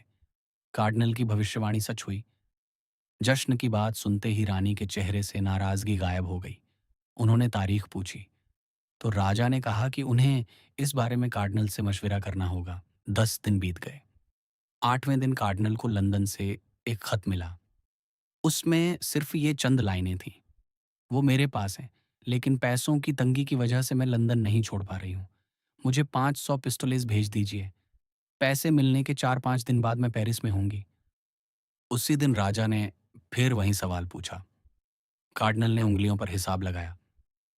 पैसा पहुंचने में 5 दिन, वहां से आने में 5 दिन, और समुद्र की लहरों और औरत की कमजोरी को जोड़ लें तो कुल 12 दिन। हाँ मस्यो ड्यूक, क्या आपने हिसाब लगा लिया? राजा ने पूछा। जी हाँ सायर, आज 20 सितंबर है। शहर के अधिकारी 3 अक्टूबर को एक जश्न रख रहे हैं। वह समय बिल्कुल सही रहेगा। रानी को यह भी नहीं लगेगा कि आपने सिर्फ उन्हें खुश करने के लिए यह सब किया है। अध्याय 17। अपने घर में बोनासियो। यह दूसरी बार था जब कार्डिनल ने राजा से उन हीरों के स्टड्स का जिक्र किया था। लुई 13 इस जिद से हैरान थे। उनके मन में ये बात बैठ गई कि इस सुझाव के पीछे यकीनन कोई रहस्य छिपा है। राजा कई बार कार्डिनल के हाथों अपमानित महसूस कर चुके थे। कार्डिनल की जासूसी पुलिस, हालांकि वह आज की पुलिस जितनी आधुनिक नहीं थी, फिर भी लाजवाब थी। उसे राजा से भी ज्यादा खबर रहती थी कि महल के भीतर क्या चल रहा है। राजा को उम्मीद थी कि एन ऑफ ऑस्ट्रिया से बातचीत करके वे कोई ऐसा सुराग ढूंढ लेंगे जिससे वे कार्डिनल को नीचा दिखा सकें। वे रानी के पास पहुंचे और हमेशा की तरह उनके करीबियों के खिलाफ धमकियां देने लगे।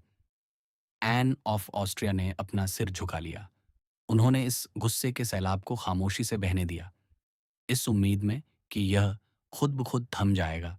लेकिन लुई 13 का इरादा कुछ और था। वे चाहते थे कि बहस हो, ताकि कोई सच बाहर आए। उन्हें यकीन था कि कार्डिनल के दिमाग में कुछ चल रहा है और वे राजा के लिए कोई भयानक सरप्राइज तैयार कर रहे हैं। अंत में रानी इन हमलों से थक गईं। लेकिन सियर, वे चिल्लाईं, आप साफ साफ क्यों नहीं कहते कि आपके दिल में क्या है? आखिर मैंने क्या किया है? मुझे मेरा जुर्म तो बताइए। ये मुमकिन नहीं है कि आपकी मैजेस्टी मेरे भाई को लिखे एक मामूली खत के लिए इतना बड़ा बखेड़ा खड़ा करें। जब राजा पर इतना सीधा हमला हुआ तो उन्हें समझ नहीं आया कि क्या जवाब दें। उन्हें लगा कि यही वह मौका है जब वे अपनी उस इच्छा को जाहिर कर दें जिसे वे उत्सव की शाम तक छिपाकर रखना चाहते थे। मैडम, राजा ने गरिमा के साथ कहा, जल्द ही होटल डी विले में एक दावत होने वाली है। मैं चाहता हूँ कि हमारे नगर सेवकों के सम्मान में आप अपनी सबसे शानदार शाही पोशाक पहने, और सबसे ज़रूरी बात, वे हीरों के स्टड्स पहनना मत भूलिएगा, जो मैंने आपको आपके जन्मदिन पर दिए थे। यही मेरा जवाब है। ये जवाब किसी बिजली की तरह गिरा। एन ऑफ ऑस्ट्रिया को लगा कि लुईस थारस सब जान चुके हैं। उन्हें लगा कि कार्डिनल ने ही उन्हें पिछले 7-8 दिनों तक खामोश रहने के लिए उकसाया था। वे एकदम पीली पड़ गईं। उन्होंने अपना सुंदर हाथ एक मेज पर टिका दिया। वह हाथ मोम जैसा सफेद लग रहा था। उनकी आंखों में खौफ था। वे एक शब्द भी नहीं बोल पाईं। आपने सुना मैडम? राजा बोले। वे रानी की घबराहट का लुत्फ उठा रहे थे, हालांकि उन्हें उसकी असली वजह नहीं पता थी। आपने सुना? जी, जी सर, मैंने सुना, रानी हकलाते हुए बोली। तो आप उस दावत में आएंगी? जी हाँ। उन स्टड्स के साथ? जी हाँ। रानी का चेहरा और भी ज्यादा सफेद हो गया। राजा ने यह देखा, और वे अपनी उसी ठंडी क्रूरता के साथ मुस्कुराए जो उनके चरित्र का सबसे बुरा हिस्सा थी। तो फिर यह तय रहा, राजा ने कहा। मुझे बस इतना ही कहना था। लेकिन वह दावत किस दिन होगी? रानी ने बुझती हुई आवाज में पूछा। ओह, बहुत जल्द मैडम, राजा बोले। मुझे तारीख ठीक से याद नहीं आ रही है। मैं कार्डिनल से पूछ लूंगा। तो कार्डिनल ने ही आपको इस दावत के बारे में बताया था? जी हाँ मैडम, राजा ने हैरानी से कहा। पर आप ये क्यों पूछ रही हैं? और उन्होंने ही आपसे कहा था कि मैं वे स्टड्स पहनकर आऊं? मेरा मतलब है मैडम। वही थे सायर, वही थे। तो क्या फर्क पड़ता है कि वह मैं था या वे? क्या इस फरमाइश में कोई बुराई है? नहीं सर। तो फिर आप आएंगी? जी हाँ सर। बहुत अच्छे, राजा वहां से जाते हुए बोले। मुझे यही उम्मीद थी। रानी ने झुककर सलाम किया, अदब की वजह से नहीं बल्कि इसलिए क्योंकि उनके घुटने जवाब दे रहे थे। राजा खुशी खुशी वहां से विदा हुए। मैं बर्बाद हो गई, रानी बुदबुदाई। बर्बाद? कार्डिनल सब जानता है, और वही राजा को उकसा रहा है। राजा को अभी सब नहीं पता, पर जल्द ही पता चल जाएगा। हे भगवान, हे मेरे भगवान! वे एक गद्दे पर घुटनों के बल बैठ गईं और रोने लगीं। उनकी बाहें कांप रही थीं। वाकई उनकी स्थिति भयानक थी। बकिंगम लंदन वापस जा चुका था। मैडम डी चेवरेज शहर से दूर थीं। रानी को यकीन था कि उनकी किसी दासी ने उन्हें धोखा दिया है, पर वे नहीं जानती थीं कि वो कौन है। लापोर्ट महल से बाहर नहीं जा सकता था। पूरी दुनिया में ऐसा कोई नहीं था जिस पर वे भरोसा कर सकें।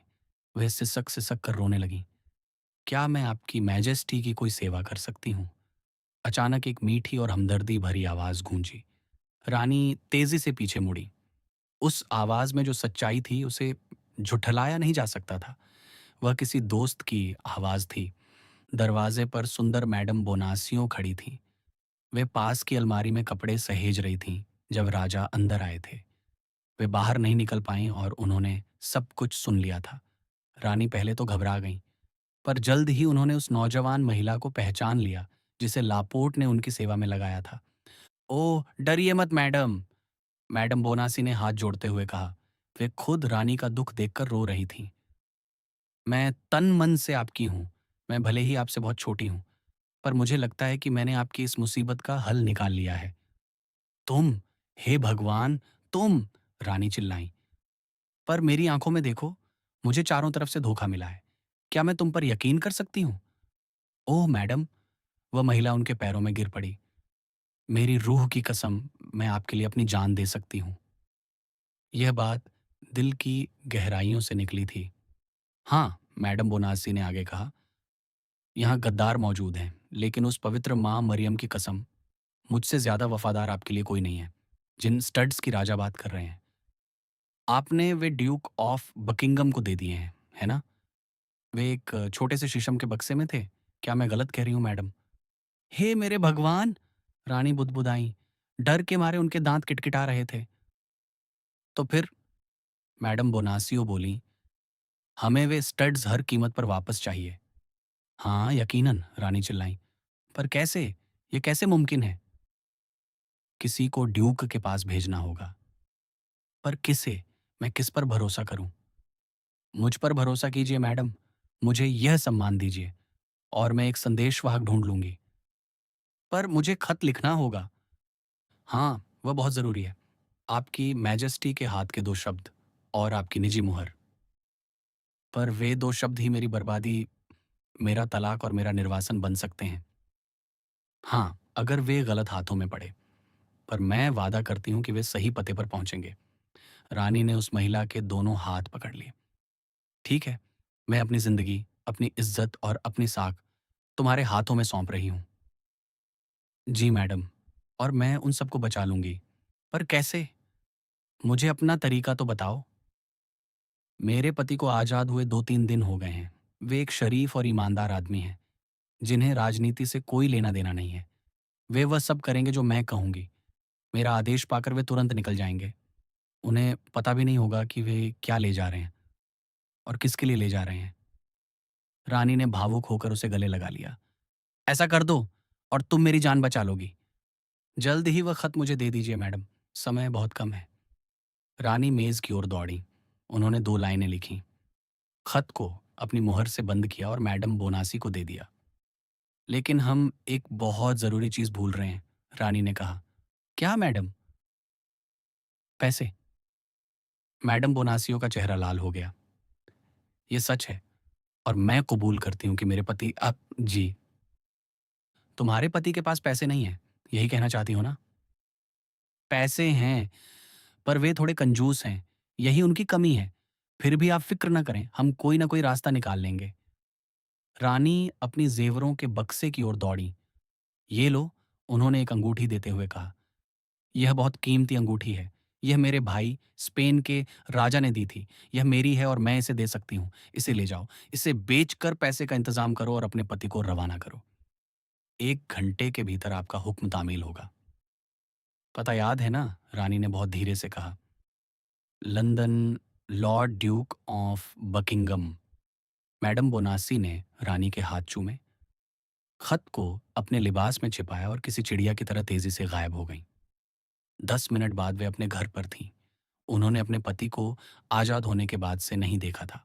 वे इस बात से बेखबर थीं कि जेल से आने के बाद उनके पति बदल चुके हैं। कॉम्te de रोशफोर्ट ने उन्हें फुसला लिया था और कार्डिनल का जासूस बना दिया था। उन्होंने मिस्टर बोनासियो को अकेला पाया। बेचारा आदमी अपने घर की हालत देखकर परेशान था। जासूसों ने उसका सारा फर्नीचर तोड़ दिया था और अलमारियां खाली कर दी थीं। जैसे ही मैडम बोनासी ने उन्हें देखा, वे उनकी ओर बढ़ीं। मिस्टर बोनासी खुशी के मारे बाहें फैलाकर आगे बढ़े, पर उनकी पत्नी ने सिर्फ अपना गाल आगे कर दिया।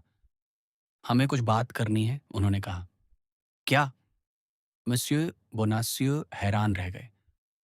हाँ, मुझे तुम्हें कुछ बहुत ज़रूरी बताना है। सच?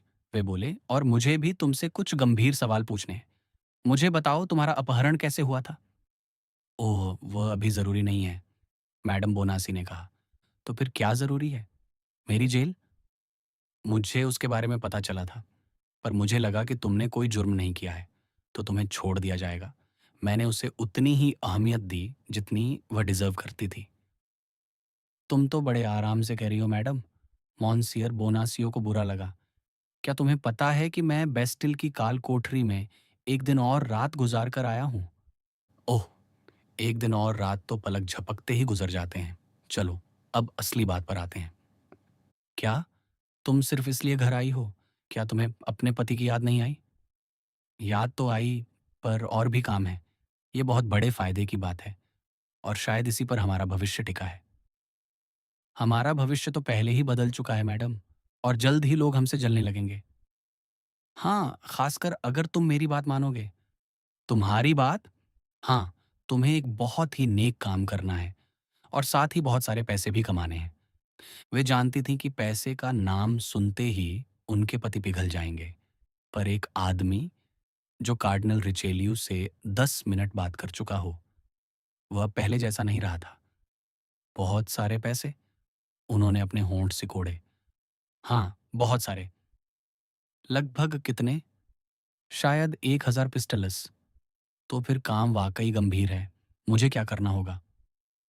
तुम्हें तुरंत यहाँ से निकलना होगा। मैं तुम्हें एक कागज़ दूंगी, जिसे तुम्हें अपनी जान से भी ज़्यादा संभाल कर रखना है और सही हाथों में पहुँचाना है। और मुझे जाना कहाँ है? लंदन। लंदन?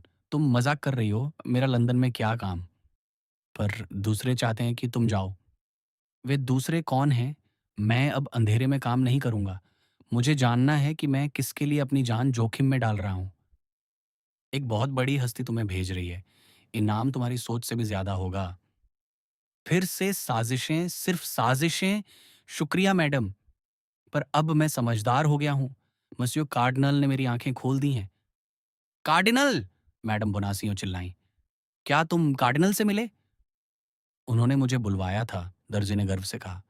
और तुम उनके पास चले गए। तुम कितने नासमझ हो। मेरे पास कोई रास्ता नहीं था। वे मुझे 2 गार्ड्स के साथ ले गए थे, पर वे बहुत भले आदमी हैं। उन्होंने मुझे अपना हाथ दिया और मुझे अपना दोस्त कहा। दोस्त? सुना तुमने मैडम, मैं महान कार्डिनल का दोस्त हूँ। महान कार्डिनल का? हाँ, और मैं उनका सेवक होने के नाते तुम्हें किसी ऐसी साजिश में शामिल नहीं होने दूंगा जो देश के खिलाफ हो, या किसी ऐसी औरत के लिए हो जो स्पेनिश दिल रखती है। शुक्र है हमारे पास महान कार्डिनल हैं। उनकी पारखी नज़र सब देख लेती है। बोनासियो वही शब्द दोहरा रहे थे जो उन्होंने रोशेफोर्ड से सुने थे। उनकी पत्नी कांप उठी। उन्हें अपनी गलती का एहसास हुआ। तो तुम कार्डिनल के आदमी बन गए हो? वे चिल्लाईं। तुम उन लोगों का साथ दे रहे हो जिन्होंने तुम्हारी पत्नी को सताया और तुम्हारी रानी का अपमान किया? निजी स्वार्थ देश के हित के सामने कुछ भी नहीं है। मैं उनके साथ हूं जो देश को बचा रहे हैं। बोनासिए ने बड़े नाटकीय अंदाज में कहा। तुम देश के बारे में क्या जानते हो? मैडम बोनासियो ने कंधे उचकाए। एक सीधे साधे नागरिक बने रहो और उस तरफ रहो जहां फायदा ज्यादा हो। ये देखो, बोनासियो ने पैसों से भरी एक थैली खटखटाई। इसके बारे में क्या ख्याल है मैडम उपदेशक? ये पैसे कहां से आए? तुम अंदाजा नहीं लगा सकती। कार्डिनल की तरफ से, उनकी तरफ से, और मेरे दोस्त कॉम्टे डी रोशेफोर्ट की तरफ से। रोशफोर्ट? उसी ने तो मेरा अपहरण किया था। हो सकता है मैडम। और तुम उस आदमी से पैसे ले रहे हो? क्या तुमने खुद नहीं कहा था कि वह अपहरण सिर्फ राजनीतिक था? हाँ, पर उसका मकसद मेरी मालकिन को धोखा देना था। मुझसे वे राज उगलवाना था जिनसे रानी की इज्जत और जान खतरे में पड़ सकती थी। मैडम, बोनासियो बोले, आपकी मालकिन एक धोखेबाज स्पेनिश औरत है और कार्डिनल जो कर रहे हैं ठीक कर रहे हैं। मस्यौ, नौजवान महिला बोली, मुझे पता था कि तुम कायर हो, लालची हो और बेवकूफ हो, पर तुम इतने गिरे हुए हो, ये आज पता चला। मैडम, तुम ये क्या कह रही हो? मैं कह रही हूं कि तुम एक नीच इंसान हो। मैडम बोनासिए ने देखा कि उनका असर कम हो रहा है। तुम राजनीति की बात करते हो? तुम पैसे के लिए अपनी रूह शैतान को बेच रहे हो। नहीं, कार्डिनल को। एक ही बात है, वह चिल्लाई। रिचेलियो का नाम लेना मतलब शैतान का नाम लेना है। चुप रहो, कोई सुन लेगा। हाँ, सही कह रहे हो। मुझे शर्म आएगी अगर किसी को तुम्हारी इस नीचता का पता चला। अच्छा बताओ, तुम मुझसे चाहती क्या हो? मैंने बताया ना, तुम्हें अभी निकलना होगा। अगर तुम वफादारी से मेरा यह काम करोगे तो मैं सब कुछ भुला दूंगी, यहाँ तक कि उन्होंने अपना हाथ आगे बढ़ाया। मैं तुम्हें फिर से प्यार करूंगी।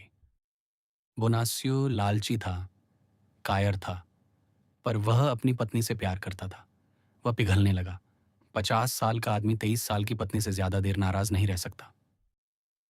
चलो बताओ, क्या तय किया तुमने?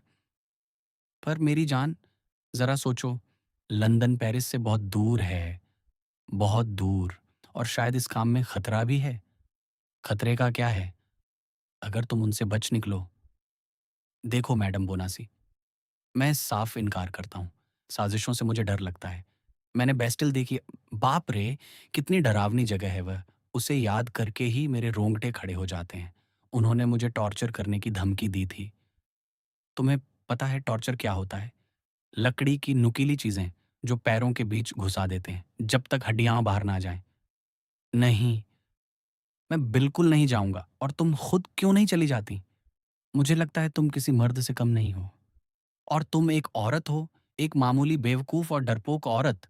तुम्हें डर लगता है? ठीक है, अगर तुम अभी नहीं गए तो मैं रानी के हुक्म से तुम्हें गिरफ्तार करवा दूंगी और तुम्हें उसी बस्तील में डलवा दूंगी जिससे तुम इतना डरते हो। पुनासियो गहरी सोच में पड़ गया। वह अपने दिमाग में 2 गुस्से तौल रहा था, एक कार्डिनल का और एक रानी का। कार्डिनल का गुस्सा कहीं ज़्यादा भारी था। रानी की तरफ से गिरफ्तार करवाओगी? उसने कहा। तो मैं कार्डिनल से अपील करूँगा। मैडम बोनासियो समझ गईं कि उन्होंने बहुत बड़ी गलती कर दी है। उन्होंने बहुत कुछ बता दिया था। वे उस बेवकूफ़ चेहरे को खौफ से देख रही थीं, जिस पर एक डरपोक की जिद साफ दिख रही थी। ठीक है, जो तुम चाहो, उन्होंने बात बदली।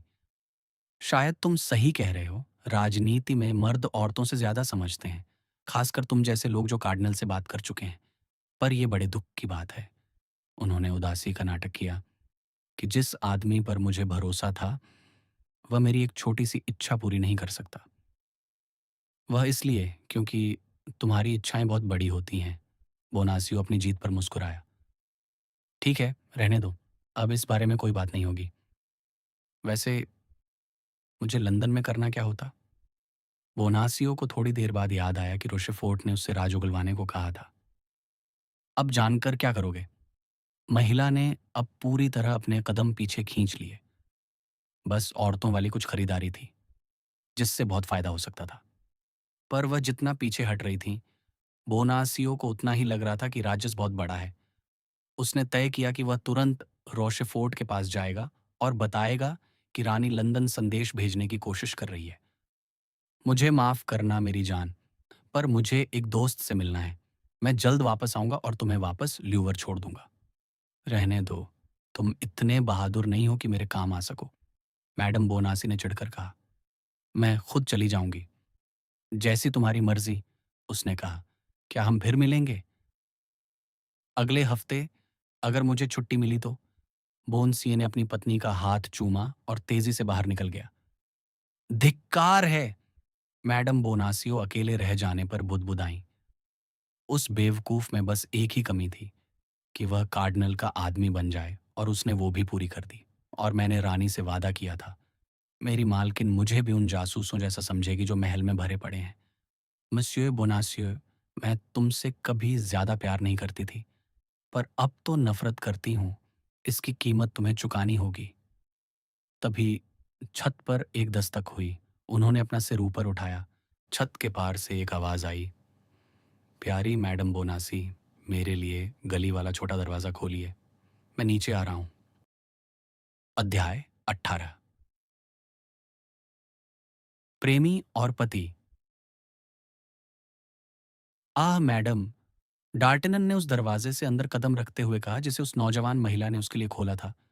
मुझे यह कहने की इजाजत दीजिए कि आपका पति बहुत ही घटिया किस्म का इंसान है। तो आपने हमारी सारी बातें सुन ली? मैडम बोनासिया ने बेताबी से पूछा। उनकी आंखों में डार्टेनन के लिए एक अजीब सी बेचैनी थी। पूरी की पूरी। पर कैसे? हे भगवान! कैसे? एक ऐसे तरीके से जो सिर्फ मुझे पता है, और उसी तरीके से मैंने वो गर्मा-गर्म बहस भी सुनी थी, जो आपके पति की कार्डिनल की पुलिस के साथ हुई थी।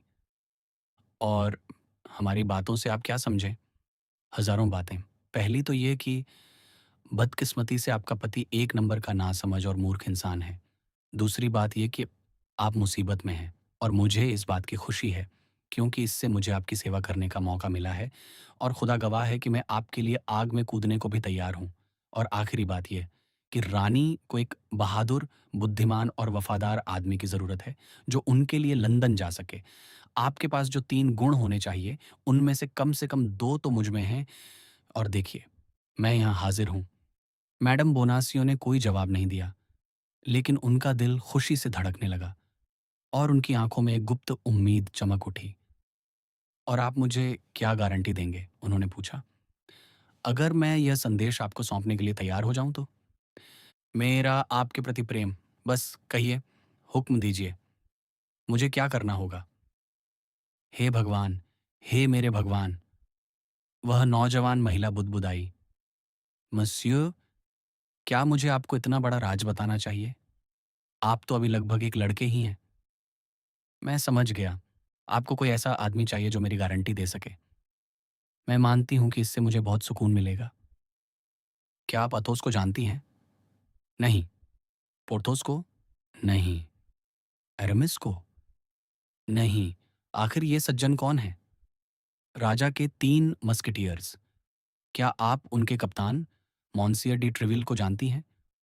ओह! हाँ, उन्हें तो मैं जानती हूँ, व्यक्तिगत रूप से नहीं, पर मैंने रानी को एक से ज़्यादा बार उनके बारे में बात करते सुना है। वे उन्हें एक बहादुर और वफ़ादार रईस मानती हैं। तो क्या आपको यह डर नहीं है कि वे आपको कार्डिनल के हवाले कर देंगे? ओह! नहीं, बिल्कुल नहीं। तो फिर अपना राज उन्हें बता दीजिए और उनसे पूछिए कि चाहे वह राज कितना ही बड़ा, कितना ही कीमती या कितना ही खौफ़नाक क्यों ना हो, क्या आप उसे मुझ पर भरोसा करके बता सकती हैं या नहीं? पर यह राज मेरा नहीं है और मैं इसे इस तरह ज़ाहिर नहीं कर सकती। पर आप इसे मोंसियर बोनासियो को बताने वाली थीं, डार्टेनन ने थोड़ा दुखी होकर कहा। वैसे ही जैसे कोई खत पेड़ के खोखले तने में छोड़ दिया जाता है, या कबूतर के पंख से बांध दिया जाता है, या कुत्ते के पट्टे में छिपा दिया जाता है। और मैं, आप साफ देख सकती हैं कि मैं आपसे प्यार करता हूँ। आप ऐसा कहते हैं। मैं एक इज़्ज़तदार आदमी हूँ। आप ऐसा कहते हैं। मैं एक नेक इंसान हूँ। मैं यकीन करती हूँ। मैं बहादुर हूँ। ओह! उस बारे में तो मुझे पूरा यकीन है। तो फिर मुझे आज़मा कर देखिए। मैडम बोनासियो ने उस नौजवान की ओर देखा। एक पल के लिए वे हिचकिचाईं, लेकिन उसकी आँखों में ऐसा जुनून था, उसकी आवाज़ में ऐसा विश्वास था कि वे खुद को उसे राज बताने से रोक नहीं पाईं। इसके अलावा हालात ऐसे थे कि उन्हें सब कुछ दाँव पर लगाना ही था। चुप्पी से रानी को उतना ही नुकसान हो सकता था जितना ज़रूरत से ज़्यादा भरोसे से। और चलिए, मान लेते हैं कि अपने इस जवान रक्षक के प्रति उनके मन में जो कोमल भावना पैदा हो रही थी, उसी ने उन्हें बोलने पर मजबूर कर दिया। सुनिए, उन्होंने कहा, मैं आपकी बातों और आपके वादों के आगे झुकती हूँ, लेकिन मैं उस खुदा की कसम खाकर कहती हूँ जो हमें सुन रहा है, कि अगर आपने मुझे धोखा दिया और मेरे दुश्मनों ने मुझे माफ़ भी कर दिया, तो मैं अपनी जान दे दूँगी और अपनी मौत का गुनहगार आपको ठहराऊँगी। और मैं भी खुदा की कसम खाकर कहता हूँ मैडम, डार्टेनन बोला, कि अगर आपके आदेशों को पूरा करते समय मैं पकड़ा भी गया, तो मैं किसी का नाम लेने से पहले मरना पसंद करूँगा। तब उस नौजवान महिला ने उसे वो खौफ़नाक राज बताया, जिसका एक हिस्सा उसे समरटेन के सामने इत्तेफ़ाक से पता चला था। ये उनके प्यार का एक साझा इक़रारनामा था। डार्टेनन खुशी और गर्व से झूम उठा। ये राज अब उसके पास था और यह महिला जिससे वह प्यार करता था। भरोसे और प्यार ने उसे एक विशालकाय योद्धा जैसा हौसला दे दिया था। मैं जाता हूँ, उसने कहा। मैं अभी निकलता हूँ। कैसे? आप अभी चले जाएंगे? मैडम बोनासिए ने पूछा। और आपकी रेजिमेंट, आपके कप्तान? कसम से, आपने तो मुझे वो सब भुला ही दिया था, मेरी प्यारी कॉन्स्टेंस। हाँ, आप सही कह रही हैं। मुझे छुट्टी की ज़रूरत होगी। एक और रुकावट? मैडम बोनासी ने उदासी से बुदबुदाते हुए कहा। उसकी फ़िक्र मत कीजिए, डार्टेनन ने कुछ पल सोचने के बाद कहा। मैं उस मुश्किल को पार कर लूँगा। आप निश्चिंत रहिए। वह कैसे? मैं आज शाम ही ट्रिविल के पास जाऊँगा। मैं उनसे दरख्वास्त करूँगा कि वे अपने साले मॉन्सियर डेसार्ट से मेरे लिए यह सिफ़ारिश करें। पर एक और बात है। क्या? डार्टेनन ने देखा कि मैडम बोनासियो बात आगे बढ़ाने में हिचकिचा रही हैं। शायद। आपके पास पैसे नहीं होंगे? शायद कहना तो कम होगा, डार्टेनन मुस्कुराया। तो फिर? मैडम बोनासी ने एक अलमारी खोली और उसमें से वही थैली निकाली, जिसे आधा घंटा पहले उनके पति ने बड़े प्यार से सहलाया था। ये थैली ले लीजिए। कार्डिनल वाली थैली। डार्टेनन जोर से हंस पड़ा। उसे याद था कि उन टूटे हुए तख्तों की बदौलत उसने उस दर्जी और उसकी पत्नी के बीच हुई बातचीत का एक-एक शब्द सुना था। हाँ, कार्डिनल वाली, मैडम बोनासी ने जवाब दिया। देखिए, ये देखने में कितनी बढ़िया लग रही है। कसम से, डार्टेनन चिल्लाया। ये बड़े मज़े की बात होगी। कार्डिनल के पैसों से रानी की जान बचाना। आप बहुत ही प्यारे और दिलकश नौजवान हैं, मैडम बोनासी ने कहा। यकीन मानिए, मैजेस्टी आपके प्रति एहसान फरामोश नहीं होंगी। ओह! मुझे तो मेरा इनाम मिल चुका है, डार्टेनन चिल्लाया। मैं आपसे प्यार करता हूँ। आपने मुझे ये कहने की इजाज़त दी। यही उतनी खुशी है जिसकी मैंने उम्मीद भी नहीं की थी। खामोश, मैडम बोनासियो चौंकते हुए बोली। क्या हुआ? गली में कोई बात कर रहा है। ये आवाज़ तो मेरे पति की है। हाँ, मैं पहचानती हूँ। डार्टेनन दरवाजे की ओर भागा और कुंडी चढ़ा दी। मेरे जाने से पहले वह अंदर नहीं आ पाएगा, उसने कहा, और जब मैं चला जाऊं तब आप दरवाजा खोल देना। पर मुझे भी तो जाना चाहिए, और उसके पैसों का गायब होना, अगर मैं यहां रही तो मैं उसे क्या जवाब दूंगी? आप सही कह रही हैं, हमें बाहर निकलना होगा। बाहर? कैसे? अगर हम बाहर गए तो वह हमें देख लेगा। तो फिर आपको मेरे कमरे में ऊपर आना होगा। आह! मैडम बोनासियो बोली। आप यह जिस लहज़े में कह रहे हैं, उससे मुझे डर लग रहा है। मैडम बोनासी की आंखों में आंसू आ गए। डार्टेनन ने वो आंसू देखे। उसका दिल पिघल गया। वह घबरा गया और उनके पैरों में गिर पड़ा। मेरे साथ आप उतनी ही सुरक्षित रहेंगी जितनी किसी मंदिर में। मैं एक रईसज़ादे के तौर पर अपनी ज़ुबान देता हूँ। ठीक है, चलिए, उन्होंने कहा। मेरे दोस्त, मुझे आप पर पूरा भरोसा है। डार्टेनन ने सावधानी से कुंडी खोली। दोनों किसी साये की तरह दबे पांव गलियारे से गुजरे, सीढ़ियां चढ़ी और डार्टेनन के कमरे में दाखिल हो गए। वहां पहुंचकर सुरक्षा के लिए डार्टेनन ने दरवाजे पर अड़ंगा लगा दिया। वे दोनों खिड़की के पास गए और पर्दे की एक झड़ी से उन्होंने देखा कि बोनासियो एक चोगा पहने हुए आदमी से बात कर रहा था। उस आदमी को देखते ही डार्टेनन चौंक गया। उसने अपनी तलवार की मूंठ पर हाथ रखा और दरवाजे की ओर झपटा। वह मुंह का वो अजनबी था। आप क्या कर रहे हैं? मैडम बोनासियो चिल्लाईं। आप हम सबको बर्बाद कर देंगे। पर मैंने उस आदमी को मारने की कसम खाई है, डार्टेनन बोला। आपकी जिंदगी अब इस मिशन के लिए समर्पित है। ये अब आपकी नहीं है। रानी के नाम पर मैं आपको किसी भी ऐसे खतरे में पड़ने से मना करती हूँ जिसका आपके सफर से कोई लेना देना ना हो। और क्या आप अपने नाम पर कुछ हुक्म नहीं देंगी? मेरे नाम पर, मैडम बोनासी ने भावुक होकर कहा। मेरे नाम पर मैं आपसे मिन्नत करती हूँ। पर सुनिए, ऐसा लगता है जैसे वे मेरे बारे में बात कर रहे हैं। डार्टनन खिड़की के और करीब गया और कान लगाकर सुनने लगा। मस्यू बोनासियो ने अपना दरवाज़ा खोला था और घर के भीतर का नज़ारा देखकर वह वापस उस चोगे वाले आदमी के पास आया था। वह चली गई, उसने कहा। वह ज़रूर ल्यूवर वापस चली गई होगी। तुम्हें यकीन है? उस अजनबी ने पूछा कि उससे तुम्हारे बाहर जाने के इरादे पर शक नहीं हुआ। नहीं, बोनासियो ने बड़े घमंड के साथ जवाब दिया। वह बहुत ही सतही औरत है। क्या वो जवान गार्ड घर पर है? मुझे नहीं लगता कि वह है। जैसा कि आप देख सकते हैं, उसकी खिड़कियां बंद हैं और झिड़ियों से कोई रोशनी नहीं आ रही। फिर भी यकीन कर लेना बेहतर है। वह कैसे? उसके दरवाजे पर दस्तक देकर। जाओ। मैं उसके नौकर से पूछूंगा। बोनसिया घर के अंदर गया, उसी दरवाजे से गुजरा जहां से दोनों अब भी भागे थे। वह डार्टेनन के दरवाजे पर पहुंचा और दस्तक दी। अंदर से कोई जवाब नहीं आया। पोर्थोस ने उस शाम दिखावा करने के लिए प्लानशेट को उधार मांग लिया था। जहां तक डार्टेनन की बात थी, उसने सांस तक रोक ली थी।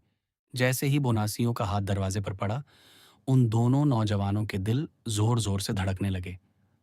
अंदर कोई नहीं है? बोनासियों ने लौटकर कहा। कोई बात नहीं, चलिए आपके कमरे में चलते हैं। दरवाजे पर खड़े रहने से अच्छा है कि हम अंदर बात करें। आह! मेरे भगवान! मैडम बोनासियुस फुसफुसाईं। अब हमें कुछ सुनाई नहीं देगा। इसके उलट, डार्टेनन बोला, अब हमें और भी साफ सुनाई देगा। डार्टेनन ने जमीन के उन 3-4 तख्तों को उठाया जिन्होंने उसके कमरे को ईयर ऑफ डायोनिसियस बना दिया था। उसने फर्श पर एक कालीन बिछाया, घुटनों के बल बैठा और मैडम बोनासियो को भी उसी तरह झुकने का इशारा किया। तुम्हें यकीन है वहां कोई नहीं है? अजनबी ने पूछा। मैं गारंटी देता हूं, बोनासियो बोला। और तुम्हें लगता है कि तुम्हारी पत्नी लॉवर लौट गई है, तुम्हारे अलावा किसी और से बात किए बिना? मुझे पूरा यकीन है। यह एक बहुत ही अहम बात है, समझे तुम? तो जो खबर मैं लाया हूं वह कीमती है, बहुत ज्यादा कीमती मेरे प्यारे बोनासी। मैं यह तुमसे छिपाऊंगा नहीं। तो फिर कार्डिनल मुझसे खुश होंगे, मुझे इसमें कोई शक नहीं है।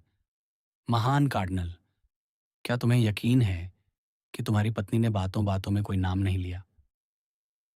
मुझे नहीं लगता। उसने madam de Chevreuse, duke of Buckingham या मैडम डी वर्नेट का नाम नहीं लिया। नहीं, उसने बस इतना कहा कि वह मुझे लंदन भेजना चाहती है, किसी महान हस्ती के काम से। गद्दार! मैडम बोनासियो बुदबुदाईं। खामोश! डार्टेनन ने उनका हाथ थाम लिया। उन्होंने अनजाने में अपना हाथ उसके हाथ में छोड़ दिया था।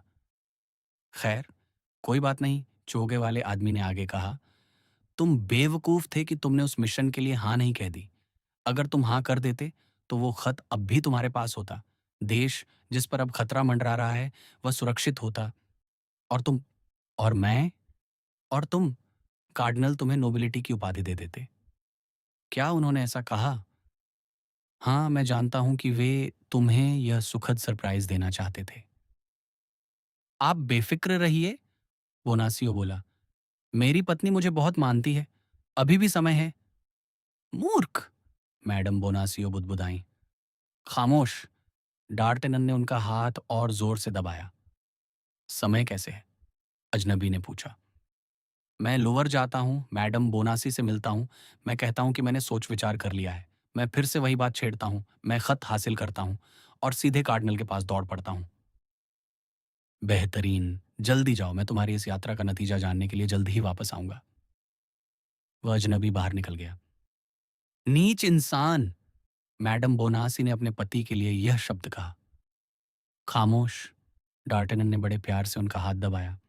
तभी डार्टेनन और मैडम बोनासियो की सोच को एक भयानक चीख ने तोड़ दिया। यह उनके पति थे, जिन्होंने पैसों की थैली का गायब होना देख लिया था, और वे गला फाड़कर चिल्ला रहे थे। चोर! चोर! ओह! मेरे भगवान! मैडम बोनासियो चिल्लाईं। वह तो पूरे मोहल्ले को जगा देगा।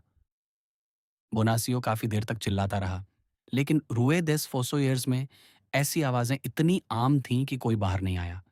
और फिर दर्जी के घर की साख भी इन दिनों कुछ खराब चल रही थी। जब कोई नहीं आया, तो वह चिल्लाते हुए बाहर की ओर भागा। रुए डू बैक की दिशा में जाते हुए उसकी आवाज धीरे धीरे कम होती गई। अब वह चला गया है। अब आपकी बारी है बाहर निकलने की, मैडम बोनासी ने कहा। हौसला रखिए मेरे दोस्त, लेकिन सावधानी बहुत जरूरी है। याद रखिए, आप पर रानी का कितना बड़ा एहसान है।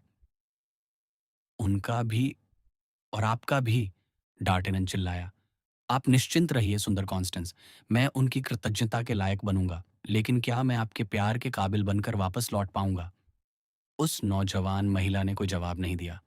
बस उनके गालों पर एक सुंदर लाली छा गई। कुछ सेकंड बाद डार्टेनन भी बाहर निकल गया। उसने एक बड़ा चोगा ओढ़ा हुआ था, जिसके नीचे उसकी लंबी तलवार की म्यान साफ झलक रही थी। मैडम बोनासियो उसे अपनी आंखों से तब तक देखती रहीं, जब तक वह गली के मोड़ पर मुड़ नहीं गया। फिर वे अपने घुटनों के बल बैठ गईं, हाथ जोड़े और बोलीं, ओह मेरे खुदा, रानी की रक्षा करना और मेरी भी रक्षा करना। अध्याय 19। मुहिम की योजना। डार्टेनन सीधे एमडी ट्रेविल के यहाँ गया। उसने विचार किया कि कुछ ही मिनटों में उस मनहूस अजनबी की वजह से, जो कार्डिनल का जासूस लगता था, कार्डिनल को खबर मिल जाएगी। उसने सही अंदाजा लगाया था कि अब उसके पास खोने के लिए एक पल भी नहीं है। नौजवान का दिल खुशी से लबालब था। उसके सामने एक ऐसा अवसर था, जिसमें शोहरत भी थी और पैसा भी। और इससे भी बड़ी प्रेरणा यह थी कि यह काम उसे उस महिला के और करीब ले आता, जिससे वह बेपनाह मोहब्बत करता था। इस इत्तेफाक ने उसके लिए वो सब कर दिया था, जो शायद उसने कुदरत से भी मांगने की हिम्मत न की होती। एमडी ट्रेविल अपने दीवान खाने में रईसों और सज्जनों के साथ बैठे थे। डार्टेनन, जिसे उस घर का पुराना परिचित माना जाता था, सीधे उनके दफ्तर गया और संदेश भेजा कि उसे एक जरूरी मामले में उनसे मिलना है। डार्टेनन को वहां मुश्किल से 5 मिनट हुए थे कि एम डी ट्रेविल अंदर आए। पहली नजर में और नौजवान के चेहरे पर छाई खुशी को देखकर उस अनुभवी कप्तान ने ताड़ लिया कि कुछ नया पक रहा है। रास्ते भर डार्टेनन खुद से यह सवाल कर रहा था कि क्या उसे एमडी ट्रेविल पर पूरा भरोसा करना चाहिए, या सिर्फ एक गुप्त काम के लिए उनसे खुली छूट मांगनी चाहिए। लेकिन एमडी ट्रेविल हमेशा से उसके सच्चे दोस्त रहे थे। वे राजा और रानी के प्रति पूरी तरह समर्पित थे और कार्डिनल से उतनी ही शिद्दत से नफरत करते थे। इसलिए नौजवान ने उन्हें सब कुछ बताने का फैसला किया। क्या तुमने मुझे याद किया मेरे अजीज दोस्त? एम डी ट्रेविल ने पूछा। जी हाँ मॉन्सियर, डार्टेनन ने अपनी आवाज़ धीमी करते हुए कहा, और मुझे उम्मीद है कि आप मुझे माफ़ करेंगे कि मैंने आपको इस वक्त परेशान किया। जब आप मेरे काम की अहमियत जानेंगे तो मेरी मजबूरी समझ जाएंगे। कहो, मैं ध्यान से सुन रहा हूँ। इसका संबंध किसी और चीज़ से नहीं, डार्टेनन बोला, बल्कि रानी के सम्मान और शायद उनकी जान से है। क्या कहा तुमने? एम डी ट्रेविल ने चौकन्ने होकर चारों ओर देखा कि वे अकेले हैं या नहीं। फिर उन्होंने डार्टेनन पर अपनी सवालिया नज़र गड़ा दी। मैं कह रहा हूँ मॉन्सियर कि इत्तेफाक से मुझे एक राज पता चला है, और मुझे उम्मीद है कि तुम उस राज की हिफाजत अपनी जान की तरह करोगे, नौजवान। लेकिन मुझे ये आपको बताना ही होगा मॉन्सियर, क्योंकि रानी ने मुझे जो मुहिम सौंपी है, उसमें सिर्फ आप ही मेरी मदद कर सकते हैं। क्या ये राज तुम्हारा अपना है? नहीं मॉन्सियर, ये महारानी का राज है। क्या महारानी ने तुम्हें इसकी इजाज़त दी है कि तुम इसे मुझे बताओ? नहीं मॉन्सियर, क्योंकि इसके उलट मुझे इस मामले को पूरी तरह गुप्त रखने को कहा गया है। तो फिर तुम इसे मुझे क्यों बता रहे हो? क्योंकि जैसा कि मैंने कहा, आपके बिना मैं कुछ नहीं कर सकता, और मुझे डर है कि अगर आप इसका मकसद नहीं जानेंगे, तो शायद आप वो मदद न करें जो मैं मांगने आया हूँ। अपना राज अपने पास ही रखो नौजवान, और मुझे बताओ कि तुम क्या चाहते हो। मैं चाहता हूँ कि आप एम डेसार्ट से मेरे लिए 15 दिनों की छुट्टी दिलवा दें। कब से? आज ही रात से। तुम पेरिस छोड़ रहे हो? मैं एक मुहिम पर जा रहा हूँ। क्या तुम बता सकते हो कहाँ? लंदन। क्या कोई ऐसा है जो तुम्हें वहां पहुंचने से रोकना चाहेगा? कार्डिनल, मुझे यकीन है कि कार्डिनल मुझे रोकने के लिए पूरी दुनिया की ताकत लगा देगा। और तुम अकेले जा रहे हो? जी हाँ, मैं अकेला जा रहा हूँ। अगर ऐसा है तो तुम बॉन्डी से आगे नहीं बढ़ पाओगे। मैं ट्रेविल के ईमान की कसम खाकर कहता हूँ। वह क्यों? तुम्हारी हत्या कर दी जाएगी। तो फिर मैं अपना फर्ज निभाते हुए अपनी जान दे दूंगा। लेकिन तुम्हारी मुहिम पूरी नहीं होगी, एम डी ट्रेविल ने कहा। यह तो सच है, डार्टेनन ने स्वीकार किया। मेरी बात मानो, ट्रेविल ने आगे कहा। इस तरह के साहसी अभियानों में मंजिल तक पहुंचने के लिए 4 लोगों को निकलना चाहिए। आह, आप सही कह रहे हैं मॉन्सियर, डार्टेनन बोला। लेकिन आप अथास, पोर्थोस और अरामिस को जानते हैं। आप जानते हैं कि मैं उन पर कितना भरोसा कर सकता हूं। उन्हें वो राज बताए बिना जिसे मैं खुद भी नहीं जानना चाहता। मॉन्सियर, हमने एक दूसरे के प्रति वफादारी की कसम खाई है। इसके अलावा आप उन्हें बता सकते हैं कि आपको मुझ पर पूरा भरोसा है, और वे आपकी बात पर बिल्कुल शक नहीं करेंगे। ठीक है, मैं उन तीनों के लिए भी 15-15 दिनों की छुट्टी का इंतजाम कर देता हूँ। अथोस, जिसका जख्म उसे अभी भी दर्द देता है, उसे फॉर्जेस के झरनों पर जाने की छुट्टी मिलेगी। पोर्थोस और एरामिस अपने दोस्त के साथ जाएंगे, क्योंकि वे उसे इस दर्दनाक हालत में अकेला नहीं छोड़ सकते। छुट्टी का कागज ही इस बात का सबूत होगा कि मैंने इस सफर की इजाजत दी है। शुक्रिया मोन्सियर, आप बहुत ही दयालु हैं। अब जाओ, उन्हें फौरन ढूंढो, और जो भी करना है आज रात ही होना चाहिए। अरे सुनो, पहले डेसेसर्ट के नाम अपनी छुट्टी की अर्जी लिख दो। मुमकिन है कि कोई जासूस तुम्हारे पीछे लगा हो। अगर कार्डिनल को तुम्हारी इस मुलाकात का पता चला, तो यह अर्जी उसे जायज लगेगी। डार्टेनन ने अपनी अर्जी लिखी। एम डी ट्रेविल ने उसे यकीन दिलाया कि रात 2 बजे तक चारों की छुट्टी के कागज उनके घरों पर पहुंच जाएंगे। मेहरबानी करके मेरा कागज भी अथोस के घर ही भेज दीजिए। मुझे डर है कि अगर मैं अपने घर गया तो मेरा सामना किसी दुश्मन से ना हो जाए। निश्चिंत रहो, अलविदा, और तुम्हारा सफर कामयाब हो। वैसे, एम डी ट्रेवल ने उसे वापस बुलाया। डार्टेनन मुड़ा। तुम्हारे पास पैसे हैं?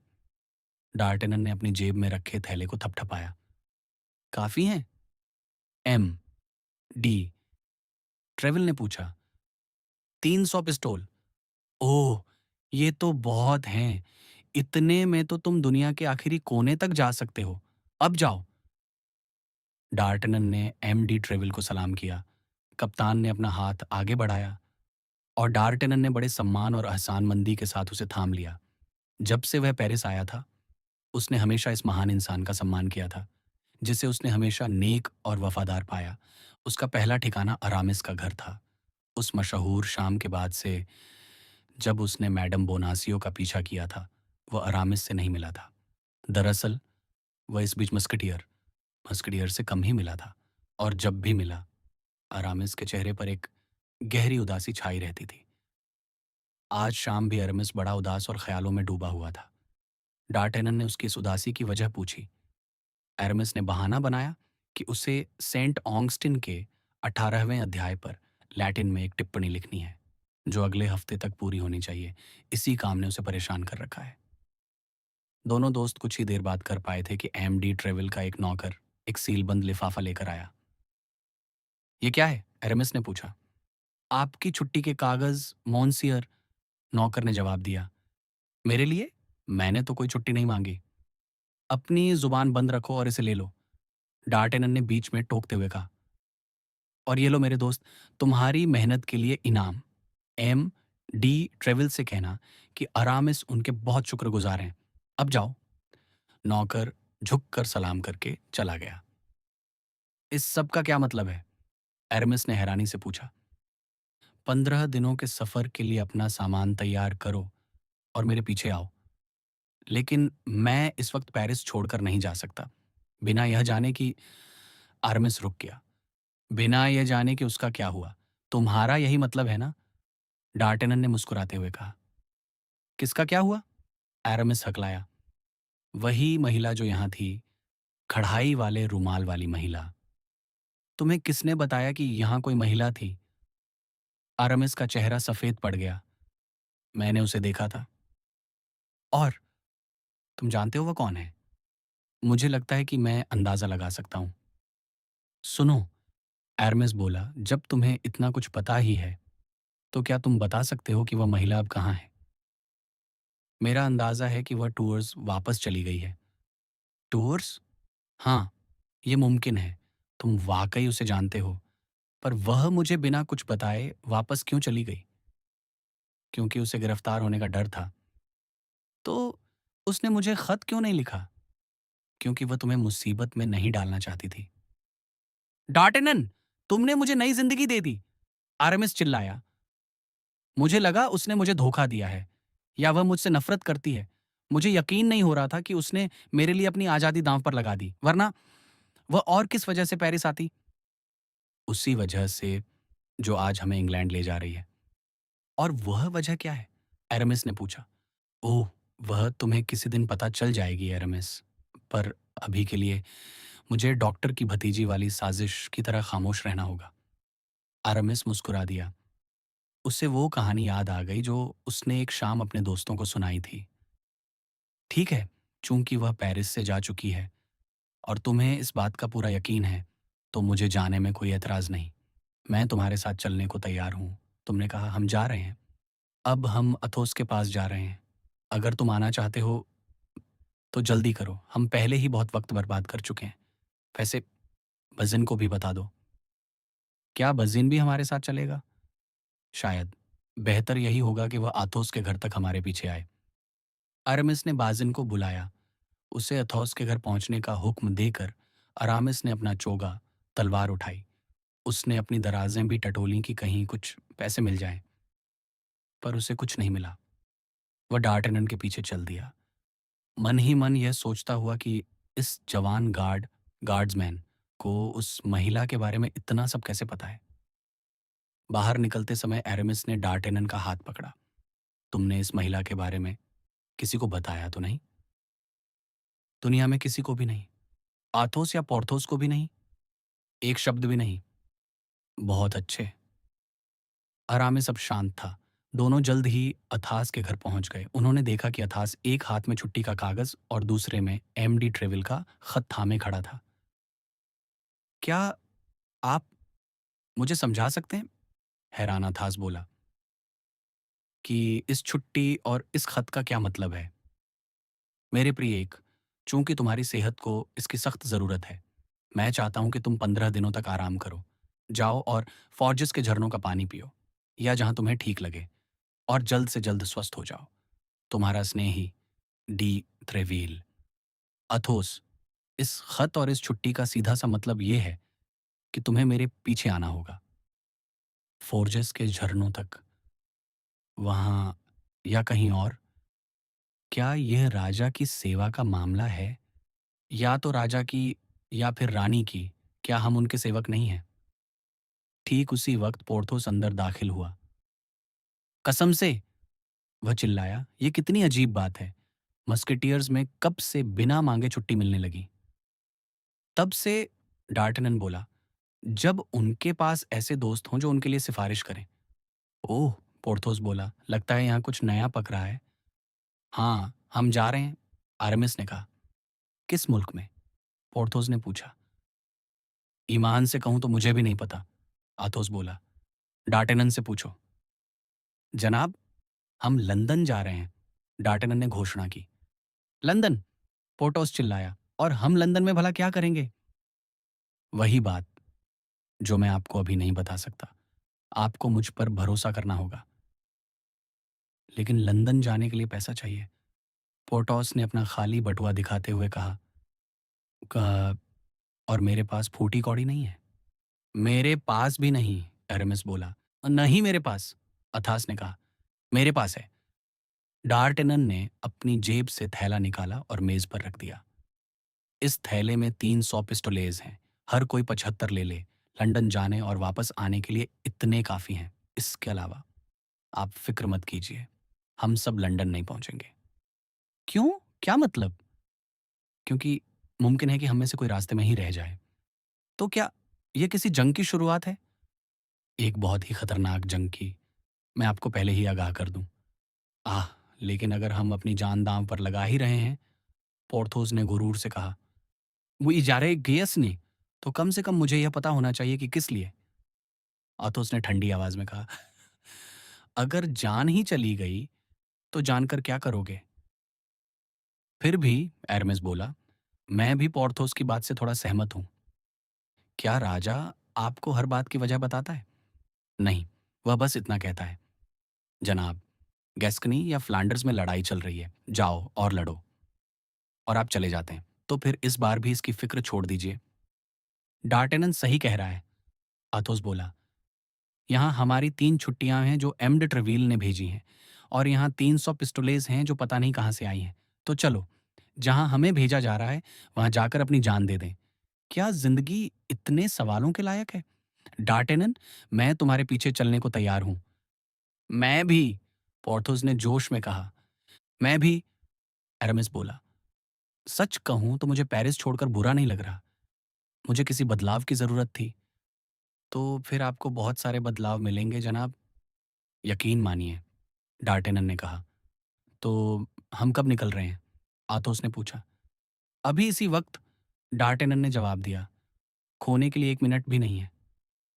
ओए ग्रिमाउड, प्लानशेट, मस्केटॉन, बाजिन, चारों नौजवानों ने अपने नौकरों को आवाज दी। मेरे जूतों को साफ करो और घोड़ों को तैयार करो। मस्कटियर्स के घोड़े उनके अपने हॉस्टल में तैयार रहते थे। चारों नौकर पूरी रफ्तार से अपने काम में जुट गए। अब मुहिम की योजना बनाते हैं, पोर्थोस बोला। हम सबसे पहले कहाँ जाएंगे? कैलिस, डार्टेनन ने कहा। लंदन जाने का यही सबसे सीधा रास्ता है। तो फिर मेरी सलाह यह है, पोर्थोस ने बोलना शुरू किया। कहो। 4 लोगों का साथ सफर करना शक पैदा करेगा। डार्टेनन हम सबको अलग अलग निर्देश देगा। मैं बुलोनी के रास्ते जाऊंगा ताकि रास्ता साफ कर सकूं। अथास 2 घंटे बाद एमेंस के रास्ते निकलेगा। अरामिज हमारे पीछे नोयोन के रास्ते आएगा। और डार्टेनन, वह प्लेंचेट के कपड़ों में किसी और रास्ते से जाएगा, जबकि प्लेंचेट गार्ड्स की वर्दी में डार्टेनन बनकर निकलेगा। जनाब, आथोस ने टोका, मेरी राय में इस मामले में नौकरों को शामिल करना ठीक नहीं है। एक राज शायद रईसों के मुंह से फिसल जाए, पर नौकर तो उसे बेच ही देते हैं। पोर्थोस की योजना नामुमकिन है, डार्टेनन ने कहा, क्योंकि मुझे खुद नहीं पता कि मैं आपको क्या निर्देश दूं। मेरे पास बस एक खत है। मैं इसकी 3 और कॉपियां नहीं बना सकता क्योंकि यह सीलबंद है। इसलिए हमें साथ ही सफर करना होगा। यह खत यहाँ है, मेरी इस जेब में। उसने अपनी जेब की ओर इशारा किया। अगर मैं मारा गया तो आप में से कोई इसे उठा लेगा और सफर जारी रखेगा। अगर वह भी मारा गया तो तीसरे की बारी आएगी, और इसी तरह आगे भी। शर्त बस यह है कि हम में से कोई एक मंजिल तक पहुंच जाए। शाबाश डार्टेनन, मैं भी यही सोच रहा था, अथोस चिल्लाया। इसके अलावा हमें एक बात पर टिके रहना होगा। मैं झरने का पानी पीने जा रहा हूं और आप मेरे साथ हैं। फॉर्जेस के बजाय मैं समुद्र के पानी में नहाने जा रहा हूँ। ये मेरी मर्जी है। अगर कोई हमें रोकेगा तो मैं डी ट्रेवल का खत दिखाऊंगा और आप अपनी छुट्टियां। अकेले आदमी को पकड़ना आसान है, पर 4 लोग एक फौज की तरह होते हैं। हम अपने नौकरों को भी हथियारों से लैस करेंगे। अगर उन्होंने हमारे खिलाफ सेना भेजी तो हम जंग करेंगे, और जैसा डार्टेनन ने कहा, जो बचेगा वह खत को मंजिल तक पहुंचाएगा। बिल्कुल सही, एरेमिस बोला। अथोस, तुम कम बोलते हो, पर जब बोलते हो तो कमाल का बोलते हो। मैं अथोस की योजना से सहमत हूँ। और तुम, पोर्थोस? मैं भी सहमत हूँ, पोर्थोस ने कहा, बशर्ते डार्टेनन को मंजूर हो। चूंकि खत उसके पास है, तो वह इस मुहिम का सरदार है।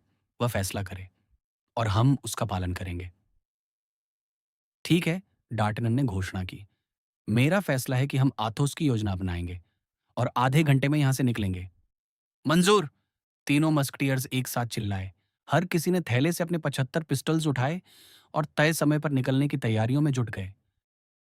अध्याय 20। यात्रा।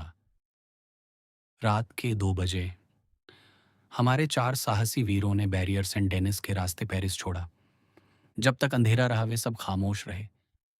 अनजाने में ही सही, वे उस खौफनाक खामोशी के प्रभाव में थे और उन्हें हर तरफ दुश्मनों के घात लगाने का डर सता रहा था।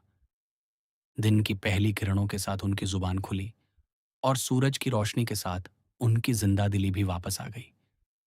यह किसी युद्ध की पूर्व संध्या जैसा एहसास था। दिल धड़क रहे थे, आंखें मुस्कुरा रही थीं, और उन्हें महसूस हुआ कि जिस जीवन को वे शायद खोने जा रहे थे, वह आखिरकार एक बहुत अच्छी चीज थी। इसके अलावा इस काफिले का नज़ारा भी काफी प्रभावशाली था। मस्केटियर्स मस्केटियर्स के काले घोड़े, उनका रौबीला अंदाज और फौजियों की तरह सधे हुए कदम उनके गुप्त मिशन को किसी के भी सामने जाहिर कर सकते थे। उनके पीछे पीछे उनके वफादार नौकर चल रहे थे, जो हथियारों से पूरी तरह लैस थे। सब कुछ ठीक चलता रहा, जब तक कि वे सुबह के करीब 8 बजे शंटिली नहीं पहुंच गए। उन्हें नाश्ते की जरूरत थी, इसलिए वे एक सराय के दरवाजे पर रुके। सराय के बोर्ड पर सेंट मार्टिन का चिन्ह बना था, जो एक गरीब को अपना आधा चोगा दान कर रहे थे। उन्होंने नौकरों को हुक्म दिया कि वे घोड़ों की जीन न उतारें और तुरंत निकलने के लिए तैयार रहें। वे सराय के हॉल में दाखिल हुए और मेज पर बैठ गए। एक अजनबी रईस, जो द मार्टिन के रास्ते अभी अभी पहुंचा था, उसी मेज पर बैठकर नाश्ता कर रहा था। उसने बारिश और सुहावने मौसम के बारे में बात शुरू की। यात्रियों ने जवाब दिया। उसने उनकी अच्छी सेहत के लिए जाम उठाया और यात्रियों ने भी शिष्टता दिखाई। लेकिन जैसे ही मस्केटोन ने आकर खबर दी कि घोड़े तैयार हैं और वे मेज से उठने ही वाले थे, उस अजनबी ने पोर्टोस के सामने कार्डिनल की सलामती के लिए जाम पीने का प्रस्ताव रखा। पोर्थोस ने जवाब दिया कि उससे इसमें कोई एतराज नहीं है, बशर्ते वह अजनबी भी राजा की सलामती के लिए जाम पिए। अजनबी चिल्लाया कि वह कार्डिनल के अलावा किसी और को अपना राजा नहीं मानता।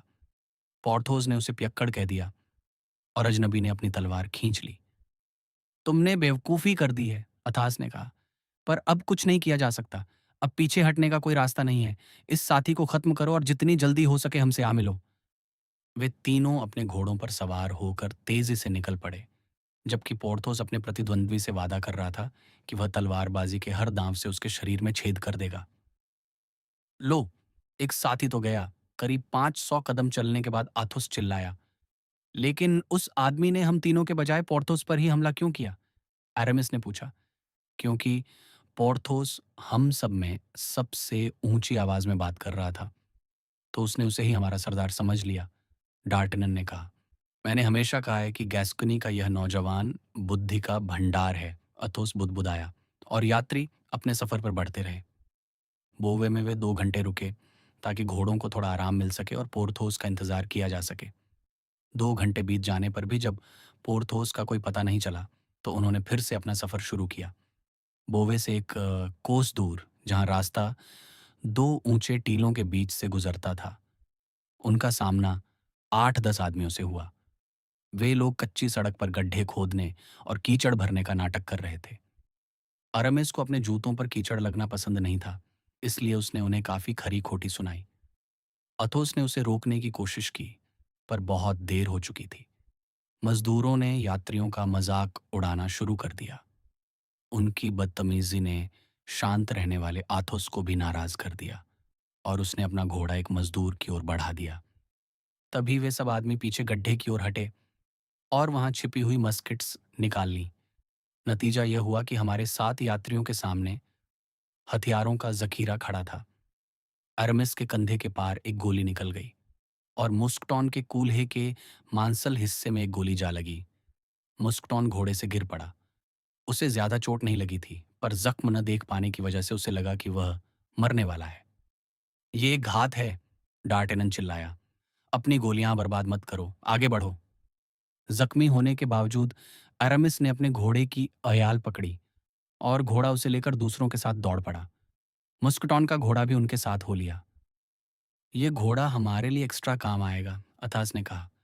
मुझे घोड़े के बजाय अपनी टोपी वापस चाहिए थी, डार्टेनन बोला।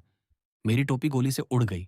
सच कहूं तो ये बड़ी खुशकिस्मती है कि वो खत मेरी टोपी में नहीं था। वे बेचारे पोर्थोस को मार डालेंगे जब वह यहाँ पहुंचेगा, एरामिस ने दर्द में कहा। अगर पोर्थोस अपने पैरों पर खड़ा होता तो वह अब तक हमसे आ मिलता, अथोस ने कहा। मेरा मानना है कि सराय में वह आदमी नशे में होने का सिर्फ नाटक कर रहा था। वे 2 घंटे तक तेजी से दौड़ते रहे। हालांकि घोड़े इतने थक चुके थे कि डर था कि वे कभी भी रुक सकते हैं। यात्रियों ने कच्चे रास्तों को चुना था ताकि वे रुकावटों से बच सकें। लेकिन क्रैवकर पहुंचते ही एरामिस ने कह दिया कि वह अब और आगे नहीं बढ़ सकता। उसे घोड़े पर सहारा देकर लाना पड़ रहा था। उन्होंने उसे एक सराय के दरवाजे पर उतारा और बज़ैन को उसके साथ छोड़ दिया। बज़िन वैसे भी लड़ाई झगड़े में मददगार होने के बजाय एक बोझ ही साबित होता था। वे एमियंस में रात बिताने की उम्मीद में फिर से आगे बढ़ गए। धिक्कार है। जैसे ही वे रवाना हुए, अथोस बोला, अब सिर्फ 2 मालिक और ग्रिमोद और प्लांशे रह गए हैं। कसम से मैं अब उनका शिकार नहीं बनूंगा। मैं अब कलह पहुंचने तक न तो अपनी जुबान खोलूंगा और न ही तलवार खींचूंगा। मैं कसम खाता हूं। कस्में खाने में वक्त बर्बाद मत करो, डार्टेनन ने कहा। चलो सरपट दौड़ते हैं, अगर हमारे घोड़े साथ दें तो। आधी रात को वे एमियंस पहुंचे और गोल्डन लिली नाम की सराय में रुके। सराय का मालिक दुनिया का सबसे शरीफ आदमी लग रहा था। उसने एक हाथ में मोमबत्ती और दूसरे में अपनी नाइट कैप लेकर उनका स्वागत किया। उसने दोनों यात्रियों को अलग अलग शानदार कमरों में सुलाना चाहा, पर बदकिस्मती से वे कमरे सराय के 2 अलग अलग कोनों में थे। डार्टेनन और एथॉस ने मना कर दिया। मालिक ने कहा कि उसके पास और कोई बढ़िया कमरे नहीं है, पर यात्रियों ने साफ कह दिया कि वे आम हॉल में फर्श पर गद्दे डालकर सो जाएंगे। मालिक अड़ा रहा, पर यात्रियों की जिद के आगे उसे हार माननी पड़ी। जैसे ही उन्होंने अपना बिस्तर लगाया और दरवाज़ा अंदर से बंद किया, किसी ने खिड़की पर दस्तक दी। बाहर से उनके नौकरों की आवाज़ें आईं। यह प्लैंचेट और ग्रिमाउथ थे। ग्रिमाउथ घोड़ों का ख्याल रख सकता है, प्लांचे ने कहा। अगर आप चाहें जनाब, तो मैं दरवाजे के बाहर सो जाऊंगा ताकि कोई आप तक ना पहुंच सके। और तुम किस पर सोओगे? डार्टेनन ने पूछा। यह रहा मेरा बिस्तर, प्लैंचेट ने भूसे का एक बंडल दिखाते हुए कहा। ठीक है, डार्टन ने कहा, तुम सही कह रहे हो। इस सराय के मालिक का चेहरा मुझे पसंद नहीं आया। वह जरूरत से ज्यादा ही मेहरबान लग रहा है। मुझे भी, एथोस ने सहमति जताई। रात काफी शांत रही। करीब 2 बजे किसी ने दरवाजा खोलने की कोशिश की, पर जैसे ही प्लैंचेट जागा और चिल्लाया, कौन है वहां? तो किसी ने जवाब दिया कि उससे गलती हो गई, और वह चला गया। सुबह 4 बजे अस्तबल में भारी हंगामा सुनाई दिया। ग्रिमाउड ने अस्तबल के लड़कों को जगाने की कोशिश की थी और उन्होंने उसे पीट दिया था। जब उन्होंने खिड़की खोली तो देखा कि बेचारा ग्रिमाउड बेहोश पड़ा था और उसका सिर फटा हुआ था। प्लांचेत आंगन में गया ताकि घोड़ों पर जीन कस सके, पर घोड़े पूरी तरह थक चुके थे। मूसक्टन का घोड़ा, जो कल बिना सवार के चला था, शायद काम आ सकता था, पर एक अजीब गलती की वजह से सराय के मालिक के घोड़े का खून निकालने के लिए आए डॉक्टर ने मुस्कटोन के घोड़े का खून निकाल दिया था। ये अब चिड़चिड़ाने वाली बात थी। ये सारी घटनाएं शायद इत्तेफाक हो सकती थीं, पर मुमकिन था कि यह कोई बड़ी साजिश हो। अथोस और डार्टेनन बाहर निकले, जबकि प्लांशे को आसपास घोड़े ढूंढने भेजा गया। सराय के दरवाजे पर 2 ताजादम और मजबूत घोड़े खड़े थे। प्लांशे ने पूछा कि इनके मालिक कहाँ हैं, तो पता चला कि वे सराय के अंदर अपना बिल चुका रहे हैं।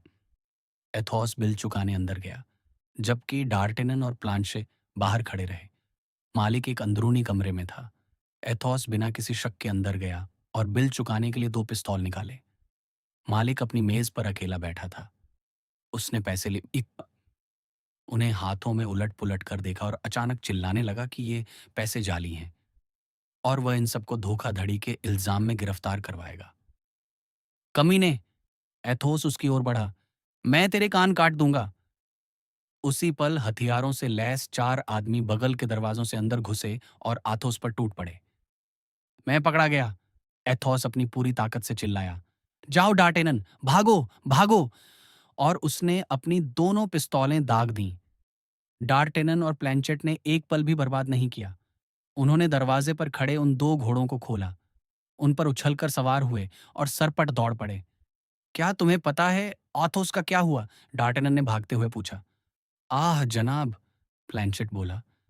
मैंने देखा कि उसकी 2 गोलियों से 2 आदमी गिरे और वह अपनी तलवार से दूसरों का मुकाबला कर रहा था।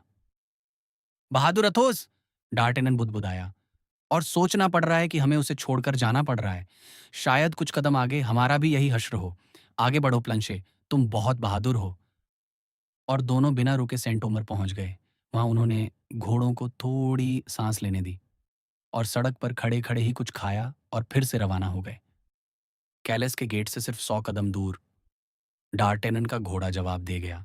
उसकी आंखों और नाक से खून बह रहा था। अब सिर्फ प्लैंचेट का घोड़ा बचा था, पर वह भी खड़ा हो गया और एक कदम भी आगे बढ़ने से मना कर दिया। शुक्र है कि वे शहर के करीब थे। उन्होंने घोड़ों को वहीं छोड़ा और बंदरगाह की ओर भागे। प्लांशे ने अपने मालिक का ध्यान एक रईस की ओर खींचा, जो अपने नौकर के साथ अभी अभी वहां पहुंचा था। वह बहुत जल्दी में लग रहा था। उसके जूतों पर धूल जमी थी और वह पूछ रहा था कि क्या वह तुरंत इंग्लैंड जा सकता है। बहुत आसान होता, एक जहाज के कप्तान ने कहा, पर आज सुबह ही कार्डिनल का हुक्म आया है कि बिना खास इजाजत के कोई बाहर नहीं जा सकता। मेरे पास वह इजाजत है, उस रईस ने अपनी जेब से एक कागज निकालते हुए कहा। ये रहा। इसे बंदरगाह के गवर्नर से चेक करवा लाइए, कप्तान ने कहा। गवर्नर कहाँ मिलेंगे? शहर से बाहर उनके बंगले पर, उस पहाड़ी के नीचे, नीली छत वाला घर। वह रईस अपने नौकर के साथ गवर्नर के घर की ओर चल दिया। डार्टेनन और प्लैंचेट 500 कदम की दूरी से उसके पीछे पीछे चले। जैसे ही वे शहर के बाहर एक छोटे जंगल में पहुंचे, डार्टेनन उस रईस के पास पहुंच गया। मस्यू, आप बहुत जल्दी में लग रहे हैं। मुझसे ज्यादा जल्दी में कोई नहीं हो सकता मस्यू। मुझे इस बात का दुख है, डार्टेनन ने कहा, क्योंकि मैं भी बहुत जल्दी में हूं और मैं चाहता हूं कि आप मेरी एक मदद करें। क्या? मुझे पहले जहाज पर चढ़ने दें। यह नामुमकिन है, रईस ने कहा। मैंने 40 घंटों में 60 कोस का सफर तय किया है और कल दोपहर तक मुझे लंदन पहुंचना है। मैंने भी उतना ही सफर किया है और मुझे कल सुबह 10 बजे तक लंदन पहुंचना है। माफ कीजिए मिस्यो, पर मैं यहाँ पहले आया हूँ। मैं बाद में नहीं जाऊंगा। मुझे भी दुख है, पर मैं भले ही बाद में आया हूँ, पर जाऊंगा पहले। यह राजा की सेवा का मामला है, रईस ने कड़ाई से कहा। ये मेरी अपनी सेवा का मामला है, डार्टेनन ने जवाब दिया। लगता है आप बेकार में ही मुझसे झगड़ा करना चाहते हैं। कसम से। और आप क्या चाहते हैं? आपको क्या चाहिए? क्या आप सच में जानना चाहते हैं? बिल्कुल। तो सुनिए, मुझे वो ऑर्डर चाहिए जो आपके पास है, क्योंकि मेरे पास अपना नहीं है और मुझे उसकी सख्त ज़रूरत है। आप मजाक कर रहे हैं? मैं कभी मजाक नहीं करता। मुझे जाने दीजिए। आप नहीं जा सकते।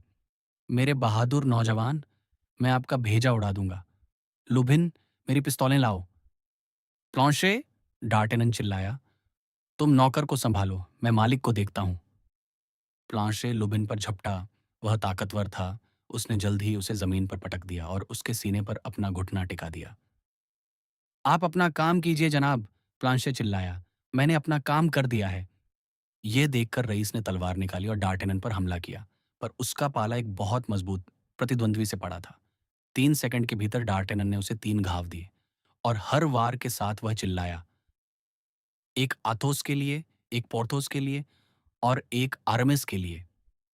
तीसरे वार पर वह रईस किसी लकड़ी के लट्ठे की तरह गिर पड़ा। डार्टेनन को लगा वह मर चुका है या कम से कम बेहोश है। जैसे ही वह उसका ऑर्डर लेने के लिए बढ़ा, उस घायल आदमी ने अपनी तलवार से डार्टेनन के सीने पर वार किया और चिल्लाया, एक तुम्हारे लिए और एक मेरे लिए, सबसे बेहतरीन आखिर के लिए। गुस्से से पागल, डार्टेनन ने अपनी तलवार उसके आर पार कर दी। इस बार वह रईस सच में बेहोश हो गया। डार्टेनन ने उसकी जेबों की तलाशी ली और वह कागज निकाल लिया। वह कॉम्ते डी वॉर्ड्स के नाम पर था। उस घायल नौजवान को खून से लथपथ छोड़ते हुए डार्टेनन को एक पल के लिए दुख हुआ कि कैसे इंसान उन लोगों के लिए एक दूसरे को मार डालते हैं जिन्हें वे जानते तक नहीं। पर लुबिन की चीखों ने उसे हकीकत में वापस ला दिया। जनाब, प्लांचे ने कहा, जब तक मैं इसका गला दबाए रखूंगा ये नहीं चिल्लाएगा, पर छोड़ते ही ये फिर चीखेगा। ये नॉर्मन बड़े जिद्दी होते हैं। रुको! डार्टेनन ने अपना रुमाल निकाला और उसका मुंह बंद कर दिया। उन्होंने उन्हें एक पेड़ से बांध दिया। और अब, डार्टेनन ने कहा, गवर्नर के पास। पर जनाब, आप जख्मी हैं, प्लैंचेट ने कहा। ओह, ये कुछ भी नहीं है। पहले जरूरी काम, फिर मेरा जख्म। वे गवर्नर के बंगले पर पहुंचे। कॉम्ते डी वॉर्डेस के नाम का ऐलान हुआ और डार्टेनन को अंदर बुलाया गया। क्या आपके पास कार्डिनल के दस्तखत वाला ऑर्डर है? गवर्नर ने पूछा। जी मोन्सियर, ये रहा। हाँ, ये बिल्कुल सही है, गवर्नर ने कहा। यकीनन, डार्टेनन बोला, मैं उनके सबसे वफादार सेवकों में से एक हूं। लगता है हिज एमिनेंस किसी को इंग्लैंड जाने से रोकना चाहते हैं। जी हाँ, एक डार्टेनन नाम का शख्स जो अपने 3 दोस्तों के साथ पेरिस से निकला है। क्या आप उसे जानते हैं? बिल्कुल अच्छी तरह। तो उसका हुलिया बताइए। बहुत आसान है। और डार्टेनन ने ठीक वही हुलिया बताया जो घायल कॉम्ते डी वॉर्डेस का था। क्या वह अकेला है? नहीं, उसके साथ लुबिन नाम का एक नौकर है। हम उन पर कड़ी नजर रखेंगे, गवर्नर ने भरोसा दिलाया। गवर्नर ने पासपोर्ट पर मुहर लगा दी। डार्टेनन ने वक्त बर्बाद नहीं किया। उसने शुक्रिया अदा किया और वहां से निकल गया। उन्होंने एक लंबा चक्कर काटा और दूसरे गेट से शहर में दाखिल हुए। जहाज तैयार था। कप्तान इंतजार कर रहा था। ये रहा मेरा पास, डार्टेनन ने कहा। और वो दूसरे सज्जन? वे आज नहीं जाएंगे, पर मैं हम दोनों के पैसे दे देता हूं। तो फिर चलिए, कप्तान ने कहा। 5 मिनट बाद वे जहाज पर थे। जैसे ही वे बंदरगाह से दूर हुए, एक तोप की आवाज सुनाई दी। वह बंदरगाह बंद होने का ऐलान था। अब डार्टेनन के पास अपने जख्म को देखने का वक्त था। खुशकिस्मती से तलवार पसली से छूकर निकल गई थी। जख्म गहरा नहीं था। वह थकान से चूर था। डेक पर उसके लिए एक गद्दा बिछाया गया और वह गहरी नींद में सो गया। अगले दिन सुबह 10 बजे जहाज डोवर पहुंचा और 10:30 बजे डार्टेनन ने इंग्लैंड की धरती पर कदम रखा। आखिरकार मैं पहुंच गया, पर अभी लंदन पहुंचना बाकी था। उन्होंने डाक के घोड़े लिए और कुछ ही घंटों में वे राजधानी में थे। डार्टेनन को लंदन का रास्ता नहीं पता था और न ही उसे अंग्रेजी आती थी। उसने एक कागज पर बकनहम का नाम लिखा और लोग उसे रास्ता बताते गए। ड्यूक उस समय विंडसर में राजा के साथ शिकार पर थे। डार्टेनन ने ड्यूक के खास नौकर पैट्रिक से मुलाकात की, जो फ्रेंच जानता था। उसने बताया कि वह पेरिस से एक बहुत ज़रूरी काम लेकर आया है। पैट्रिक उसकी बात मान गया और उसे विंडसर ले गया। प्लांशे बुरी तरह थक चुका था, पर डार्टेनन जैसे लोहे का बना था। वहां पहुंचकर उन्हें पता चला कि ड्यूक और राजा पास के दलदलों में बाज से शिकार कर रहे हैं। पैट्रिक ने ड्यूक को जाकर खबर दी। किसे बुलाना है? पैट्रिक ने पूछा। उस नौजवान को जिसने एक शाम समरटेन के सामने उनसे झगड़ा किया था। बकिंगम को तुरंत वह वाकया याद आ गया। उन्हें लगा कि फ्रांस में कुछ जरूरी हो रहा है। उन्होंने अपना घोड़ा दौड़ाया और सीधे डार्टेनन के पास पहुंचे। रानी को कुछ हुआ तो नहीं? बकिंगम चिल्लाया। उनकी आवाज में डर और प्यार साफ झलक रहा था। मुझे लगता है नहीं, पर वे एक बहुत बड़े खतरे में हैं, जिससे सिर्फ आप ही उन्हें निकाल सकते हैं। मैं? बकिंगम चिल्लाया। बताइए, क्या करना होगा? ये खत लीजिए, डार्टन ने कहा। ये खत? ये किसकी तरफ से है? मैजेस्टी की तरफ से। मैजेस्टी की तरफ से? बकिंगम का चेहरा सफेद पड़ गया। उन्होंने कांपते हाथों से सील तोड़ी। ये छेद कैसा है? उन्होंने खत पर एक निशान देखते हुए पूछा। आह! डार्टेनन बोला, ये कॉन्टे डी वॉर्ड्स की तलवार का निशान है, जब उसने मेरे सीने पर वार किया था। आप जख्मी हैं? बकिंगम ने खत खोलते हुए पूछा। ओह, सिर्फ एक खरोंच है, डार्टेनन ने जवाब दिया। हे भगवान, यह मैं क्या पढ़ रहा हूं? ड्यूक चिल्लाया। पैट्रिक, राजा के पास जाओ और उनसे माफी मांगो। कहो कि एक बहुत जरूरी काम से मुझे लंदन वापस जाना पड़ रहा है। आइए मॉन्सियर, जल्दी आइए। और दोनों अपनी पूरी रफ्तार से लंदन की ओर दौड़ पड़े। अध्याय 21। Countess D winter. रास्ते भर ड्यूक ने डार्टेनन से यह जानने की कोशिश की कि आखिर क्या क्या हुआ था। वह यह नहीं जानना चाहते थे कि असल में क्या हुआ, बल्कि ये कि डार्टेनन खुद क्या जानता है, उस नौजवान के मुंह से निकली बातों को अपनी यादों से जोड़कर। वे उस गंभीर स्थिति का अंदाजा लगाने में कामयाब रहे जिसका सुराग उन्हें रानी के संक्षिप्त लेकिन स्पष्ट खत ने पहले ही दे दिया था। लेकिन जिस बात ने उन्हें सबसे ज्यादा हैरान किया वह यह थी कि कार्डिनल, जो इस नौजवान को इंग्लैंड की धरती पर कदम रखने से रोकने के लिए किसी भी हद तक जा सकते थे, वे उसे रास्ते में गिरफ्तार करने में नाकाम रहे। उनकी इस हैरानी को देखकर ही डार्टेनन ने उन्हें उन सावधानियों के बारे में बताया जो बरती गई थीं। उसने बताया कि कैसे उसके 3 दोस्तों की वफादारी की बदौलत, जिन्हें वह रास्ते में लहूलुहान और बिखरा हुआ छोड़ आया था, वह खुद सिर्फ एक तलवार के घाव के साथ बच निकलने में कामयाब रहा। वही घाव जिसने रानी के खत को भी चीर दिया था और जिसके बदले में उसने एम डी वॉर्डेस को मौत जैसा कड़ा सबक सिखाया था। इस पूरी दास्तां को सुनते हुए, जिसे डार्टेनन ने बड़ी सादगी के साथ सुनाया था, ड्यूक बीच बीच में उस नौजवान को बड़ी हैरानी से देखते थे।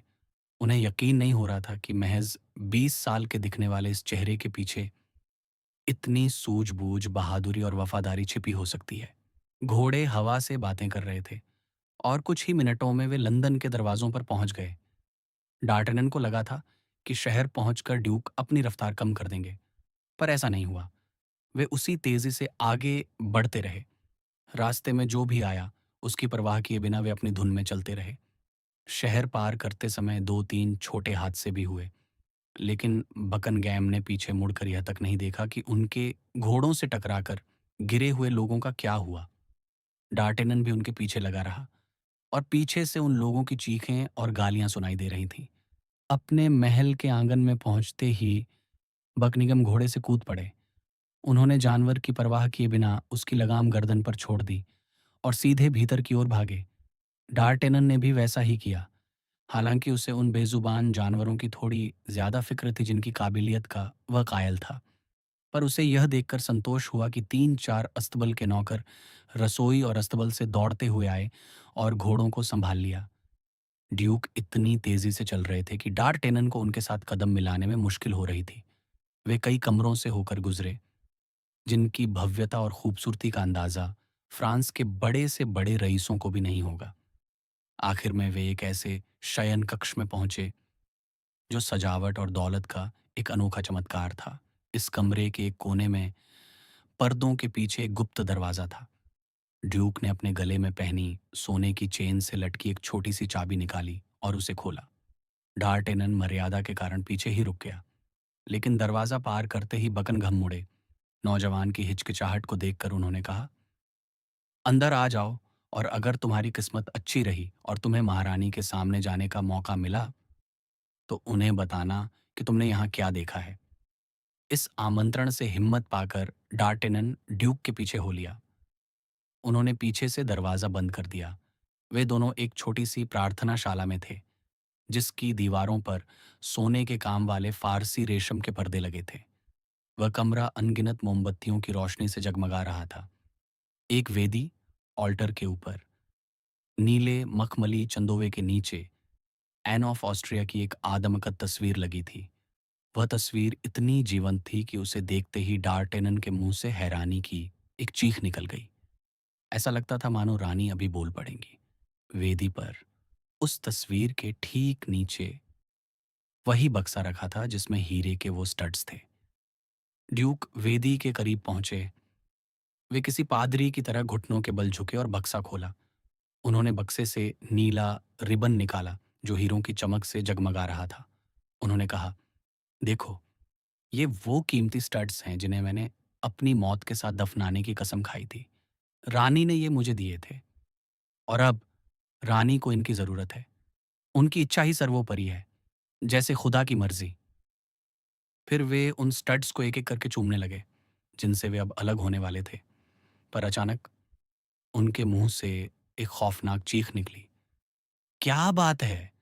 डार्टन ने घबराकर पूछा। माय लॉर्ड, क्या हुआ? सब कुछ खत्म हो गया।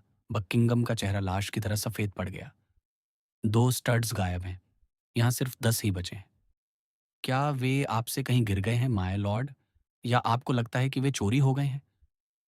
ये चोरी हुए हैं, ड्यूक ने जवाब दिया, और यह कार्डिनल की चाल है। देखो, जिन रिबनों से ये बंधे थे, उन्हें कैंची से काटा गया है। अगर माय लॉर्ड को शक है कि ये चोरी हुए हैं, तो शायद जिसने इन्हें चुराया है, वे अब भी उसके पास ही होंगे। रुको, रुको, ड्यूक बोले।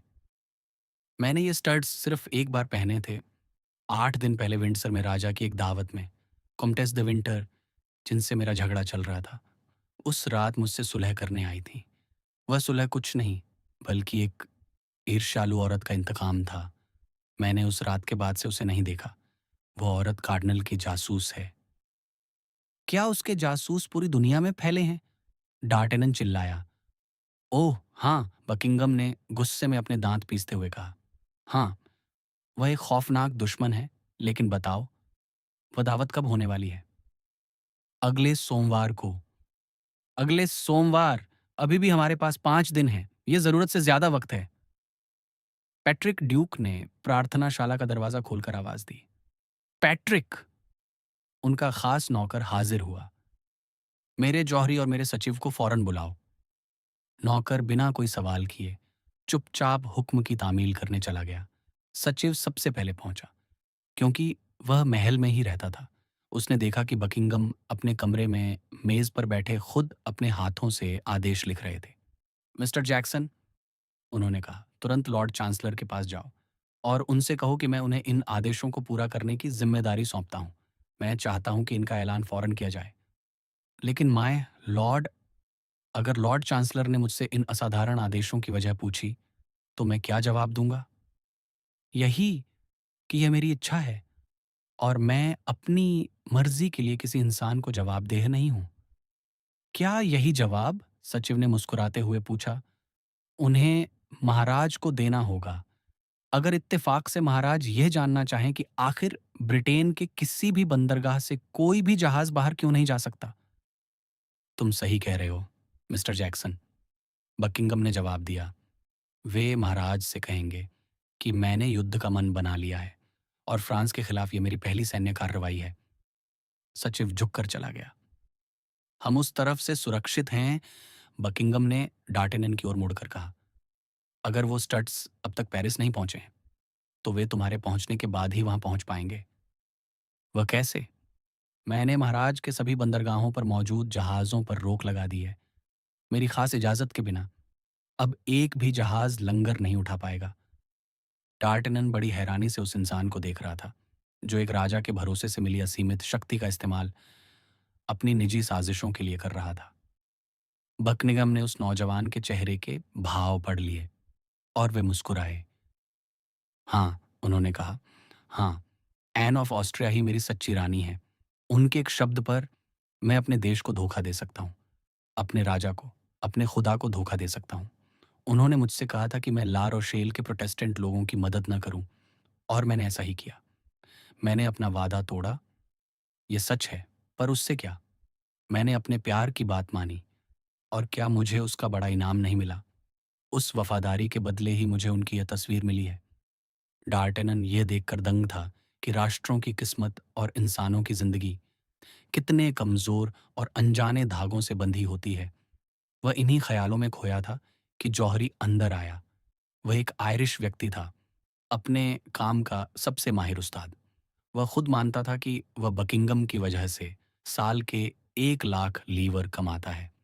मिस्टर ओरेली, ड्यूक ने उसे प्रार्थनाशाला में ले जाते हुए कहा, हीरे के इन स्टड्स को देखो और मुझे बताओ कि एक की कीमत क्या होगी।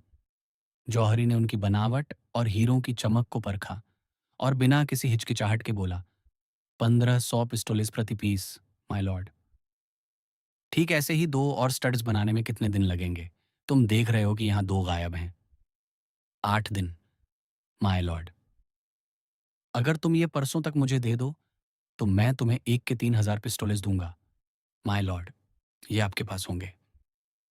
तुम कमाल के इंसान हो मिस्टर ऑरेली, पर इतना ही काफ़ी नहीं है। इन स्टड्स को किसी के भरोसे नहीं छोड़ा जा सकता।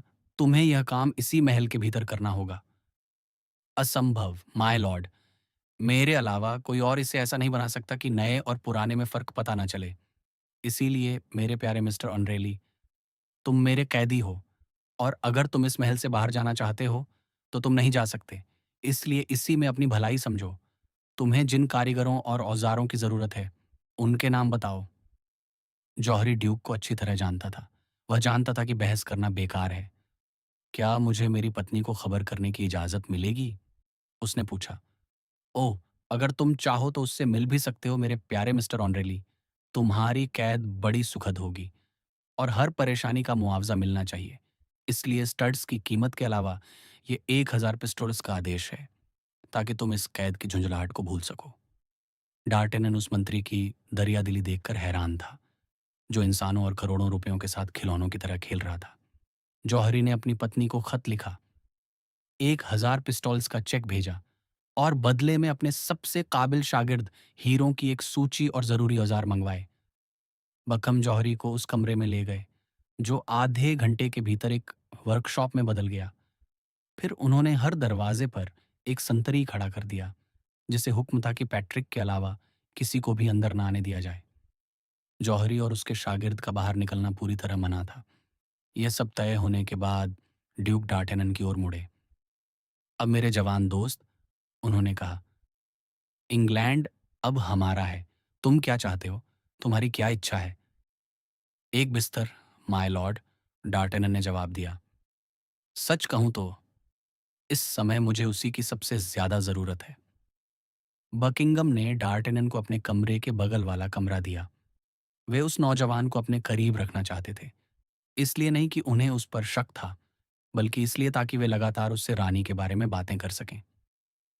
1 घंटे के भीतर पूरे लंदन में यह ऐलान हो गया कि फ्रांस जाने वाला कोई भी जहाज बंदरगाह नहीं छोड़ेगा, यहां तक कि खतों वाला जहाज भी नहीं। सबकी नजरों में यह दोनों देशों के बीच युद्ध का ऐलान था। परसों सुबह 11 बजे तक हीरे के दोनों स्टड्स तैयार हो गए। वे इतनी सफाई से बनाए गए थे कि खुद बकिंघम भी असली और नकली में फर्क नहीं कर पा रहे थे। उन्होंने तुरंत डार्टेनन को बुलाया। ये लो, उन्होंने कहा, ये वही हीरे के स्टड्स हैं जिन्हें लेने तुम आए थे, और तुम गवाह रहना कि मैंने वो सब किया जो एक इंसान के बस में था। निश्चिंत रहिए माय लॉर्ड, मैं वो सब बताऊंगा जो मैंने देखा है, पर क्या आप मुझे ये स्टड्स बिना बक्से के ही देंगे? बक्सा तुम्हें ले जाने में बोझ लगेगा। इसके अलावा वह बक्सा अब मेरे पास बची इकलौती याद है। तुम कहना कि वह मैंने अपने पास रख लिया है। मैं आपके एक एक शब्द की तामील करूंगा माय लॉर्ड। और अब बकिंगम ने उस नौजवान की आंखों में देखते हुए कहा, मैं तुम्हारा यह एहसान कैसे चुकाऊंगा? डार्टेनन शर्म से लाल हो गया। उसने देखा कि ड्यूक उसे कुछ देने का मौका ढूंढ रहे थे, पर उसे यह ख्याल बिल्कुल पसंद नहीं आया कि उसके और उसके दोस्तों के खून की कीमत अंग्रेजी सोने से चुकाई जाए। माय लॉर्ड, हम एक दूसरे को साफ साफ समझ लें, डार्टेनन ने जवाब दिया। मैं फ्रांस के राजा और रानी की सेवा में हूँ और मोंसियर डेसार्ट की कंपनी का हिस्सा हूँ। मैंने जो कुछ भी किया वह रानी के लिए किया है, आपके लिए नहीं। और सच तो ये है कि अगर मुझे किसी और को खुश नहीं करना होता, जो मेरे लिए वैसी ही है जैसे रानी आपके लिए, तो शायद मैं यह सब कभी नहीं करता। हाँ, ड्यूक मुस्कुराए, और मुझे लगता है कि मैं उस इंसान को जानता हूँ। वह माय लॉर्ड, मैंने उनका नाम नहीं लिया, नौजवान ने तेजी से बात काटते हुए कहा। यह सच है, ड्यूक ने कहा, और इसी इंसान के प्रति मैं अपना आभार प्रकट करूंगा। आपने सही कहा माय लॉर्ड, क्योंकि इस समय जब युद्ध की बात चल रही है, तो मैं आपको सिर्फ एक अंग्रेज के रूप में देखता हूँ, यानी एक दुश्मन। और मुझे आपको विंडसर के पार्क में मिलने के बजाय जंग के मैदान में मिलने में कहीं ज्यादा खुशी होगी। हालाँकि यह बात मुझे मेरी ज़िम्मेदारी पूरी करने से नहीं रोकेगी और ज़रूरत पड़ी तो मैं इसके लिए अपनी जान भी दे दूँगा। लोग कहते हैं, "गर्व करो तो एक स्कॉटिश जैसा," बकनिगम बुदबुदाए। और हम कहते हैं, "एक गैस्कन जैसा गर्व," डार्टेनन ने जवाब दिया। "गैस्कन लोग फ्रांस के स्कॉटिश ही होते हैं।" डार्टेनन ने ड्यूक को सलाम किया और मुड़ा। "क्या तुम ऐसे ही जा रहे हो? कहाँ और कैसे?" "अरे, ये तो मैंने सोचा ही नहीं। खुदा की कसम, इन फ्रांसीसियों के पास कोई योजना नहीं होती। मैं भूल गया था कि इंग्लैंड एक टापू है और आप इसके राजा हैं। नदी के किनारे जाओ, वहां सुंड नाम का जहाज ढूंढो और यह खत कप्तान को दो। वह तुम्हें एक छोटे बंदरगाह पर छोड़ देगा, जहां तुम्हारी उम्मीद नहीं की जा रही होगी और जहां सिर्फ मछुआरे आते हैं।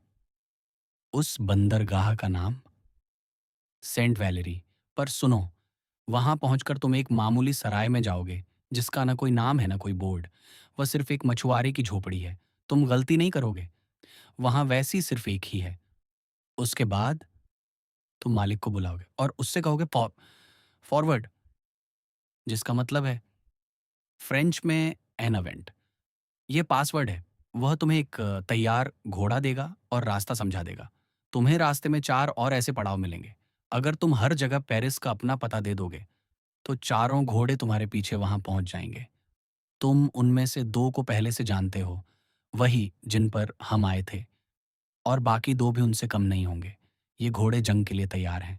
तुम भले ही कितने भी स्वाभिमानी क्यों ना हो, तुम इन्हें लेने से मना नहीं करोगे और अपने तीनों दोस्तों को भी ये तोहफे दोगे, ताकि तुम हमारे खिलाफ जंग लड़ सको। आखिर फ्रांसीसी कहते हैं ना कि मकसद सही हो तो रास्ता कैसा भी हो फर्क नहीं पड़ता, है ना? जी हाँ, माय लॉर्ड, मैं इन्हें स्वीकार करता हूँ, डार्टेनन ने कहा।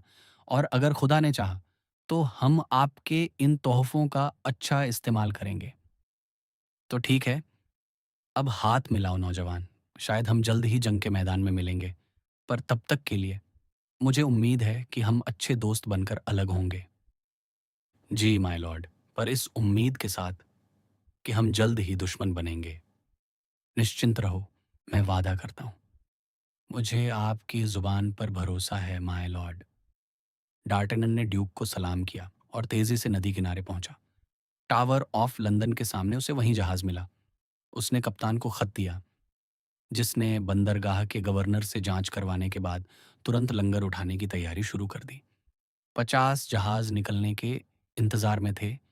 एक जहाज के पास से गुजरते हुए डार्टेनन को लगा कि उसने उसी मूंग की औरत को देखा है, वही जिसे उस अजनबी ने मिलेडी कहकर पुकारा था। पर पानी की लहरों और तेज हवा की वजह से उसका जहाज इतनी तेजी से निकला कि उसे सिर्फ एक झलक ही मिल पाई। अगले दिन सुबह 9 बजे वह सेंट वैलेरी में उतरा।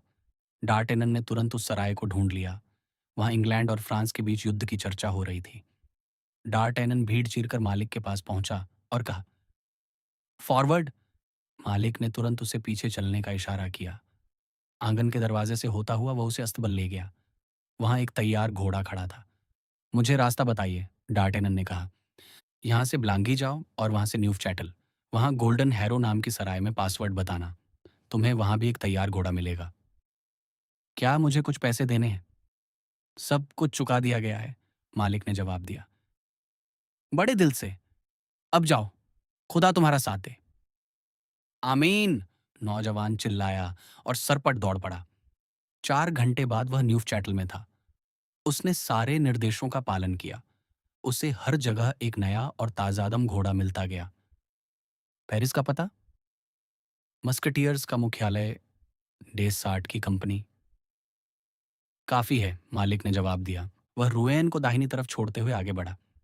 इक्विस गांव में उसे शील्ड ऑफ फ्रांस नाम की सराय मिली। वहां भी वही पासवर्ड और वही तेजी। वह 9 बजे पॉन्टोइस पहुंचा और वहां आखिरी बार घोड़ा बदला। ठीक रात 9 बजे वह एमडी ट्रेविल के महल के आंगन में पहुंचा। उसने 12 घंटों में लगभग 60 कोस का सफर तय किया था। एमडी ट्रेविल ने उसका स्वागत ऐसे किया मानो वह उसी सुबह उनसे मिला हो, पर उसका हाथ थोड़ा ज्यादा मजबूती से दबाते हुए उन्होंने उसे बताया कि डेस साठ की कंपनी इस समय लॉवर में ड्यूटी पर है और वह तुरंत अपनी पोस्ट पर जा सकता है। अध्याय 22। ला मरलेसन का बैले। अगले दिन पेरिस में बस एक ही चर्चा थी।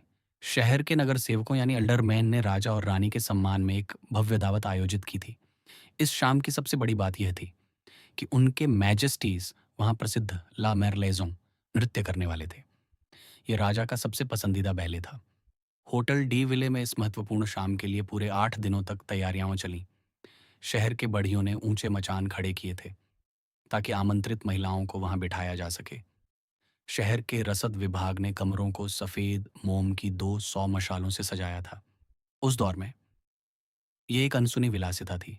20 वायलिन वादकों को बुलाया गया था और उन्हें सामान्य से दोगुनी कीमत दी गई। शर्त बस एक थी कि उन्हें पूरी रात संगीत बजाना होगा। सुबह के 10 बज रहे थे। राजा के गार्ड्स के एक अधिकारी सियोर दोला कॉस्ट अपने 2 अफसरों और कई धनुर्धारियों के साथ शहर के रजिस्ट्रार क्लेमेंट के पास पहुंचे। उन्होंने होटल के सभी कमरों और दफ्तरों की चाबियां मांग लीं। चाबियां उन्हें तुरंत दे दी गईं।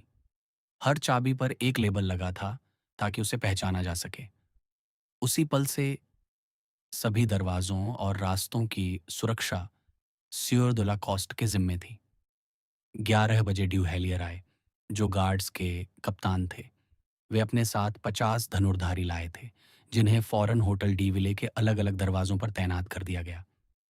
दोपहर 3 बजे गार्ड्स की 2 और कंपनियां पहुंची, एक फ्रांसीसी और दूसरी स्विस। शाम 6 बजे से मेहमानों का आना शुरू हो गया।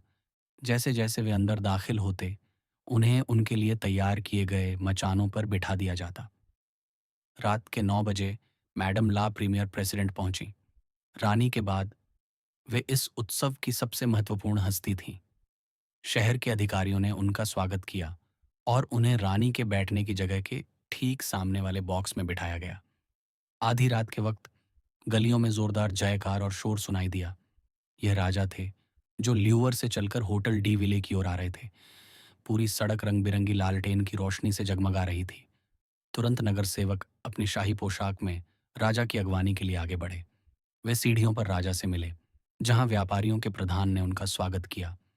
राजा ने देर से आने के लिए माफी मांगी और इसका सारा दोष कार्डिनल पर डाल दिया, जिन्होंने उन्हें राजकीय कार्यों में रात 11 बजे तक उलझाए रखा था। राजा के साथ कई बड़े नवाब और रईस आए थे। सबने गौर किया कि राजा बहुत उदास और ख्यालों में खोए हुए थे। राजा और मॉन्सियर के लिए अलग अलग निजी कमरे तैयार किए गए थे। वहां वेश बदलने के लिए मुखौटा पोशाकें रखी गई थीं। यही इंतजाम रानी और प्रेसिडेंट की पत्नी के लिए भी था। अपने कमरे में जाने से पहले राजा ने आदेश दिया कि जैसे ही कार्डिनल आए, उन्हें फौरन खबर दी जाए। राजा के आने के आधे घंटे बाद फिर से जयकार गूंजी। यह रानी के आने का ऐलान था। नगर सेवक फिर से उनके स्वागत के लिए दौड़े। रानी महान हॉल में दाखिल हुई और यह देखा गया कि राजा की तरह वे भी बहुत सुस्त और थकी हुई लग रही थी। जैसे ही रानी अंदर आई, एक छोटी गैलरी का पर्दा हटा जो अब तक बंद था। वहां कार्डिनल रिचेलियू का पीला चेहरा दिखाई दिया। वे एक स्पेनिश घुड़सवार के वेश में थे। उनकी आंखें रानी पर टिकी थीं और उनके होंठों पर एक भयानक जीत की मुस्कान थी। रानी ने अपने वो हीरे के स्टड्स नहीं पहने थे। रानी कुछ देर तक मेहमानों का अभिवादन स्वीकार करती रहीं। तभी अचानक राजा हॉल के एक दरवाजे पर कार्डिनल के साथ दिखाई दिए। कार्डिनल बहुत धीमी आवाज में राजा से कुछ कह रहे थे और राजा का चेहरा पीला पड़ा हुआ था।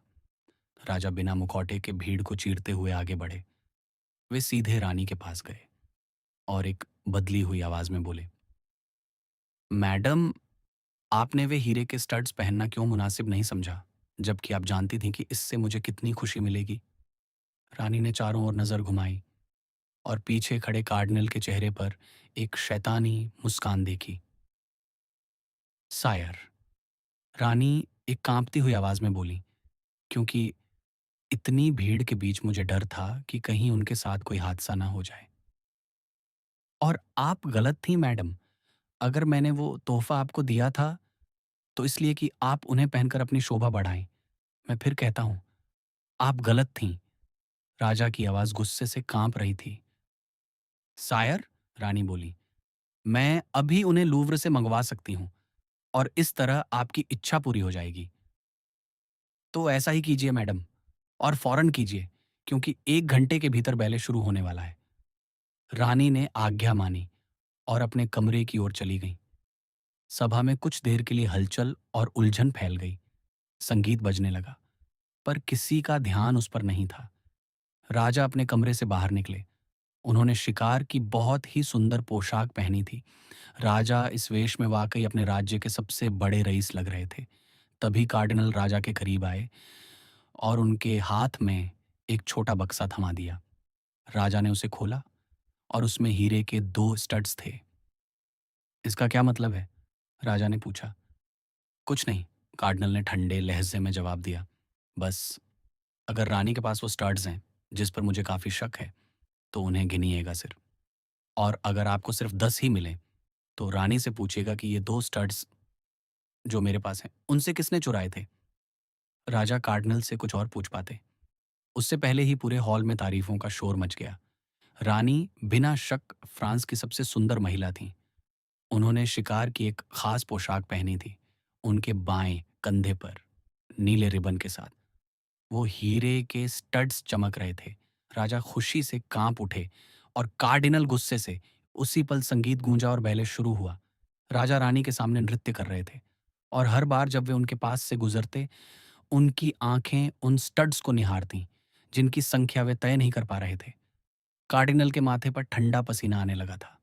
बैले खत्म हुआ तो राजा अपनी पार्टनर को छोड़कर बड़ी बेताबी से रानी की ओर बढ़े। शुक्रिया मैडम, राजा ने कहा, मेरी इच्छा का सम्मान करने के लिए। लेकिन मुझे लगता है कि आपके पास 2 स्टड्स कम हैं और मैं वे आपको लौटाने आया हूं। इन शब्दों के साथ राजा ने वो 2 स्टड्स रानी की ओर बढ़ाए, जो कार्डिनल ने उन्हें दिए थे। यह क्या सायर? रानी ने मासूमियत से हैरानी का नाटक करते हुए कहा। तो आप मुझे 2 और स्टड्स दे रहे हैं? तब तो मेरे पास 14 हो जाएंगे। राजा ने तुरंत गिना और रानी के कंधे पर पूरे 12 स्टड्स मौजूद थे। राजा ने कार्डिनल को बुलाया। इसका क्या मतलब है मोंसियर कार्डिनल? राजा ने बेहद सख्त लहजे में पूछा। इसका मतलब ये है सियर, कार्डिनल ने जवाब दिया, कि मैं रानी को ये 2 स्टड्स भेंट करना चाहता था, पर खुद देने की हिम्मत नहीं थी। इसलिए मैंने यह तरीका अपनाया। और मैं आपकी और भी शुक्रगुजार हूं, रानी मुस्कुराते हुए बोली, क्योंकि मुझे यकीन है कि इन 2 स्टड्स की कीमत आपको उतनी ही पड़ी होगी, जितनी बाकी 12 की कीमत मैजेस्टी को पड़ी है। इसके बाद रानी अपने कमरे की ओर बढ़ गईं। इस पूरी भीड़ के बीच एक दरवाजे पर ओझल खड़ा एक शख्स इस नज़ारे को देख रहा था। ये पूरा खेल सिर्फ 4 लोग समझ सकते थे, राजा, रानी, कार्डिनल और वो खुद, डार्टेनन।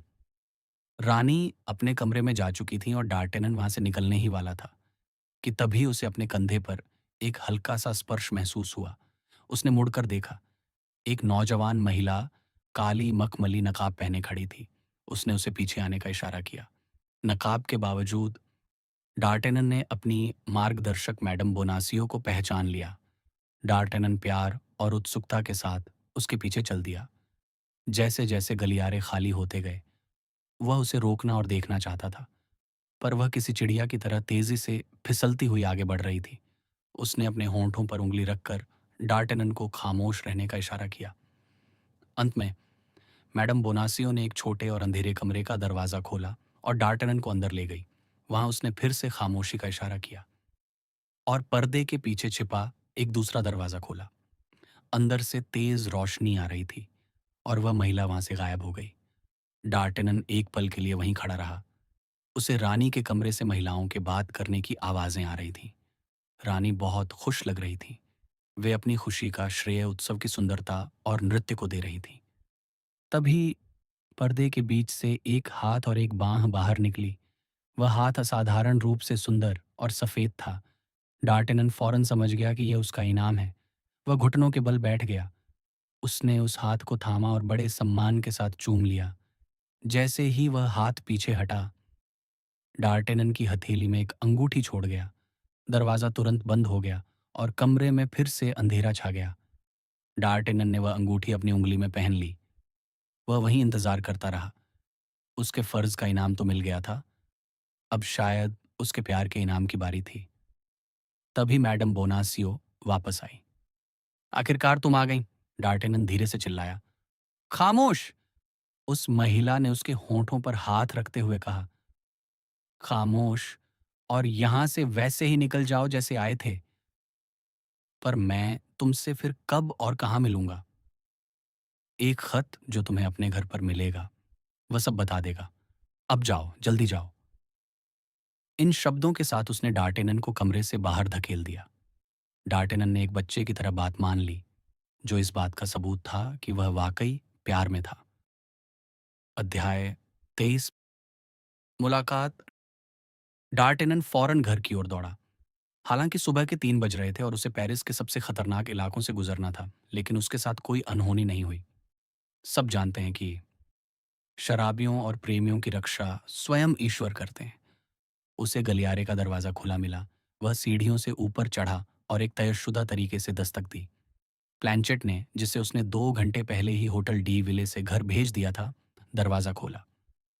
अब आप पूछेंगे कि प्लांशे यहाँ कैसे आया, जबकि उसे लंदन में अधमरा छोड़ दिया गया था। मुमकिन है कि बकिंघम ने उसे घोड़ों के साथ पेरिस भेज दिया हो। क्या कोई मेरे लिए खत लाया है? डार्टेनन ने बेसब्री से पूछा। monsieur, कोई खत लेकर नहीं आया, प्लांशे ने जवाब दिया। मगर एक खत अपने आप यहाँ पहुंच गया है। तुम्हारा क्या मतलब है, बेवकूफ? मेरा मतलब है कि जब मैं अंदर आया, हालांकि कमरे की चाबी मेरी जेब में थी और वह पल भर के लिए भी मुझसे अलग नहीं हुई थी, फिर भी मुझे आपके शयन कक्ष की मेज पर एक खत मिला। और कहाँ है वो खत? मैंने उसे वहीं छोड़ दिया, मॉन्सियर। खतों का इस तरह घर में आना कुदरती नहीं है। अगर खिड़की खुली होती या अधखुली भी होती तो मैं कुछ न कहता, मगर नहीं, सब कुछ पूरी तरह बंद था। मॉन्सियर, सावधान रहिए, इसमें यकीनन कोई जादू है। इसी बीच नौजवान कमरे में लपका और खत खोला। वह मैडम बोनासियों का था और उसमें लिखा था, आपको बहुत बहुत शुक्रिया अदा करना है। आज रात 10 बजे सेंट क्लाउड पहुंचे, एम डी एस्ट्रीज के घर के कोने वाले पवेलियन के सामने रहें। सीबी। खत पढ़ते ही डार्टेनन का दिल खुशी से धड़कने लगा। यह उसे मिला पहला खत था। यह पहली मुलाकात थी जिसे मंजूर किया गया था। उसका दिल खुशी के नशे में चूर था। उसे लगा मानो वह प्रेम के उस स्वर्ग के द्वार पर खड़ा है, जहां पहुंचते ही रूह फना हो जाती है। तो मॉन्सियर, प्लानचेत बोला, जो अपने मालिक के चेहरे के बदलते रंगों को देख रहा था।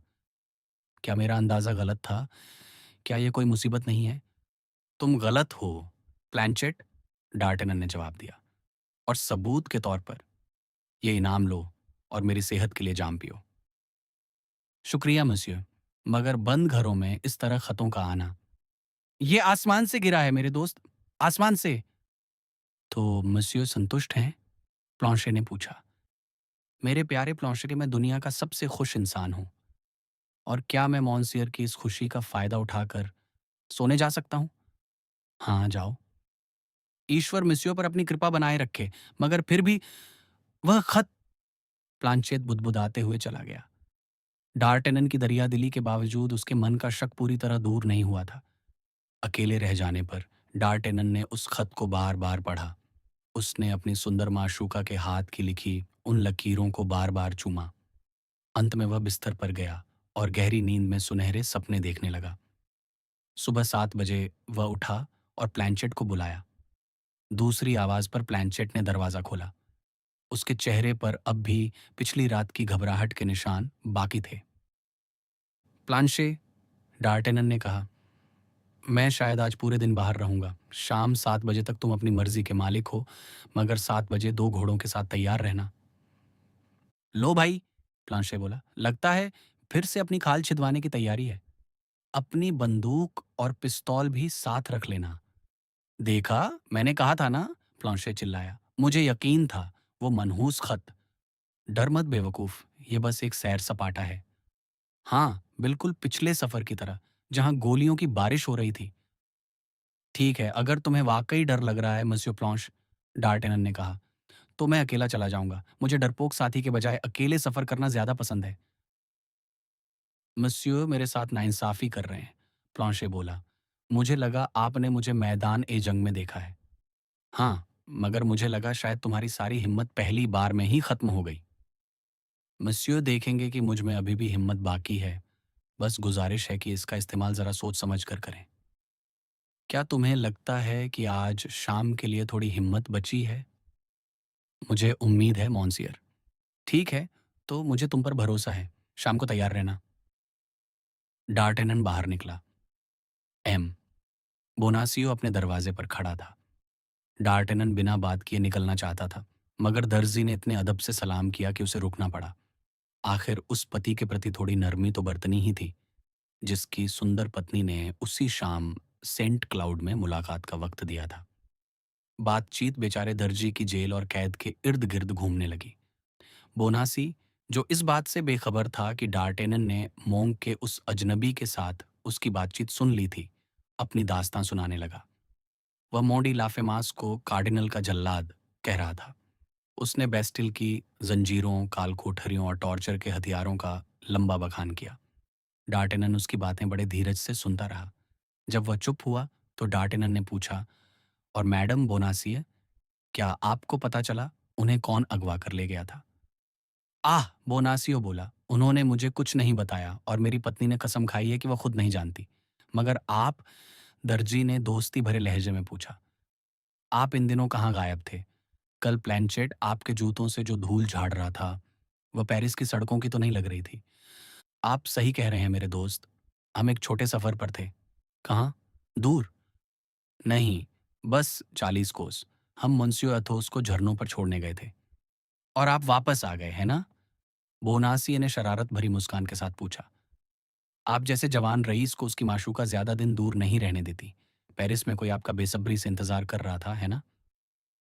कसम से, नौजवान हंसते हुए बोला। मैं मानता हूं, आपसे कुछ छिपाना मुमकिन नहीं है। हाँ, मेरा इंतजार हो रहा था, और बड़े बेसब्री से। बोनासी के माथे पर एक शिकन उभरी, मगर वह इतनी हल्की थी कि डार्टेनन उसे देख नहीं पाया। तो क्या इस वफादारी का इनाम मिलने वाला है? दर्जी ने पूछा।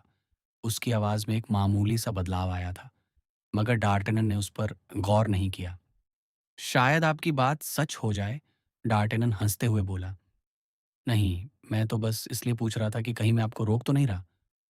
क्यों मेरे दोस्त, क्या आप मेरा इंतजार करने वाले हैं? नहीं, मगर जब से मेरी गिरफ्तारी और चोरी हुई है, मैं रात को दरवाजे की हर आवाज से डर जाता हूँ। आखिर मैं कोई तलवारबाज तो हूं नहीं। तो फिर फिक्र मत कीजिएगा।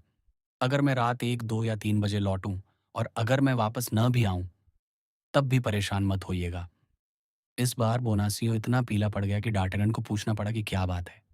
कुछ नहीं, बोनासियो बोला। बस जब से मुसीबतें आई हैं, मुझे अचानक घबराहट होने लगती है।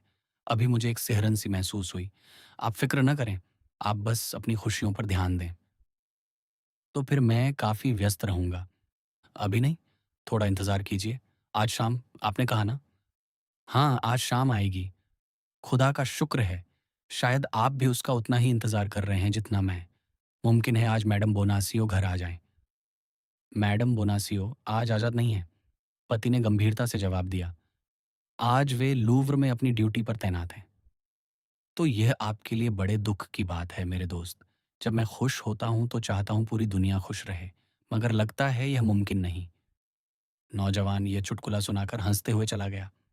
अपनी खुशियां मना लो, बोनासियो ने एक खौफनाक लहजे में बुदबुदाते हुए कहा। डार्टेनन मॉन्सियर डे ट्रेविल के पास पहुंचा। ट्रेविल बहुत खुश थे।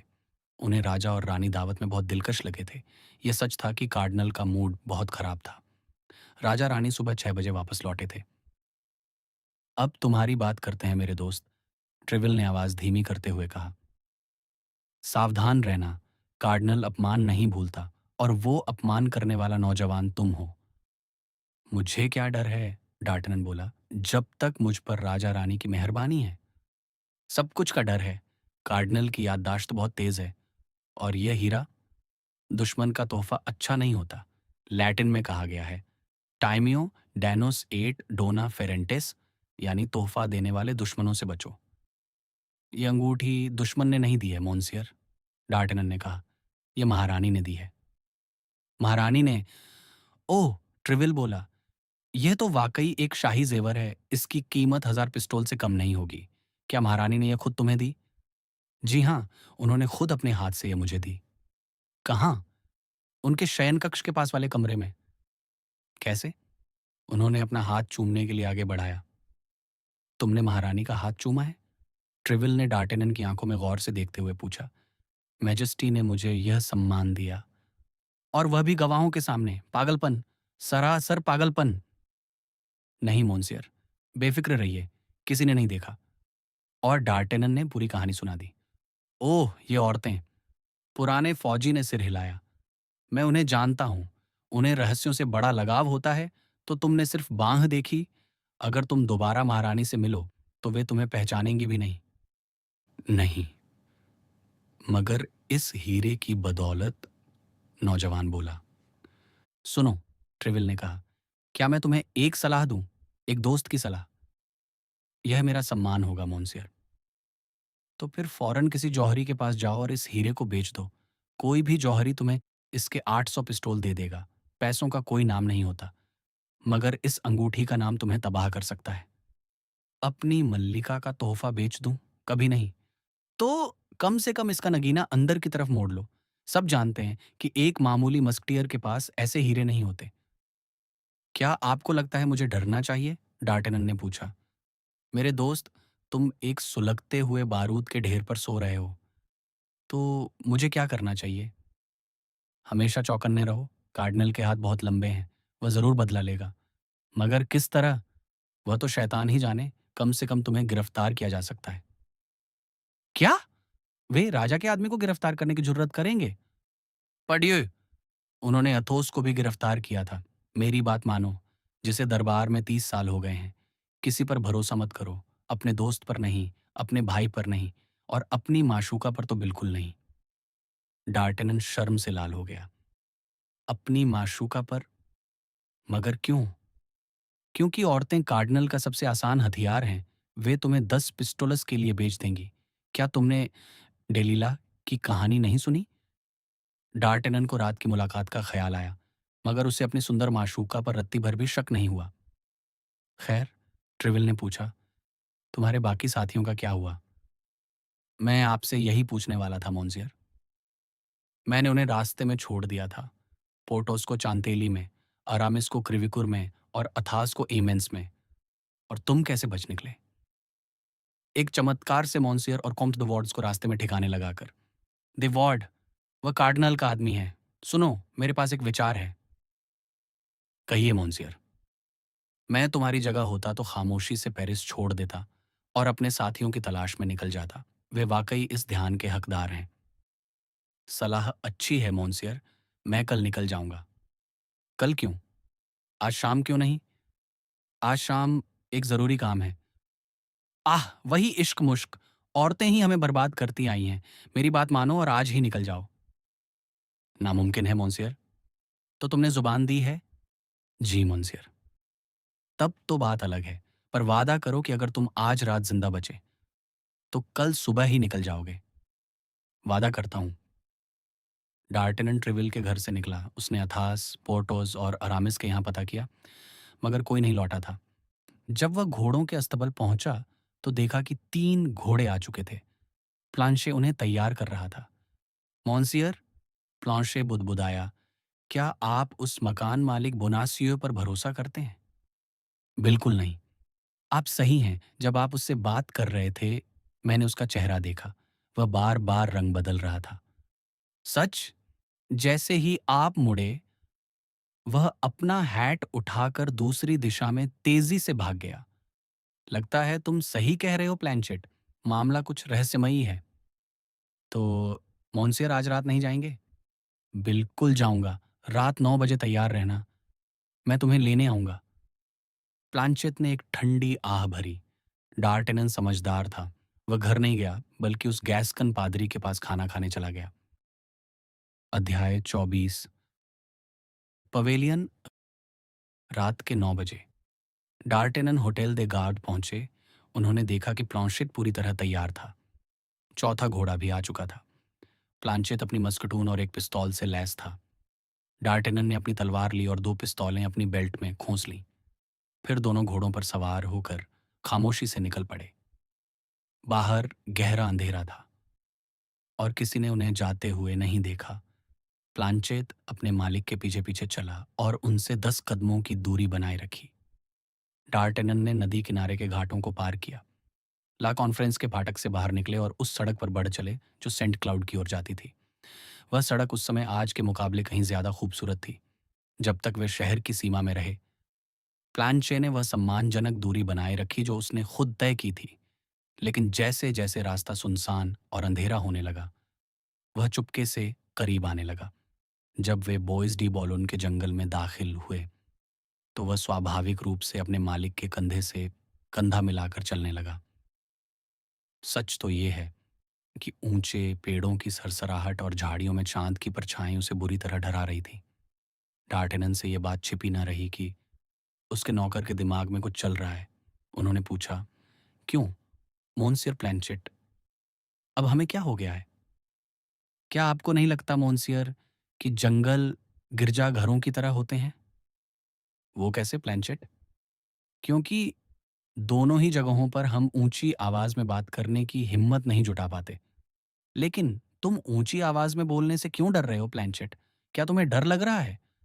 सुने जाने का डर? जी हाँ मोन्सियर। सुने जाने का डर? क्यों भाई? हमारी बातचीत में कुछ भी गलत नहीं है मेरे प्यारे प्लैंचेट। कोई इसमें नुक्स नहीं निकाल सकता। आह मोन्सियर! प्लैंचेट अपने उसी पुराने डर पर लौट आया। उस मोन्सियर बोनासियो की भौहों में कुछ खोट है और उसके होंठों की मुस्कुराहट बहुत ही डरावनी है। भला इस वक्त तुम बोनासी के बारे में क्यों सोच रहे हो? मोन्सियर, हम वो सोचते हैं जो हम सोच सकते हैं, वो नहीं जो हम सोचना चाहते हैं। क्योंकि तुम डरपोक हो प्लैंचेट। मोन्सियर, सावधानी को डरपोकपन नहीं समझना चाहिए। सावधानी एक गुण है और तुम बहुत गुणवान हो, है ना प्लैंचेट? मोन्सियर, क्या वो सामने मस्किट की नली चमक रही है? क्या हमें अपने सिर नीचे नहीं कर लेने चाहिए? सच में, डार्टेनन बुदबुदाए। उन्हें मोन्सियर डी ट्रेवल की नसीहत याद आई, यह जानवर आखिर मुझे भी डराकर ही छोड़ेगा। और उन्होंने घोड़े को दुल की चाल, ट्रॉट, पर डाल दिया। प्लांचेत अपने मालिक की परछाई बन गया और जल्द ही उनके बगल में सरपट दौड़ने लगा। क्या हम पूरी रात इसी रफ्तार से चलेंगे? प्लांचे ने पूछा। नहीं, तुम्हारा सफर खत्म हुआ। कैसे मोन्सियर? और आप? मैं कुछ कदम और आगे जा रहा हूं और मोन्सियर मुझे यहां अकेला छोड़ रहे हैं। तुम डर रहे हो प्लैंचेट? नहीं, मैं तो बस मोन्सियर को यह बताना चाहता हूं कि रात बहुत ठंडी होगी। ठंड से गठिया हो जाता है, और जिस नौकर को गठिया हो वह मोन्सियर जैसे फुर्तीले मालिक के काम का नहीं रहता। ठीक है, अगर तुम्हें ठंड लग रही है प्लैंचेट, तो तुम सामने दिख रही सराय में जा सकते हो। सुबह 6 बजे दरवाजे पर मेरा इंतजार करना। मोन्सियर, जो सिक्का आपने सुबह मुझे दिया था उसे मैं सम्मानपूर्वक खा पी चुका हूं। मेरे पास एक फूटी कौड़ी भी नहीं बची। ये लो आधा पिस्तौल।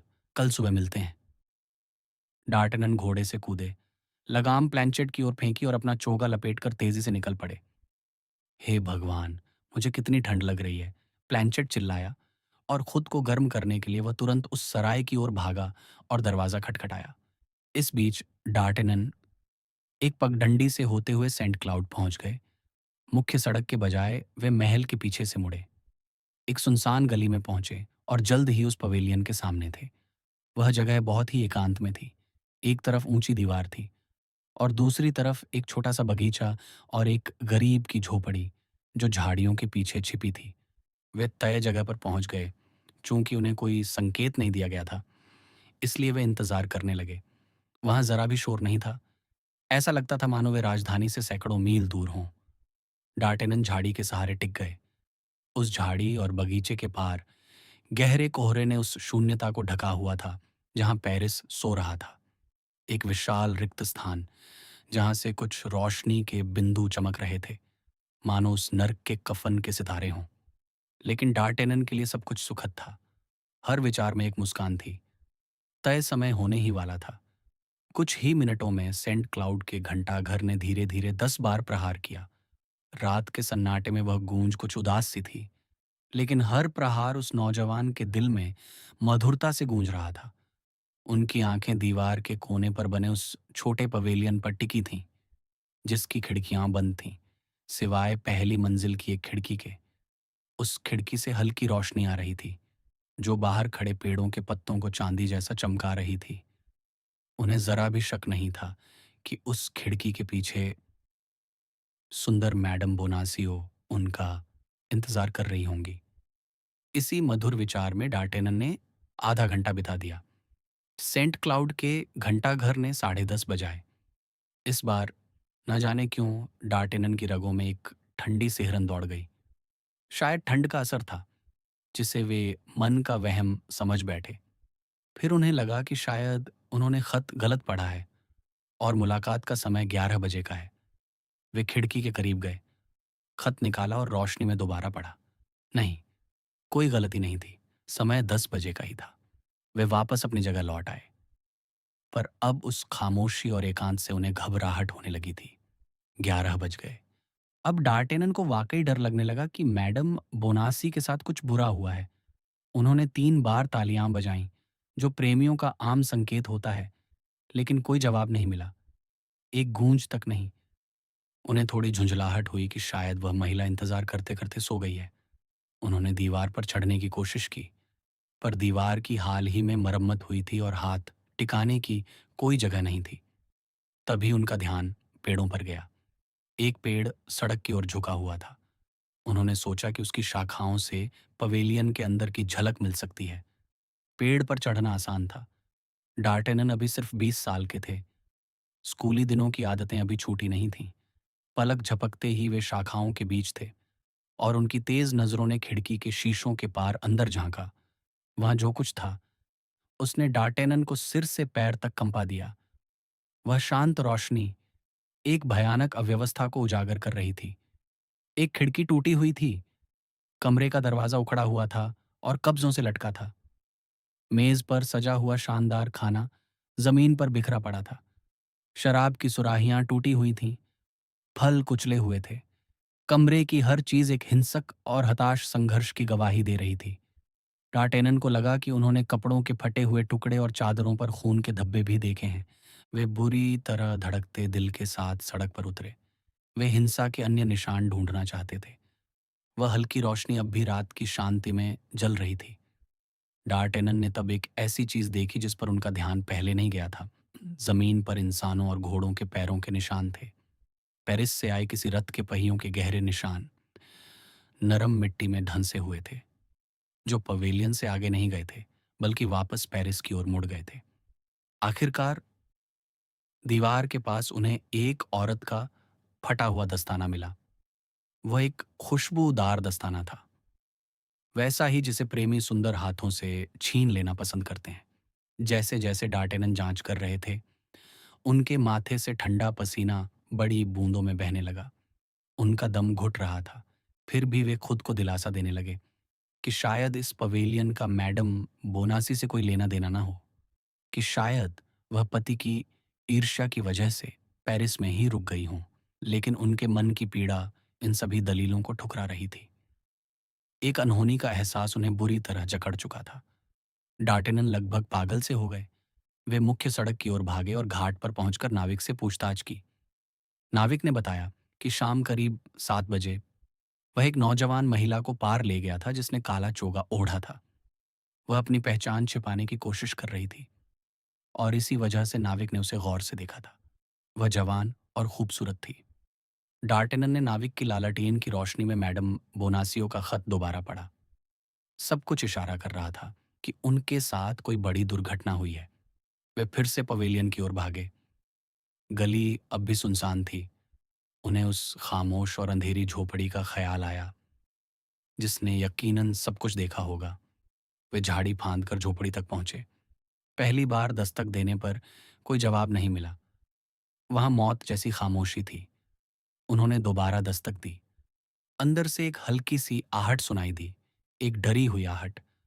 डार्टेनन ने दस्तक देना बंद किया और इतनी व्याकुलता और विनम्रता से विनती की कि डरे हुए इंसान को भी भरोसा हो जाए। आखिरकार एक पुराना लकड़ी का किवाड़ थोड़ा सा खुला। अंदर जल रहे एक दीपक की रोशनी डार्टेनन की तलवार और पिस्तौल पर पड़ी और किवाड़ तुरंत बंद हो गया।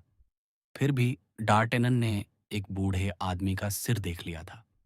खुदा के लिए, वे चिल्लाए, मेरी बात सुनिए। मैं जिसका इंतज़ार कर रहा था, वह नहीं आई। मैं फ़िक्र से मरा जा रहा हूँ। क्या यहाँ आस-पास कुछ हुआ है? बोलिए। खिड़की फिर से धीरे से खुली। वही चेहरा सामने आया, जो अब पहले से भी ज़्यादा पीला था।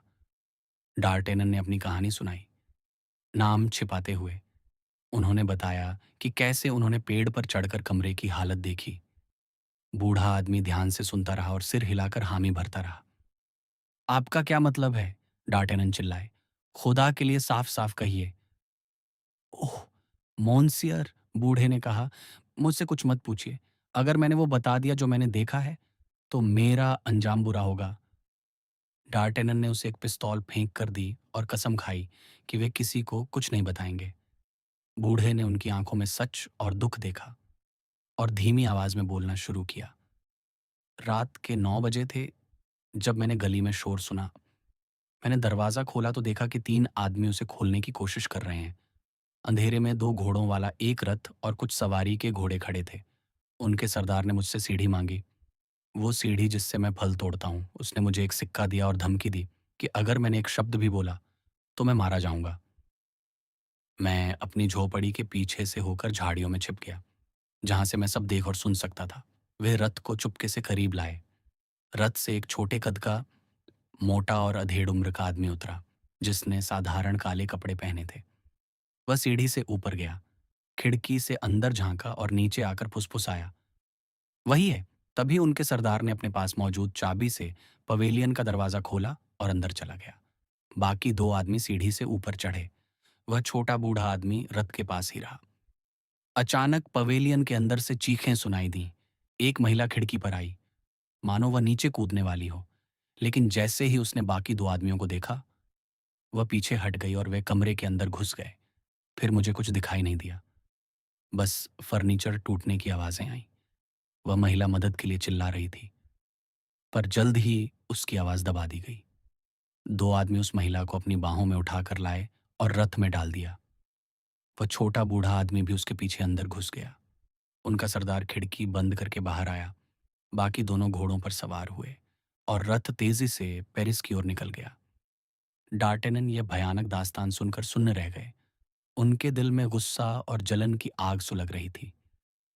क्या आप अंदाजा लगा सकते हैं, डार्टेनन ने पूछा, कि उस दल का सरदार कौन था?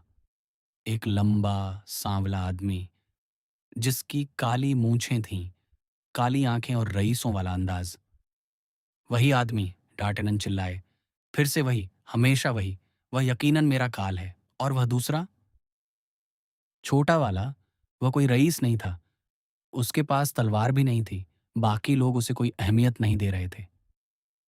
कोई नौकर होगा, डार्टनन बुदबुदाए। बेचारी महिला, उन्होंने तुम्हारे साथ क्या किया होगा? डार्टेनन भारी दिल से घाट की ओर लौटे। कभी उन्हें उम्मीद होती कि शायद वह मैडम बोनासी न हो। कभी डर लगता कि शायद उनका किसी और के साथ चक्कर हो। उनका मन संदेह और दुख से फटा जा रहा था। ओह! अगर मेरे तीनों दोस्त यहाँ होते, वे चिल्लाए, तो उन्हें ढूंढने की कोई उम्मीद तो होती। पर कौन जानता है उनका क्या हुआ। आधी रात बीत चुकी थी। डार्टेनन ने हर सराय में प्लैंचेट को ढूंढा, पर वह कहीं नहीं मिला।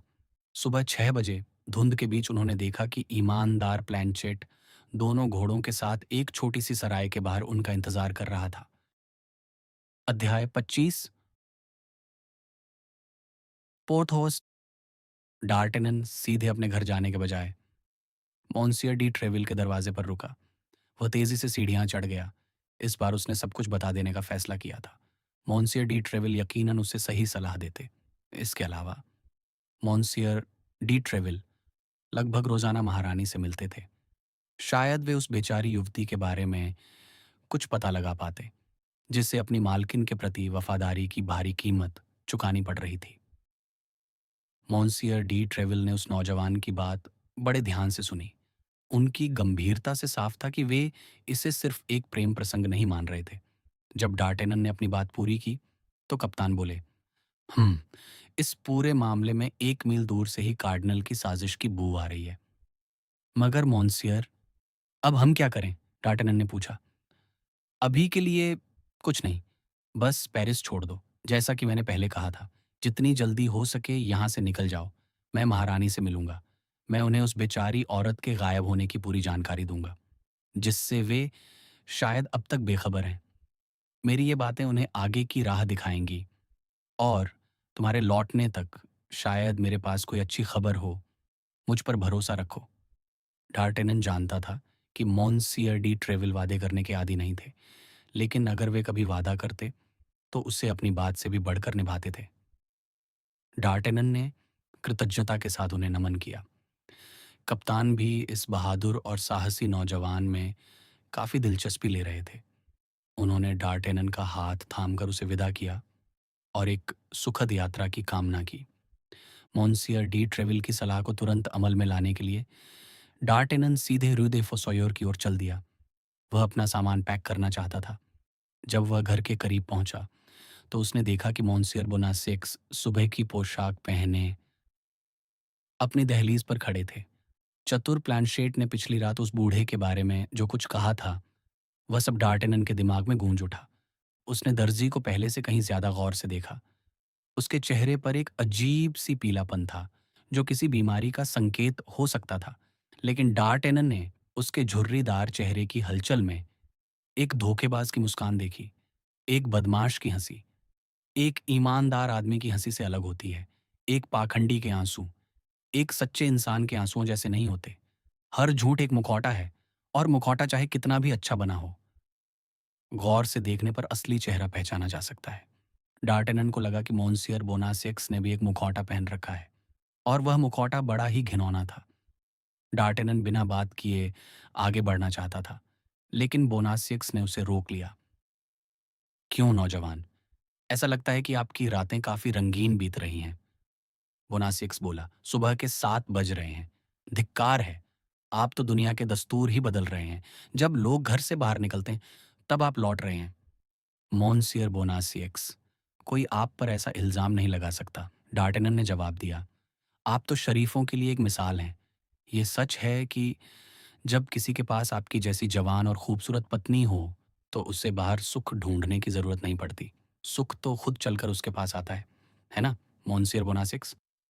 बोनासियक्स का चेहरा लाश की तरह सफेद पड़ गया। उसने एक खौफनाक मुस्कान बिखेरी। आह, आप तो बड़े मजाकिया साथी हैं। लेकिन मेरे जवान मालिक, कल रात आप कहाँ भटक रहे थे? सड़क के मोड़ों पर काफी कीचड़ लगता है। टार्टनन ने अपने जूतों की ओर देखा, जो पूरी तरह कीचड़ में सने थे। लेकिन उसी पल उसकी नजर दर्जी के जूतों और मौजों पर भी पड़ी। ऐसा लग रहा था मानो उन्हें भी कीचड़ के उसी ढेर में डुबोया गया हो। दोनों पर एक जैसा कीचड़ लगा था। तब डार्टेनन के दिमाग में बिजली की तरह एक ख्याल कौंधा। वह छोटा मोटा और अधेड़ उम्र का आदमी जो चोगे में लिपटा था, जिसे वो हथियारबंद लोग कोई अहमियत नहीं दे रहे थे, वो कोई और नहीं, खुद बोनासेक्स था। वह पति खुद अपनी पत्नी के अपहरण में शामिल था। डार्टेनन का मन हुआ कि उस दर्जी का गला घोंट दे, लेकिन वह एक समझदार नौजवान था। उसने खुद पर काबू रखा। फिर भी उसके चेहरे के भावों को देखकर बोनासेक्स डर गया। वह एक दो कदम पीछे हटने की कोशिश करने लगा, लेकिन दरवाजा बंद होने के कारण वह वहीं फंस गया। अरे मेरे अजीज दोस्त, आप तो मजाक कर रहे हैं, डार्टेनन बोला। अगर मेरे जूतों को सफाई की जरूरत है तो आपके मोजों और जूतों को भी एक ब्रश की जरूरत है। कहीं आप भी तो इश्कबाजी के लिए बाहर नहीं निकले थे, मोन्सियर बोनासेक्स? ओह, धिक्कार है। आपकी उम्र के आदमी के लिए यह माफी के लायक नहीं है, खासकर तब जब आपकी पत्नी इतनी खूबसूरत हो। ओह नहीं, भगवान की कसम, बोनासिक्स बोला। कल मैं एक नौकर की तलाश में सेंट मंडे गया था। सड़कें बहुत खराब थीं, इसलिए सारा कीचड़ लग गया। मुझे अभी तक इसे साफ करने का वक्त नहीं मिला। बोनासिक्स ने जिस जगह का नाम लिया, उससे डार्टेनन का शक यकीन में बदल गया। बोनासिक्स ने मंडे का नाम लिया क्योंकि वह सेंट क्लाउड से बिल्कुल उल्टी दिशा में था। डार्टेनन को एक तसल्ली मिली। अगर बोनासिक्स को पता था कि उसकी पत्नी कहाँ है, तो सख्ती बरतने पर वह अपना मुंह जरूर खोलेगा। माफ कीजिएगा मोन्सियर बोनासेक्स, मैं औपचारिकता नहीं निभा पाऊंगा, डार्टेनन बोला। नींद की कमी से प्यास बहुत लगती है। मेरा गला सूख रहा है। क्या मैं आपके कमरे में एक गिलास पानी पी सकता हूँ? पड़ोसियों में इतना तो चलता है। इजाजत का इंतजार किए बिना डार्टेनन तेजी से अंदर गया। उसने बिस्तर पर एक नज़र डाली। उसे इस्तेमाल नहीं किया गया था। बोनासियक्स कल रात सोया नहीं था। वह अभी 1-2 घंटे पहले ही लौटा था। वह अपनी पत्नी को कैद खाने तक या कम से कम पहले पड़ाव तक छोड़कर आया था। शुक्रिया मॉन्सियर बोनासियक्स, डार्टेनन ने गिलास खाली करते हुए कहा। मुझे आपसे बस यही चाहिए था। अब मैं अपने कमरे में जा रहा हूँ। मैं प्लानशेट से अपने जूते साफ करवाऊंगा और जब वह कर लेगा तो मैं उसे आपके जूते ब्रश करने के लिए भेज दूंगा। दर्जी इस अजीब विदाई से हक्का बक्का रह गया। वह खुद से पूछने लगा कि कहीं उसने कोई बड़ी गलती तो नहीं कर दी। ऊपर पहुंचकर डार्टेनन ने देखा कि प्लानशेट बुरी तरह डरा हुआ था। आह मोन्सियर, प्लानशेट चिल्लाया, एक और मुसीबत। मुझे लगा आप कभी लौट कर नहीं आएंगे। अब क्या हुआ प्लानशेट? मोन्सियर, आप अंदाजा भी नहीं लगा सकते कि आपकी गैर मौजूदगी में यहाँ कौन आया था। कौन? जल्दी बताओ। मोन्सियर डी कावोस। मोन्सियर डी कावोस, कार्डिनल के गार्ड्स का कप्तान। जी मोन्सियर, वही। क्या वह मुझे गिरफ्तार करने आया था? मुझे तो यही लगता है मोन्सियर, हालांकि उसका बर्ताव बहुत ही मीठा था। वह इतना मीठा बन रहा था? जी मोन्सियर, जैसे शहद टपक रहा हो। उसने कहा कि वह कार्डिनल की तरफ से आया है। हिज एमिनेसेंस आपका भला चाहते हैं और उन्होंने आपको पैलेस रॉयल बुलाया है। जाल तो अच्छा बिछाया है कार्डिनल ने, डार्टनन मुस्कुराया। मैंने भांप लिया था मोन्सियर। मैंने कहा कि आप घर पर नहीं हैं। उसने पूछा कहाँ गए हैं, तो मैंने कह दिया। ट्रॉयस, शैम्पेन में। उसने पूछा कब गए, तो मैंने कह दिया। कल शाम? प्लानशेट मेरे दोस्त, डार्टनन ने उसकी बात काटते हुए कहा, तुम वाकई एक बेशकीमती साथी हो। मोन्सियर, हमें 15 मिनट में यहाँ से निकलना होगा, प्लानशेट बोला। मेरा मानना है कि पेरिस की हवा से बेहतर अभी हमारे लिए गांव की हवा होगी। तो फिर सामान पैक करो प्लानशेट, हम यहाँ से निकल रहे हैं। मैं हाथ जेब में डालकर बाहर जाऊंगा ताकि किसी को शक ना हो। तुम मुझसे होटल डे गार्डे पर मिलना। और हाँ प्लानशेट, तुम सही थे। हमारा मकान मालिक वाकई एक नीच इंसान है। आह मोन्सियर, मेरी बात पर हमेशा यकीन किया कीजिए। मैं चेहरों को पढ़ना जानता हूँ। तय योजना के अनुसार डार्टेनन पहले निकला। उसने अपने तीनों दोस्तों के घरों पर आखिरी बार पता किया, लेकिन कोई खबर नहीं थी। अरामिस के लिए एक खुशबूदार खत आया था। डार्टेनन ने उसे अपने पास रख लिया। 10 मिनट बाद प्लानशेट घोड़ों के साथ आ मिला। डार्टेनन ने वक्त बचाने के लिए अपना घोड़ा खुद ही तैयार कर लिया था। बहुत अच्छे, डार्टेनन बोला। अब बाकी तीनों घोड़ों पर भी जीन कस दो। मोन्सियर, क्या दो दो घोड़ों के साथ हम ज्यादा तेज सफर कर पाएंगे? प्लानशेट ने चालाकी से पूछा। नहीं मेरे दोस्त, डार्टेनन ने जवाब दिया, लेकिन इन 4 घोड़ों के साथ हम अपने तीनों दोस्तों को वापस ला सकते हैं, अगर वे जिंदा मिले तो। इसकी उम्मीद तो कम है, प्लानशेट बुदबुदाया, पर हमें खुदा की रहमत पर भरोसा रखना चाहिए। आमीन, डार्टेनन बोला और घोड़े पर सवार हो गया।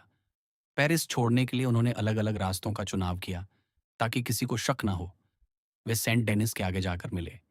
प्लानशेट दिन की रोशनी में थोड़ा ज्यादा बहादुर महसूस कर रहा था, लेकिन उसकी सावधानी अब भी वैसी ही थी। उसे पिछले सफर का एक एक हादसा याद था। उसे हर राहगीर एक दुश्मन लग रहा था। वह हर किसी को टोपी उतारकर सलाम कर रहा था, जिससे डार्टेनन चिढ़ गया। उसे डर था कि इतनी विनम्रता देखकर लोग डार्टेनन को कोई मामूली आदमी समझ लेंगे। बिना किसी दुर्घटना के वे शंटिली पहुंच गए और उसी सराय में रुके जहां वे पहली बार ठहरे थे। मेजबान ने जब डार्टेनन को 4 शानदार घोड़ों के साथ देखा तो वह सम्मान के साथ दरवाजे पर आया। डार्टेनन ने पोर्थोस के बारे में सीधे पूछना ठीक नहीं समझा। उसने एक छोटे कमरे में बैठकर मेजबान से सबसे अच्छी शराब और नाश्ता मंगवाया। डार्टेनन के ठाट बाट को देखकर मेजबान काफी प्रभावित था। उसने खुद सेवा करने का फैसला किया। डार्टेनन ने उसे भी अपने साथ पीने का न्योता दिया। मेरे प्यारे मेजबान, डार्टेनन बोला, मैंने तुम्हारी सबसे अच्छी शराब मांगी है। अगर तुमने मुझे धोखा दिया तो इसकी सजा तुम्हें ही भुगतनी होगी, क्योंकि तुम्हें यह मेरे साथ पीनी पड़ेगी। लो, अपना गिलास उठाओ, हम तुम्हारी कामयाबी के लिए जाम पीते हैं।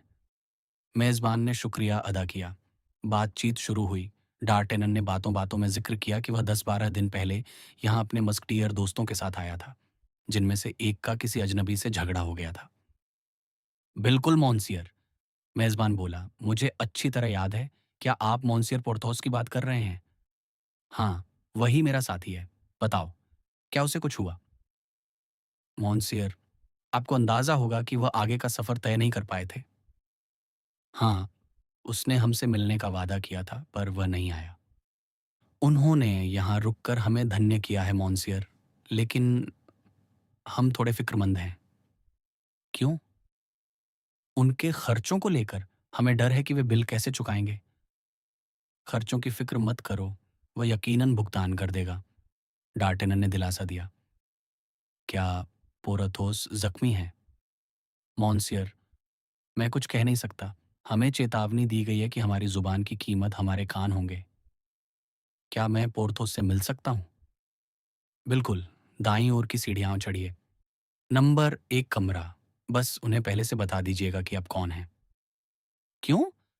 क्योंकि मोंसियर पोर्थोस को लग सकता है कि आप सराय के कोई आदमी हैं और वे गुस्से में आप पर तलवार चला सकते हैं या आपका भेजा उड़ा सकते हैं। आखिर तुमने ऐसा क्या किया है? डार्टेनन ने हंसते हुए पूछा। हमने उनसे पैसे मांगे थे। धिक्कार है, तब तो मैं समझ सकता हूँ।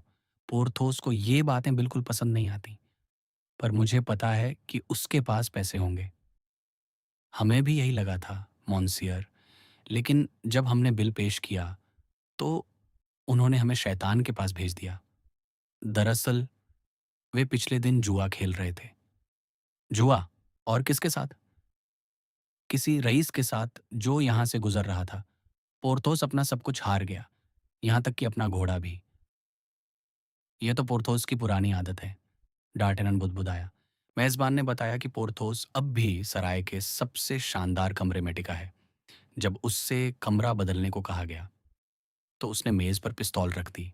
उसने धमकी दी कि जो भी उसे हटाने की बात करेगा, वह उसका भेजा उड़ा देगा। तब से मस्कटॉन के अलावा उस कमरे में कोई नहीं गया। मुस्केटॉन 5 दिन पहले वापस आया था और वह भी काफ़ी बुरी हालत में था।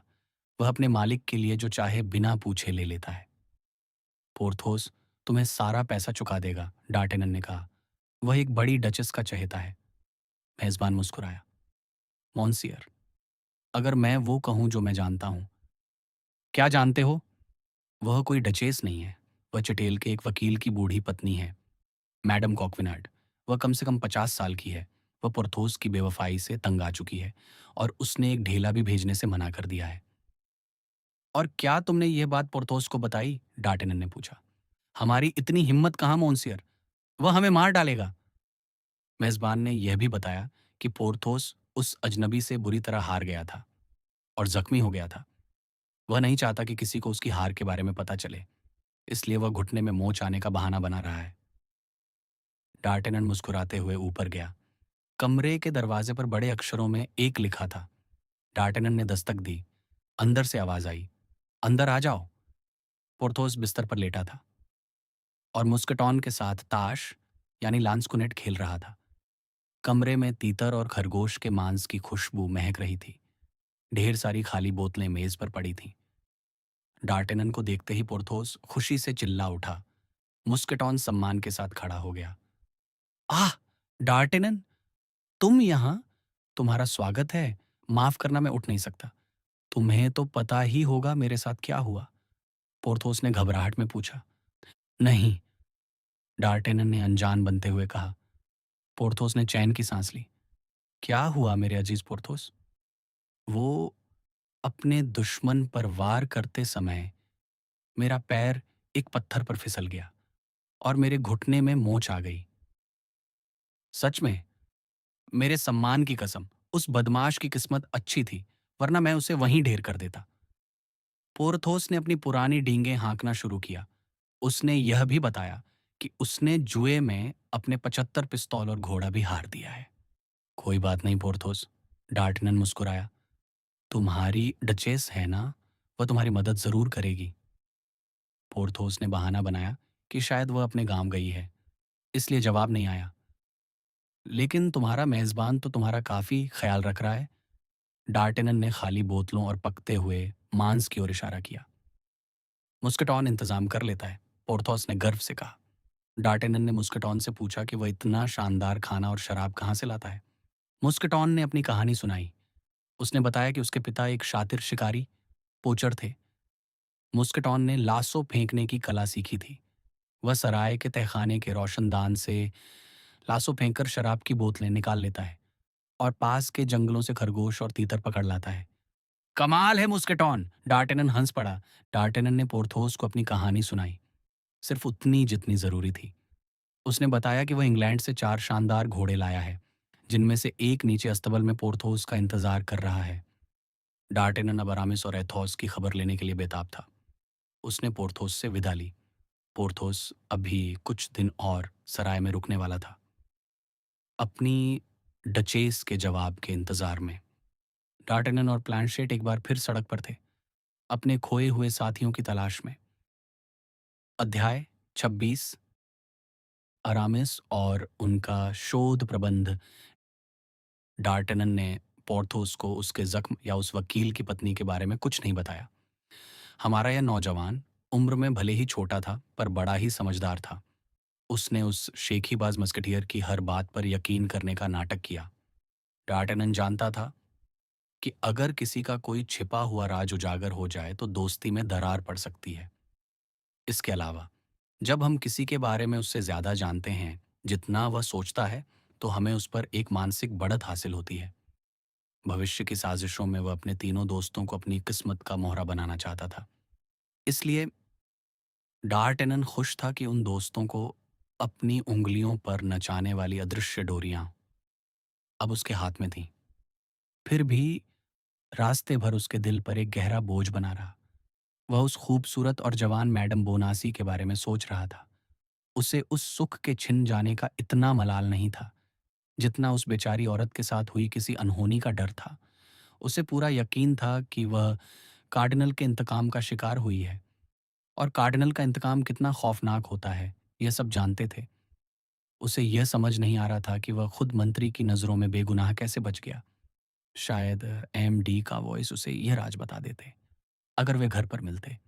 जब कोई विचार इंसान के मस्तिष्क पर पूरी तरह हावी हो जाता है तो समय बहुत तेजी से बीतता है।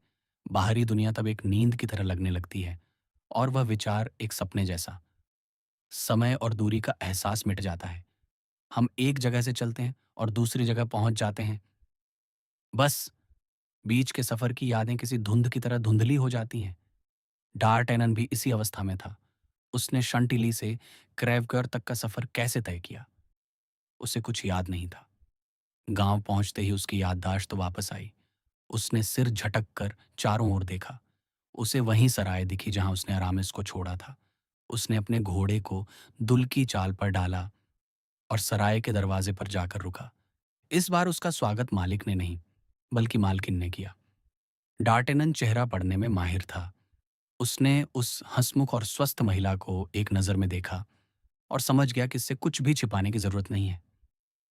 नेक महिला, डार्टेनन ने पूछा, क्या आप बता सकती हैं कि मेरे उस दोस्त का क्या हुआ जिसे हमें 12 दिन पहले यहाँ छोड़ना पड़ा था?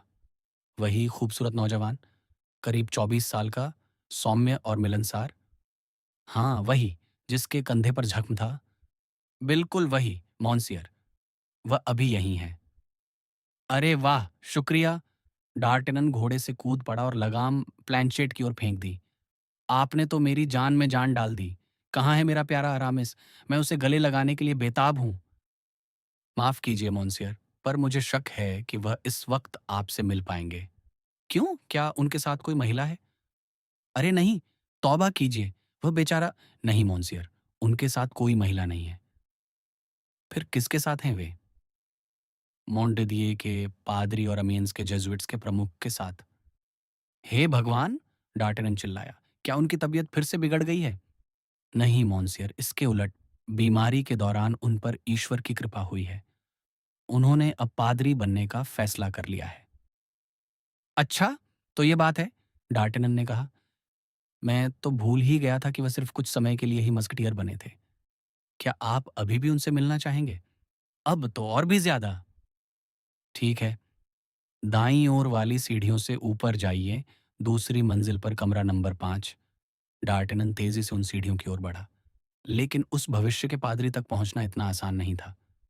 अरामिस के कमरे का पहरा किसी किले जैसा था। बाजिन गलियारे में खड़ा था।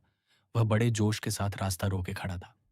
आखिर बरसों के इंतजार के बाद बाजिन का वो सपना पूरा होने वाला था, जिसके लिए वह तरस रहा था।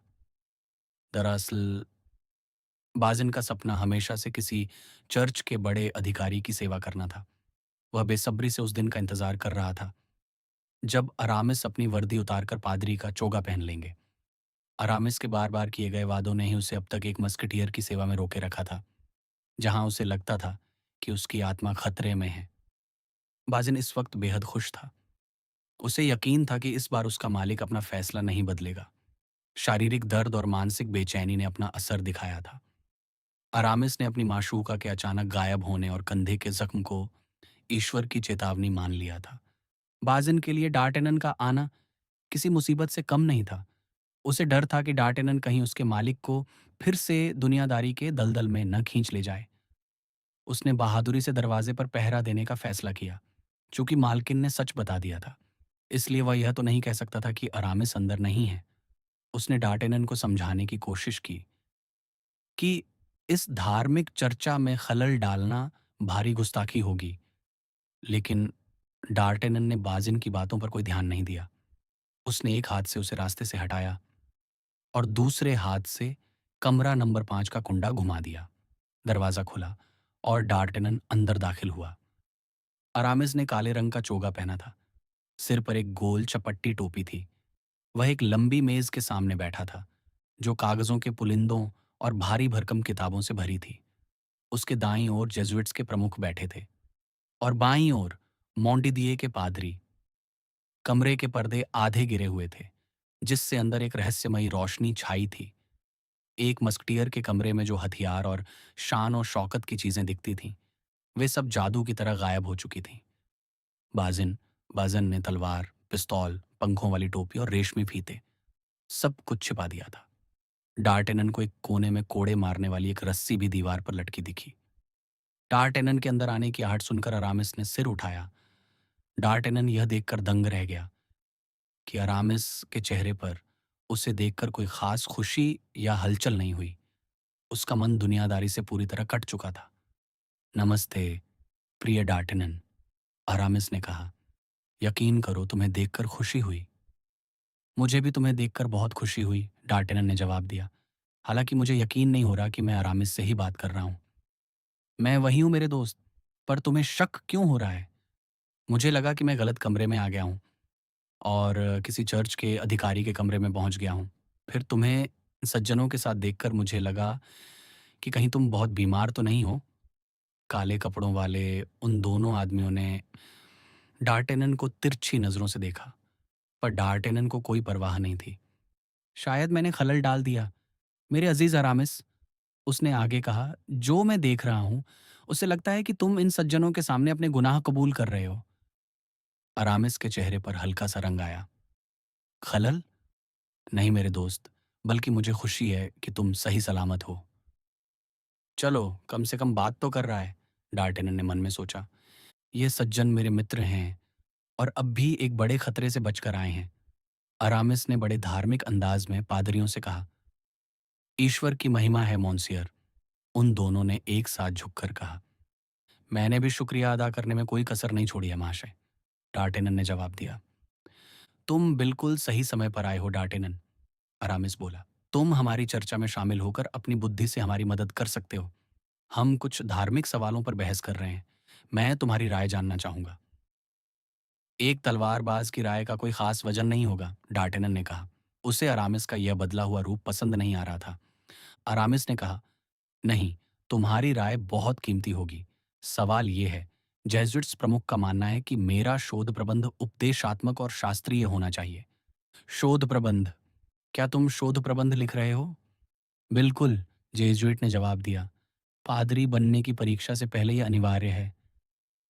पादरी बनना? डार्टेनन चिल्लाया। उसे अब भी यकीन नहीं हो रहा था। अरामिस अपनी कुर्सी पर वैसे ही आराम से बैठ गया, जैसे वह बिस्तर पर बैठता था।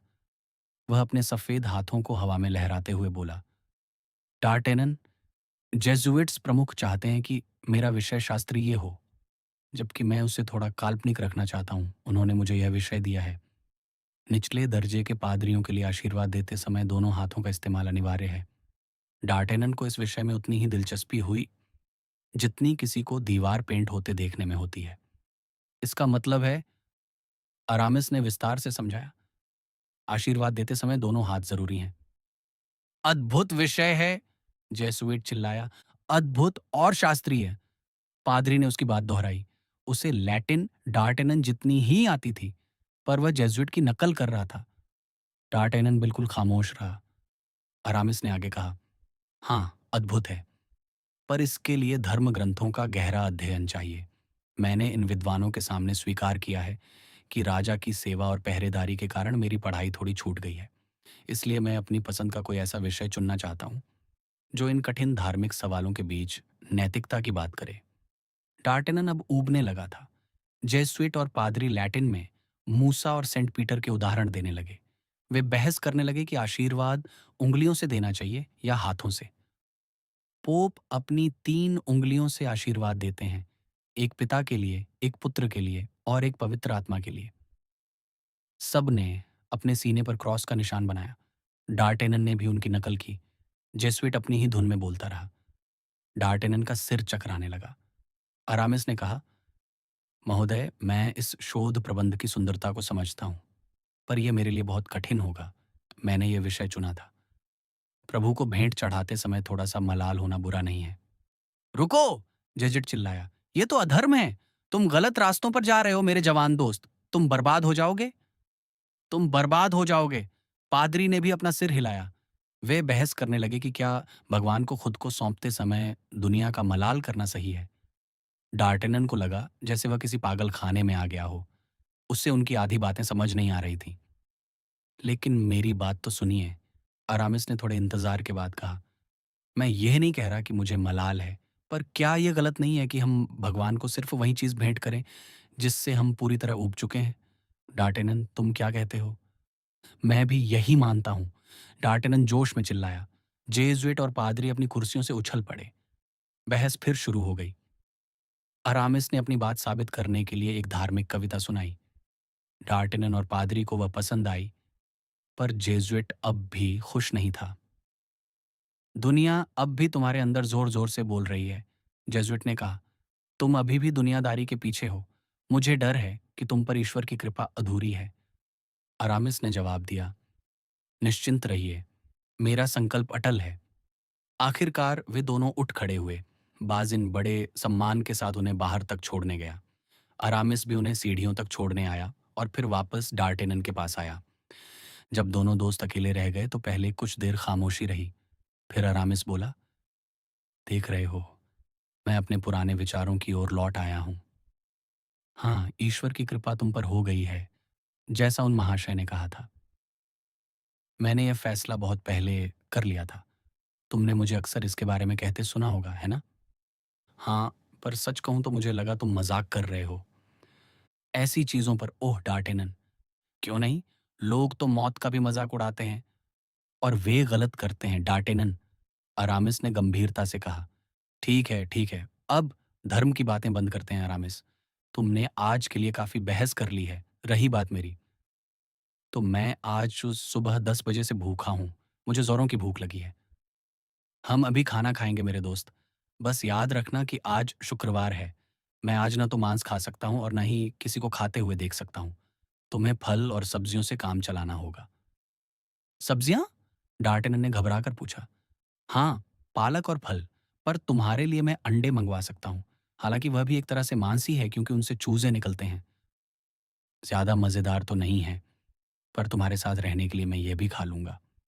मैं इस त्याग के लिए तुम्हारा शुक्रगुजार हूँ, अरामिस बोला। तो अरामिस, तुम वाकई चर्च जा रहे हो? हमारे बाकी दोस्त क्या कहेंगे? मोन्सियर डी ट्रेविल क्या कहेंगे? वे तुम्हें भगोड़ा समझेंगे। मैं चर्च जा नहीं रहा, मैं वापस लौट रहा हूँ। मैंने दुनिया के लिए चर्च को छोड़ा था। मुझे इस बारे में कुछ नहीं पता। अरामिस ने अपनी कहानी सुनानी शुरू की। मैं 9 साल की उम्र से सेमिनरी में था। 20 साल का होने ही वाला था कि एक रात एक घटना घटी। मैं एक महिला को संतों की जीवनी पढ़कर सुना रहा था कि तभी एक रसूखदार फौजी अफसर वहां आ गया। उससे जलन हुई। उसने बाहर मेरा रास्ता रोका और मेरी बेइज्जती की। उसने मुझे छड़ी से पीटने की धमकी दी। मैं उस वक्त डर गया था। मेरा चेहरा सफ़ेद पड़ गया था। मैं चुपचाप सेमिनरी लौट आया। लेकिन मैं एक रईस ख़ानदान से हूँ और मेरा खून गर्म है। वह बेइज्जती मेरे दिल में घाव बन गई। मैंने पादरी बनने का समारोह 1 साल के लिए टाल दिया। मैंने पेरिस के सबसे अच्छे तलवारबाज से शिक्षा ली। 1 साल तक हर रोज़ मैंने अभ्यास किया। फिर ठीक 1 साल बाद मैंने अपना चोगा उतारा और उस अफ़सर को ढूँढ निकाला। मैंने उसे द्वंद्व युद्ध के लिए ललकारा और उसे मौत के घाट उतार दिया। अरे बाप रे! डार्टेनन चिल्लाया। उस घटना के बाद मुझे कुछ समय के लिए चर्च से दूर रहना पड़ा। तभी मेरी मुलाकात एथॉस और पोर्थोस से हुई। उन्होंने मुझे मस्कटियर बनने की सलाह दी और अब मुझे लगता है कि वापस लौटने का समय आ गया है। पर आज ही क्यों? कल या परसों क्यों नहीं? अचानक ऐसा क्या हुआ? ये ज़ख्म, मेरे दोस्त, ये ईश्वर का इशारा है। ज़ख्म? वह तो अब लगभग ठीक हो गया है। मुझे यकीन है कि दर्द ज़ख्म में नहीं, कहीं और है। कहाँ? अरामिस शर्माते हुए बोला। तुम्हारे दिल में? अरामिस, किसी औरत ने तुम्हें चोट पहुंचाई है। अरामिस की आंखें चमक उठीं। उसने अपनी भावनाओं को छिपाते हुए कहा, छोड़ो भी। तुम क्या सोचते हो कि मैं किसी मामूली लड़की के लिए दुखी हूं? बिल्कुल नहीं। माफ करना अरामिस, मुझे लगा तुम्हारी पसंद थोड़ी ऊंची होगी। ऊंची? मैं कौन हूं? एक गरीब मस्कटियर, एक अनजान सिपाही। अरामिस, अरामिस, डार्टेनन ने शक भरी नजरों से उसे देखा।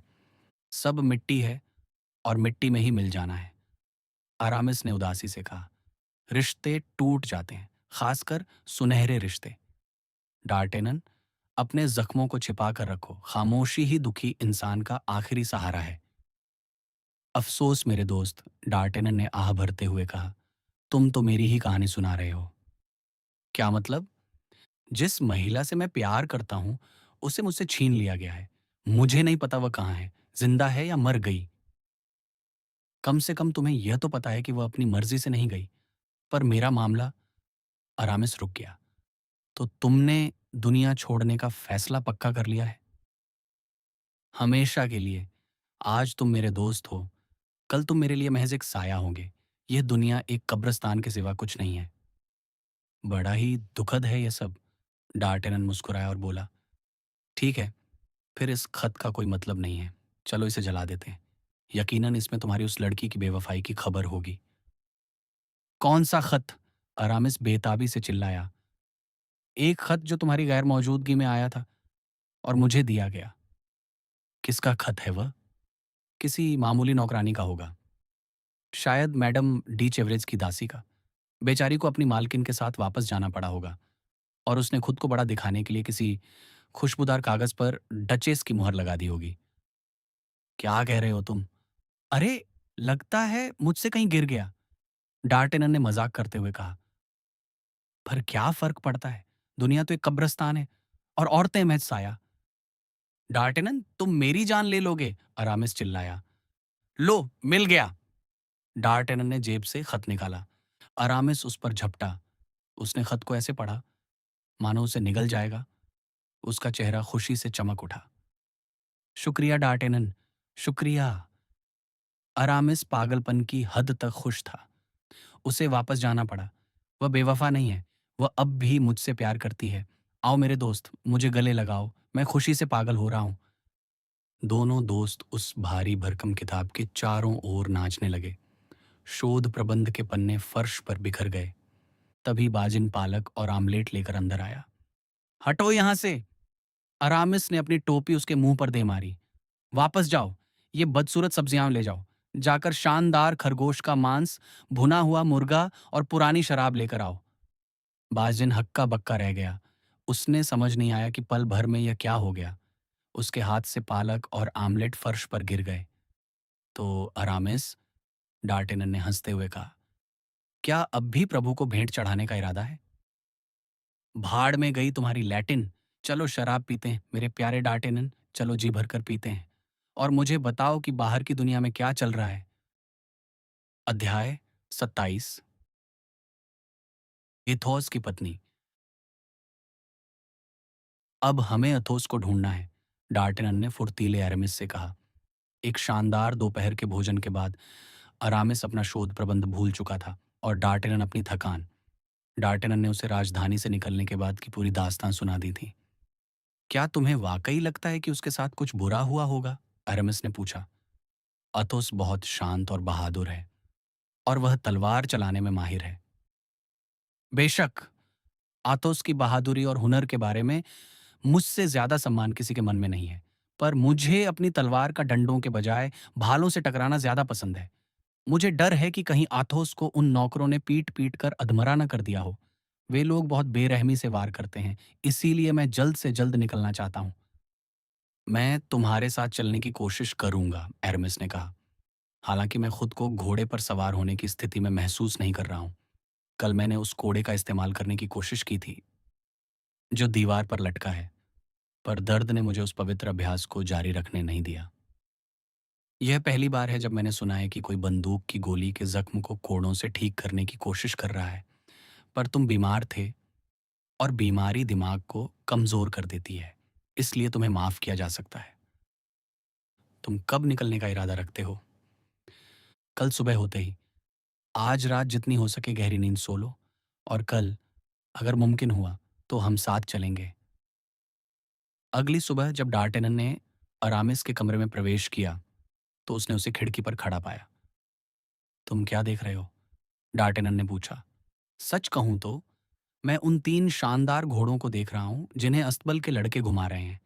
ऐसे घोड़ों पर सफर करना किसी राजकुमार के लिए भी गर्व की बात होगी। खैर मेरे प्यारे अरामिस, तुम उस खुशी का आनंद ले सकते हो, क्योंकि उन 3 में से एक घोड़ा तुम्हारा है। अरे क्या बात कर रहे हो? कौन सा?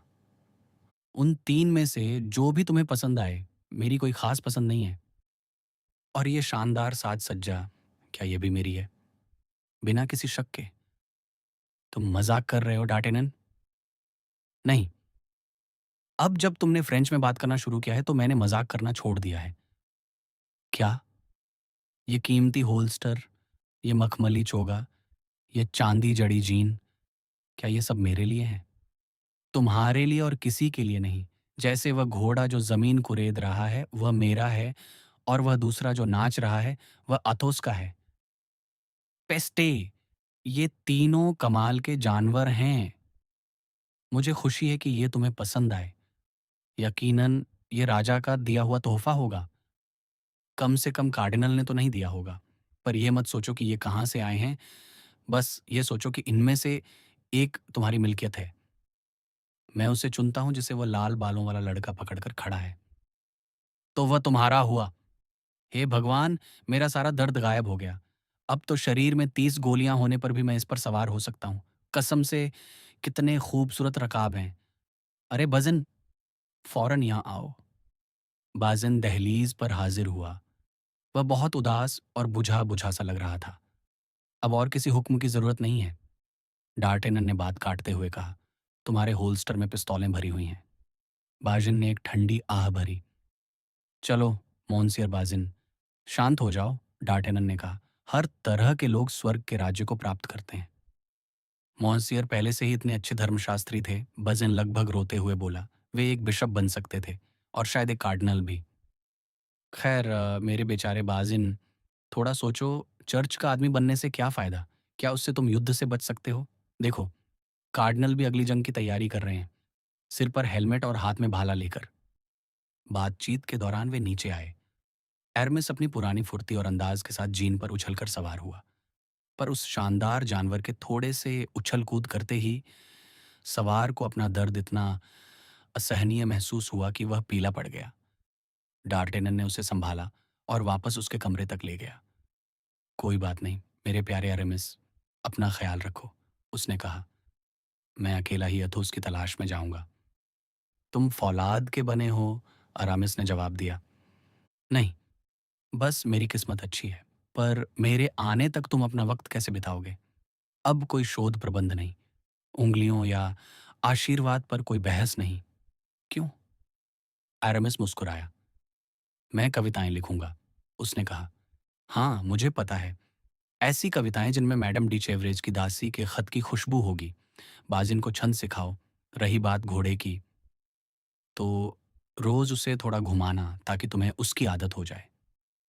10 मिनट बाद अपने दोस्त को मालकिन और बाजिन के भरोसे छोड़कर डार्टेनन एमियंस की दिशा में निकल पड़ा। वह अथोस को कैसे ढूंढेगा? क्या वह उसे ढूंढ भी पाएगा? जिस स्थिति में उसने उसे छोड़ा था वह बहुत खतरनाक थी। यह सोचकर उसके माथे पर शिकन आ गई और उसने मन ही मन बदले की कस्में खाईं। उसके सभी दोस्तों में अथोस सबसे बड़ा था। उसे इस रईस के प्रति एक खास लगाव था।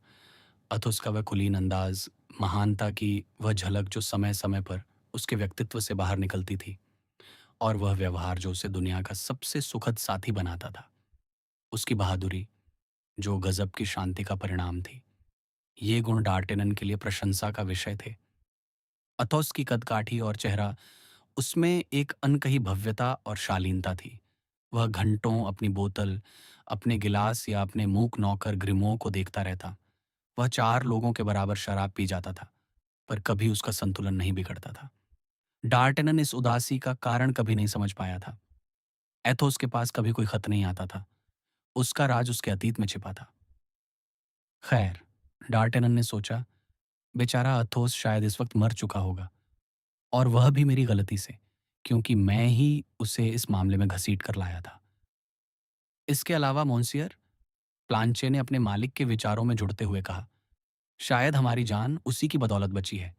आपको याद है उसने कैसे चिल्लाकर कहा था, जाओ डार्टेनन, मैं पकड़ा गया हूं। इन शब्दों ने डार्टेनन की बेताबी और बढ़ा दी। सुबह करीब 11 बजे उन्हें एमियंस शहर दिखाई दिया, और 11:30 बजे वे उस मनहूस सराय के दरवाजे पर थे। डार्टेनन अपनी टोपी आंखों तक खींचकर, बायां हाथ तलवार की मूठ पर रखकर और दाएं हाथ से कोड़ा फटकारते हुए सराय में दाखिल हुआ। क्या तुम मुझे पहचानते हो? उसने मेजबान से पूछा। मुझे यह सम्मान प्राप्त नहीं है मोन्सेन्योर, मेजबान ने जवाब दिया। वह डार्टेनन के ठाट बाट को देखकर चकित था। क्या तुम मुझे नहीं जानते? नहीं मोन्सेन्योर। खैर, 2 शब्द तुम्हारी याददाश्त ताजा कर देंगे।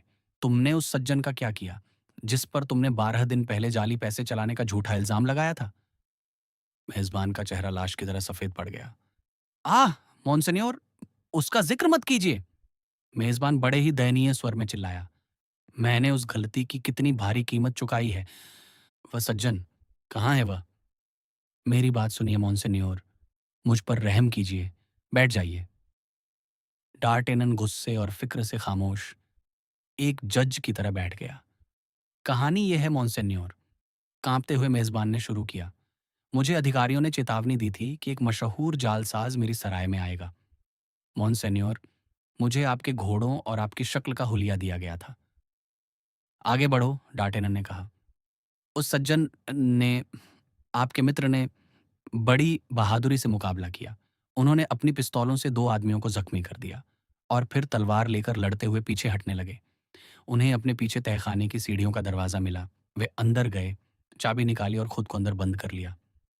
हाँ, डार्टेनन ने कहा, तुमने उसे कैद कर लिया। हे भगवान, उन्होंने खुद को कैद किया है मोन्सियर। उन्होंने बहुत तबाही मचाई है। गवर्नर ने कहा कि उन्हें इस बारे में कुछ नहीं पता। मुझसे गलती हो गई थी। मैंने गलत आदमी को पकड़ लिया था। पर अथोस, वह कहाँ है? मोन्सियर, वह अब इंसान नहीं रहे। वह तो शैतान बन चुके हैं। आज शादी के मेरे प्रस्ताव पर उन्होंने कहा कि यह एक जाल है। उन्होंने अपना नौकर ग्रिमाउड अपने पास बुला लिया है और खुद को अंदर बंद कर लिया है। तो वे वही हैं, बिना किसी शक के मोन्सियर। हम हर रोज एक कांटे के सहारे रोशनदान से उन्हें खाना पहुंचाते हैं, पर अफसोस, वे खाने से कहीं ज्यादा शराब का सेवन कर रहे हैं। उन्होंने धमकी दी है कि अगर कोई नीचे आया तो वे उसे गोली मार देंगे। मेजबान का चेहरा बहुत दयनीय था। मोन्सियर, हमारी सारी रसद उसी तहखाने में है। हमारी शराब, मांस, सब कुछ। हमारी सराय बर्बाद हो रही है। तभी तहखाने की ओर से जोरदार हंगामा सुनाई दिया। 2 अंग्रेज रईस वहां पहुंचे थे और शराब की मांग कर रहे थे। जब उन्हें पता चला कि कोई अंदर बंद है तो वे दरवाजा तोड़ने लगे। आराम से सज्जनों, डार्टेनन ने अपनी पिस्तौलें निकालते हुए कहा, आप किसी को नुकसान नहीं पहुंचाएंगे। बढ़िया, उन्हें अंदर आने दो। दरवाजे के दूसरी तरफ से अथोस की शांत आवाज आई। अंग्रेजों ने दरवाजे पर लात मारी, दरवाज़ा ऊपर से नीचे तक चीर गया। "एक तरफ हट जाओ डार्टेनन!" आथोस चिल्लाया। "मैं गोली चलाने वाला हूँ।" "सज्जनों!" डार्टेनन चिल्लाया। "सोचिए आप क्या कर रहे हैं? सब्र रखो एथोस, मैं यहाँ हूँ।" अंग्रेज़ों ने बड़बड़ाते हुए अपनी तलवारें म्यान में डाल लीं। डार्टेनन ने उनसे वादा किया कि उन्हें जल्द ही पीने को मिलेगा। "अब मैं अकेला हूँ, मेरे प्यारे अथास," डार्टेनन ने कहा। "दरवाज़ा खोलो।" अंदर से लकड़ियों और बल्लियों को हटाने की आवाज़ आई। एक पल बाद टूटा हुआ दरवाज़ा हटा और आथोस का पीला चेहरा दिखाई दिया।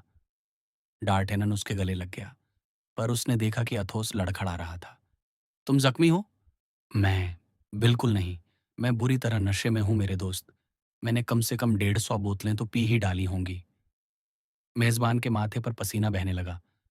तहखाने के अंदर का नज़ारा खौफनाक था। हमास और सॉसेस गायब थे। तेल और शराब का तालाब बना हुआ था। "शराब लाओ," आथोस ने मेज़बान से कहा। "शराब? आपने 100 पिस्तौल से ज़्यादा की शराब पी ली है?" मेज़बान रोने लगा। "तेल ज़ख्मों के लिए एक मरहम है," अथास ने मजाक उड़ाते हुए कहा, "और मेरे चूहे भूखे थे।" डार्टेनन ने मेज़बान को डांटकर शांत किया। मामला सुलझाने के लिए एथोस का पुराना घोड़ा मेज़बान को दे दिया गया। "अब," एथोस बोला, "बताओ डार्टेनन, बाकियों का क्या हुआ?" डार्टेनन ने अपनी पूरी कहानी सुनाई। एथोस शांति से सुनता रहा। जब उसने मैडम बोनासियो का जिक्र किया, तो एथोस बोला, "मामूली बात है, महज मामूली।" "तुम हमेशा मामूली बात कहते हो मेरे प्यारे एथोस," डार्टेनन ने कहा, "क्योंकि तुमने कभी प्यार नहीं किया।" एथोस की आंखों में एक चमक कौंधी। "यह सच है," उसने धीरे से कहा, "मैंने कभी प्यार नहीं किया। प्यार एक लॉटरी है, जिसमें जीतने वाले को मौत मिलती है।" "लेकिन दार्शनिक होने के नाते," डार्टेनन बोला, "मुझे तसल्ली दो।" "तुम्हारी बदनसीबी तो मजाकिया है," अथोस ने कहा। "पता नहीं तुम क्या कहते। अगर मैं तुम्हें प्यार की एक असली कहानी सुनाता।" "सुनाओ अथोस।" अथोस ने अपनी कहानी शुरू की। "मेरे एक दोस्त, मेरे प्रांत का एक काउंट, 25 साल की उम्र में उसे एक 16 साल की लड़की से प्यार हो गया। वह इतनी सुंदर थी कि बयान नहीं किया जा सकता। उसने उससे शादी कर ली। फिर एक दिन जब वह शिकार पर थी, वह घोड़े से गिर गई। काउंट उसकी मदद के लिए दौड़ा। उसने उसके कपड़े काटे ताकि वह सांस ले सके। डार्टेनन, अंदाजा लगाओ उसके कंधे पर क्या था?" "क्या?" "एक लिली का फूल। उस पर अपराधी होने का निशान दागा गया था।" अथोस ने एक ही सांस में अपना गिलास खाली कर दिया। "भयावह!" डार्टेनन चिल्लाया।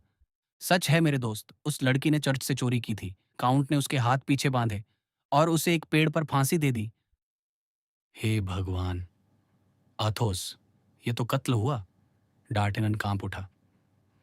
"उससे कम कुछ नहीं," अथोस ने जवाब दिया। उसने एक और बोतल खाली कर दी। "उस घटना ने मुझे सुंदर औरतों से नफरत करना सिखा दिया।" डार्टेनन यह खौफनाक दास्तान सुनकर सुन्न रह गया था। वह सोने का नाटक करने लगा। "इन नौजवानों में से कोई भी पीना नहीं जानता," एथोस ने दया भरी नजरों से उसे देखते हुए कहा। अध्याय 28। वापसी। डार्टेनन एथोस के उस खौफनाक राज को सुनकर दंग रह गया था। फिर भी उस अधूरी कहानी में बहुत कुछ धुंधला था। पहली बात तो यह कि वह कहानी एक शराबी ने दूसरे आधे शराबी को सुनाई थी, लेकिन बरगुंडी शराब की 3-4 बोतलों के नशे के बावजूद। जब डार्टेनन अगली सुबह जागा तो उसे एथोस का एक एक शब्द वैसे ही याद था, जैसे अभी अभी उसके मुंह से निकला हो। उसके मन पर उन बातों की गहरी छाप पड़ गई थी। इस संशय ने उसके भीतर सच्चाई जानने की प्यास और बढ़ा दी। वह अपने मित्र के कमरे में इसी इरादे से गया कि पिछली रात की बातचीत को फिर से छेड़ेगा, लेकिन उसने पाया कि एथोस अब पूरी तरह होश में था, यानी पहले जैसा ही चतुर और अभेद्य इंसान। मस्कटियर ने उससे गर्मजोशी से हाथ मिलाया और खुद ही बात शुरू की।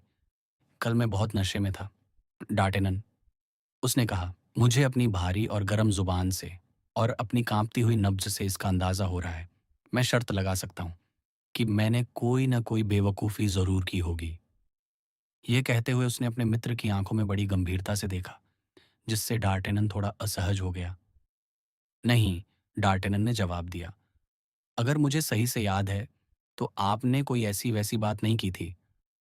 आह! तुम मुझे हैरान कर रहे हो। मुझे लगा था कि मैंने तुम्हें कोई बहुत ही दुखद दास्तां सुनाई है। और उसने नौजवान की आंखों में ऐसे झांका, मानो उसके दिल की गहराइयों को पढ़ना चाहता हो। कसम से, डार्टेनन बोला, लगता है मैं आपसे भी ज्यादा नशे में था, क्योंकि मुझे ऐसा कुछ याद नहीं। एथॉस को उसकी बात पर यकीन नहीं हुआ। वह फिर बोला, मेरे प्यारे दोस्त, तुमने गौर किया होगा कि हर किसी के नशे का अपना अंदाज होता है। कोई उदास होता है तो कोई खुश। मेरा नशा हमेशा उदासी भरा होता है। जब मैं पूरी तरह धुत होता हूँ तो मेरी सनक जाग जाती है और मैं वो सारी डरावनी कहानियाँ सुनाने लगता हूँ जो मेरी मूर्ख दाई ने मेरे बचपन में मेरे दिमाग में भरी थी। ये मेरी एक बड़ी कमजोरी है, लेकिन इसके अलावा मैं एक अच्छा पियक्कड़ हूँ। एथोस ने यह बात इतने स्वाभाविक अंदाज में कही कि डार्टेनन का यकीन डगमगा गया। तो फिर शायद वह सच ही था, नौजवान बोला, जो सच जानना चाहता था। मुझे वो किसी सपने की तरह याद आ रहा है।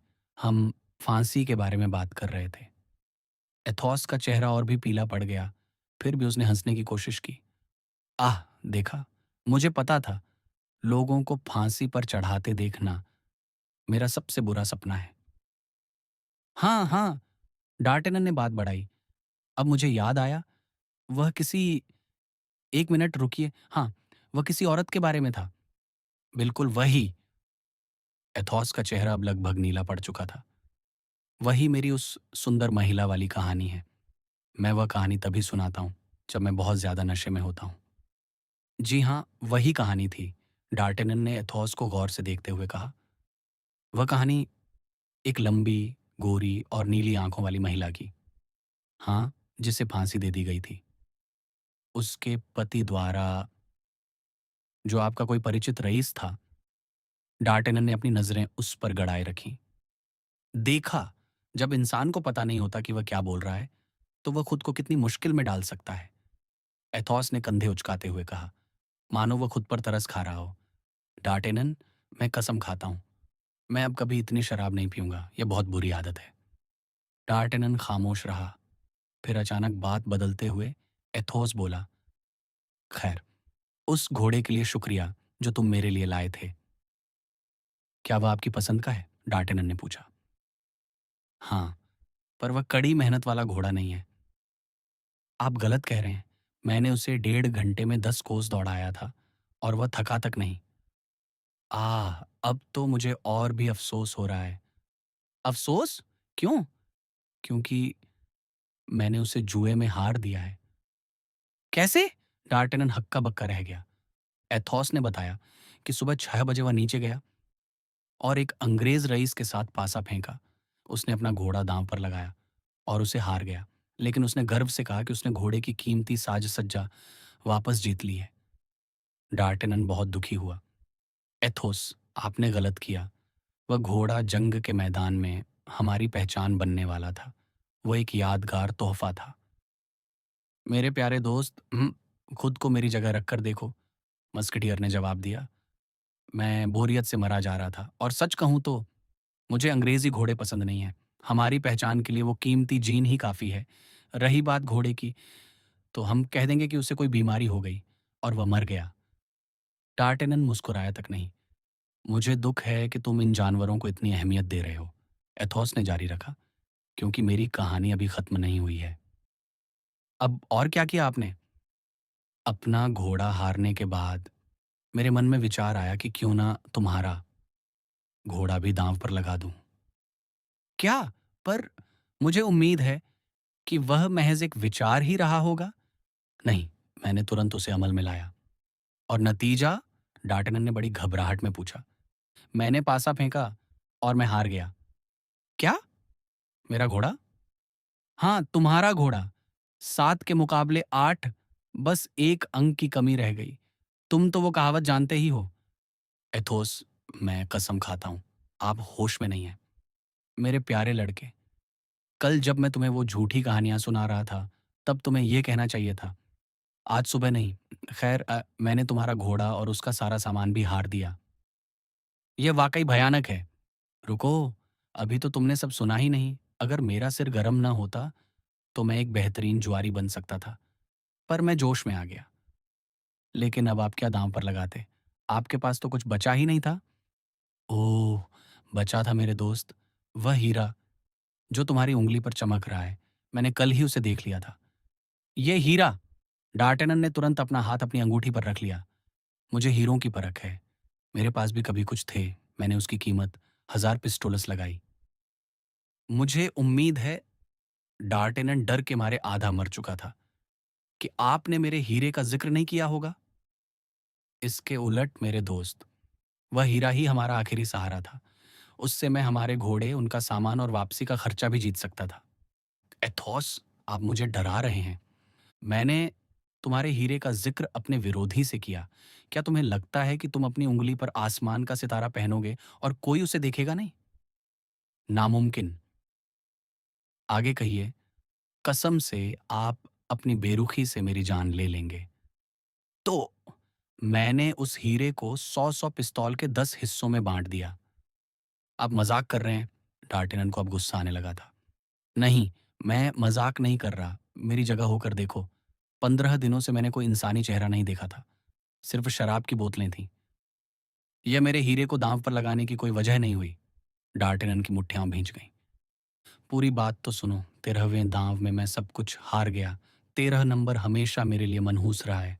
जुलाई की 13 तारीख ही थी जब धिक्कार है। डार्टेनन मेज़ से उठ खड़ा हुआ।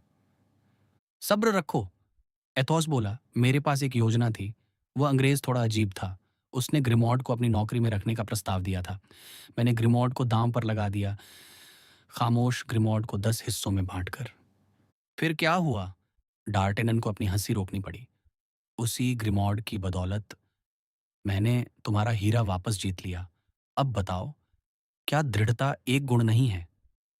कसम से, ये तो बड़ा मज़ेदार है। डार्टेनन ठहाका मारकर हँस पड़ा। जब किस्मत बदली तो मैंने फिर से हीरा दांव पर लगाया। फिर से? डार्टेनन फिर गुस्सा हो गया। मैंने तुम्हारी साज सज्जा जीती, फिर तुम्हारा घोड़ा, फिर अपनी साज सज्जा, फिर अपना घोड़ा और फिर मैं हार गया। अंत में मैंने तुम्हारी और अपनी साज सज्जा वापस जीत ली। बस, वह एक बेहतरीन दांव था और मैंने वहीं खेल बंद कर दिया। डार्टेनन ने चैन की सांस ली। तो हीरा सुरक्षित है?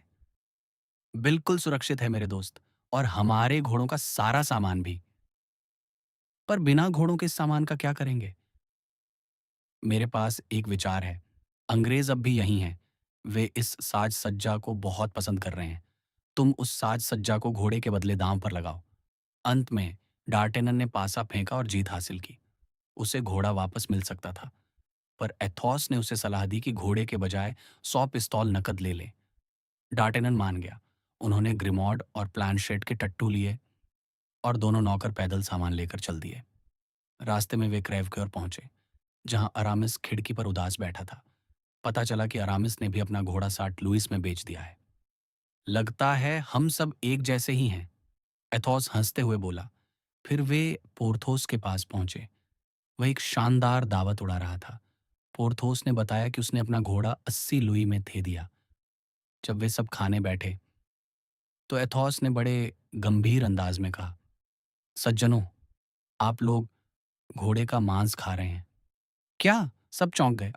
हाँ, पोर्थोस ने अपना घोड़ा बेच दिया और अब हम उसी की दावत उड़ा रहे हैं। एथॉस के इस मजाक पर सब ठहाका मारकर हंस पड़े। अंत में उन्होंने हिसाब लगाया। सबके पास थोड़े बहुत पैसे बचे थे। पेरिस पहुंचने पर डार्टेनन को मोंसियर डी ट्रेविल का खत मिला। राजा ने उसे मस्केटियर्स की कंपनी में शामिल करने का वादा किया था। यह डार्टेनन की सबसे बड़ी जीत थी। लेकिन तभी एक और खबर आई। 1 मई से युद्ध का अभियान शुरू होने वाला था और उन चारों को अपनी वर्दी और हथियारों के लिए कम से कम 6000 लीवर की जरूरत थी। सब सोच में पड़ गए। एथॉस ने डार्टेनन की उंगली पर चमकते उस हीरे की ओर देखा और मुस्कुराते हुए बोला, डार्टेनन इतना बुरा साथी नहीं है कि जब उसके भाई मुसीबत में हों तो वह अपनी उंगली पर किसी राजा की फिरौती पहनकर घूमे। अध्याय 29। साजो सामान की तलाश। इन चारों मित्रों में सबसे ज्यादा चिंतित यकीनन डार्टेनन था। हालांकि एक गार्ड्समैन होने के नाते उसके लिए साजो सामान जुटाना उन मस्केटियर्स की तुलना में आसान था, जो उच्च कुलीन वर्ग के थे। लेकिन हमारा यह गैस्कन कैडेट, जैसा कि आपने देखा होगा, बड़ा ही मितव्ययी और लगभग लोभी स्वभाव का था। और इसके साथ ही वह इतना अभिमानी भी था कि इस मामले में पोर्थोस को टक्कर देता था। अपनी इसी शान और शौकत की चिंता के साथ डार्टेनन एक और बात से परेशान था। मैडम बोनासी के बारे में तमाम पूछताछ के बाद भी उसे कोई खबर नहीं मिली थी। मोंसियर डी ट्रिविल ने महारानी से इस बारे में बात की थी। महारानी को भी उस युवा पत्नी के ठिकाने का पता नहीं था, पर उन्होंने उसे ढूंढने का वादा किया था। लेकिन यह वादा बहुत ही अस्पष्ट था और इससे डार्टेनन को कोई तसल्ली नहीं मिली। इधर एथोस अपने कमरे से बाहर नहीं निकला। उसने ठान लिया था कि वह सामान जुटाने के लिए एक कदम भी नहीं उठाएगा। हमारे पास अभी 15 दिन हैं, उसने अपने मित्रों से कहा। अगर पखवाड़े के अंत तक मुझे कुछ नहीं मिला, या यूं कहें कि कोई चीज़ मुझे ढूंढते हुए नहीं आई, तो मैं एक रास्ता निकाल लूंगा। मैं एक सच्चा कैथोलिक हूँ, इसलिए खुद को पिस्तौल की गोली से तो नहीं मारूंगा। मैं कार्डिनल के 4 गार्डों या 8 अंग्रेज़ों से कोई बड़ा झगड़ा मोल ले लूंगा और तब तक लड़ूंगा जब तक उनमें से कोई मुझे मार ना दे। तब लोग कहेंगे कि मैं राजा के लिए शहीद हुआ और बिना किसी साजो सामान के खर्च के मेरा कर्तव्य पूरा हो जाएगा। पोर्थोस अपने हाथ पीछे बांधकर इधर उधर टहलता रहा। वह बार बार अपना सिर हिलाता और कहता, मैं अपने विचार पर ही काम करूंगा।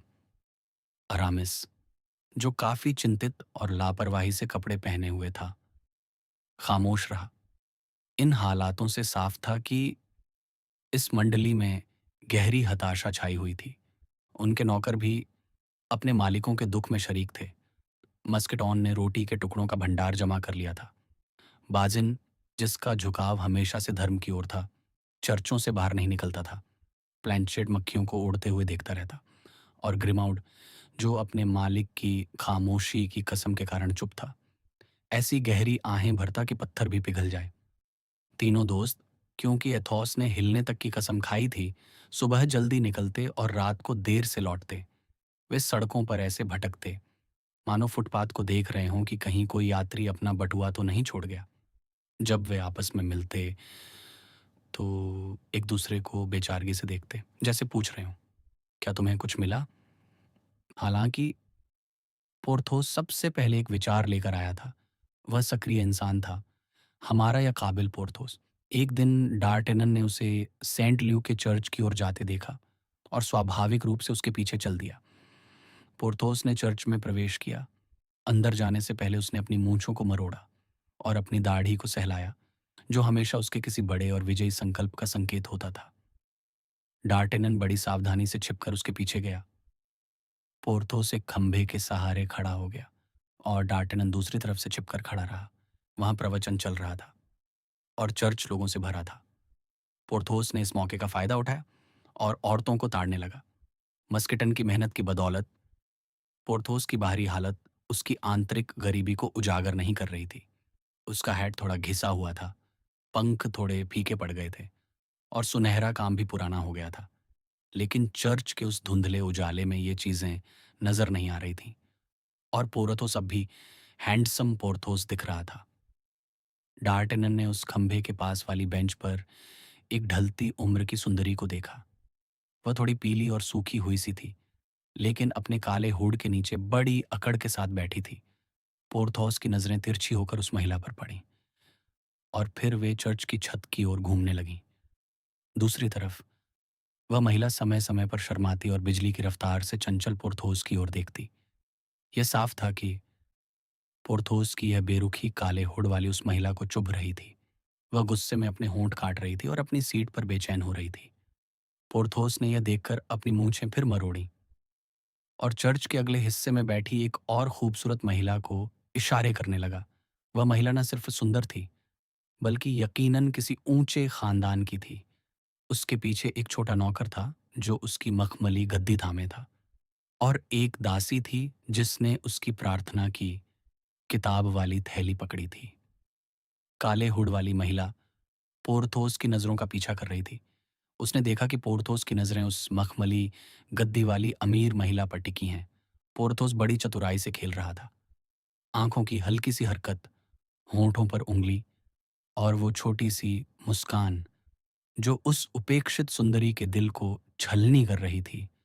तभी उस महिला ने जोर से खांसते हुए अपने सीने पर हाथ मारा ताकि सबका ध्यान उसकी ओर जाए। यहां तक कि मखमली गद्दी वाली महिला ने भी मुड़कर देखा, पर पोर्थोस ने कोई ध्यान नहीं दिया। वह सब समझ रहा था, पर बहरा बन गया था। वह मखमली गद्दी वाली महिला, जो वाकई बहुत सुंदर थी, काले हुड वाली महिला के लिए एक बड़ा खतरा बन गई थी। डार्टेनन ने उस सुंदर महिला को पहचान लिया। वह वही महिला थी जिसे उसने म्यूंग और किले में देखा था। वही महिला जिसे उस निशान वाले आदमी ने मिलेडी कहकर पुकारा था। डार्टेनन ने मिलेडी पर नजर रखते हुए पोर्थोस की हरकतों को देखना जारी रखा। उसे बड़ा मजा आ रहा था।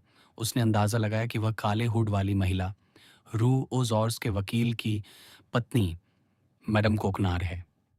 प्रवचन खत्म होने के बाद वकील की पत्नी पवित्र जल के कुंड की ओर बढ़ी। पोर्थोस उससे पहले वहां पहुंच गया। उसने एक उंगली के बजाय अपना पूरा हाथ पानी में डुबो दिया। वकील की पत्नी मुस्कुराई। उसे लगा पोर्थोस ने यह सब उसके लिए किया है, लेकिन उसकी यह गलतफहमी तुरंत दूर हो गई। जब वह उससे सिर्फ 3 कदम दूर थी, पोरथोस ने अपना सिर घुमाया और अपनी नजरें उस मखमली गद्दी वाली सुंदर महिला पर टिका दी।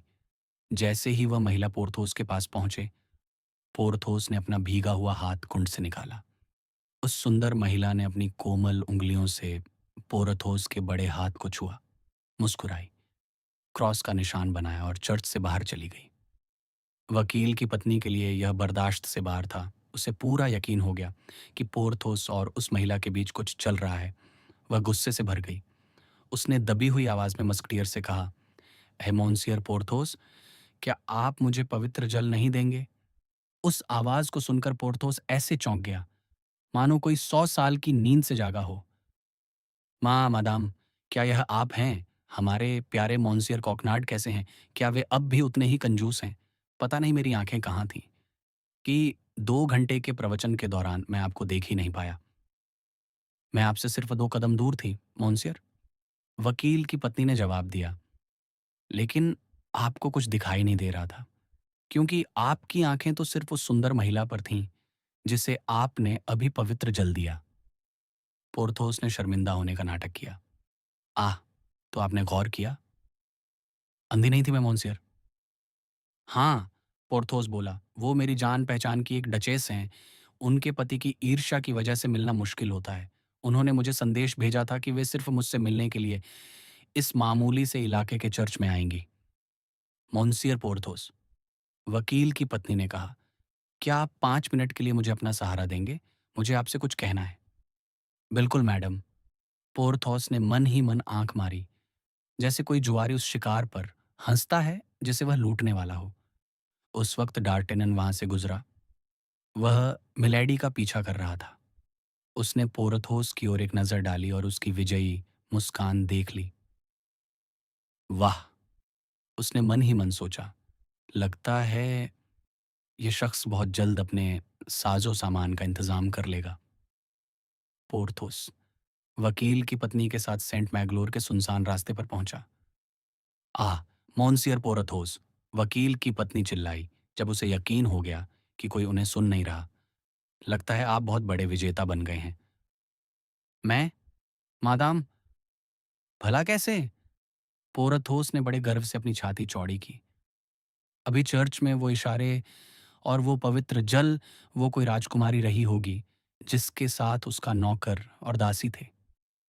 हे भगवान, मैडम, आप गलत समझ रही हैं, पोर्थोस ने कहा। वह तो सिर्फ एक डचेस थी। और वो दरबान जो दरवाजे पर खड़ा था, और वो बग्घी और शानदार वर्दी वाला कोचवान जो बाहर इंतजार कर रहा था। पोर्थोस ने न तो उस दरबान को देखा था और न ही बग्घी को, लेकिन एक ईर्ष्यालु महिला की नजरों से मैडम कोकविनार्ड ने सब देख लिया था। पोर्थोस को अब अफसोस हो रहा था कि उसने उस सुंदर महिला को राजकुमारी क्यों नहीं बताया। आह, मोन्सियर पोरथोस, आप तो औरतों के चहेते हैं, वकील की पत्नी ने आह भरते हुए कहा। खैर, पोर्थोस बोला, कुदरत ने मुझे जैसा व्यक्तित्व दिया है, मेरी किस्मत हमेशा अच्छी ही रहती है। हे भगवान, मर्द कितनी जल्दी भूल जाते हैं, वह महिला चिल्लाई। औरतों से ज़्यादा जल्दी नहीं। मुझे तो ऐसा ही लगता है, पोर्थोस ने जवाब दिया। क्योंकि मैडम, मैं तो आपका शिकार बना जब मैं ज़ख्मी था, मरने की हालत में था, तो सर्जनों ने मुझे छोड़ दिया। मैं एक कुलीन परिवार का वंशज जिसने आपकी दोस्ती पर भरोसा किया था। मैं अपनी चोटों से कम और भूख से ज़्यादा मर रहा था, चंटीली की उस मामूली सराय में। पर आपने मेरे उन तड़पते हुए खतों का एक बार भी जवाब नहीं दिया। लेकिन मोंसियर पोरथोस, वकील की पत्नी बुदबुदाई। उसे अब लगने लगा था कि शायद उसने गलती की है। मैंने आपके लिए बैरोनेस को कुर्बान कर दिया। मैं जानती हूँ। उस काउंटेस को, मोंसियर पोरथोस, रहम कीजिए। आप सही कह रही हैं, मैडम। मैं अपनी बात पूरी नहीं करूँगा। पर वो मेरे पति थे, जो पैसे उधार देने को तैयार नहीं थे। मैडम कोक्विनाड, पोर्थोस ने कहा, वो पहला खत याद कीजिए जो आपने मुझे लिखा था। वह आज भी मेरे दिल पर नक्काशी की तरह दर्ज है। वकील की पत्नी ने एक ठंडी आह भरी। लेकिन, वह बोली, वो रकम जो आपने मांगी थी वह काफी बड़ी थी। मैडम कोक्विनाड, मैंने आपको प्राथमिकता दी थी। मुझे सिर्फ उस डचेस को एक खत लिखना था। मैं उसका नाम नहीं लूंगा क्योंकि मैं किसी महिला का नाम उछालना पसंद नहीं करता। पर मुझे पता है कि अगर मैं उसे लिखता तो वह मुझे 1500 पिस्तौल भेज देती। वकील की पत्नी की आंख में एक आंसू आ गया। मोन्सियर पोरथोस, आपने मुझे कड़ी सजा दी है। अगर भविष्य में आप कभी ऐसी स्थिति में हों तो बस मुझे याद कीजिएगा। छी, मैडम, छी, पोरथोस ने घृणा का नाटक करते हुए कहा। पैसों की बात मत कीजिए, यह अपमानजनक है। तो क्या आप अब मुझसे प्यार नहीं करते? वह महिला उदासी से बोली। पोरथोस एक गरिमापूर्ण खामोशी बनाए रहा। यही आपका जवाब है? अफसोस, मैं समझ गई। उस चोट के बारे में सोचिए जो आपने मुझे पहुंचाई है, मैडम। वह आज भी यहां है। पोरथोस ने अपना हाथ अपने दिल पर रखा और उसे जोर से दबाया। मैं उसे ठीक कर दूंगी मेरे प्यारे पोरथोस, सच में। वैसे भी मैंने आपसे मांगा ही क्या था? पोरथोस ने लापरवाही से अपने कंधे उचकाए। महज एक छोटा सा कर्ज। आखिर मैं कोई अनुचित मांग करने वाला इंसान नहीं हूं। मैं जानता हूं आप अमीर नहीं हैं, मैडम कोकनाड, और आपके पति को अपने गरीब मुवक्किलों का खून चूसना पड़ता है ताकि कुछ सिक्के जुटा सकें। ओह, अगर आप कोई ढचेस या काउंटेस होती अब तो बात अलग थी। तब आपकी बेरुखी माफी के लायक नहीं होती। वकील की पत्नी को ठेस लगी।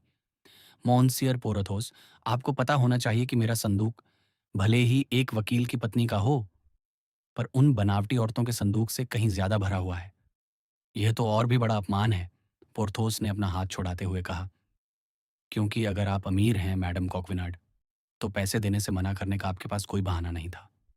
जब मैंने अमीर कहा, वह महिला बोली जिसे लगा कि वह ज्यादा बोल गई है। तो मेरा मतलब वो नहीं था। मैं उतनी अमीर नहीं हूं, पर मेरी हालत काफी अच्छी है। रहने दीजिए, मैडम, पोर्थोस बोला। इस बारे में अब और बात मत कीजिए। आपने मुझे गलत समझा। हमारे बीच की सारी सहानुभूति अब खत्म हो गई है। आप कितने एहसान फरामोश हैं। वाह, अब आप ही शिकायत कीजिए, पोर्थोस ने कहा। जाओ, अपने उस सुंदर डचेस के पास जाओ। मैं तुम्हें नहीं रोकूंगी। और मेरे ख्याल से वह भी किसी से कम नहीं है। मॉन्सियर पोरथोस, एक आखिरी बार, क्या आप अब भी मुझसे प्यार करते हैं? हाँ, मैडम, पोर्थोस ने बड़े ही गमगीन लहजे में कहा। जब हम एक युद्ध अभियान पर जा रहे हों, एक ऐसा अभियान जिसमें मेरी रूह कहती है कि मैं मारा जाऊंगा। सा ओह, ऐसी बातें मत कीजिए। वकील की पत्नी रोने लगी। मेरा दिल यही कहता है। पोरथोस और भी उदास हो गया। बल्कि ये कहिए कि आपको कोई नया प्यार मिल गया है। ऐसा नहीं है, मैं आपसे साफ कह रहा हूँ। कोई भी चीज़ मुझे प्रभावित नहीं करती, पर मेरे दिल की गहराइयों में अब भी आपके लिए कुछ बाकी है। लेकिन 15 दिनों में, जैसा कि आप जानती हैं, ये घातक अभियान शुरू होने वाला है। मैं अपने साजो सामान को लेकर बहुत परेशान रहूंगा। मुझे अपने परिवार से मिलने ब्रिटेन ही जाना होगा ताकि सफ़र के लिए कुछ पैसों का इंतजाम कर सकूं। पोर्थोस ने देखा कि उस महिला के मन में प्यार और लालच के बीच जंग चल रही है। और उसने आगे कहा, वो डचेस जिसे आपने चर्च में देखा था, उसकी जागीर मेरे परिवार की जागीर के पास ही है। हम ये सफ़र साथ में करने वाले हैं। आप तो जानती हैं, जब 2 लोग साथ सफ़र करते हैं, तो रास्ता छोटा लगता है। मोंसियर पोरथोस, क्या पेरिस में आपका कोई दोस्त नहीं है? वकील की पत्नी ने पूछा। मुझे लगा था कि कोई है। पोरथोस फिर उदास हो गया, पर मेरी गलतफ़हमी दूर हो गई। आपका दोस्त है, वह महिला जोश में चिल्लाई। कल हमारे घर आइए। आप मेरी चाची के बेटे हैं, यानी मेरे भाई। आप पिकार्डी से आए हैं। आपके कई कानूनी मामले फंसे हैं, पर आपके पास कोई वकील नहीं है। क्या आप ये सब याद रख सकते हैं? बिल्कुल मैडम। खाने के वक्त आइएगा। ठीक है।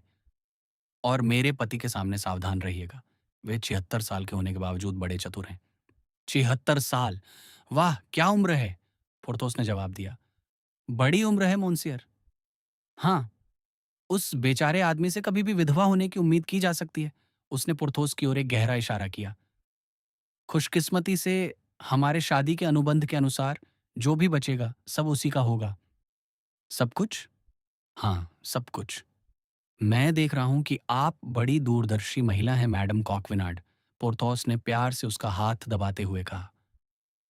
तो क्या हमारे बीच सब ठीक है प्यारे मोन्सियर पोर्थोस? उसने मुस्कुराते हुए पूछा। उम्र भर के लिए, पोर्थोस ने जवाब दिया। तो फिर कल मिलते हैं मेरे प्यारे धोखेबाज। कल मिलते हैं मेरी भुलक्कड़ सुंदरी। कल मेरे फरिश्ते। कल मेरी जिंदगी की ज्योति। अध्याय 30। डार्टेनन और वह अंग्रेज। डार्टेनन ने मिलेडी का पीछा किया, लेकिन इस तरह कि वह उसकी नज़रों में न आए। उसने देखा कि वह अपनी बग्घी में सवार हुई और कोचवान को सेंट जर्मन चलने का आदेश दिया। 2 शक्तिशाली घोड़ों द्वारा खींची जा रही बग्घी का मुकाबला पैदल चलकर करना नामुमकिन था।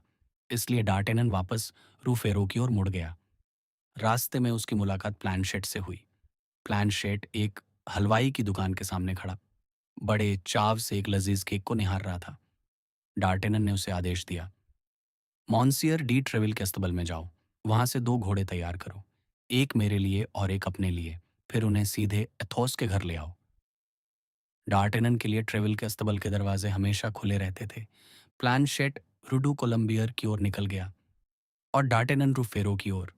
जब वह पहुंचा तो एथोस घर पर ही था। वह बड़ी खामोशी और उदासी के साथ स्पेनिश शराब की एक बोतल खाली कर रहा था। उसने ग्रिमॉड को इशारा किया कि डार्टेनन के लिए एक गिलास लाए, और ग्रिमॉड ने हमेशा की तरह बिना एक शब्द बोले आदेश का पालन किया। डार्टेनन ने एथोस को चर्च का सारा हाल सुनाया। उसने बताया कि कैसे पोर्थोस और वकील की पत्नी के बीच बातचीत हुई और कैसे उनके साथी के पास अब अपने साजो सामान के लिए पैसे आने वाले थे। यह सुनकर एथोस बोला, जहां तक मेरी बात है, मैं निश्चिंत हूं। कम से कम औरतें मेरे साजो सामान का खर्चा नहीं उठाएंगी। मेरे प्यारे एथोस, आप जैसे सुंदर, सुसंस्कृत और कुलीन नवाब से तो कोई राजकुमारी या रानी भी खुद को बचा नहीं पाएगी। डार्टेनन ने मुस्कुराते हुए कहा। ये डार्टेनन अभी कितना नादान है, एथोस ने कंधे उचकाते हुए कहा और ग्रिमॉड को एक और बोतल लाने का इशारा किया। उसी पल प्लानशेट ने दरवाजे से झांकते हुए बताया कि घोड़े तैयार हैं। कौन से घोड़े? एथोस ने पूछा। वही 2 घोड़े जो मॉन्सियर डी ट्रेविल ने मुझे दिए हैं। मैं अब सेंट जर्मन की सैर पर जा रहा हूं। पर वहां तुम्हारा क्या काम है? एथोस ने सवाल किया। डार्टेनन ने उसे चर्च में हुई मुलाकात के बारे में बताया। उसने उस रहस्यमयी महिला का जिक्र किया जो उस काले चोगे वाले और चेहरे पर निशान वाले शख्स के साथ देखी गई थी। वही औरत जो डार्टेनन के दिमाग पर छाई रहती थी। इसका मतलब है तुम्हें उस औरत से भी वैसे ही प्यार हो गया है जैसा कॉन्स्टेंस से था? एथोस ने तिरस्कार के साथ कहा, मानो उसे इंसानी कमजोरी पर तरस आ रहा हो। मैं बिल्कुल नहीं, डार्टेनन ने जवाब दिया। मैं तो बस उस रहस्य को सुलझाना चाहता हूं जिससे वह जुड़ी है, न जाने क्यों। पर मुझे लगता है कि वह अनजान औरत मेरी जिंदगी पर कोई गहरा असर डालने वाली है। हो सकता है तुम सही हो, एथोस बोला, लेकिन मेरी नज़र में कोई भी औरत दोबारा ढूंढे जाने के लायक नहीं होती अगर वह एक बार खो जाए। मादाम बोनासियक्स खो चुकी हैं।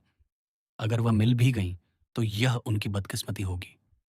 नहीं एथोस, आप गलत कह रहे हैं। मैं अपनी बेचारी कॉन्स्टेंस को पहले से भी ज़्यादा प्यार करता हूँ। अगर मुझे पता चले कि वह दुनिया के किसी भी कोने में कैद है, तो मैं उसे आज़ाद कराने ज़रूर जाऊँगा।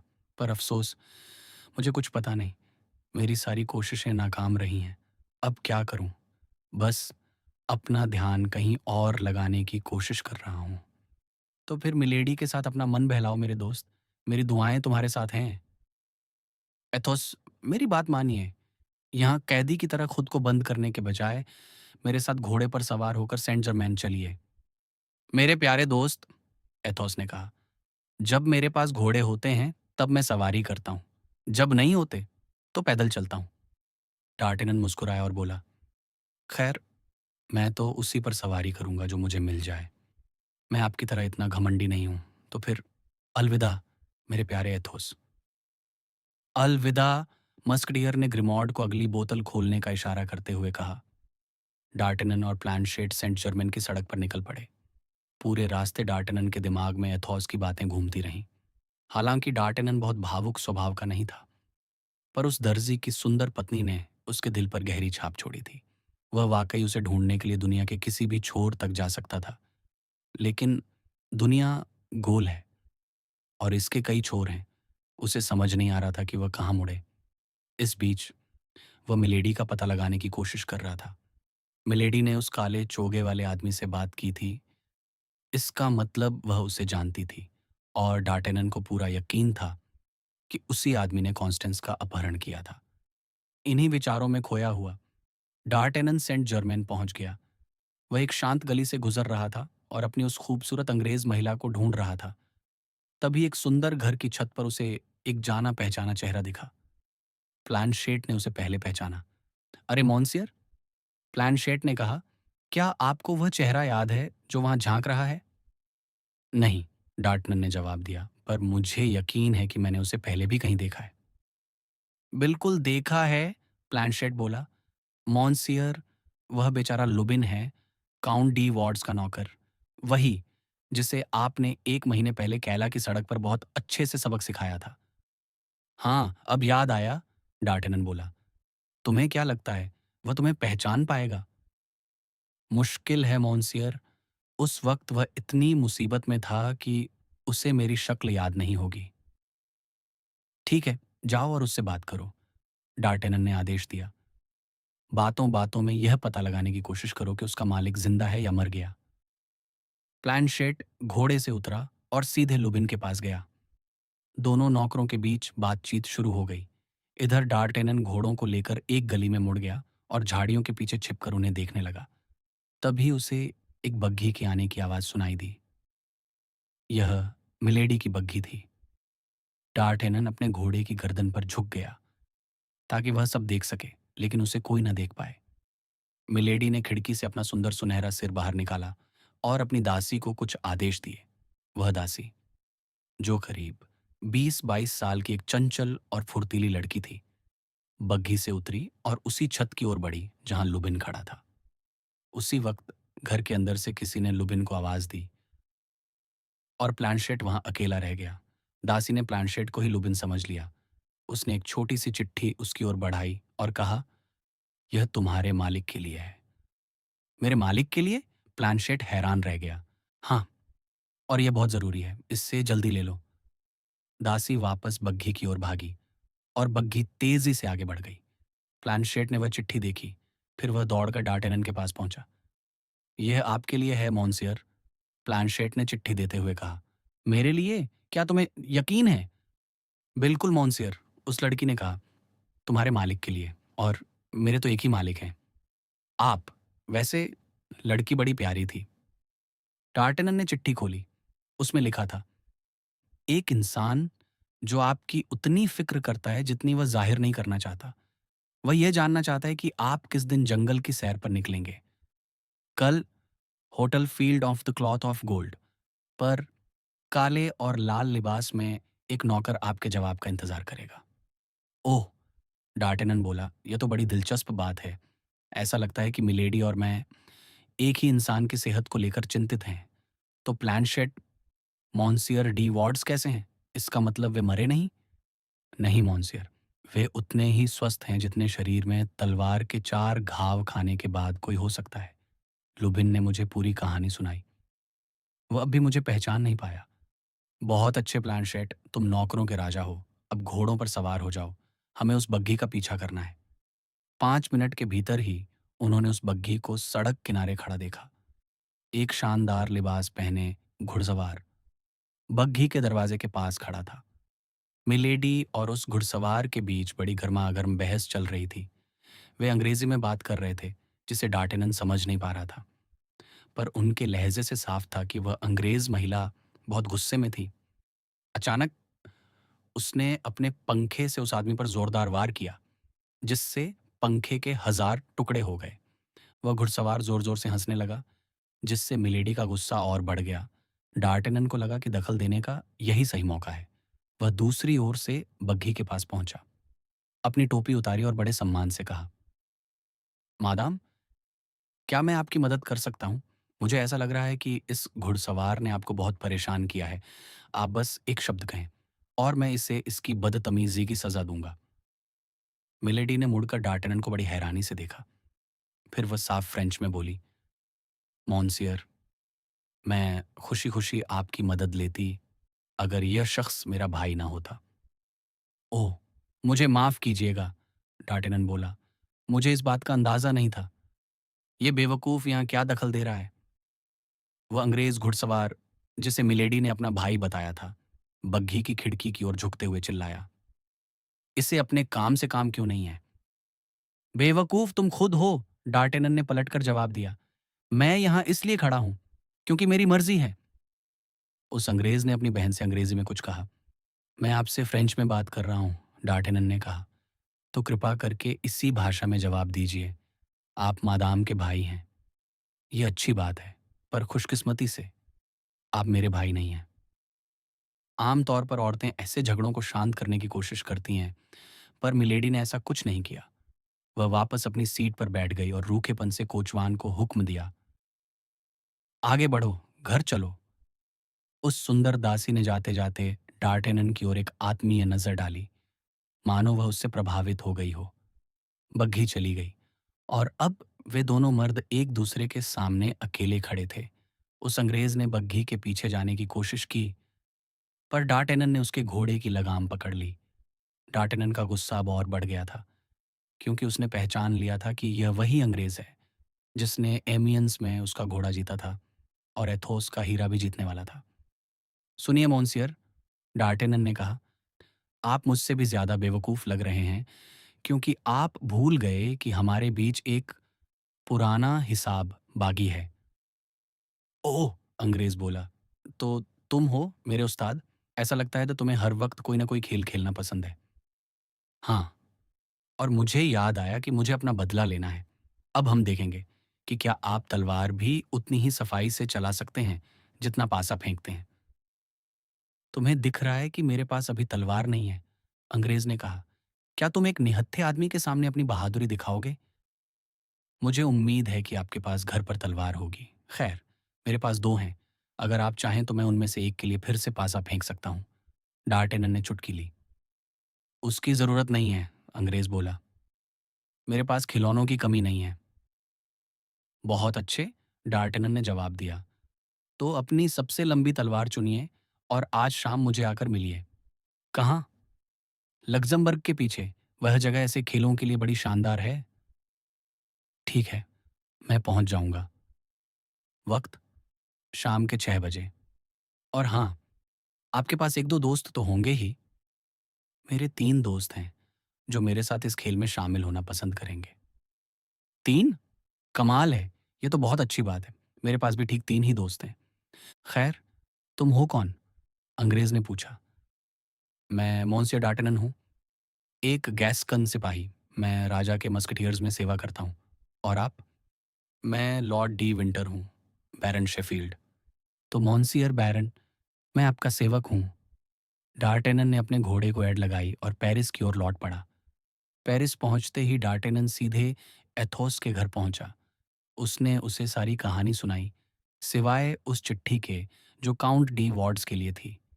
एथोस यह सुनकर बहुत खुश हुआ कि उसे एक अंग्रेज से लड़ने का मौका मिलेगा, मानो ये उसका पुराना सपना हो।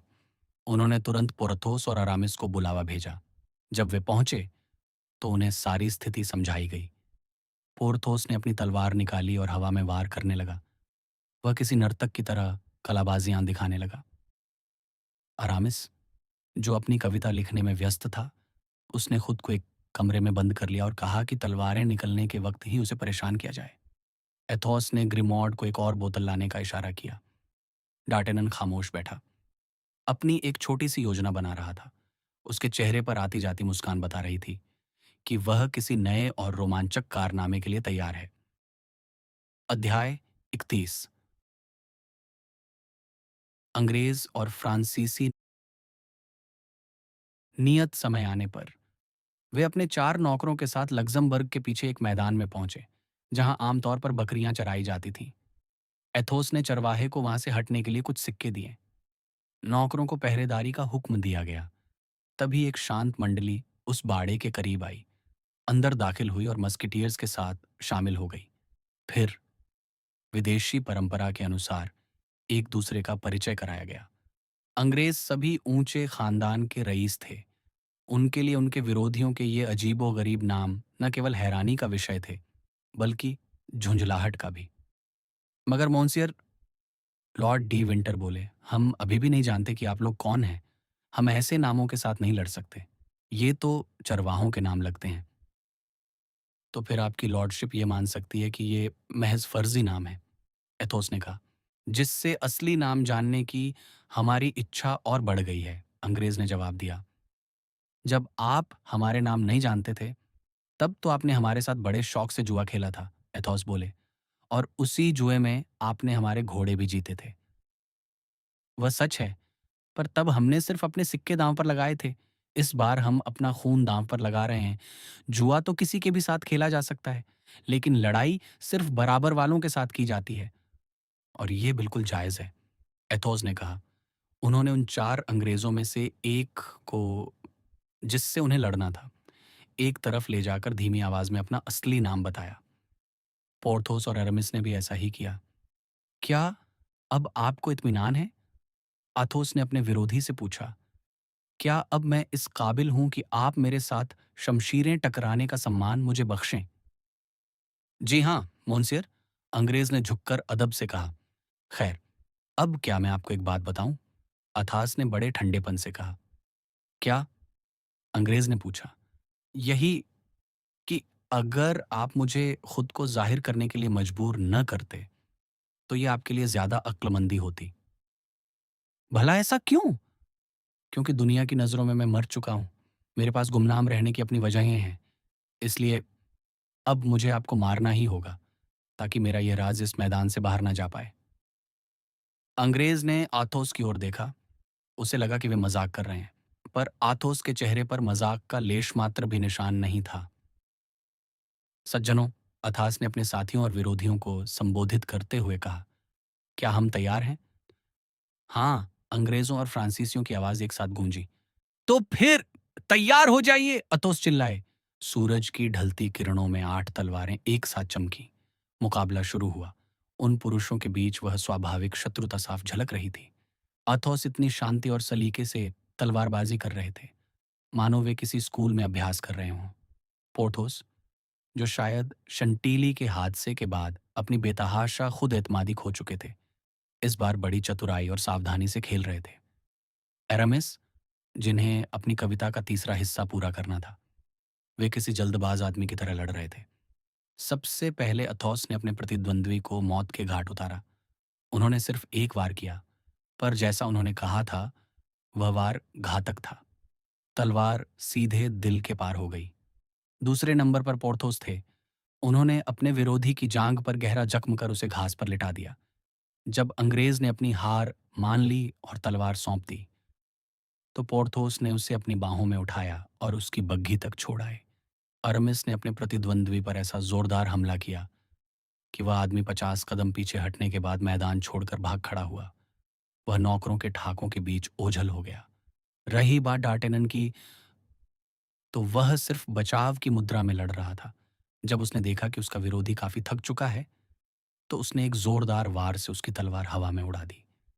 लॉर्ड डी विंटर खुद को निहत्था पाकर 2-3 कदम पीछे हटे, पर उनका पैर फिसल गया और वे पीछे की ओर गिर पड़े।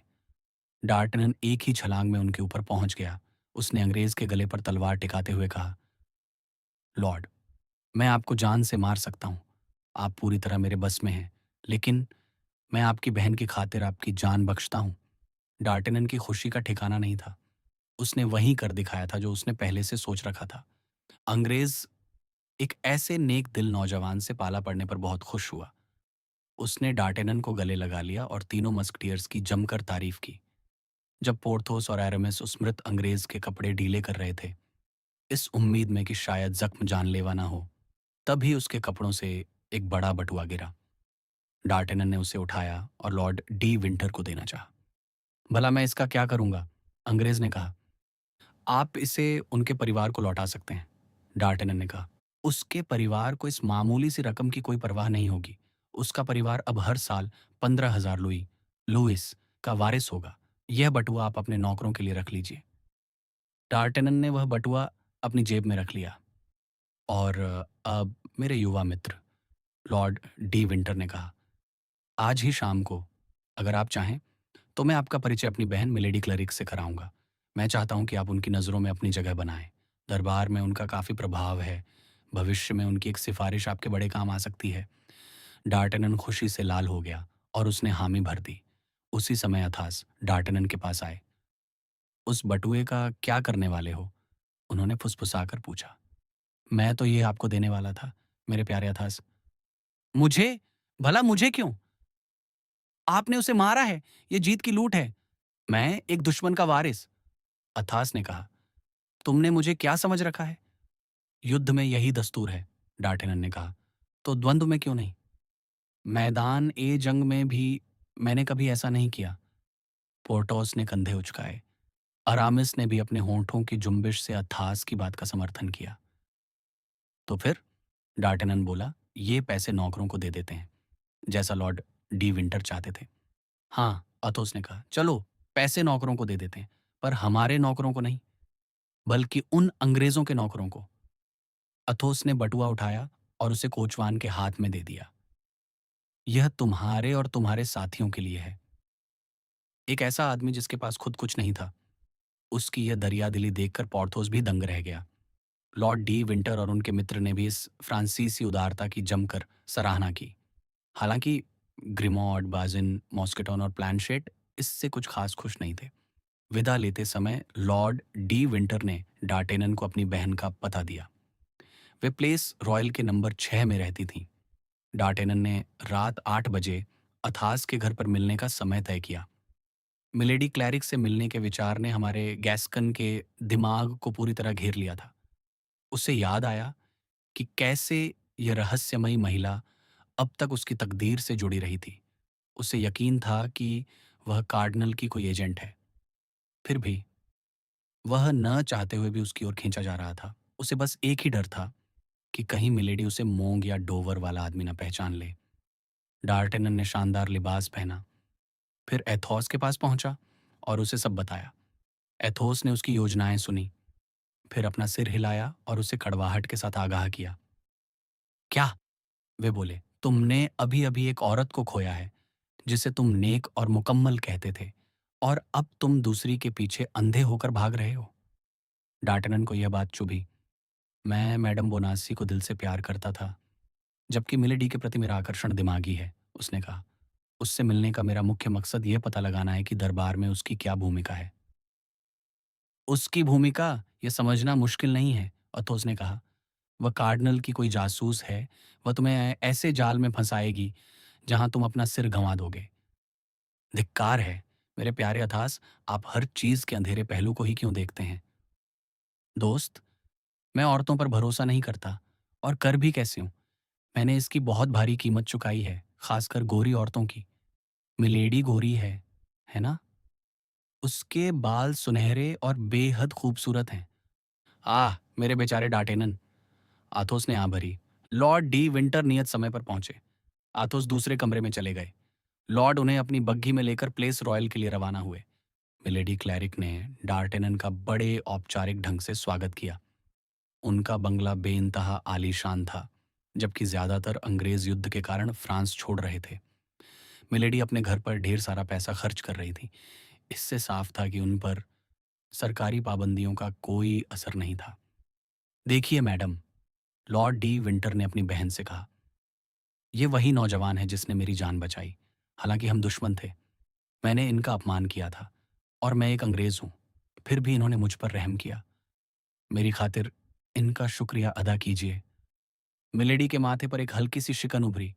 उनके होंठों पर एक ऐसी अजीब मुस्कान आई जिसे देख डार्टेनन कांप उठा। लॉर्ड ने यह नहीं देखा, वे मिलेडी के पालतू बंदर के साथ खेलने लगे। आपका स्वागत है मोन्सियर, मिलेडी ने बड़ी मीठी आवाज में कहा। उनकी आवाज की मिठास उनके पहले के व्यवहार से बिल्कुल अलग थी। आज आपने मेरी कृतज्ञता पर हमेशा के लिए हक पा लिया है। अंग्रेज लॉर्ड ने उस मुकाबले का एक एक विवरण सुनाया। मिलेडी ने बड़े ध्यान से सुना, पर यह साफ था कि उन्हें यह सब सुनकर खुशी नहीं हो रही थी। गुस्से से खून उनके चेहरे पर चढ़ आया था और उनका पैर बेचैनी से हिल रहा था। जब लॉर्ड डी विंटर को किसी ज़रूरी काम से जाना पड़ा, तो उन्होंने अपनी बहन को डार्टेनन का ख्याल रखने को कहा। अकेले होने पर मिलेडी का चेहरा फिर से सौम्य हो गया, पर उनके रूमाल पर खून के कुछ छोटे धब्बे बता रहे थे कि उन्होंने गुस्से में अपने होंठों को इतनी जोर से काटा था कि खून निकल आया।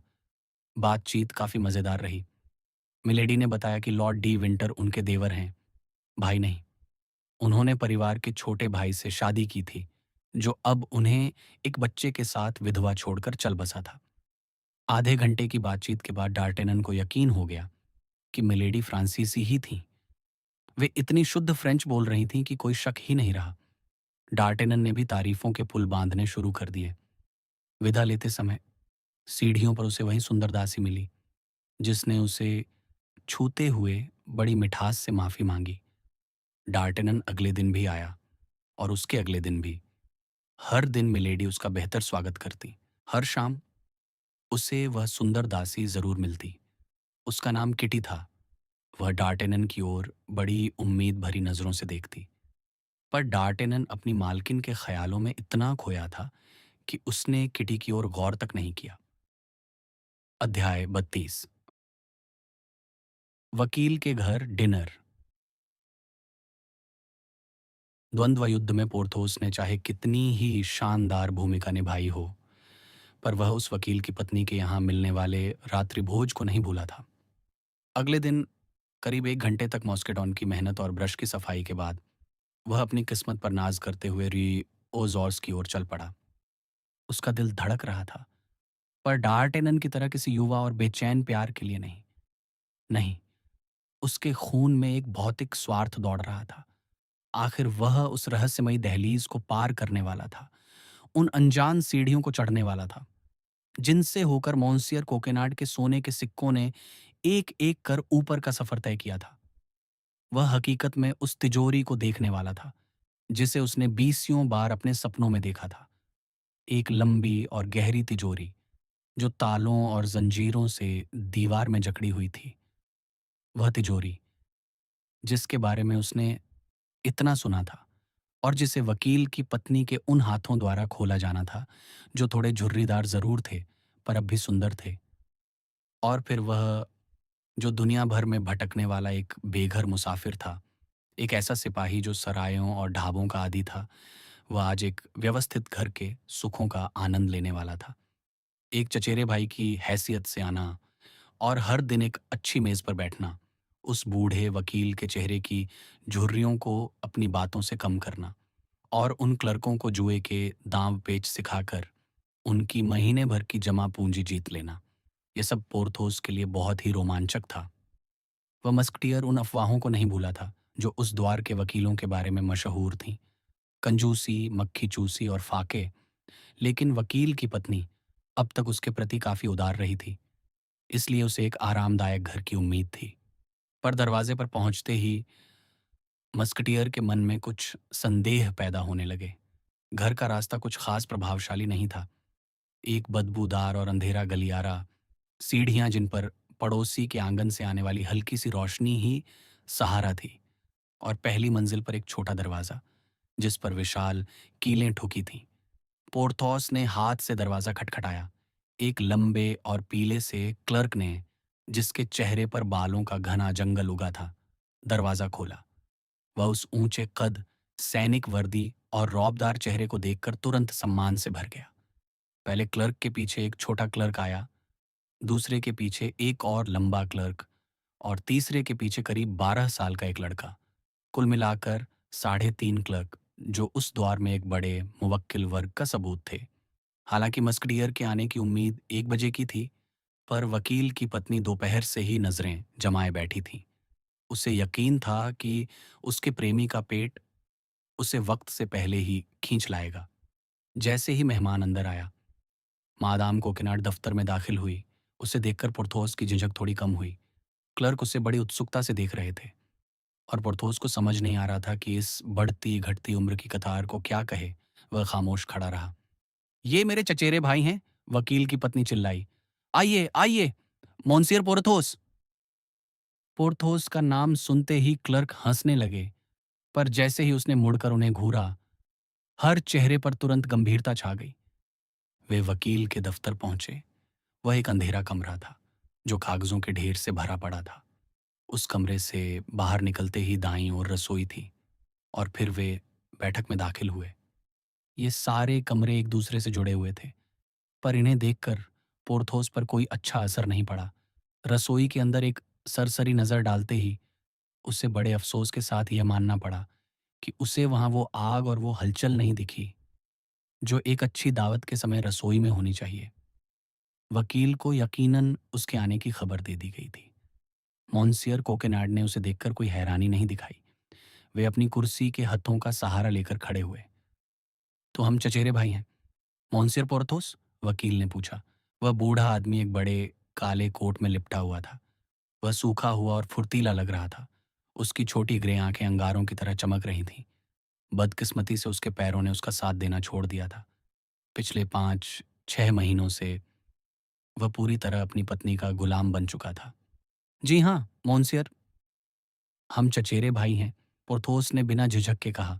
उसे पता था कि पति उसका कोई गर्मजोशी से स्वागत नहीं करेगा।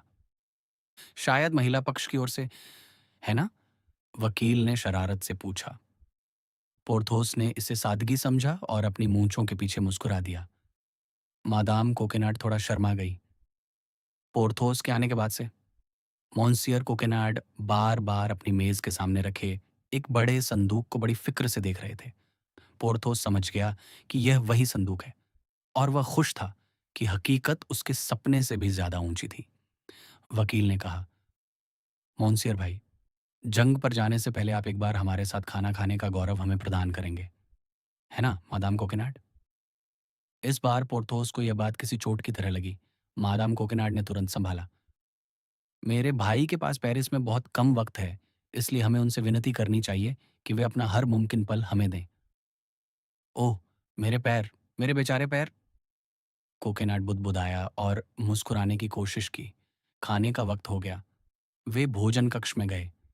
क्लर्क सेना की तरह समय के पाबंद थे। वे अपनी स्टूल पकड़कर बैठने के लिए तैयार थे। उनके जबड़े अभी से चलने लगे थे। वाह! पोरथोस ने सोचा, ये तो ऐसे लग रहे हैं जैसे किसी डूबे हुए जहाज के मुसाफिर हों, जिन्होंने 6 हफ्ते से खाना न देखा हो। मोंसियर कोकेनाड पहियों वाली कुर्सी पर बैठकर आए। अंदर आते ही वकील ने भी अपने क्लर्कों की तरह नाक और जबड़े हिलाने शुरू कर दिए। ओह हो, वे बोले, ये सूप तो काफी लुभावना लग रहा है।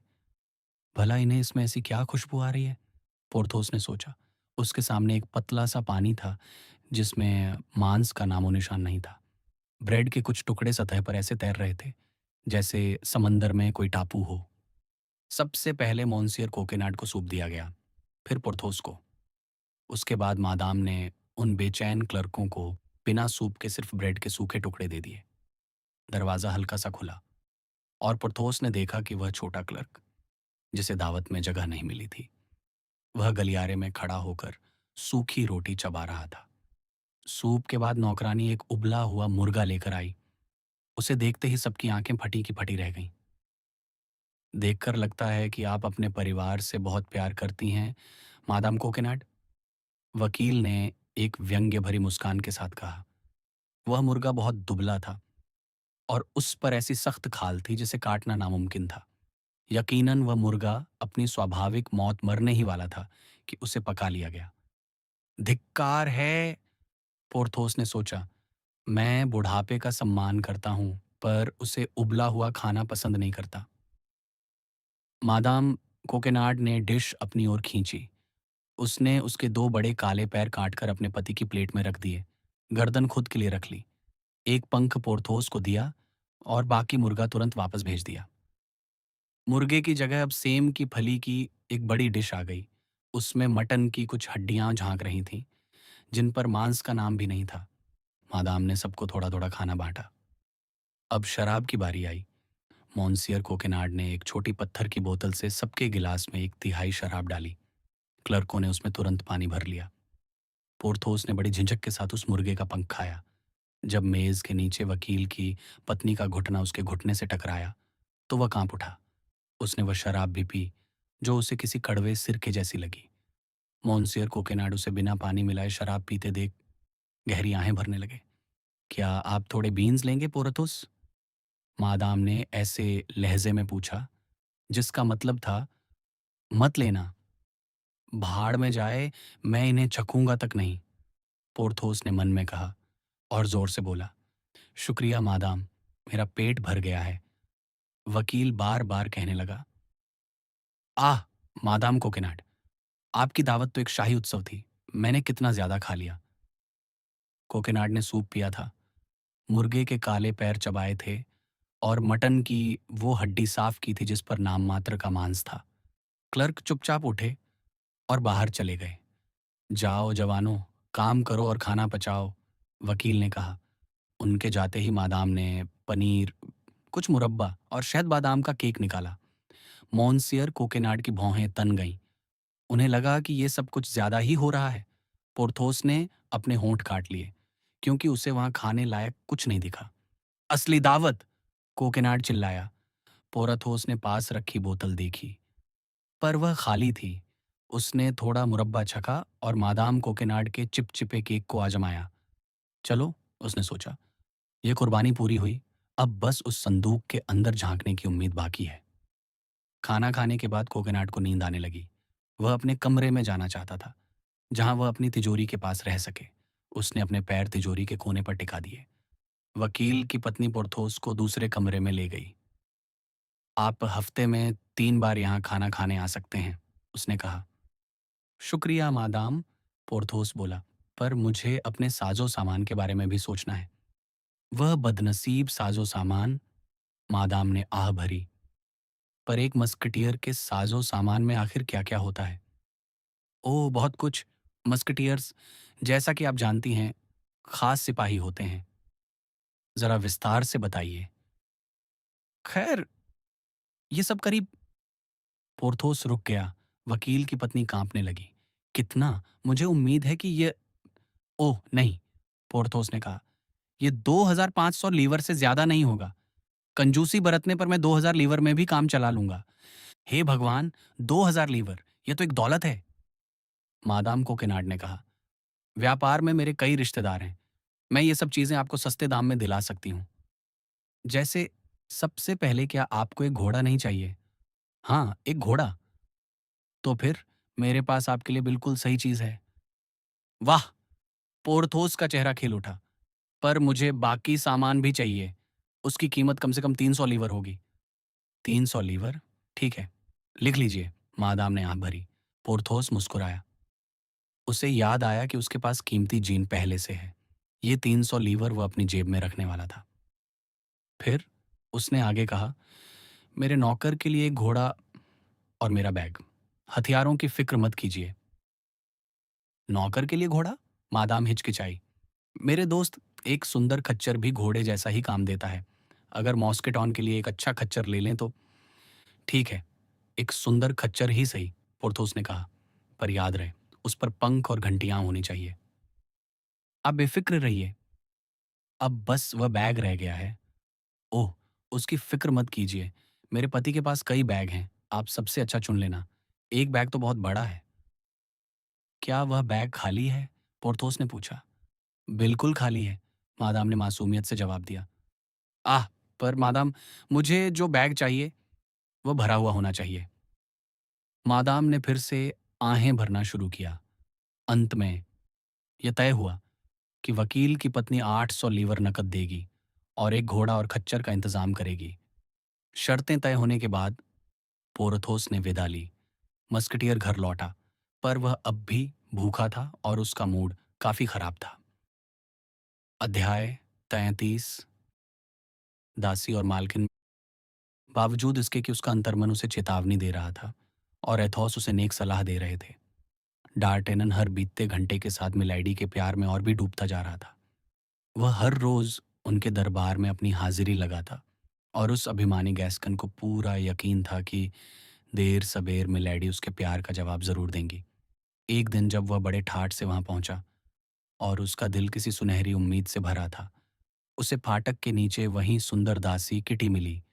लेकिन इस बार वह प्यारी लड़की सिर्फ उसे छूकर नहीं गुजरी, उसने धीरे से डार्टेनन का हाथ थाम लिया। बहुत अच्छे, डार्टेनन ने सोचा। यकीनन उसकी मालकिन ने मेरे लिए कोई संदेश भेजा है। शायद वह किसी गुप्त मुलाकात के बारे में बताना चाहती है, जिसे कहने की उसकी हिम्मत नहीं हुई। उसने बड़े गर्व से उस लड़की की ओर देखा। मैं आपसे 3 शब्द कहना चाहती हूँ, मोंसियर शेवलिए, दासी हकलाते हुए बोली। कहो माय डियर, कहो, डार्टेनन ने कहा। मैं सुन रहा हूँ। यहाँ नामुमकिन। मुझे जो कहना है वह बहुत लंबा है और सबसे बढ़कर बहुत गोपनीय है।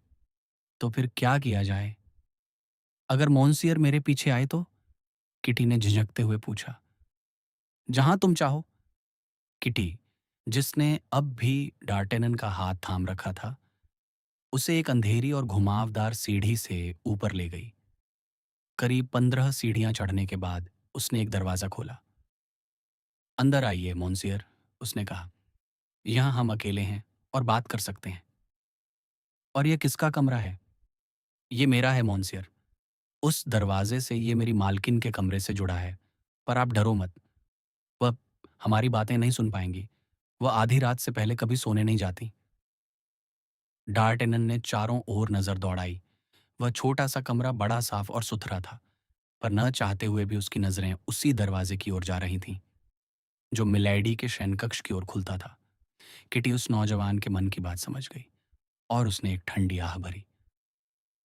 तो आप मेरी मालकिन को बहुत ज्यादा चाहते हैं मोंसियर? उसने पूछा। ओह, जितना मैं कह सकता हूं उससे कहीं ज्यादा किटी। मैं उनके लिए पागल हूं। किटी ने एक और आह भरी। अफसोस मोंसियर, उसने कहा, यह बहुत बुरा है। भला इसमें तुम्हें क्या बुरा लग रहा है? डार्टेनन ने पूछा। क्योंकि मोंसियर, किटी ने जवाब दिया, मेरी मालकिन आपसे बिल्कुल प्यार नहीं करती। क्या? डार्टेनन चौंक गया। क्या उन्होंने तुम्हें यह कहने के लिए भेजा है? ओह नहीं मोंसियर, लेकिन आपके प्रति मेरे मन में जो सम्मान है, उसकी खातिर मैंने खुद आपको यह बताने का फैसला किया है। बहुत बहुत शुक्रिया मेरी प्यारी किटी, पर तुम्हारी यह जानकारी जरा भी सुखद नहीं है। यानी आपको मेरी बात पर यकीन नहीं है, है ना? ऐसी बातों पर यकीन करना थोड़ा मुश्किल होता है मेरी प्यारी। आखिर अपनी इज्जत का भी सवाल है। तो आपको मुझ पर भरोसा नहीं? सच कहूं तो जब तक तुम मुझे कोई सबूत न दे दो। तो इसके बारे में आप क्या कहेंगे? किटी ने अपने सीने से एक छोटी सी चिट्ठी निकाली। मेरे लिए? डार्टनन ने खत झपटते हुए पूछा। नहीं, किसी और के लिए। किसके लिए? नाम बताओ, नाम बताओ, डार्टनन चिल्लाया। पता पढ़ लीजिए। मॉन्सियर काउंट डी वॉर्डेस। सेंट जर्मेन वाली उस घटना की याद डार्टेनन के दिमाग में बिजली की तरह कौंधी। पलक झपकते ही उसने खत फाड़ दिया, जबकि किटी उसे रोकने के लिए चीखती रह गई। ओ भगवान, मोन्सियर, आप ये क्या कर रहे हैं? मैं? कुछ नहीं, डार्टेनन ने कहा, और उसने पढ़ा। आपने मेरे पहले खत का जवाब नहीं दिया। क्या आप बीमार हैं, या आप उन नज़रों को भूल गए जो मौदाम डीगाइस की दावत में मुझ पर इनायत हुई थी? काउंट, अब आपके पास एक मौका है, इसे हाथ से ना जाने दें। डार्टेनन का चेहरा पीला पड़ गया।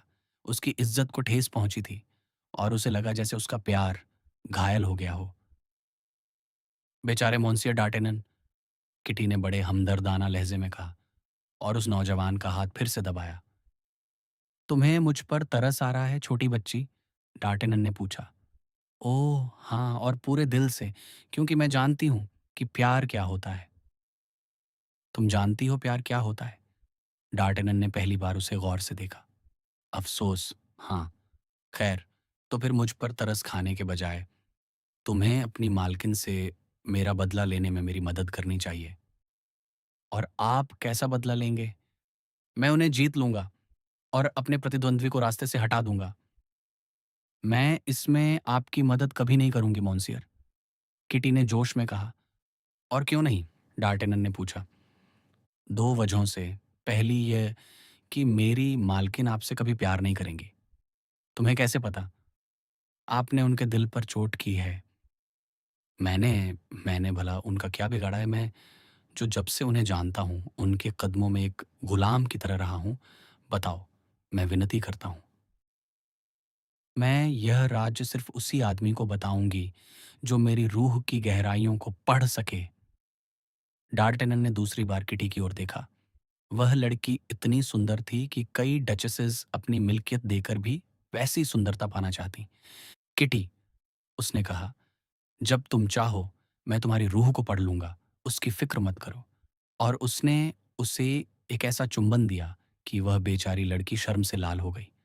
ओह नहीं, किटी बोली, आप मुझसे प्यार नहीं करते, आप तो मेरी मालकिन को चाहते हैं। आपने अभी अभी खुद कहा था। तो क्या इस वजह से तुम मुझे दूसरी वजह नहीं बताओगी?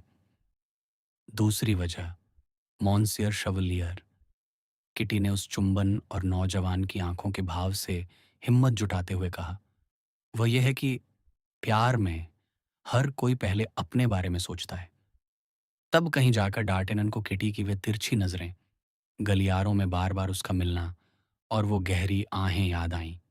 पर उस बड़ी मालकिन को रिझाने की धुन में उसने इस दासी को नजरअंदाज कर दिया था।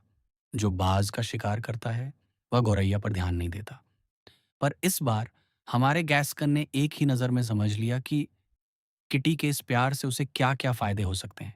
काउंट डी वॉर्ड्स के खतों को बीच में ही पकड़ लेना, पल पल की खबरें मिलना, और किटी के कमरे के रास्ते, जो मालकिन के कमरे के ठीक बगल में था, वहां किसी भी वक्त दाखिल हो पाना।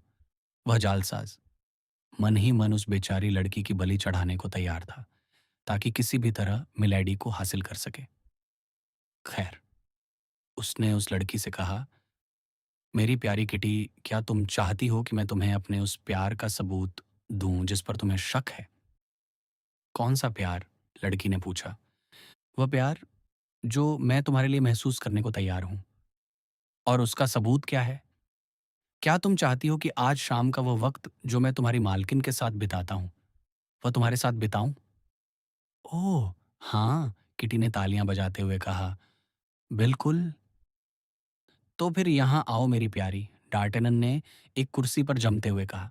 आओ, और मैं तुम्हें बताऊं कि तुम अब तक की देखी हुई सबसे सुंदर दासी हो। उसने उसे इतना और इस तरह से रिझाया कि वह बेचारी लड़की, जो उस पर यकीन करना ही चाहती थी, मान गई। फिर भी किटी ने बड़ी दृढ़ता से अपना बचाव किया। वक्त बीतता गया। आधी रात का घंटा बजा, और ठीक उसी समय मिलेडी के कमरे की घंटी गूंजी। हे भगवान, किटी चिल्लाई, मेरी मालकिन मुझे बुला रही है। जाइए, फौरन जाइए। डार्टेनन उठा, अपना हैट लिया, जैसे वह जाने ही वाला हो। पर सीढ़ियों के दरवाजे के बजाय उसने एक बड़ी अलमारी का दरवाजा खोला और मिलेडी के गाउन्स और कपड़ों के बीच छिप गया। आप ये क्या कर रहे हैं? किटी फुसफुसाकर चिल्लाई। डार्टेनन ने अंदर से कुंडी लगा ली और कोई जवाब नहीं दिया। क्या हुआ? मिलेडी की तीखी आवाज आई।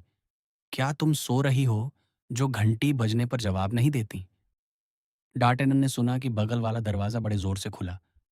मैं यहां हूं, मिलेडी, मैं यहां हूं। किटी अपनी मालकिन की ओर दौड़ते हुए बोली। दोनों बेडरूम में चली गईं। दरवाजा खुला होने के कारण डार्टेनन साफ सुन पा रहा था कि मिलेडी अपनी दासी को डांट रही थी। कुछ देर बाद वह शांत हुई और बात डार्टेनन पर चल पड़ी। खैर, मिलेडी बोली, आज शाम हमारा वह गैस्कन नहीं आया। क्या मिलेडी, वह नहीं आया? किटी ने कहा। क्या वह खुश होने से पहले ही बेवफा हो गया? ओह नहीं, उसे जरूर मोंसियर डी ट्रेविल ने रोक लिया होगा। मैं अपनी चाल समझती हूँ किटी, वह मेरी मुट्ठी में है। आप उसका क्या करेंगी मादाम? मैं उसका क्या करूंगी? बेफिक्र रहो किटी। उस आदमी और मेरे बीच कुछ ऐसा है जिसके बारे में वह बिल्कुल अनजान है। उसकी वजह से कार्डिनल की नजरों में मेरी साख गिरते गिरते बची। ओह, मैं बदला जरूर लूंगी। मुझे लगा था कि मादाम उसे प्यार करती हैं। मैं? उससे प्यार? मुझे उससे घृणा है। वह मूर्ख जिसने लॉर्ड डी विंटर की जान अपने हाथों में होने के बावजूद उसे नहीं मारा, जिसकी वजह से मेरे हाथ से 3 लाख लीवर की सालाना आमदनी निकल गई। यह सच है, किटी बोली। आपका बेटा ही अपने चाचा का इकलौता वारिस था और उसके बालिग होने तक वह सारी दौलत आपकी होती। डार्टनन यह सुनकर कांप उठा। ये खूबसूरत दिखने वाली औरत उस पर इसलिए नाराज थी कि उसने एक ऐसे आदमी को जिंदा छोड़ दिया जिसने उस पर इतनी मेहरबानियां की थीं। इस सब के बावजूद मिलेडी ने जारी रखा, मैं बहुत पहले उससे बदला ले लेती, अगर पता नहीं क्यों कार्डिनल ने मुझे उसे रिझाने के लिए ना कहा होता। ओह हाँ, पर मादाम ने उस छोटी औरत को तो नहीं रिझाया जिससे वह इतना प्यार करता था। कौन? वह दर्जी की पत्नी। क्या वह अब तक उसे भूल नहीं गया होगा? वह भी कोई बदला हुआ? डार्टेनन के माथे पर ठंडा पसीना आ गया। यह औरत तो एक राक्षस थी। उसने और सुनने की कोशिश की पर श्रृंगार खत्म हो चुका था। अब तुम जाओ, मिलेडी ने कहा। अपने कमरे में जाओ और कल फिर से उस खत का जवाब लाने की कोशिश करना जो मैंने तुम्हें दिया था। मॉन्सियर डी वार्ड्स के लिए? किटी ने पूछा। बिल्कुल, मॉन्सियर डी वार्ड्स के लिए। वे, किटी बोली, मुझे उस बेचारे मॉन्सियर डार्टेनन से कहीं बेहतर इंसान लगते हैं। जाकर सो जाओ, मिलेडी ने सख्ती से कहा। मुझे टिप्पणियां पसंद नहीं हैं। डार्टेनन ने सुना कि दरवाजा बंद हुआ और फिर मिलेडी ने अंदर से कुंडी लगा ली। दूसरी तरफ से किटी ने भी दबे पांव चाबी घुमाई। तब डार्टेनन अलमारी से बाहर निकला। ओ मेरे भगवान, किटी धीमी आवाज में बोली। आपको क्या हुआ? आप इतने पीले क्यों पड़ गए हैं? वह नीच औरत, डार्टेनन बुदबुदाया। खामोश, चुप रहिए और जाइए, किटी ने कहा। मेरे कमरे और मिलेडी के कमरे के बीच सिर्फ एक पतली दीवार है। यहां बोला गया हर शब्द वहां सुना जा सकता है। यही वजह है कि मैं अभी नहीं जाऊंगा, डार्टनन ने कहा। क्या? किटी शर्माते हुए बोली। कम से कम मैं थोड़ी देर बाद जाऊंगा। उसने किटी को अपनी ओर खींच लिया। यह मिलेडी से बदला लेने का उसका अपना तरीका था। डार्टनन का मानना था कि बदला लेना देवताओं का सुख है। अगर वह थोड़ा और नेक दिल होता तो शायद इस नई जीत से ही खुश हो जाता, पर उसके चरित्र के मुख्य हिस्से थे महत्वाकांक्षा और गर्व। फिर भी अपनी सफाई में यह कहना जरूरी है कि उसने किटी पर अपने प्रभाव का इस्तेमाल सबसे पहले मादाम बोनासियक्स का पता लगाने के लिए किया। पर उस बेचारी लड़की ने कसम खाकर कहा कि उसे इस बारे में कुछ नहीं पता। उसकी मालकिन उसे अपने आधे राज भी नहीं बताती। बस उसे इतना यकीन था कि वह जिंदा है। अगले दिन डार्टेनन फिर मिलेडी के पास पहुंचा। वह बहुत खराब मूड में थी। साफ था कि उन्हें डी वॉर्ड्स का जवाब न मिलने का गुस्सा था। किटी ने डार्टेनन की ओर एक ऐसी नजर डाली जैसे कह रही हो, देखिए, आपकी खातिर मुझे क्या क्या सहना पड़ रहा है। शाम होते होते वह सुंदर शेरनी थोड़ी नरम पड़ी। उसने मुस्कुराकर डार्टेनन की बातें सुनी और उसे अपना हाथ चूमने के लिए भी दिया। डार्टेनन वहां से निकला और उसके दिमाग में एक छोटी सी योजना तैयार थी। वह फिर किटी के कमरे में गया। मिलेडी को डी वॉर्ड्स की खामोशी समझ नहीं आ रही थी, इसलिए उन्होंने किटी को अगली सुबह 9 बजे तीसरा खत ले जाने का हुक्म दिया था। डार्टेनन ने किटी से वादा लिया कि वह खत उसे लाकर देगी। वह लड़की अपने इस सिपाही के प्यार में पागल थी। उसने हामी भर दी। सब कुछ पिछली रात की तरह ही हुआ। अगले दिन सुबह 11 बजे किटी उसके पास आई। उसके हाथ में मिलेडी का नया खत था। इस बार उसने कोई बहस नहीं की। वह तन मन से उसकी हो चुकी थी। डार्टेनन ने खत खोला और पढ़ा। यह तीसरी बार है जब मैं तुम्हें बता रही हूं कि मैं तुमसे प्यार करती हूं। खबरदार, कहीं मुझे चौथी बार यह ना लिखना पड़े कि मुझे तुमसे नफरत है। अगर तुम्हें अपने किए पर पछतावा है तो जो लड़की ये खत ला रही है वह तुम्हें बताएगी कि एक समझदार मर्द अपना गुनाह कैसे बख्शवा सकता है। डार्टेनन का चेहरा खत पढ़कर बार बार लाल पीला होने लगा। ओह, आप अब भी उनसे प्यार करते हैं? किटी बोली, जो एक तक उसे देख रही थी। नहीं किटी, तुम गलत समझ रही हो। मैं उनसे प्यार नहीं करता, पर मैं उनके इस घमंड का बदला जरूर लूंगा। ओह हाँ, मुझे पता है आप कैसा बदला लेंगे। तुम्हें इससे क्या फर्क पड़ता है किटी? तुम जानती हो कि मैं सिर्फ तुमसे प्यार करता हूँ। मैं कैसे मान लूं उस तिरस्कार से जो मैं उन पर बरसाऊंगा? डार्टनन ने कलम उठाई और लिखा, महोदया, अब तक मुझे यकीन नहीं हो रहा था कि आपके पहले 2 खत मेरे लिए थे, क्योंकि मैं खुद को इस सम्मान के लायक नहीं समझता था। इसके अलावा मेरी तबीयत इतनी खराब थी कि मैं किसी भी सूरत में जवाब नहीं दे सकता था। लेकिन अब मैं आपकी इस इनायत पर यकीन करने को मजबूर हूँ, क्योंकि न सिर्फ आपका खत, बल्कि आपकी दासी ने भी मुझे भरोसा दिलाया है कि मैं आपका प्यार पाने के लिए खुशकिस्मत हूँ। उसे मुझे यह सिखाने की ज़रूरत नहीं है कि एक समझदार मर्द अपनी माफ़ी कैसे माँग सकता है। मैं आज रात ठीक 11 बजे अपनी माफ़ी माँगने हाज़िर हो जाऊँगा। उसमें एक दिन की भी देरी करना मेरी नज़रों में एक नया गुनाह होगा, उस शख्स की तरफ से जिसे आपने दुनिया का सबसे खुशकिस्मत इंसान बना दिया है। Count D wards. ये खत एक जालसाजी थी और नैतिकता के हिसाब से एक नीच काम भी, पर उस दौर में ये बातें आम थीं। इसके अलावा डार्टेनन जानता था कि मिलेडी खुद कितनी बड़ी धोखेबाज है। उसके खून में उस औरत के लिए एक अजीब सी नफरत भरी वासना उबल रही थी। उसकी योजना साफ थी। किटी के कमरे के रास्ते वह अपनी मालकिन के कमरे में पहुंच जाएगा और अंधेरे का फायदा उठाकर डी वॉर्ड्स बनकर उन्हें जीत लेगा। 8 दिन में जंग शुरू होने वाली थी और उसे पेरिस छोड़ना था। उसके पास लंबे इंतजार का वक्त नहीं था। यह लो, नौजवान ने खत पर मुहर लगाकर किटी को देते हुए कहा। यह मिलेडी को दे देना। यह काउंट का जवाब है। बेचारी किटी लाश की तरह सफेद पड़ गई। उसे अंदाजा था कि खत में क्या है। सुनो मेरी प्यारी किटी, डार्टेनन ने कहा, तुम समझती हो कि यह सब किसी न किसी तरह खत्म होना ही है। मिलेडी को पता चल सकता है कि तुमने पहला खत काउंट के बजाय मेरे नौकर को दिया था। तब वह तुम्हें घर से निकाल देगी और तुम जानती हो कि वह बदला लेने के लिए किस हद तक जा सकती है। अफसोस, किटी बोली, मैंने किसके लिए खुद को इस खतरे में डाला? मेरे लिए, मैं जानता हूं, मेरी जान, डार्टेनन ने कहा। और मैं तुम्हारा एहसानमंद रहूंगा, मैं कसम खाता हूं। पर इस खत में क्या है, वह तुम्हें मिलेडी खुद बता देंगी। आह, आप मुझसे प्यार नहीं करते, किटी चिल्लाई, और मैं बहुत बदनसीब हूं। इस इल्जाम का एक ही जवाब होता है जो औरतों को भरमा देता है। डार्टेनन ने उसे उसी अंदाज में जवाब दिया कि किटी फिर से उसके झांसे में आ गई। अंत में उसने वादा किया कि वह रात को मिलाइडी के पास से जल्दी निकल आएगा और बाकी रात किटी के साथ बिताएगा। इस वादे ने उस बेचारी लड़की को शांत कर दिया।